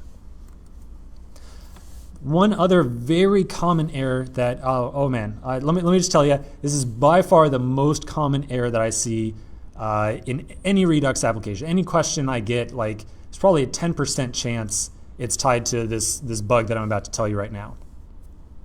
One thing to be aware of with named exports like this, what we're using right here, is that I can pull in any arbitrary property that I want from this actions types file, right? I can do something like email changed, blah, blah, blah, even if it doesn't exist. I can try to import this and no error will be thrown. Okay, no error will be thrown. What's going to happen is if I console log this value right here, I'm not going to actually run this code, so please do not reproduce this. If I did a console log right here, this would come across as undefined. Okay, so it would come across as undefined. I'm not going to see an error message. And what the result is that if I then use this like mystery undefined type right here inside of my reducer, I'm going to essentially have a case of case undefined. But as we all know, every action must have a type of not undefined, like it must have a declared type, and so my action will never catch anything inside the reducer. So extremely common error that I see all the time. If you ever come across a situation where you're thinking to yourself, gee whiz, I know I'm calling the action creator. I have like, a console log in there or something, but it seems that the reducer is never actually picking up on this action. If you ever say that to yourself, the first thing I want you to look at is the import statement up here. I want you to look at this. I want you to say, okay, did I actually define an action of this type up here? And if you did, great, it must be something else, but double check it, make sure that that action actually exists. And a really easy way that you can troubleshoot that is to just add a console log in here and say like, action. A very easy way to make sure that your actions type is actually properly defined. Okay, so anyways, a little bit of a side note there, but I know that some number of people will make that mistake, and so I just probably saved some number of you from making a frustrating little mistake there. So it is worth the time to mention. Okay, so our reducer is now properly catching on type email changed, which means we'll take a quick break and come back in the next section and figure out how we're going to update our state object inside the reducer. This is going to open a big can of worms and definitely one of the most important topics in this entire application, so let's take care of it in the next section. We now have our reducer properly set up for catching our actions type, so now we just have to update our state object with the new text that the user just typed in there. So remember, the entire goal here, like the overarching theme, is we are using the reducer to store the current value of the text input. So by default it is an empty string, but eventually a user is going to start typing in their email, and we're going to catch that right here on this line when action comes across our reducer. Now, as we have learned, whatever value we return from this reducer will end up as our application state, right? So we need to somehow update our state object and then return it from this line right here. So eventually we're going to end up with something that says return state or something like that, right? The question is, how do we update our state object? How do we do it? So first, let me show you a little diagram It's going to help you understand what's kind of going on behind the scenes, like what Redux is actually doing. So this is what Redux is actually doing. Whenever we call an action creator, or like for a better piece of terminology, dispatch an action, we take our slice of state, like the state that this single reducer, like this auth reducer, that's what this is supposed to be right here. We take this slice of state that the reducer last published, or like last produced, we throw it into the reducer along with the action, and then out we get this like, hey, new fantastic piece of state. Okay, so some piece of state is going in, new piece of state is coming out. Like that's it, okay? Now, there's one very interesting little detail in here. Okay, so this is a expanded diagram, still the same diagram on the top half. I just added on a couple boxes on the bottom. After our reducer runs, Redux looks at the old value of state and the new one. So I'm talking about like this slice of state up here, this like initial argument to the reducer, and the return value. It looks at the two of them. So new state right here, as I have written, is this like new slice of state right here. Old state would be the old slice of state at the top left up here. And it says, is the new state equal to the old state? And specifically with a triple equal sign right there, okay? Like specifically triple equals. If the result of that is yes, if the two of them are equal, then Redux assumes, hey, it's the same object. I guess nothing happened. No data changed, nothing happened. I don't have to worry about telling any components about what is going on here. On the flip side, if the equality fails, so if they are like, not equal, and I probably got the colors here a little bit backwards with the green and red, but whatever. So if they are not equal, then Redux says, aha, something must have changed. This is a new object. They are not identical. They are not equal. Something must have changed. That means the developer intended there to be some new piece of state. I must take this new state and send it off to all the different components out there in the wild. Now the real key here is this triple equals comparison here in the middle. Okay, that's like the whole key to this. So you might be thinking to yourself, oh yeah, like Redux is going to compare these two objects. Hey, if we just put like a new value somewhere on that object, it's not the same object anymore, right? Like, well, maybe not quite. And this is where we start to really go down the rabbit hole a little bit, okay? This is a little bit of pseudocode here that I'm trying to make like a singular point, okay, just like one point here. Let's say that I take some variable declaration. So I'm saying like const state equals new object, or like empty object. And then I say const new state equals state. So now I have the variable state, which looks at an object, and I have the variable new state, which also looks at the very same object. They're both pointing at this object right here. And now I say new state.color equals red. Okay? So I am setting a property on this object right here of color equals red. Then if I said new state equals state, what would I expect to get back? Right, I have changed the object that new state is looking at. What would I expect to get back there? Well, the answer to that is by really understanding how JavaScript compares equality between variables with this triple equal sign. So it's like one or two more slides here. Just bear with me for a second. So this is on the left-hand side, same diagram. On the right-hand side, it's a diagram of kind of what's going on with JavaScript behind the scenes. So with the first line, we say const state is an empty object. We have now created an object in memory, like on your device's RAM. We have an object in memory, and we have a pointer that is or a variable essentially, that is looking at that object. We're saying, hey, here's an object in memory, and I have a reference of state to that object. Then with the second line here, when we say new state equals state, we are not making a copy of the object. That is the super mind-boggling part about JavaScript that you really got to wrap your head around. We are not creating a new object here. The same object is sitting in memory. There's only one, but both state and new state are looking at that object. Finally, or I shouldn't say finally, but next, when we say new state.color equals red, we still only have one object, and we did not create like a new mystery object. Like nothing got copied out for us here. There is still just a singular object. So new state is looking at the object with property color and a value of red, and now state is still looking at the exact same object. So at the bottom, at the very last step here, when we say, hey, is state triple equals to new state? What is happening behind the scenes is JavaScript is saying, I have 2 pointers, like I'm 2 pointers here that are pointing at some values. Are they both looking at the exact same object in memory? And the answer is unequivocally yes. Okay, unequivocally yes. So the entire point of this lecture, the entire thing I'm trying to say here, is inside of our reducer. When we try to update our state object with this email property, when we take whatever text that the user just entered that's going to come in from this action right here, and we try to update that state object, if we do not modify it, if we do not update it in the correct fashion, we are not going to, Redux is going to think, hey, nothing actually changed. It's going to think, no change actually occurred. Oh, we don't need to look at this just yet. Sorry. Nothing actually occurred. So we need to figure out a way to make sure that Redux understands that, hey, we updated our state object, but something did change here. Like something actually did change. So that's what our big goal here is.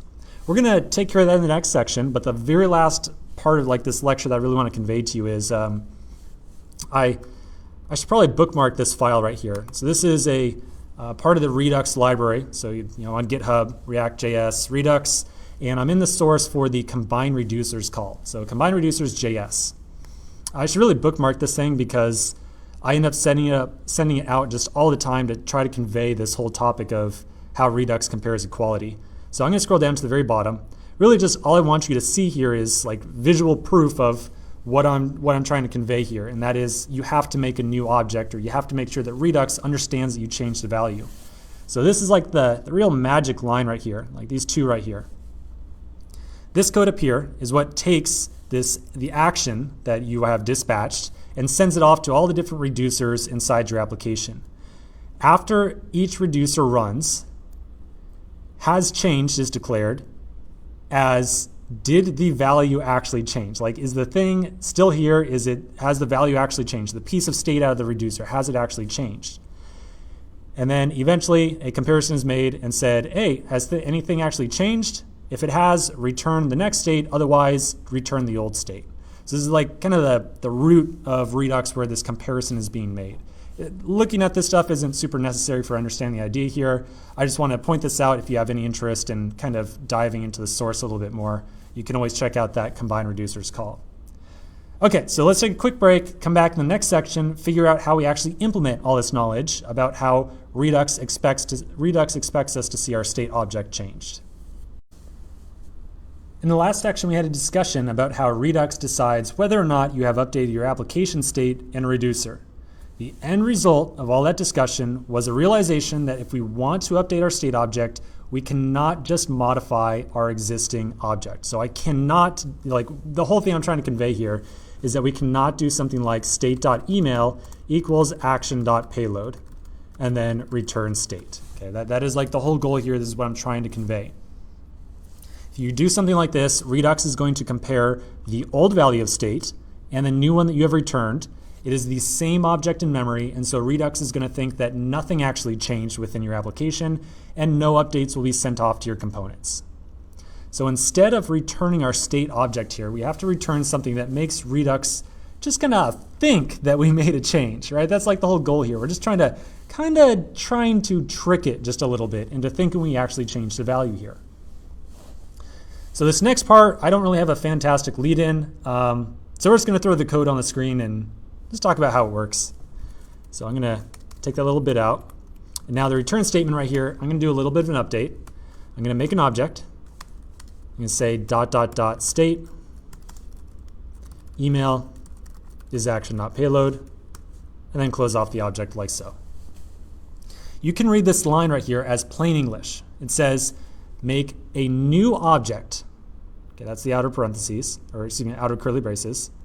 Take all of the properties off of my existing state object and throw them into that object.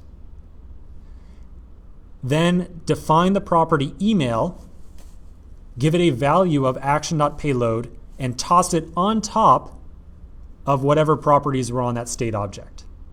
Okay, so if the state object already has an email property, it will be overwritten by this one that we are trying to add in on top here. So by default, when our reducer first runs, we're going to have an initial state of email is an empty object, right? Like that's what we start out with.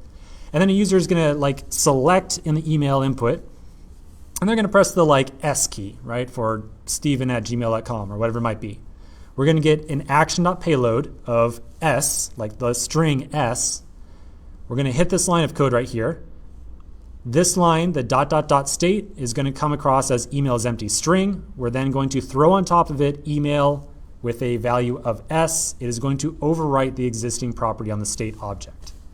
Okay. So the last part about this, so that's a little bit about what's going on inside of it. The really critical part though is the fact that we created a new object right here. So we made a brand new object. We took all the values off the state object and threw them right in there.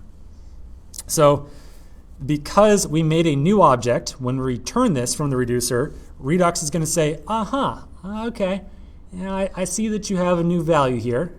Is this brand new object right here equal to state? And of course, because this is a brand new object, a new object is allocated in memory, and no, they are not equal. Therefore, Redux knows that we actually changed something. So that was a lot of buildup for one simple little line of code, right? That's pretty much the whole story. That is what is going on with this line of code. That is why we use the ... state here. That is all I'm trying to convey. When you return a value from reducer, if it's an object, you gotta make sure that you produce a brand new object. Otherwise, Redux is gonna think, it's the same object, I don't have to actually do anything. That was really a mouthful. Okay, so now we can get back on track. Actually start writing code again. Our reducer should now be producing the correct state whenever a user types in a key, like types in an email address. Every single key press that they put in is going to call our reducer. We're going to reformulate our auth piece of state, and then we need to send that back down into our component. So that's what we need to do right now. We need to make sure that this piece of state ends up back inside of our login form. We've done that a couple times now by using the map state to props helper from the React Redux library. So remember, the map state to props function is how we end up getting some piece of state into our component, in this case our login form. So the first thing we have to do is define our map state to props function at the bottom. So down at the bottom of my login form, I'll define map state to props. This will be called with our global application state, and it is our job to just return the property that we care about from that state object. So I think that right now, the only property we really care about is the email. So I'm going to say, give me the email. It's coming from state.auth.email. Remember, it is specifically auth because that is the value that we assigned our reducer to in our combine reducers call in the reducers index.js file. And then our reducer is what is actually producing this email property right here. After defining map state to props, we're going to pass it as the first argument to our connect function. So map state to props, like so. And now, inside of our component, we have access to this.props.email, and it is the value that was produced by the reducer. So now, very last step, inside of our input, I'm going to add on the value. I'm going to say, hey, this is what your value is. You're not telling us what the value is. We're telling you what the value is. And it's going to be this.props.email, like so. So wow, that was a lot of work to just make one text input. A lot of work. Let's do a quick test in the simulator, just to make sure it's working. So I'm going to select my input, type in something, and yep, it's working. Just the way I would expect. You might click on the password as well and type in here, and you might be thinking to yourself, hey Steve, why does this work? We didn't wire this up with everything. Well, yeah, it works, but we can't actually pull, we're not reading the value out of it, right? We're not getting the value out of there. The email field is working as we expect it to. User presses something, we update our application state, and then at any point in time, whenever we want to get access to that email, the text that's actually in there, we can reference state.auth.email. Okay, so we are now done with that first input.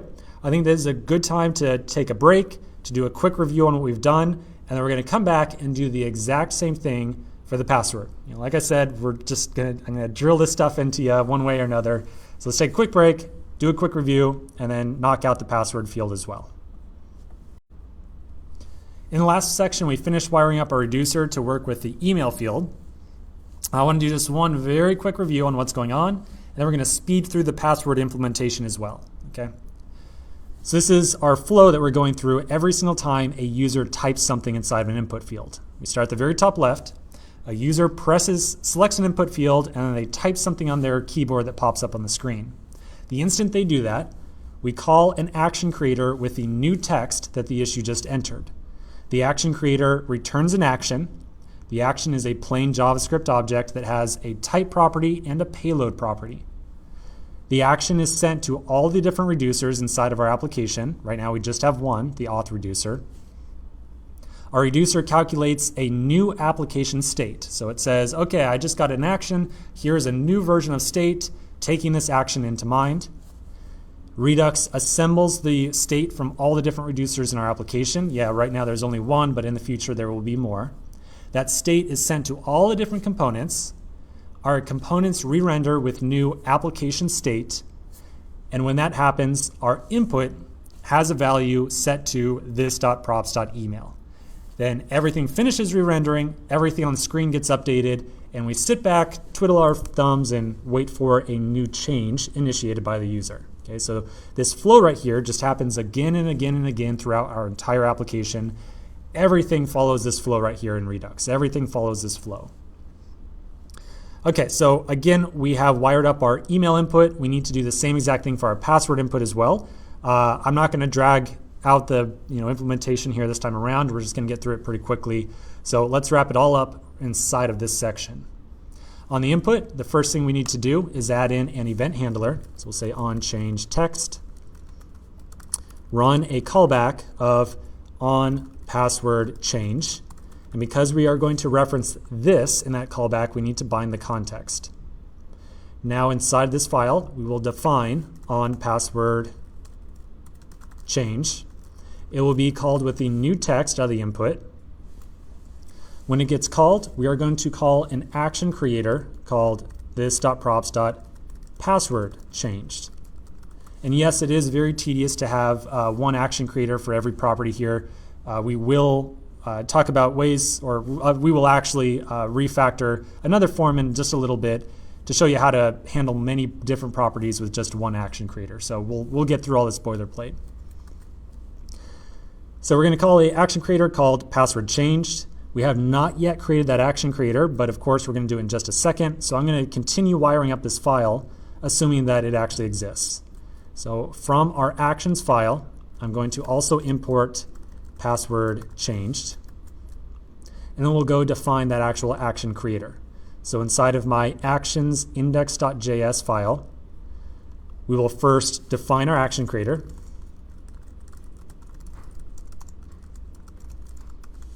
And from there, I will return an object with a type property of password changed and a payload of the text.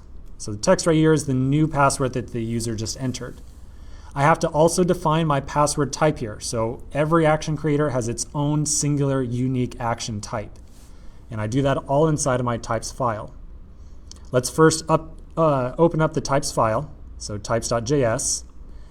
We will define our const of password changed. Assign it a string. Again, remember the string is not important. The value can be anything we want. It just has to be something unique. So I'll save this file. We're done inside of here. I'm going to close it. I need to import the password changed up at the top. Because I expect this line to get pretty darn long pretty quickly, I'm going to multi-line it here as well, like so. So here's my password changed. Cool, everything looks good in here. Now I'm going to flip over to my auth reducer. Inside the auth reducer, we need to also import that password change type. And then we're going to add a case to catch that type. So I will again new line this one as well. I will import password changed. I'm going to add on a new type, or excuse me, a new case to watch for that type. And when we come across that type, we're going to update our state object. So we will return .state. So take all the properties in our state object, toss them in here, and also throw on password of action.payload. And the last thing we should do, we don't have to do this per se, but I recommend you do. I'm going to update my initial state object to have a password as well. So by default, password starts off as empty string. Again, I do not have to default this here. When our application first executes or first renders to the screen, if I have a password of undefined and I try to pass that into the input, it's still going to render just A-OK. The real idea behind defining this password and really even the email ahead of time with empty string is to just let other engineers in the future know, hey, this reducer is responsible for an email and a password property. Like, that's what it takes care of. All right, now the very last step is we'll flip back to our login form. We're going to update our map state to props function at the bottom and then pass that to our input. So at the bottom, here's my map state to props. Oops, mouse jumped. So I'm going to also take a password property from state.auth.password. And now my component has access to this.props.password.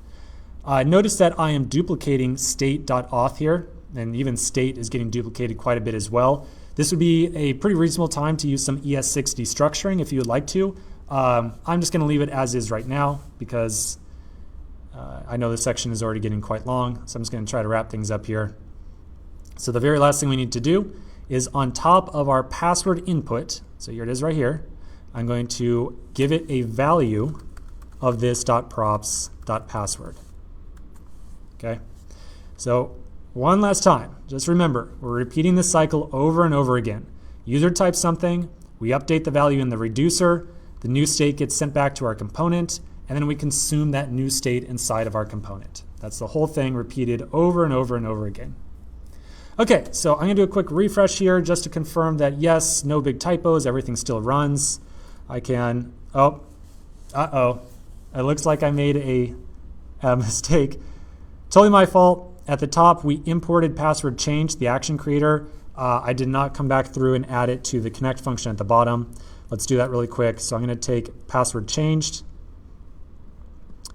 I'm going to find my connect statement at the bottom. I'm going to give it another action creator of password changed, like so. All right, let's do another refresh. I'm happy we did that little test. So now I can update my email and I can update my password as well. Okay, now we're good to go. Let's continue in the next section.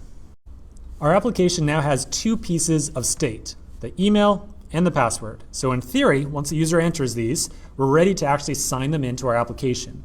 So the next thing we need to work on is figuring out how do we actually sign in a user, right? Well, as we figured out in the past, we use Firebase to authenticate our user. But thinking about authentication, right, just kind of thinking about it in general, I'm starting to think that maybe our auth reducer is going to need to maintain a couple other properties in here beyond just email and password. So let's check out a mockup. On the left-hand side is what our state currently is, like what it looks like when we run our application. We have just email and password, nothing else, that's it.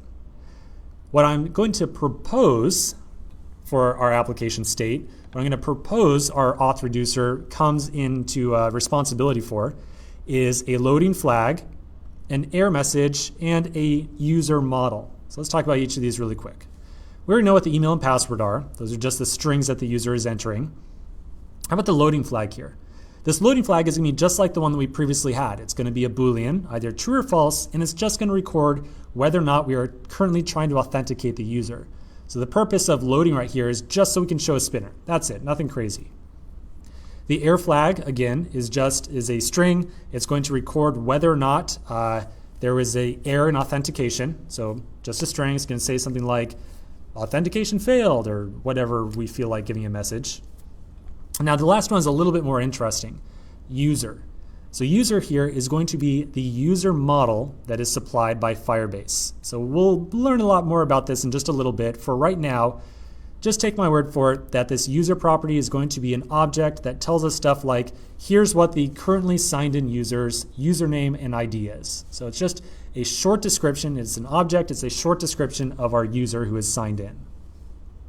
So all in all, I am suggesting that we expand the properties of our reducer the properties that our reducer makes by adding in these last three on here. Okay, that is what I'm suggesting that we do.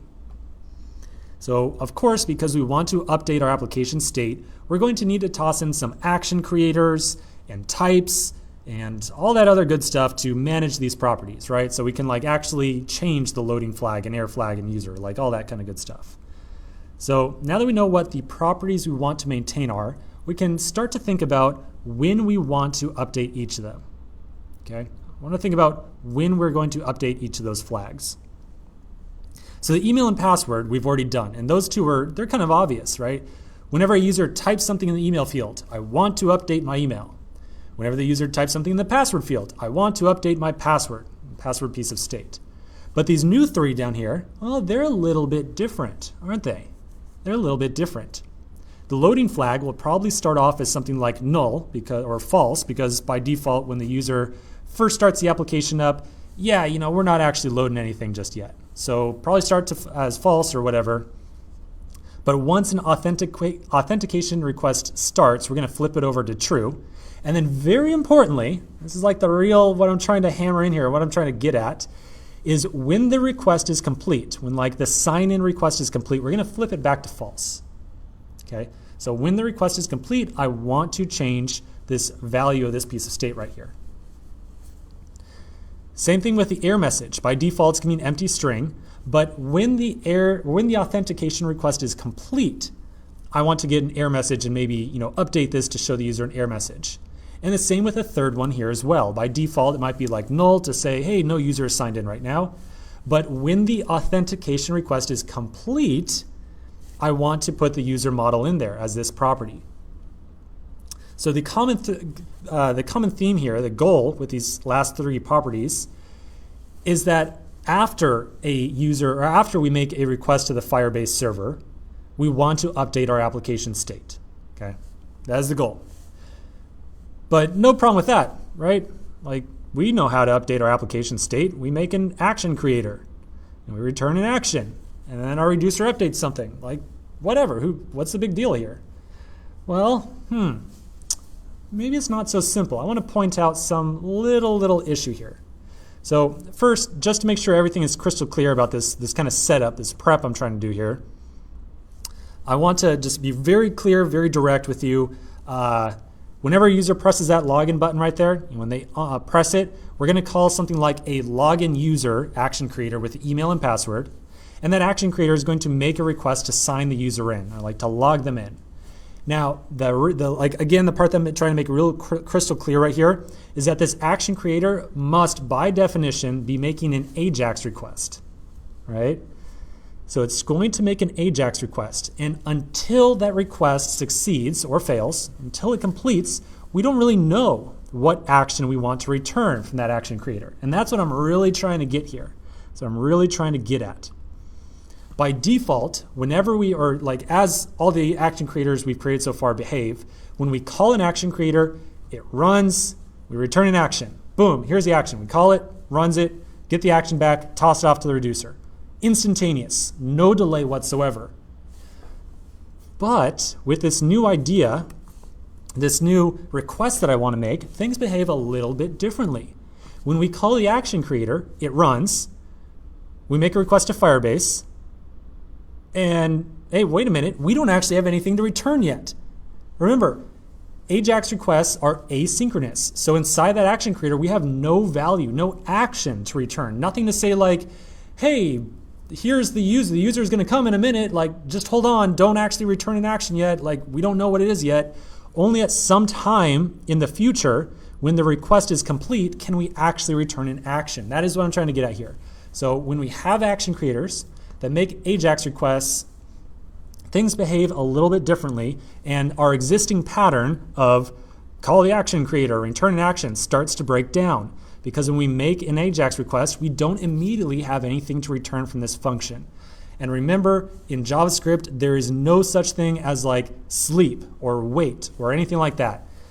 When this action creator runs, it's going to execute the code inside of it and then immediately return. And there is nothing you can do to stop that. So there's no fancy way that we can somehow like say, oh, make AJAX request, right up here, but don't return anything just yet. Like, just give me a minute to figure out what this value should be. So clearly, our existing pattern for action creators is not going to work when it comes to making AJAX requests. Clearly, we need some new methodology here. Okay? We need some new way of handling action creators that's going to help us to make an AJAX request and then at some point in the future, maybe dispatch an action to say, loading is complete, here's the error message if there is one, and here's the user if there is one. Okay, so one last time, just to condense this all down to a single sentence, give you the summary. The big problem here is that we've been writing synchronous action creators that instantly return an action, but we need to be able to write an asynchronous action creator that will return an action at some point in the future. So of course, this is not an original problem. I didn't just kind of stumble across this. Redux has our back on this one. Let's discuss how we're going to solve this in the next section. In the last section, we realized that there was going to be a little bit of issue with our piece of auth state. There's some pieces of state on there that we can only update after we make an asynchronous request. We eventually came to the realization that we've been writing action creators that are synchronous in nature. So we run them and they instantly return an action. This does not work out for our case though, because we want to authenticate a user, which is going to take a request, and then only after that request succeeds do we have the information we need to actually return an action or dispatch an action, as it were. In this section, we're going to address this by first writing out our action creator with the authentication request, and then make some changes to it to ensure that it works in an asynchronous fashion. So first, we need to make an action creator that will attempt to log the user in. So just something that's going to say, hey, Firebase, log in this user with this email and password. Now, to be clear, the code that we're about to add will not work the way that we want it to. It is just a starting point. We're going to kind of play around with it a little bit until it gets working. Okay, so first attempt was going to be just that, an attempt. So inside my action creator file, I'm going to make a new action creator. Say export const, I'm going to call this login user with the very obvious purpose or job of authenticating a user. I expect it to be called with an email and password. And notice that I have the curly braces on here, which means I expect this to be called with an object that has an email and a password property on it. Next, we're going to add some logic to handle our Firebase login. First, we will import Firebase up at the top of the file. So at the very, very top, I will import Firebase from Firebase. And then down at the bottom, inside our action creator that we just created, we're going to add in our authentication call. So again, for right now, we're just going to attempt to sign in a user and not worry about creating a new account or anything like that. Just sign in a user. So we'll say firebase.auth.sign-in, you remember this long one, right? With email and password. And we're going to pass in the email and password. Again, just to make sure that everything here is crystal clear, this call is going to make a request to Firebase's servers. So the earliest time that we can get access to any response from it, or anything that says hey, everything worked out okay, is by adding in a then clause, because this is a promise right here. So I'll say then, when you get back the user, just go ahead and console log the user. So the then clause will be executed after the request is finished, and it will be called with the user if one exists. If we enter an account that does not exist or invalid credentials, then we're not going to see anything out of this promise right here because it's going to hit a catch case, and we're not handling that catch on here right now. Okay, so after all this big lead up, after all this big deal, how do we fix this issue with asynchronous action creators? How do we only dispatch an action after we hit this then right here, right? Because this technically right here is exactly when we would want to return an action. To do this, we are going to use a supporting library called Redux Thunk. So that is the big solution here. We're going to use Redux Thunk to handle asynchronous action creators. Redux Thunk is used to handle any type of asynchronous action creator that we might need throughout our code base. So right now we're using it for Firebase, but it could be for any type of AJAX request or any long-running process that you could possibly imagine. Redux Thunk is a NPM module that we need to install and actually set up, so we're going to go through that process now. At the command line, I'm going to install Redux Thunk by running npm install --save redux-thunk. And then while that goes, we're going to look at a quick little diagram. It's going to help us understand what this thing's doing for us. Okay, what is Redux Thunk really doing? So first, I want to go back and review a little bit our default action creator rules. So by default, I mean like how they work right now, right? Like without Redux Thunk at all. Action creators are functions. They must return an action, and an action is an object with a type property and optionally a payload as well. So this is how actions behave right now, or action creators behave right now. So the whole point of Redux Thunk is to allow us to bend these rules. Like that is really what it does. It allows us to bend the rules of action creators. Here's how it bends the rules.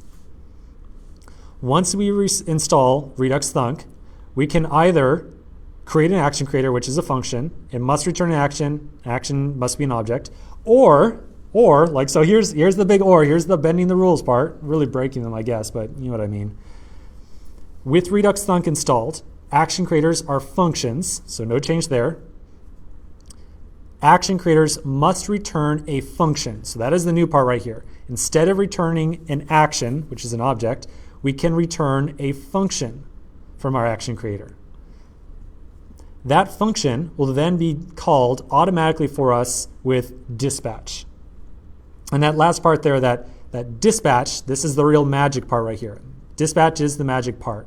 If you think back to when we first went over Redux inside the JS Playgrounds tool, we used store.dispatch to dispatch or process an action or send it off to all of our different reducers. So the whole magic behind Redux Thunk is that it allows us to bend the rules of action creators by allowing us to return a function that gives us direct access to dispatch, the dispatch method. And that dispatch method will allow us to return, or excuse me, to manually dispatch an action to all of our different reducers. Okay, still, again, a lot of lecturing here. Let's just verify that the install went successfully. Yep, here's Redux Thunk. Let's take a quick break now and then come back and figure out how to use Redux Thunk in practice. In the last section, we started to discuss how we could use Redux Thunk to get more flexibility out of our action creators. So enough with the lectures. I know the last like 5 or so have been a lot of talking. Let's just wire this thing up and see how it works. So remember, the golden rule of Redux is that nothing happens for free, and that certainly applies to Redux Thunk as well. So before our application can actually use it, we have to wire it up. We have to tell Redux, please make use of Redux Thunk over here. So we're going to do that inside of our app file. So here is my app component right here. I'm going to import Redux Thunk from Redux Thunk. While I'm here, I'm also going to clean up my React Native tags. I'm not using these anymore, so I'm just going to dump them real quick. Okay, Redux Thunk itself is what is called a middleware. So that is the part that we're actually wiring up here. We are wiring up a middleware to our Redux application. To include any type of middleware, we have to import a helper from Redux Thunk as well, called apply middleware. And as you might imagine, apply middleware is what allows us to take a middleware and tell Redux to actually make use of this thing. So now down inside of our render method, I'm going to find our store. So here's our store right here. Here's the create store call. I'm going to add on a second argument of empty object, not null. And then a third argument of apply middleware. And I'm going to pass that Redux Thunk. Now this is a really long line of code right here. So I'm going to cut this out, declare the store ahead of time. There we go, more legible. And then pass the store in. As a little bit of background, the second argument right here is for any initial state that we might want to pass to our Redux application. So if we had some like imaginary property like, maybe I wanted to pre-populate the email and password flag for my auth reducer, I could pass that in right here. Totally optional, something that we don't do too common, mostly applicable to server-side rendering actually. Then the third argument here is what are called store enhancers. So this apply middleware call with Redux Thunk is what we refer to as a store enhancer because it is adding additional functionality to the store. Anyways, just a little bit of off-topic stuff. So this is how we wire up Redux Thunk. Now that we've installed it, we can actually make use of it inside of a reducer, or excuse me, Action Creator. So here is my Action Creator file. I've got my login user Action Creator right here. And again, I'm going to skimp on the lecture a little bit. We're just going to throw up how this thing works right here and then talk about how it works. So between or right after the Action Creator opening brace over here, I'm going to add a new line. I'm going to say return dispatch. And I'm going to wrap that entire Firebase call in a fat arrow function. Okay, so there we go. So this is where the syntax starts to get a little bit hairy. So do be sure to double check your syntax here. I've got return dispatch, an opening curly brace, the authentication call, and then the closing curly brace down here. Okay. So that's it. That's Redux Thunk in action, right? Well, yeah, maybe. What's actually going on here? What impact does this really have on our app, right? That's what we have to really figure out. So let's check out a diagram and see what Redux Thunk is really going to be doing for us. So this is a little bit of a nasty diagram, just because there's a lot of steps to it, but just bear with me for a moment. So now that we have Redux Thunk, this whole flow of calling an Action Creator is going to change up just a little bit. So here's how it's going to work. We're going to call the Action Creator. The Action Creator is now going to return a function. So that is what we just added in. Our Action Creator is now returning a function. When that function is returned, Redux Thunk is going to see it. It's going to say, they returned a function from that Action Creator. And it will immediately call the function with the dispatch method. Right? Remember that the dispatch method is what actually sends actions off to all the different reducers in our application. So Redux Thunk's kind of purpose in here is to just say, they return an action from that Action Creator and then immediately call that function. Or excuse me, they return a function from the Action Creator, it immediately calls that function. There we go. So once Redux Thunk calls the action or calls the function we returned, we will then start our login request. We'll say, hey, Firebase, try to sign us in, please. And then we're going to sit there and wait a little bit longer. And then eventually, when the request is complete and the user is logged in, our .then runs. And inside of the .then, we will manually dispatch our action. So this last step right here is the entire key to it. It's the entire key. This entire thing works by recognizing that, hey, some asynchronous action is going to happen here. And we cannot immediately return an action. By giving us access to dispatch, we can call dispatch at any point in time, like inside of the .then or inside of the .catch, wherever we want to. And at that point in time, we can manually dispatch an action instead of waiting for, or instead of immediately returning action from the Action Creator itself. So let's take a quick break, come back, and test out this implementation in the next section. We've now gone a pretty long time without running any code, so I think we should try to beeline actually testing this thing inside of our simulator. The first thing we need to do is recognize that inside of our .then right here, this is where we actually want to be able to dispatch an action and say, hey, user is now just signed in. Please do something with this information. So rather than console logging out the user, which we're not actually doing just yet, I'm going to dispatch an action. So inside of here, I'm going to manually dispatch an action. So I'm going to call dispatch and pass it an action. I mean, that's really what we're doing here. So I'm going to give it a type. I'm just going to hard code this in for right now. We'll fix it up in just a second. Login user success with the payload of the user that was just fetched. So remember, the .then is called with the user model. I'm going to pass it through as the payload property. Now the whole key here, the reason that this whole thing works out is that we are not actually calling dispatch until the request is complete. After the request is complete, we create our action and we manually pass it off to dispatch. The action right here, as you see it right here, it might look, this whole line might look very dissimilar from any of the other action creators we've seen, but trust me, behind the scenes, whenever you return an action, as we do right here, it is getting passed into dispatch in the exactly same fashion. The only difference is that we are manually dispatching ourselves. All right, so I think that we're just about ready to do a test, actually get this thing running inside the simulator. The first thing I want to do is flip over to my auth reducer, and I'm going to add in a console log of action inside of here. Let's just see every action that comes across and say, does this thing actually work or not? How is this thing going? Then the only last thing we have to do is, if you recall, we don't actually have any sign up functionality inside of our application right now. Like we have not yet implemented that try to sign the user in and then create an account for them if it doesn't exist. To make sure that we actually have an account to test with, we can flip over to our authentication console in Firebase. So on the left-hand side, you can just click on auth. And then on the right-hand side, there's an add user button. So we can use this to manually add a user to our project. And we can do that to create a test account for us, essentially. So up at the top, on the right-hand side, I'll click add user. And I'm going to make a test user with an email of test@test.com and a password of password. Cool, looks good. So that's my test user to run with. Now the very last thing I need to do is I have an action creator called login user. I need to make sure that this actually gets called somewhere in my application. So we've not yet wired this up to our login form. So let's flip over to our login form. We're going to import the login user and then hook it up to that button at the bottom. So first we will import the login user action creator, excuse me. And then at the bottom, we will add it to the connect call. So here's login user. And this is getting pretty long right here, so I'm going to do some new lines as well.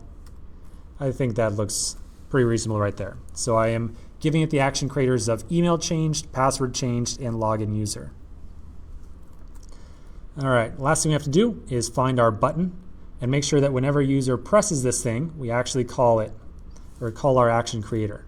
So I'll say on press this dot on button press dot bind this, and inside of this helper method that we're going to define in just a second is where we will call that action creator.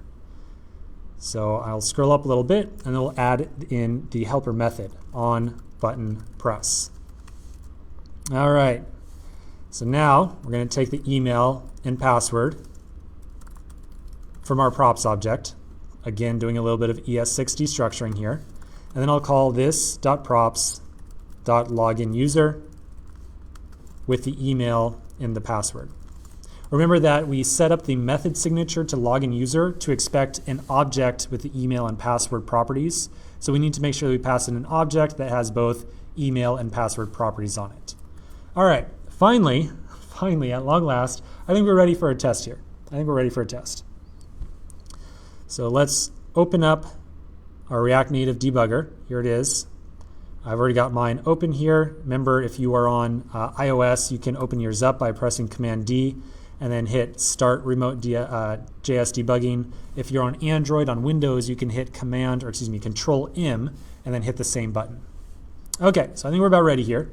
I'm going to do a refresh to make sure we get all the latest code. You can see that we immediately get some console logs of actions that are flowing into that auth reducer. Now here's the fun part. I'm going to select the email field and I'll hit test@test.com.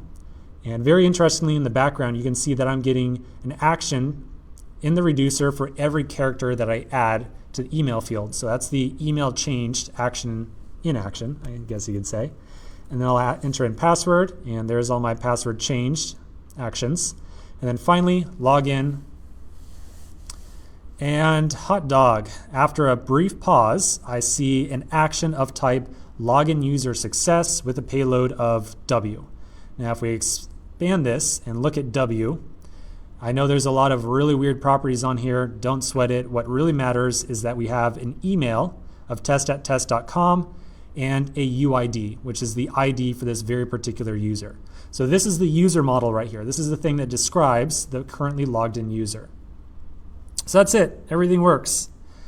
Now, I want to take a brief pause, and I want to say, yes, I know that everything we just went through, especially wiring up the action creator, is really tedious. Like, how are you going to ever remember every last step in here?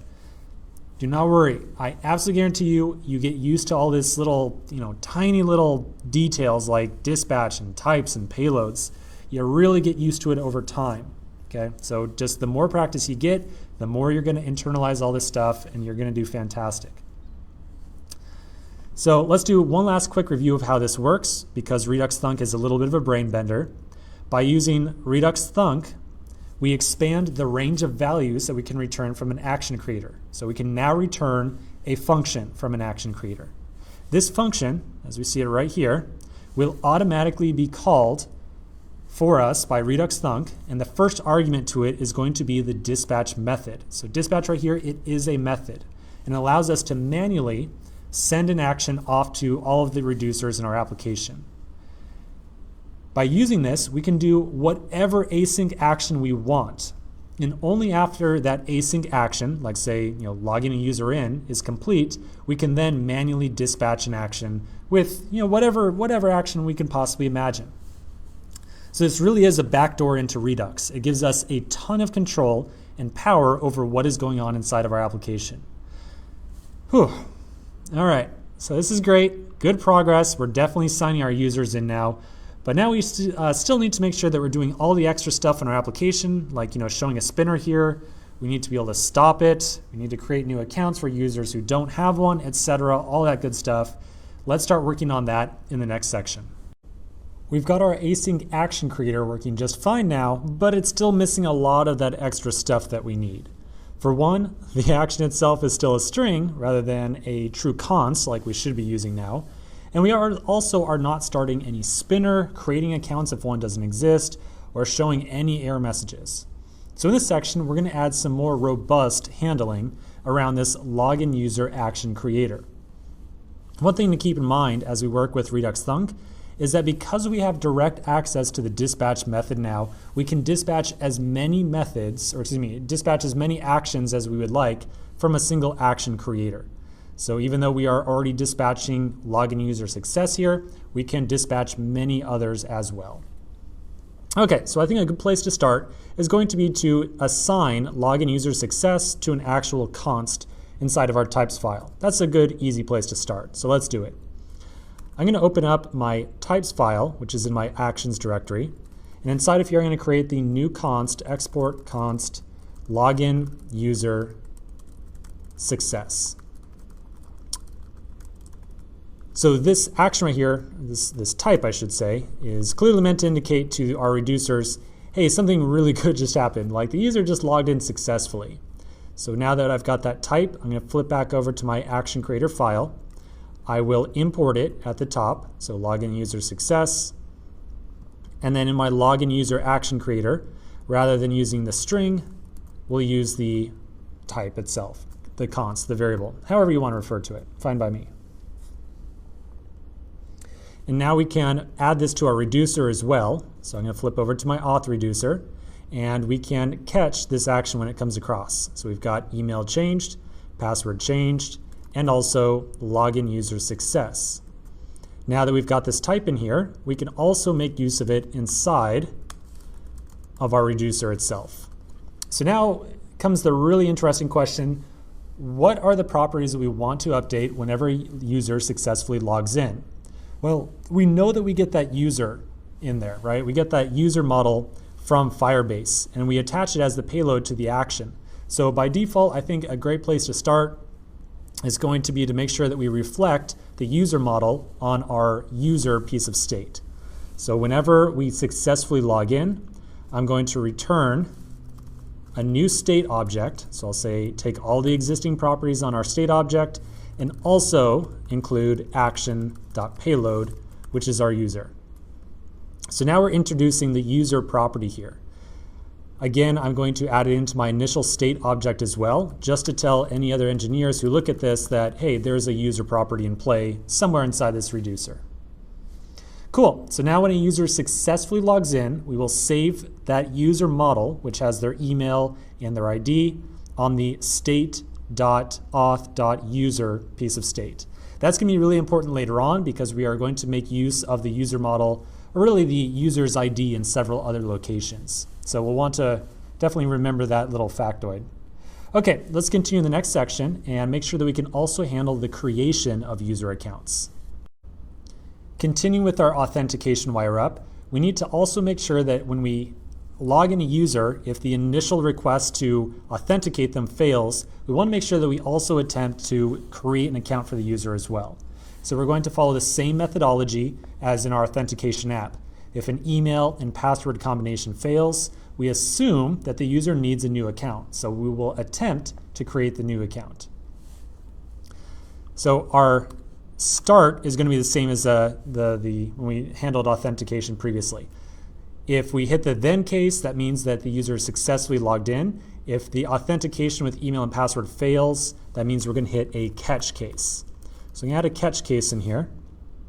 And whenever we hit this catch case, we're going to do a couple different things. First off, we're going to call firebase.auth.createUser with email and password. And then we'll pass in the email and password that were entered. And then after that, we will get back a user model. And inside of there, we will also dispatch the login user success action. So type login user success with a payload of user. All right.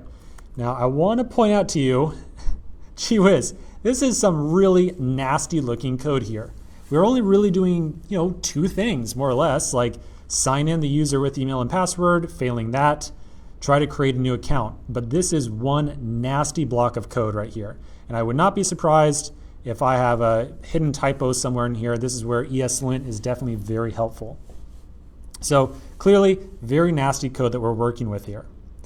This is the absolute downside of Redux Thunk. So it can really add to or really contribute to some kind of pyramids of doom, as you see like this right here. I mean, we're using promises, which cleans up things a little bit, but still, it's kind of nasty. The best solution that we can come up to handle this is to make a couple of helper functions for processing the callbacks that we have in here, specifically the success cases. So you can see that if we successfully sign in with email and password, or if we successfully create a user, in both cases we are dispatching an identical action. So I'm going to suggest that we create a new function called login user success. It will take the dispatch method and automatically dispatch our success action for us. So essentially, we're going to make a helper method to clean up this login user action creator. Let's see what it looks like. You'll notice that I'm not going to export this new method because I really do not intend to call it directly from anywhere else inside my application. It's really just for use to support the login user action creator. So we'll define login user success. It will be called directly with a dispatch method and the user that just signed in. And then inside of here, we will dispatch our login user success action. So we'll have a type of login user success and a payload of the user. So now we can clean up our code just a little bit inside of the login user action creator. First off, I'm going to delete both of the dispatch statements. So delete dispatch number 1 and then delete dispatch number 2. Okay, so now I've got two .thens. Each of them just have kind of a dangling Fedora function with the user as an argument. Then inside of both these, I will call login user success, and I need to pass along the dispatch method so that it can actually do the dispatch, and also the user. So login user success with the user. So again, one more time, just because I want to make sure that we get the right code on the screen here. I have two .thens. Both of them are identical, and they should both take a user and call login user success with dispatch and the user. So this is a little bit better, but definitely two more things here. We need to make sure that we bubble up an error message to handle the case in which a user just puts in the wrong credentials. And we also need to make sure that we send across an action when the action creator is first called so that we know to start up the spinner, right? We need to make sure that we know to start up the spinner when the action creator is first called. So let's start with the handling the fail case first. And I think that we should also put the handling the fail inside of a helper method as well, because it's really going to clean up this file a little bit. So I'm going to make another helper method, helper function, called login user fail. This will be called with the dispatch method. And all it has to do is dispatch an action of type login user fail. Now we don't have that type yet, so let's go create it. I'm going to go up to the top of this file, and I'm going to import login user fail at the top. And we need to make sure that our type file has that as well. So I'm going to find my types file inside the actions directory, and I'll add in export const login user fail. Okay, so everything that we're doing in this section, again, it's all about making this login user action creator much more robust. Handle the spinner, handle the error messages, handle the success. So we have now added in code to handle success of signing with email and password, success of creating a new account. Both those were handled by the login user success method. And then we also just created login user fail, which dispatches an action of type login user fail. So we will definitely want to make sure that we eventually hop over to our reducer as well and pick up on this, pick up on the login user fail message right here. So definitely want to take that as well. The last thing we have to do is make sure that we actually call login user fail at some point. So we're only going to fail the user out of this flow after we have both tried to sign in with email and password and create a new user with email and password. So after we attempt to create a user with email and password, I'm going to add on a catch case. Notice that I'm going to take off the semicolon on the .then here. I'm going to take it off. And if that fails, I want to catch and directly call login user fail with the dispatch method. And then that thing will be responsible for dispatching the fail type. Okay, so again, a really nasty chunk of code right here. This is definitely where Redux Thonk starts to get, a little bit painful. Let's continue the next section and make sure that we are handling starting a spinner, showing error messages, and all that kind of good stuff inside of our reducer. We've made a ton of progress in our action creators file, and we're starting to see some really solid behavior between these action creators and our reducer. We're handling the case in which the user successfully signs in, but we also need to handle the case in which the user fails to log in as well with this login user fail function that we have down here. First, we need to think about what we want to have happen when the user fails to log in. Chances are we really want to show an error message of some type to the user, right? I think that makes sense. So in that case, I think that we'll do the same exact thing as what we did inside of our auth app. We'll add a new piece of state to our reducer called error. So back inside of my auth reducer file, I'll find my initial state right here, and we're going to update it to make sure that it contains a string error. By default, it will be an empty string. And then as soon as we see some fail case or a case in which the user fails to log in, then we'll update that string to contain some type of error message. So inside of my initial state object, I will default the error piece of state to be an empty string like so. Next, we'll need to make sure that we import our action type of login user fail, which we had just put together inside of our types file a moment ago. So here's login user fail. Back inside the reducer, we'll import login user fail, and then we'll add this to the reducer as well. Down inside the reducer, we'll add on an extra case statement of login user fail.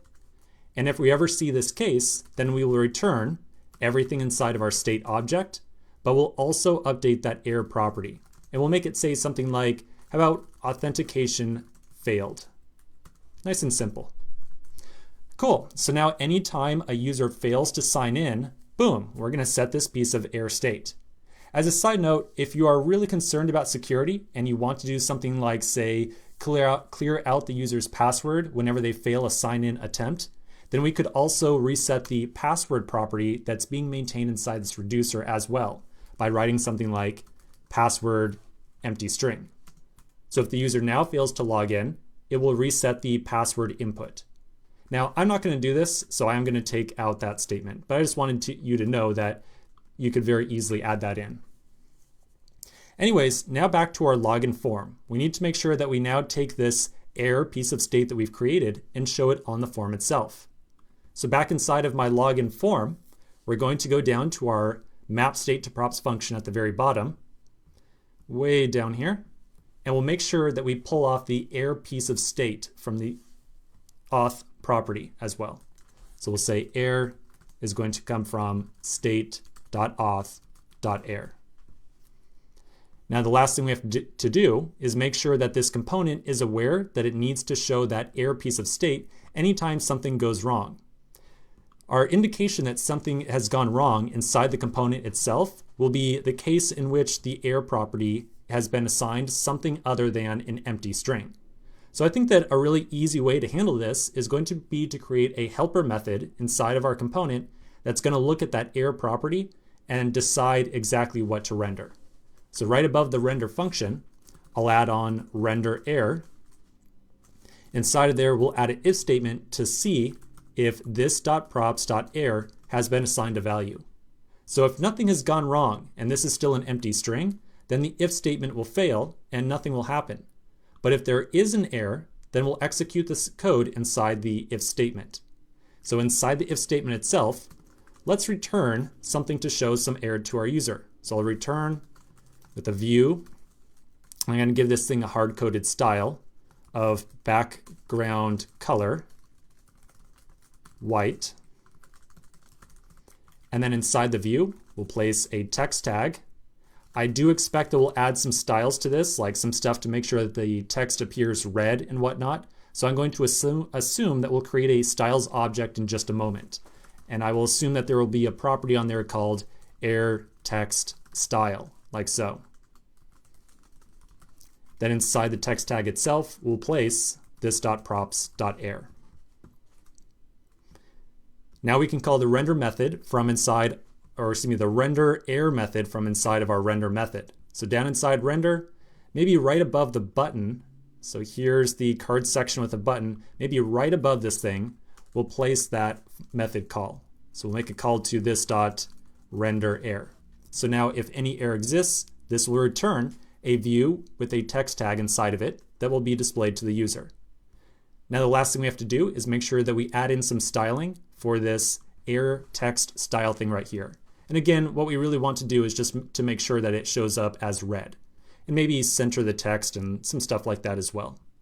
So down towards the bottom of the file, underneath our component, we'll create a styles object. So const styles will be error text style. It will have a font size of 20, a line self of center, so that will center the text, and we'll also give it a color of red, just to kind of pop out to the user and make it very prominent. All right, I think that we're ready to test this out inside of our simulator. So I'll flip back over to the simulator, I'll refresh it, and now we should be able to say enter in some garbage email without any password at all, and then hit the login button. And oops, it looks like we forgot one thing. So I don't think we ever imported the view, and we might have also skipped the text tag as well. So let's make sure we import both those at the top. All right, back up here. Yep, sure enough, we forgot it. So we'll import view and text from React Native. And let's give this another shot. So I'll refresh the simulator again. We can click login, and we're immediately told authentication failed because something went wrong during the authentication process. Cool, so I think that's about it right now. Now maybe the last thing that we need to do with the login form is to make sure that we show a spinner to our users while they're waiting for the login request. So let's take a glance at how we would accomplish that in the next section. In the last section, we got our sign up at least kind of doing something, right? We can see an error message on here. But if I enter an incorrect password, I see authentication failed pop up. If I then replace it with the correct password, I can attempt to sign in again, but the error message does not go away. So definitely we need to make sure that we clear out this error message. Luckily, it's really straightforward to do with Redux. Right here, we've got a case in our reducer of login user success. So if a user just logged in, chances are there's no error message to show them, right? Like, we don't need to show them error message. Surely they just logged in successfully, so authentication did not fail. Don't tell me it failed when it clearly just succeeded. So to get the error message to go away, we can just zero out the error message like so. So just throw an empty string on there, and the error message should go away. Okay, so I'll refresh now, and I'll attempt to sign in. We get the error message, and then I'll put in correct credentials. And ta-da, it goes away. Fantastic, just what we expected. Now I want to show you something, a real very small oddity, okay? And this is an oddity of Firebase. I'm just going to point out to you, it is something that bit me just a little bit while developing this application. I imagine some number of people out there are going to run into this, and so I want to point this out, tell you what the behavior is right now so you can expect it while you're debugging your application. I'm going to do a little interesting something here, okay? I want to put a new line above that login user success, and I'm just going to say A, B, C, D, E, F, G, okay?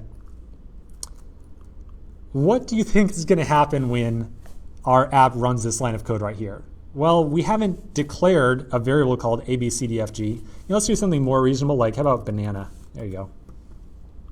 So when this line of code is executed, I'm going to expect an error message to occur, right? I'm going to expect to see a big red error message on the screen of my simulator and say, I have no idea what variable you're talking about here. Okay, that's what we expect. That's what we want to have happen. So now I'm going to refresh the simulator. I'm going to put test.com. I'm going to put in my correct password. So now I will expect this line of code to be executed right here. So I'm going to log in.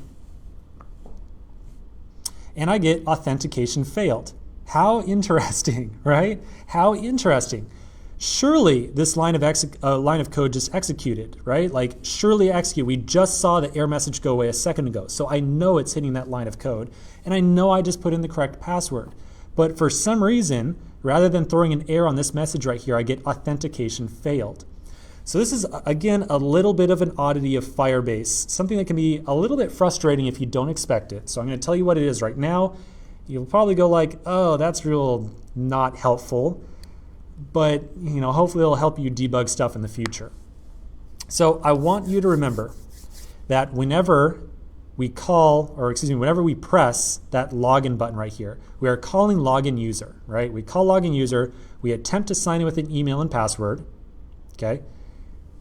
If we did not have that banana variable in there, I would expect to hit .then, call login user success, we dispatch a login user success action, and then it flows over, you know, eventually we end up over here in the reducer, and I hit this line of code right here, right? That is my expected flow. That is what I expect to have happen.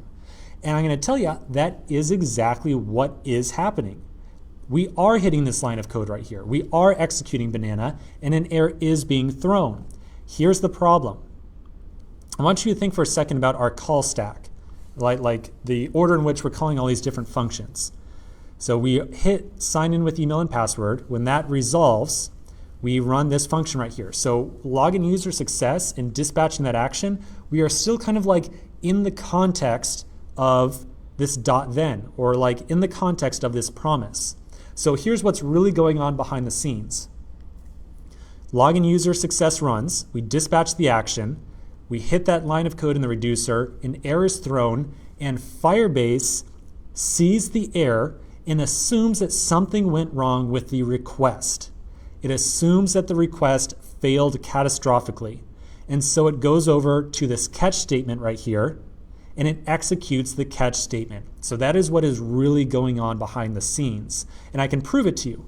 I'm going to put in here error. So I'm just going to like receive whatever argument this function is being called with. And I'm going to console log error, like so. All right.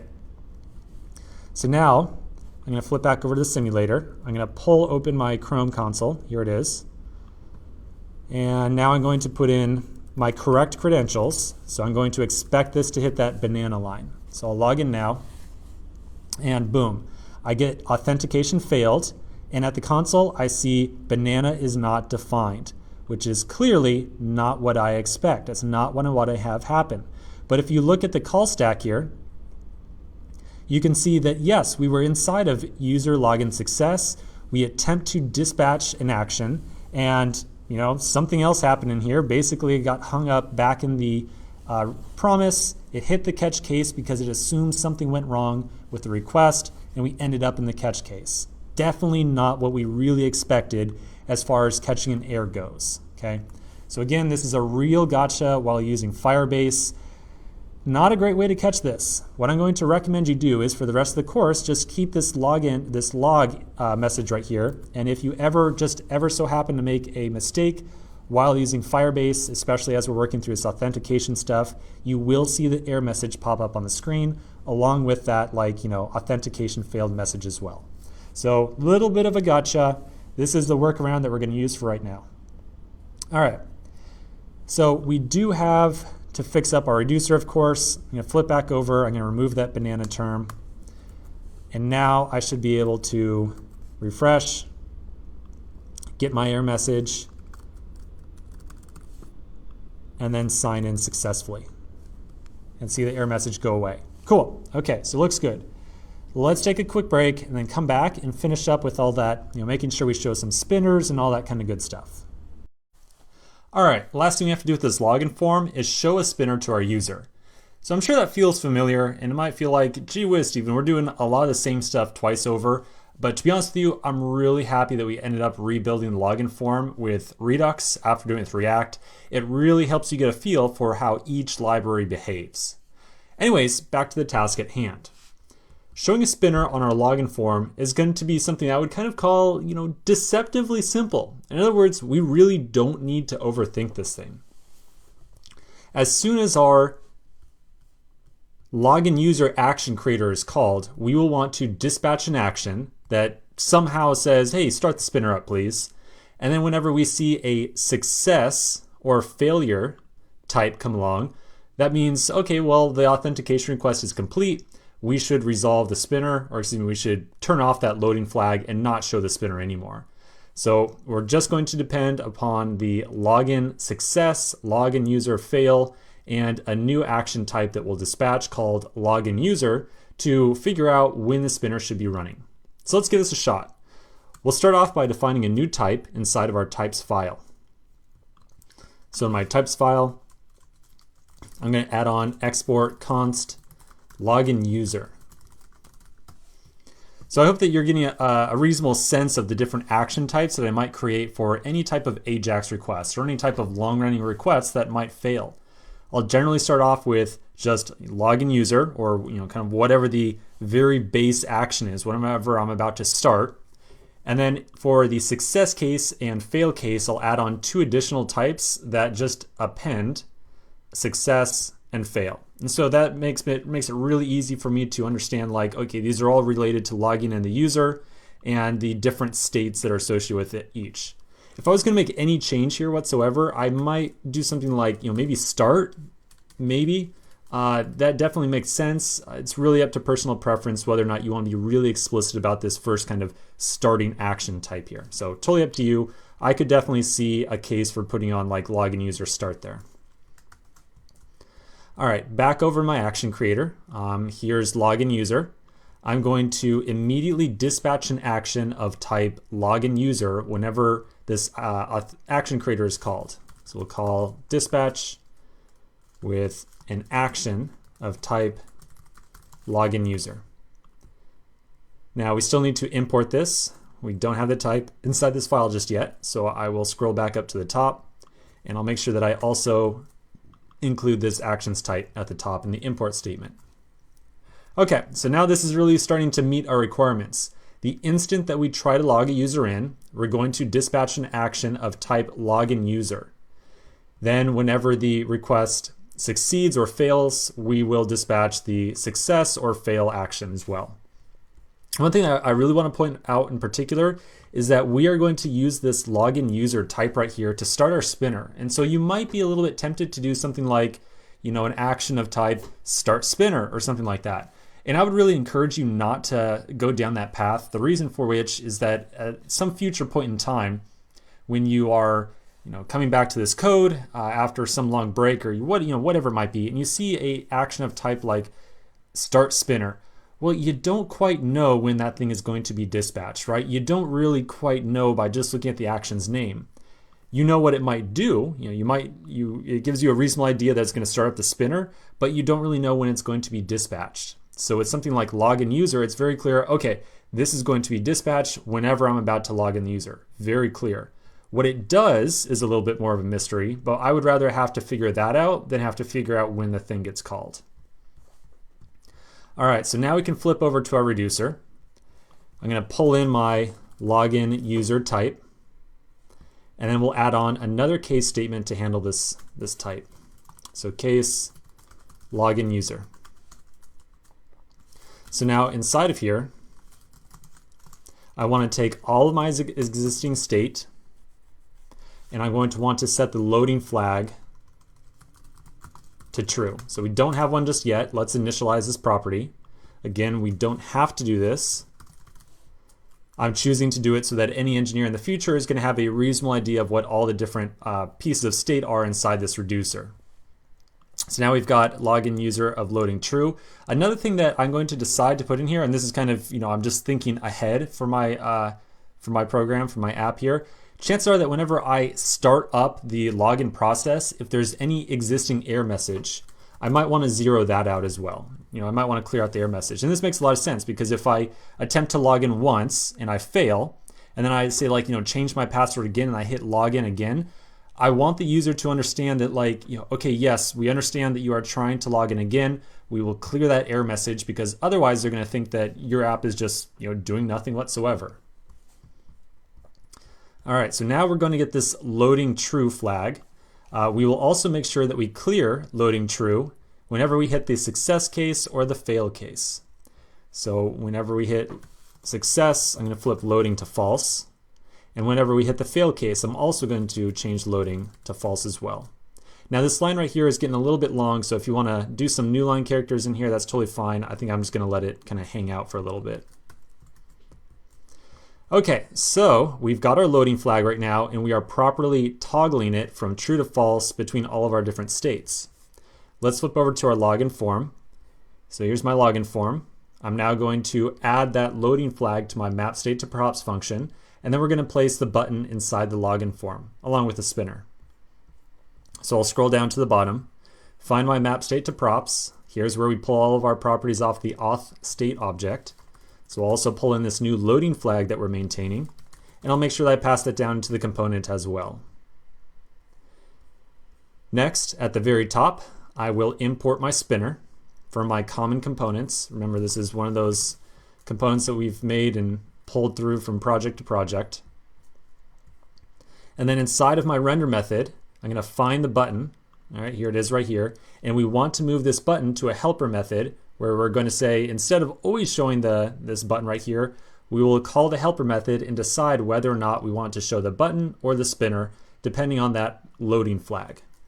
So this should feel pretty familiar because we did it once already in the auth project. So we'll say this.render button. And we're going to take the same exact approach here. And I'm going to cut this button tag right here. Let's cut it out. And then we'll define render button as a helper method. So render button. Then if this.props.loading, so if we are loading, return early and show a spinner. And I want it to be of size large. Otherwise, we can return that bit of button JSX that we just cut out. So there we go. I got my render button. If we're loading, show the spinner. Otherwise, show our button. Cool. I think we're all set. I think we're ready for a test in the simulator. I'll do my refresh. And now if I put in test@test.com, and I'm going to put in a bad password to start. So I'll put in a bad password. We get the spinner. We see authentication failed. The password goes away because we want to clear that password out so the user kind of doesn't keep on just trying to say, oh, maybe it was that very classic, password 1. Oh, that didn't work. Okay, 2, 3, whatever, that type of kind of funky situation. So let's now log in appropriately. Now the instant that I attempt to log in here, I'm going to expect to see the error message go away. I'm going to expect to see a spinner start up. And then I'm going to expect to see this button come back when loading is all complete. There we go, just what we expected. Now again, this is a situation where we don't really have to flip the spinner back to a button that much, right? Because in theory, when a user loads or logs in successfully, we're going to redirect them away from this form to some type of logged in page inside our app. Nonetheless, I think it's really good practice just to make sure that you kind of reset all of your form attributes before something gets a little bit messy or dirty. Speaking of which, one more thing that I want to point out here, speaking of resetting form attributes, I'm not going to do this because we're not going to really have a logout feature in this app. We covered it earlier in the authentication app, so I've got a reasonable belief that you know how to put the logout functionality together yourself.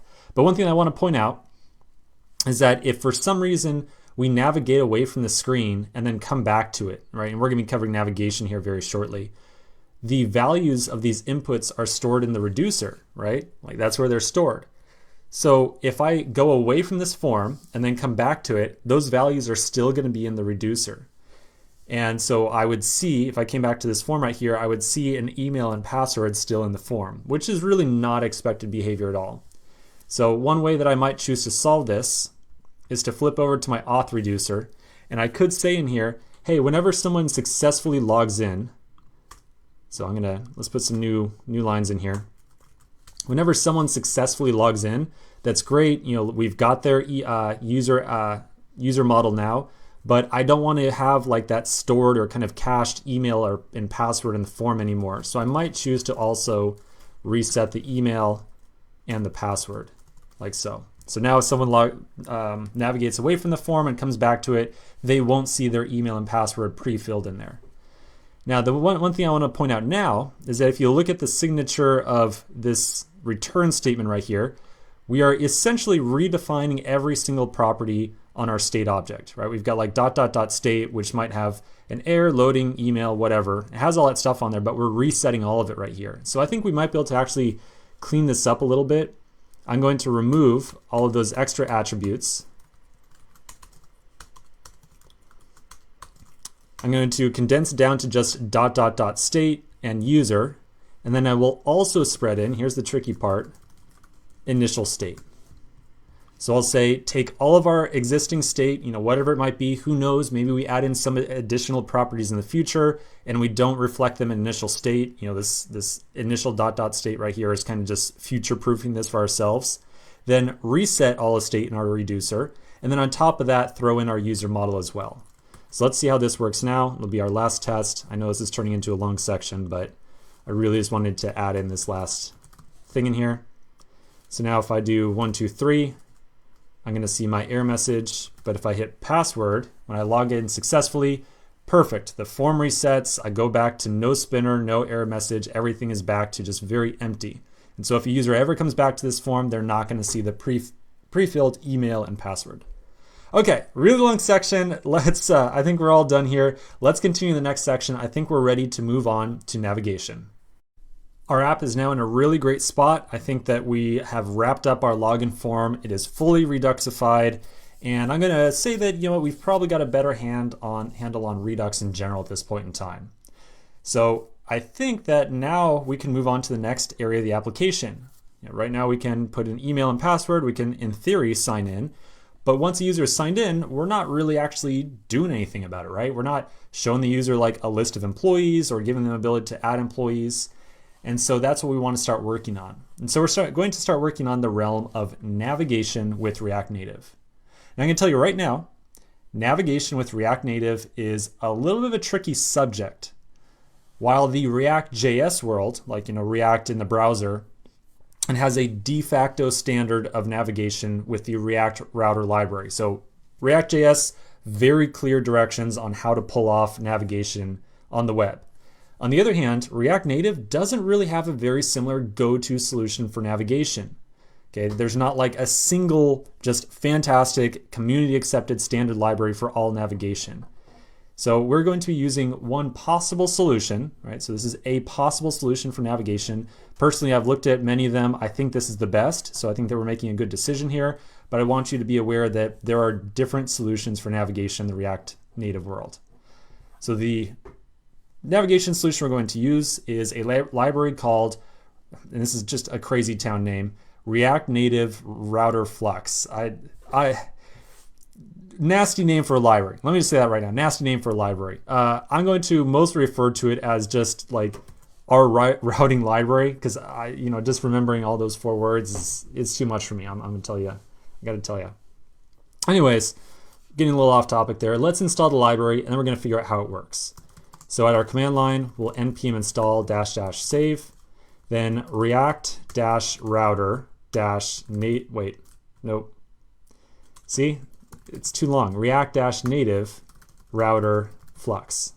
And I want a very specific version of this, 3.35.0. So while that installs, let's go ahead and check out a diagram on how this thing works. So I've taken a couple of these screens out of our application. These are from our mockups. And I know that the formatting on these is a little bit weird. It's just how it kind of turned out. I took these screens and I separated them out. On the top, we've got our main authentication screen, like our login form. And that is kind of like this authentication flow.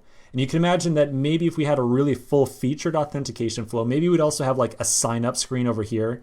And then maybe also like a reset my password or something like that. Below it, I have what I'm currently calling the main flow, which is maybe not the best name, but you kind of get the idea. It is a flow where a user can see their list of employees, and they can tap on an individual employee, and they can look at details about that particular employee as well. And users, they can very freely navigate between these two screens right here, right? Like they can tap on a user, they can tap the back button, and they can toggle between the two very easily. That is the intent anyways. The main flow and the authentication flow, however, this is a little bit more of a very distinct jump between the two, right? Like you have to really put in your email and password, press the login button, and then we, the developer, will direct you over to this employee list of sorts right here. So jumping between these two flows is a little bit more direct, more programmatic, something that we are going to take care of ourselves as the developers. So now our question is, how do we use this navigation library that we just installed to set up for this type of navigation right here? We've got these kind of two distinct flows where we can jump between the two, and then the one we can freely go forward and back. How are we going to use this React Router native Flux library to do that? Well, this routing library has the idea of what is called a scene. And a scene is how we organize a distinct page that our user can navigate to. A scene is a component that we're going to import from that routing library. So in our application, we have three distinct screens: the login screen, a employee list of sorts, and an employee create of sorts, where you create an employees. We have three screens, and so I'm going to expect to have three scene components. So scene 1, scene 2, and scene 3. Each of these scene components that we're going to create match up a component with a key property over here. And the key property kind of describes, hey, what does this show screen? Or what does this screen show backwards? So I'm going to expect that we're going to create three scene components, one for each of the distinct screens that we're going to create. All right, one more thing that I want to talk about here. Figuring out how these scenes work with the routing library, I expect that you're going to jump onto it pretty quickly. The most challenging part of this scene API of sorts is just understanding what all the props you can pass to the scene are. So again, we're going to make one scene component for each distinct screen in our application. The scene component has four big properties that we're going to really care about, and there's many other properties we can pass this thing, but these are the ones that we're going to use probably 90% of the time in our applications. First off is a key. So we might give it a key of like login, which means this is my login screen. The key is very important and is very distinctly different from the keys that we've been working with whenever we made a list of React components. Okay, I want to throw that out there right away. This key is not related to list building, like when we were using map to build up a list. Instead, the key is how we navigate around from screen to screen in our application. So I've got a note up here that says, you call this thingamajig to show the screen. We'll talk more about that, but for right now, I just want you to kind of understand that the key does not have to do with list building. It has to do with how we identify a particular screen. Next is the component. And this one, I bet you can imagine what this one is for. When we make a scene, it represents a singular screen that we want to show in our app, or a single setup of components.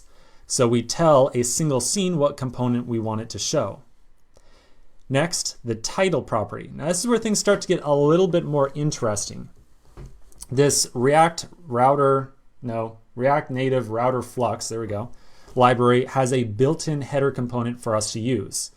So we have already made a header. Yes, we made a reusable component, but we're not going to be using that one. We're going to be using the one that is provided by this library. And there's a very good reason for that. And we'll talk about it when we start using the header. For right now, I just want you to understand that we can tell a scene what its title should be. And if we set that title, it'll put that title on the nav bar that is going to be automatically created for us. And again, we will talk a whole bunch about that.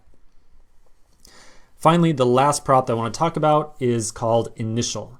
Initial means, hey, out of all the different scenes I have in my application, when the app first boots up, I want to show this scene in particular. Okay, so for us, we're going to have 3 different scenes, right? We definitely want to show the login screen first. No matter what, pop that thing up, make the person log in. So we will want to tell one scene that is the initial scene to show inside our application.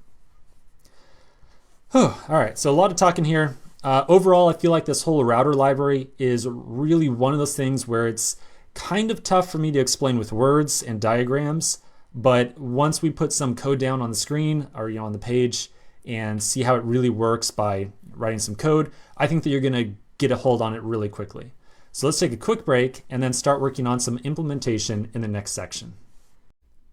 In the last section, we installed the React Native Router Flux library and had a little discussion about scenes, and then decided to get right to work. Again, this is really a library where getting your hands-on practice with it is much more rewarding than a long lecture. So let's just dive right in. Inside of my src directory, I'm going to make a new file called router. So I'll make a new file inside there, router.js. The purpose of this file is to have one single location where I can tweak all the different components that a user can navigate to inside of our application. So in this file, we are going to define all the different routes that a user can visit. We will be creating a component inside of here, so let's add some boilerplate for making a component. At the top, we will import React from React. Underneath that, we will define a new component called router component. That will be a functional component. For right now, I'll leave an empty return statement. We'll come back to that in just 1 second. And then at the bottom, we'll place our export default router component, like so. Now we're going to add some more import statements at the top here. We're going to import 2 things from the React Native Router Flux library, and we're also going to import our login form as well. So we'll import scene and router from React Native Router Flux, and we'll also import login form from components login form, like so. All right, now here's the way that we use this router. This is going to be the top level component inside of our application. So inside of our return statement, we are going to place our router. And then inside of here, we are going to place a couple of different scene components. So each of these scenes right here are going to represent some distinct route that a user can navigate to inside of our application. Now there is one requirement of React Native Router Flux, and that is that it must have one singular parent scene. So immediately inside of the router, I'm going to place a scene. This scene right here we'll refer to as our root scene or our parent scene. All the different routes that we are going to create are going to be children of this parent scene right here. Every single scene that we create has to have a key assigned to it. And remember in the last section we spoke very briefly about keys. So for this parent or root scene that we just created, I'm going to pass it a prop of key, and that's going to be a string root, like so. So that is identifying this particular scene. Then inside of here, we are going to create one more scene. This next scene that we are going to create will be responsible for showing our login form component. So inside the scene component, we'll place scene. We are going to give this one a key of login. Whenever this scene is shown on the screen, we are going to attempt to show the component login form. And then we're also going to give this thing a title of please login. And then finally, I'm going to close off the scene tag at the very far right-hand side, like so. All right, now the last thing we have to do is to use this router inside of our application. We're going to wire this thing up and make sure that our router component is actually showed inside of our app, and then we'll do a little bit of testing inside of our simulator. So right now, let's go back on over to our app.js file. Inside of app.js, we will import the router that we just created. So I will import router from router. Then down inside of our render method, I'll find the login form that we were showing previously. So no longer do we always want to be showing the login form. Now, instead, we want to be showing the router and allowing the router to decide what set of components to show us. So I'm going to replace the login form here with router. Oops, router, like so. All right, let's flip on over to our simulator and just see what happens. Let's do a little bit of testing, see how things go. So I'll refresh the simulator. It's going to take it a moment to load up just because we are importing the React Native Router Flux library for the first time. So if you pull up in your packager, you might actually see the progress. It looks like it's all done here. And so now on the screen, we can see very simply at the top, we have some text that says, please log in. And then underneath that, we've got our actual login form. Cool. So as you can see, this is at least a good start. Let's take a break right now, and we're going to continue in the next section. In the last section, we made our first use of the scene component from the React Native Router Flux library. We did so by making a router component. Inside of it, we placed a router tag. Now this overall router tag is what kind of organizes all the different scenes that we're going to put together for our application. Remember, each scene corresponds to one distinct screen that we want to show to the user. Our scene has 3 properties to it right now: a key, a component, and a title. As we saw inside the simulator, if we provide a title, the routing library will automatically generate a header component for us and place it inside the application. We can also place the component tag, which tells it, hey, whenever you boot up, I want to show this particular component. Finally, we had passed in the key property, and this is going to get a lot more relevant when we want to navigate between different scenes in our application. I also had previously mentioned an initial property. That initial property is used to figure out what the first scene to show inside of our app is. Because we've only got one scene right now, we really don't need to make use of it. So we don't need the initial property just yet. After we finished creating the router, we imported it into our app component and then placed it inside the render method. And so this is where the real magic happens. We place the router somewhere and poof, the routing library just figures out what needs to be shown on the screen for us. All right, so that brings us up to the present. The big issue that we saw right now, we were able to refresh, no errors. We have the login form as on the screen as we want. We have a header, but clearly there's something really funky going on right here. We've got this kind of overlay of the header on top of our component. So clearly this doesn't really work for us. You might wonder why the router library authors decided to make their navbar behave like this, kind of floating on top of any content behind it. Well, to be honest, they don't know if you want to use their navbar as is or if you want to customize it to behave like a bottom tab bar down here. So it is up to us to fully customize this menu bar or this navbar up here as much as we want. So we can really tear the thing apart, turn it into absolutely anything we want. So by default, the library authors are giving us something that can be heavily customized. And so they're really making no assumptions about it whatsoever. Maybe you do want to overlay some content. Maybe you don't. I don't know. It's really up to us to figure out what we want to do. For us, obviously, we don't want any overlay here. So we're going to add a little bit of styling in to fix this issue right here. We can make some global styling changes by passing a property called scene style to the router. So we're going to pass this thing a scene style. If we pass this a scene style, any style we pass in here will be applied to all the different scenes in our application when they show up on the screen. Okay, so this is like kind of you can think of this as a global style object right here. I'm going to give it a padding top, and we're just going to hard code in 65 to move it down 65 units. Now if I refresh, it shows up much more reasonably. So now we can imagine that the start of any component that we place in here is going to be right about here because we've got this global 65 padding on top all across our application.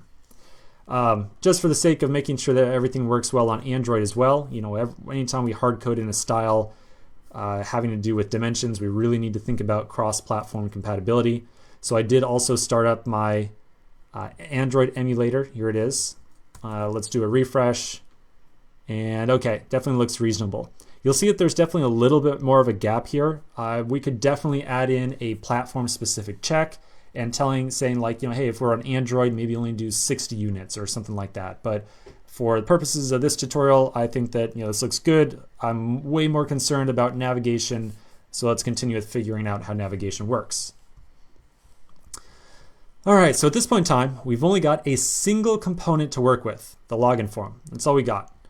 Now, obviously, with navigation, we want to figure out how to kind of navigate to different components, of course, right? We want to navigate to different screens. So I think that our next step is going to be to create a test component just so we can figure how to navigate around to different scenes in our application. So let's take a quick break and then come back, make a test component, and then figure out how we navigate between different scenes in our application.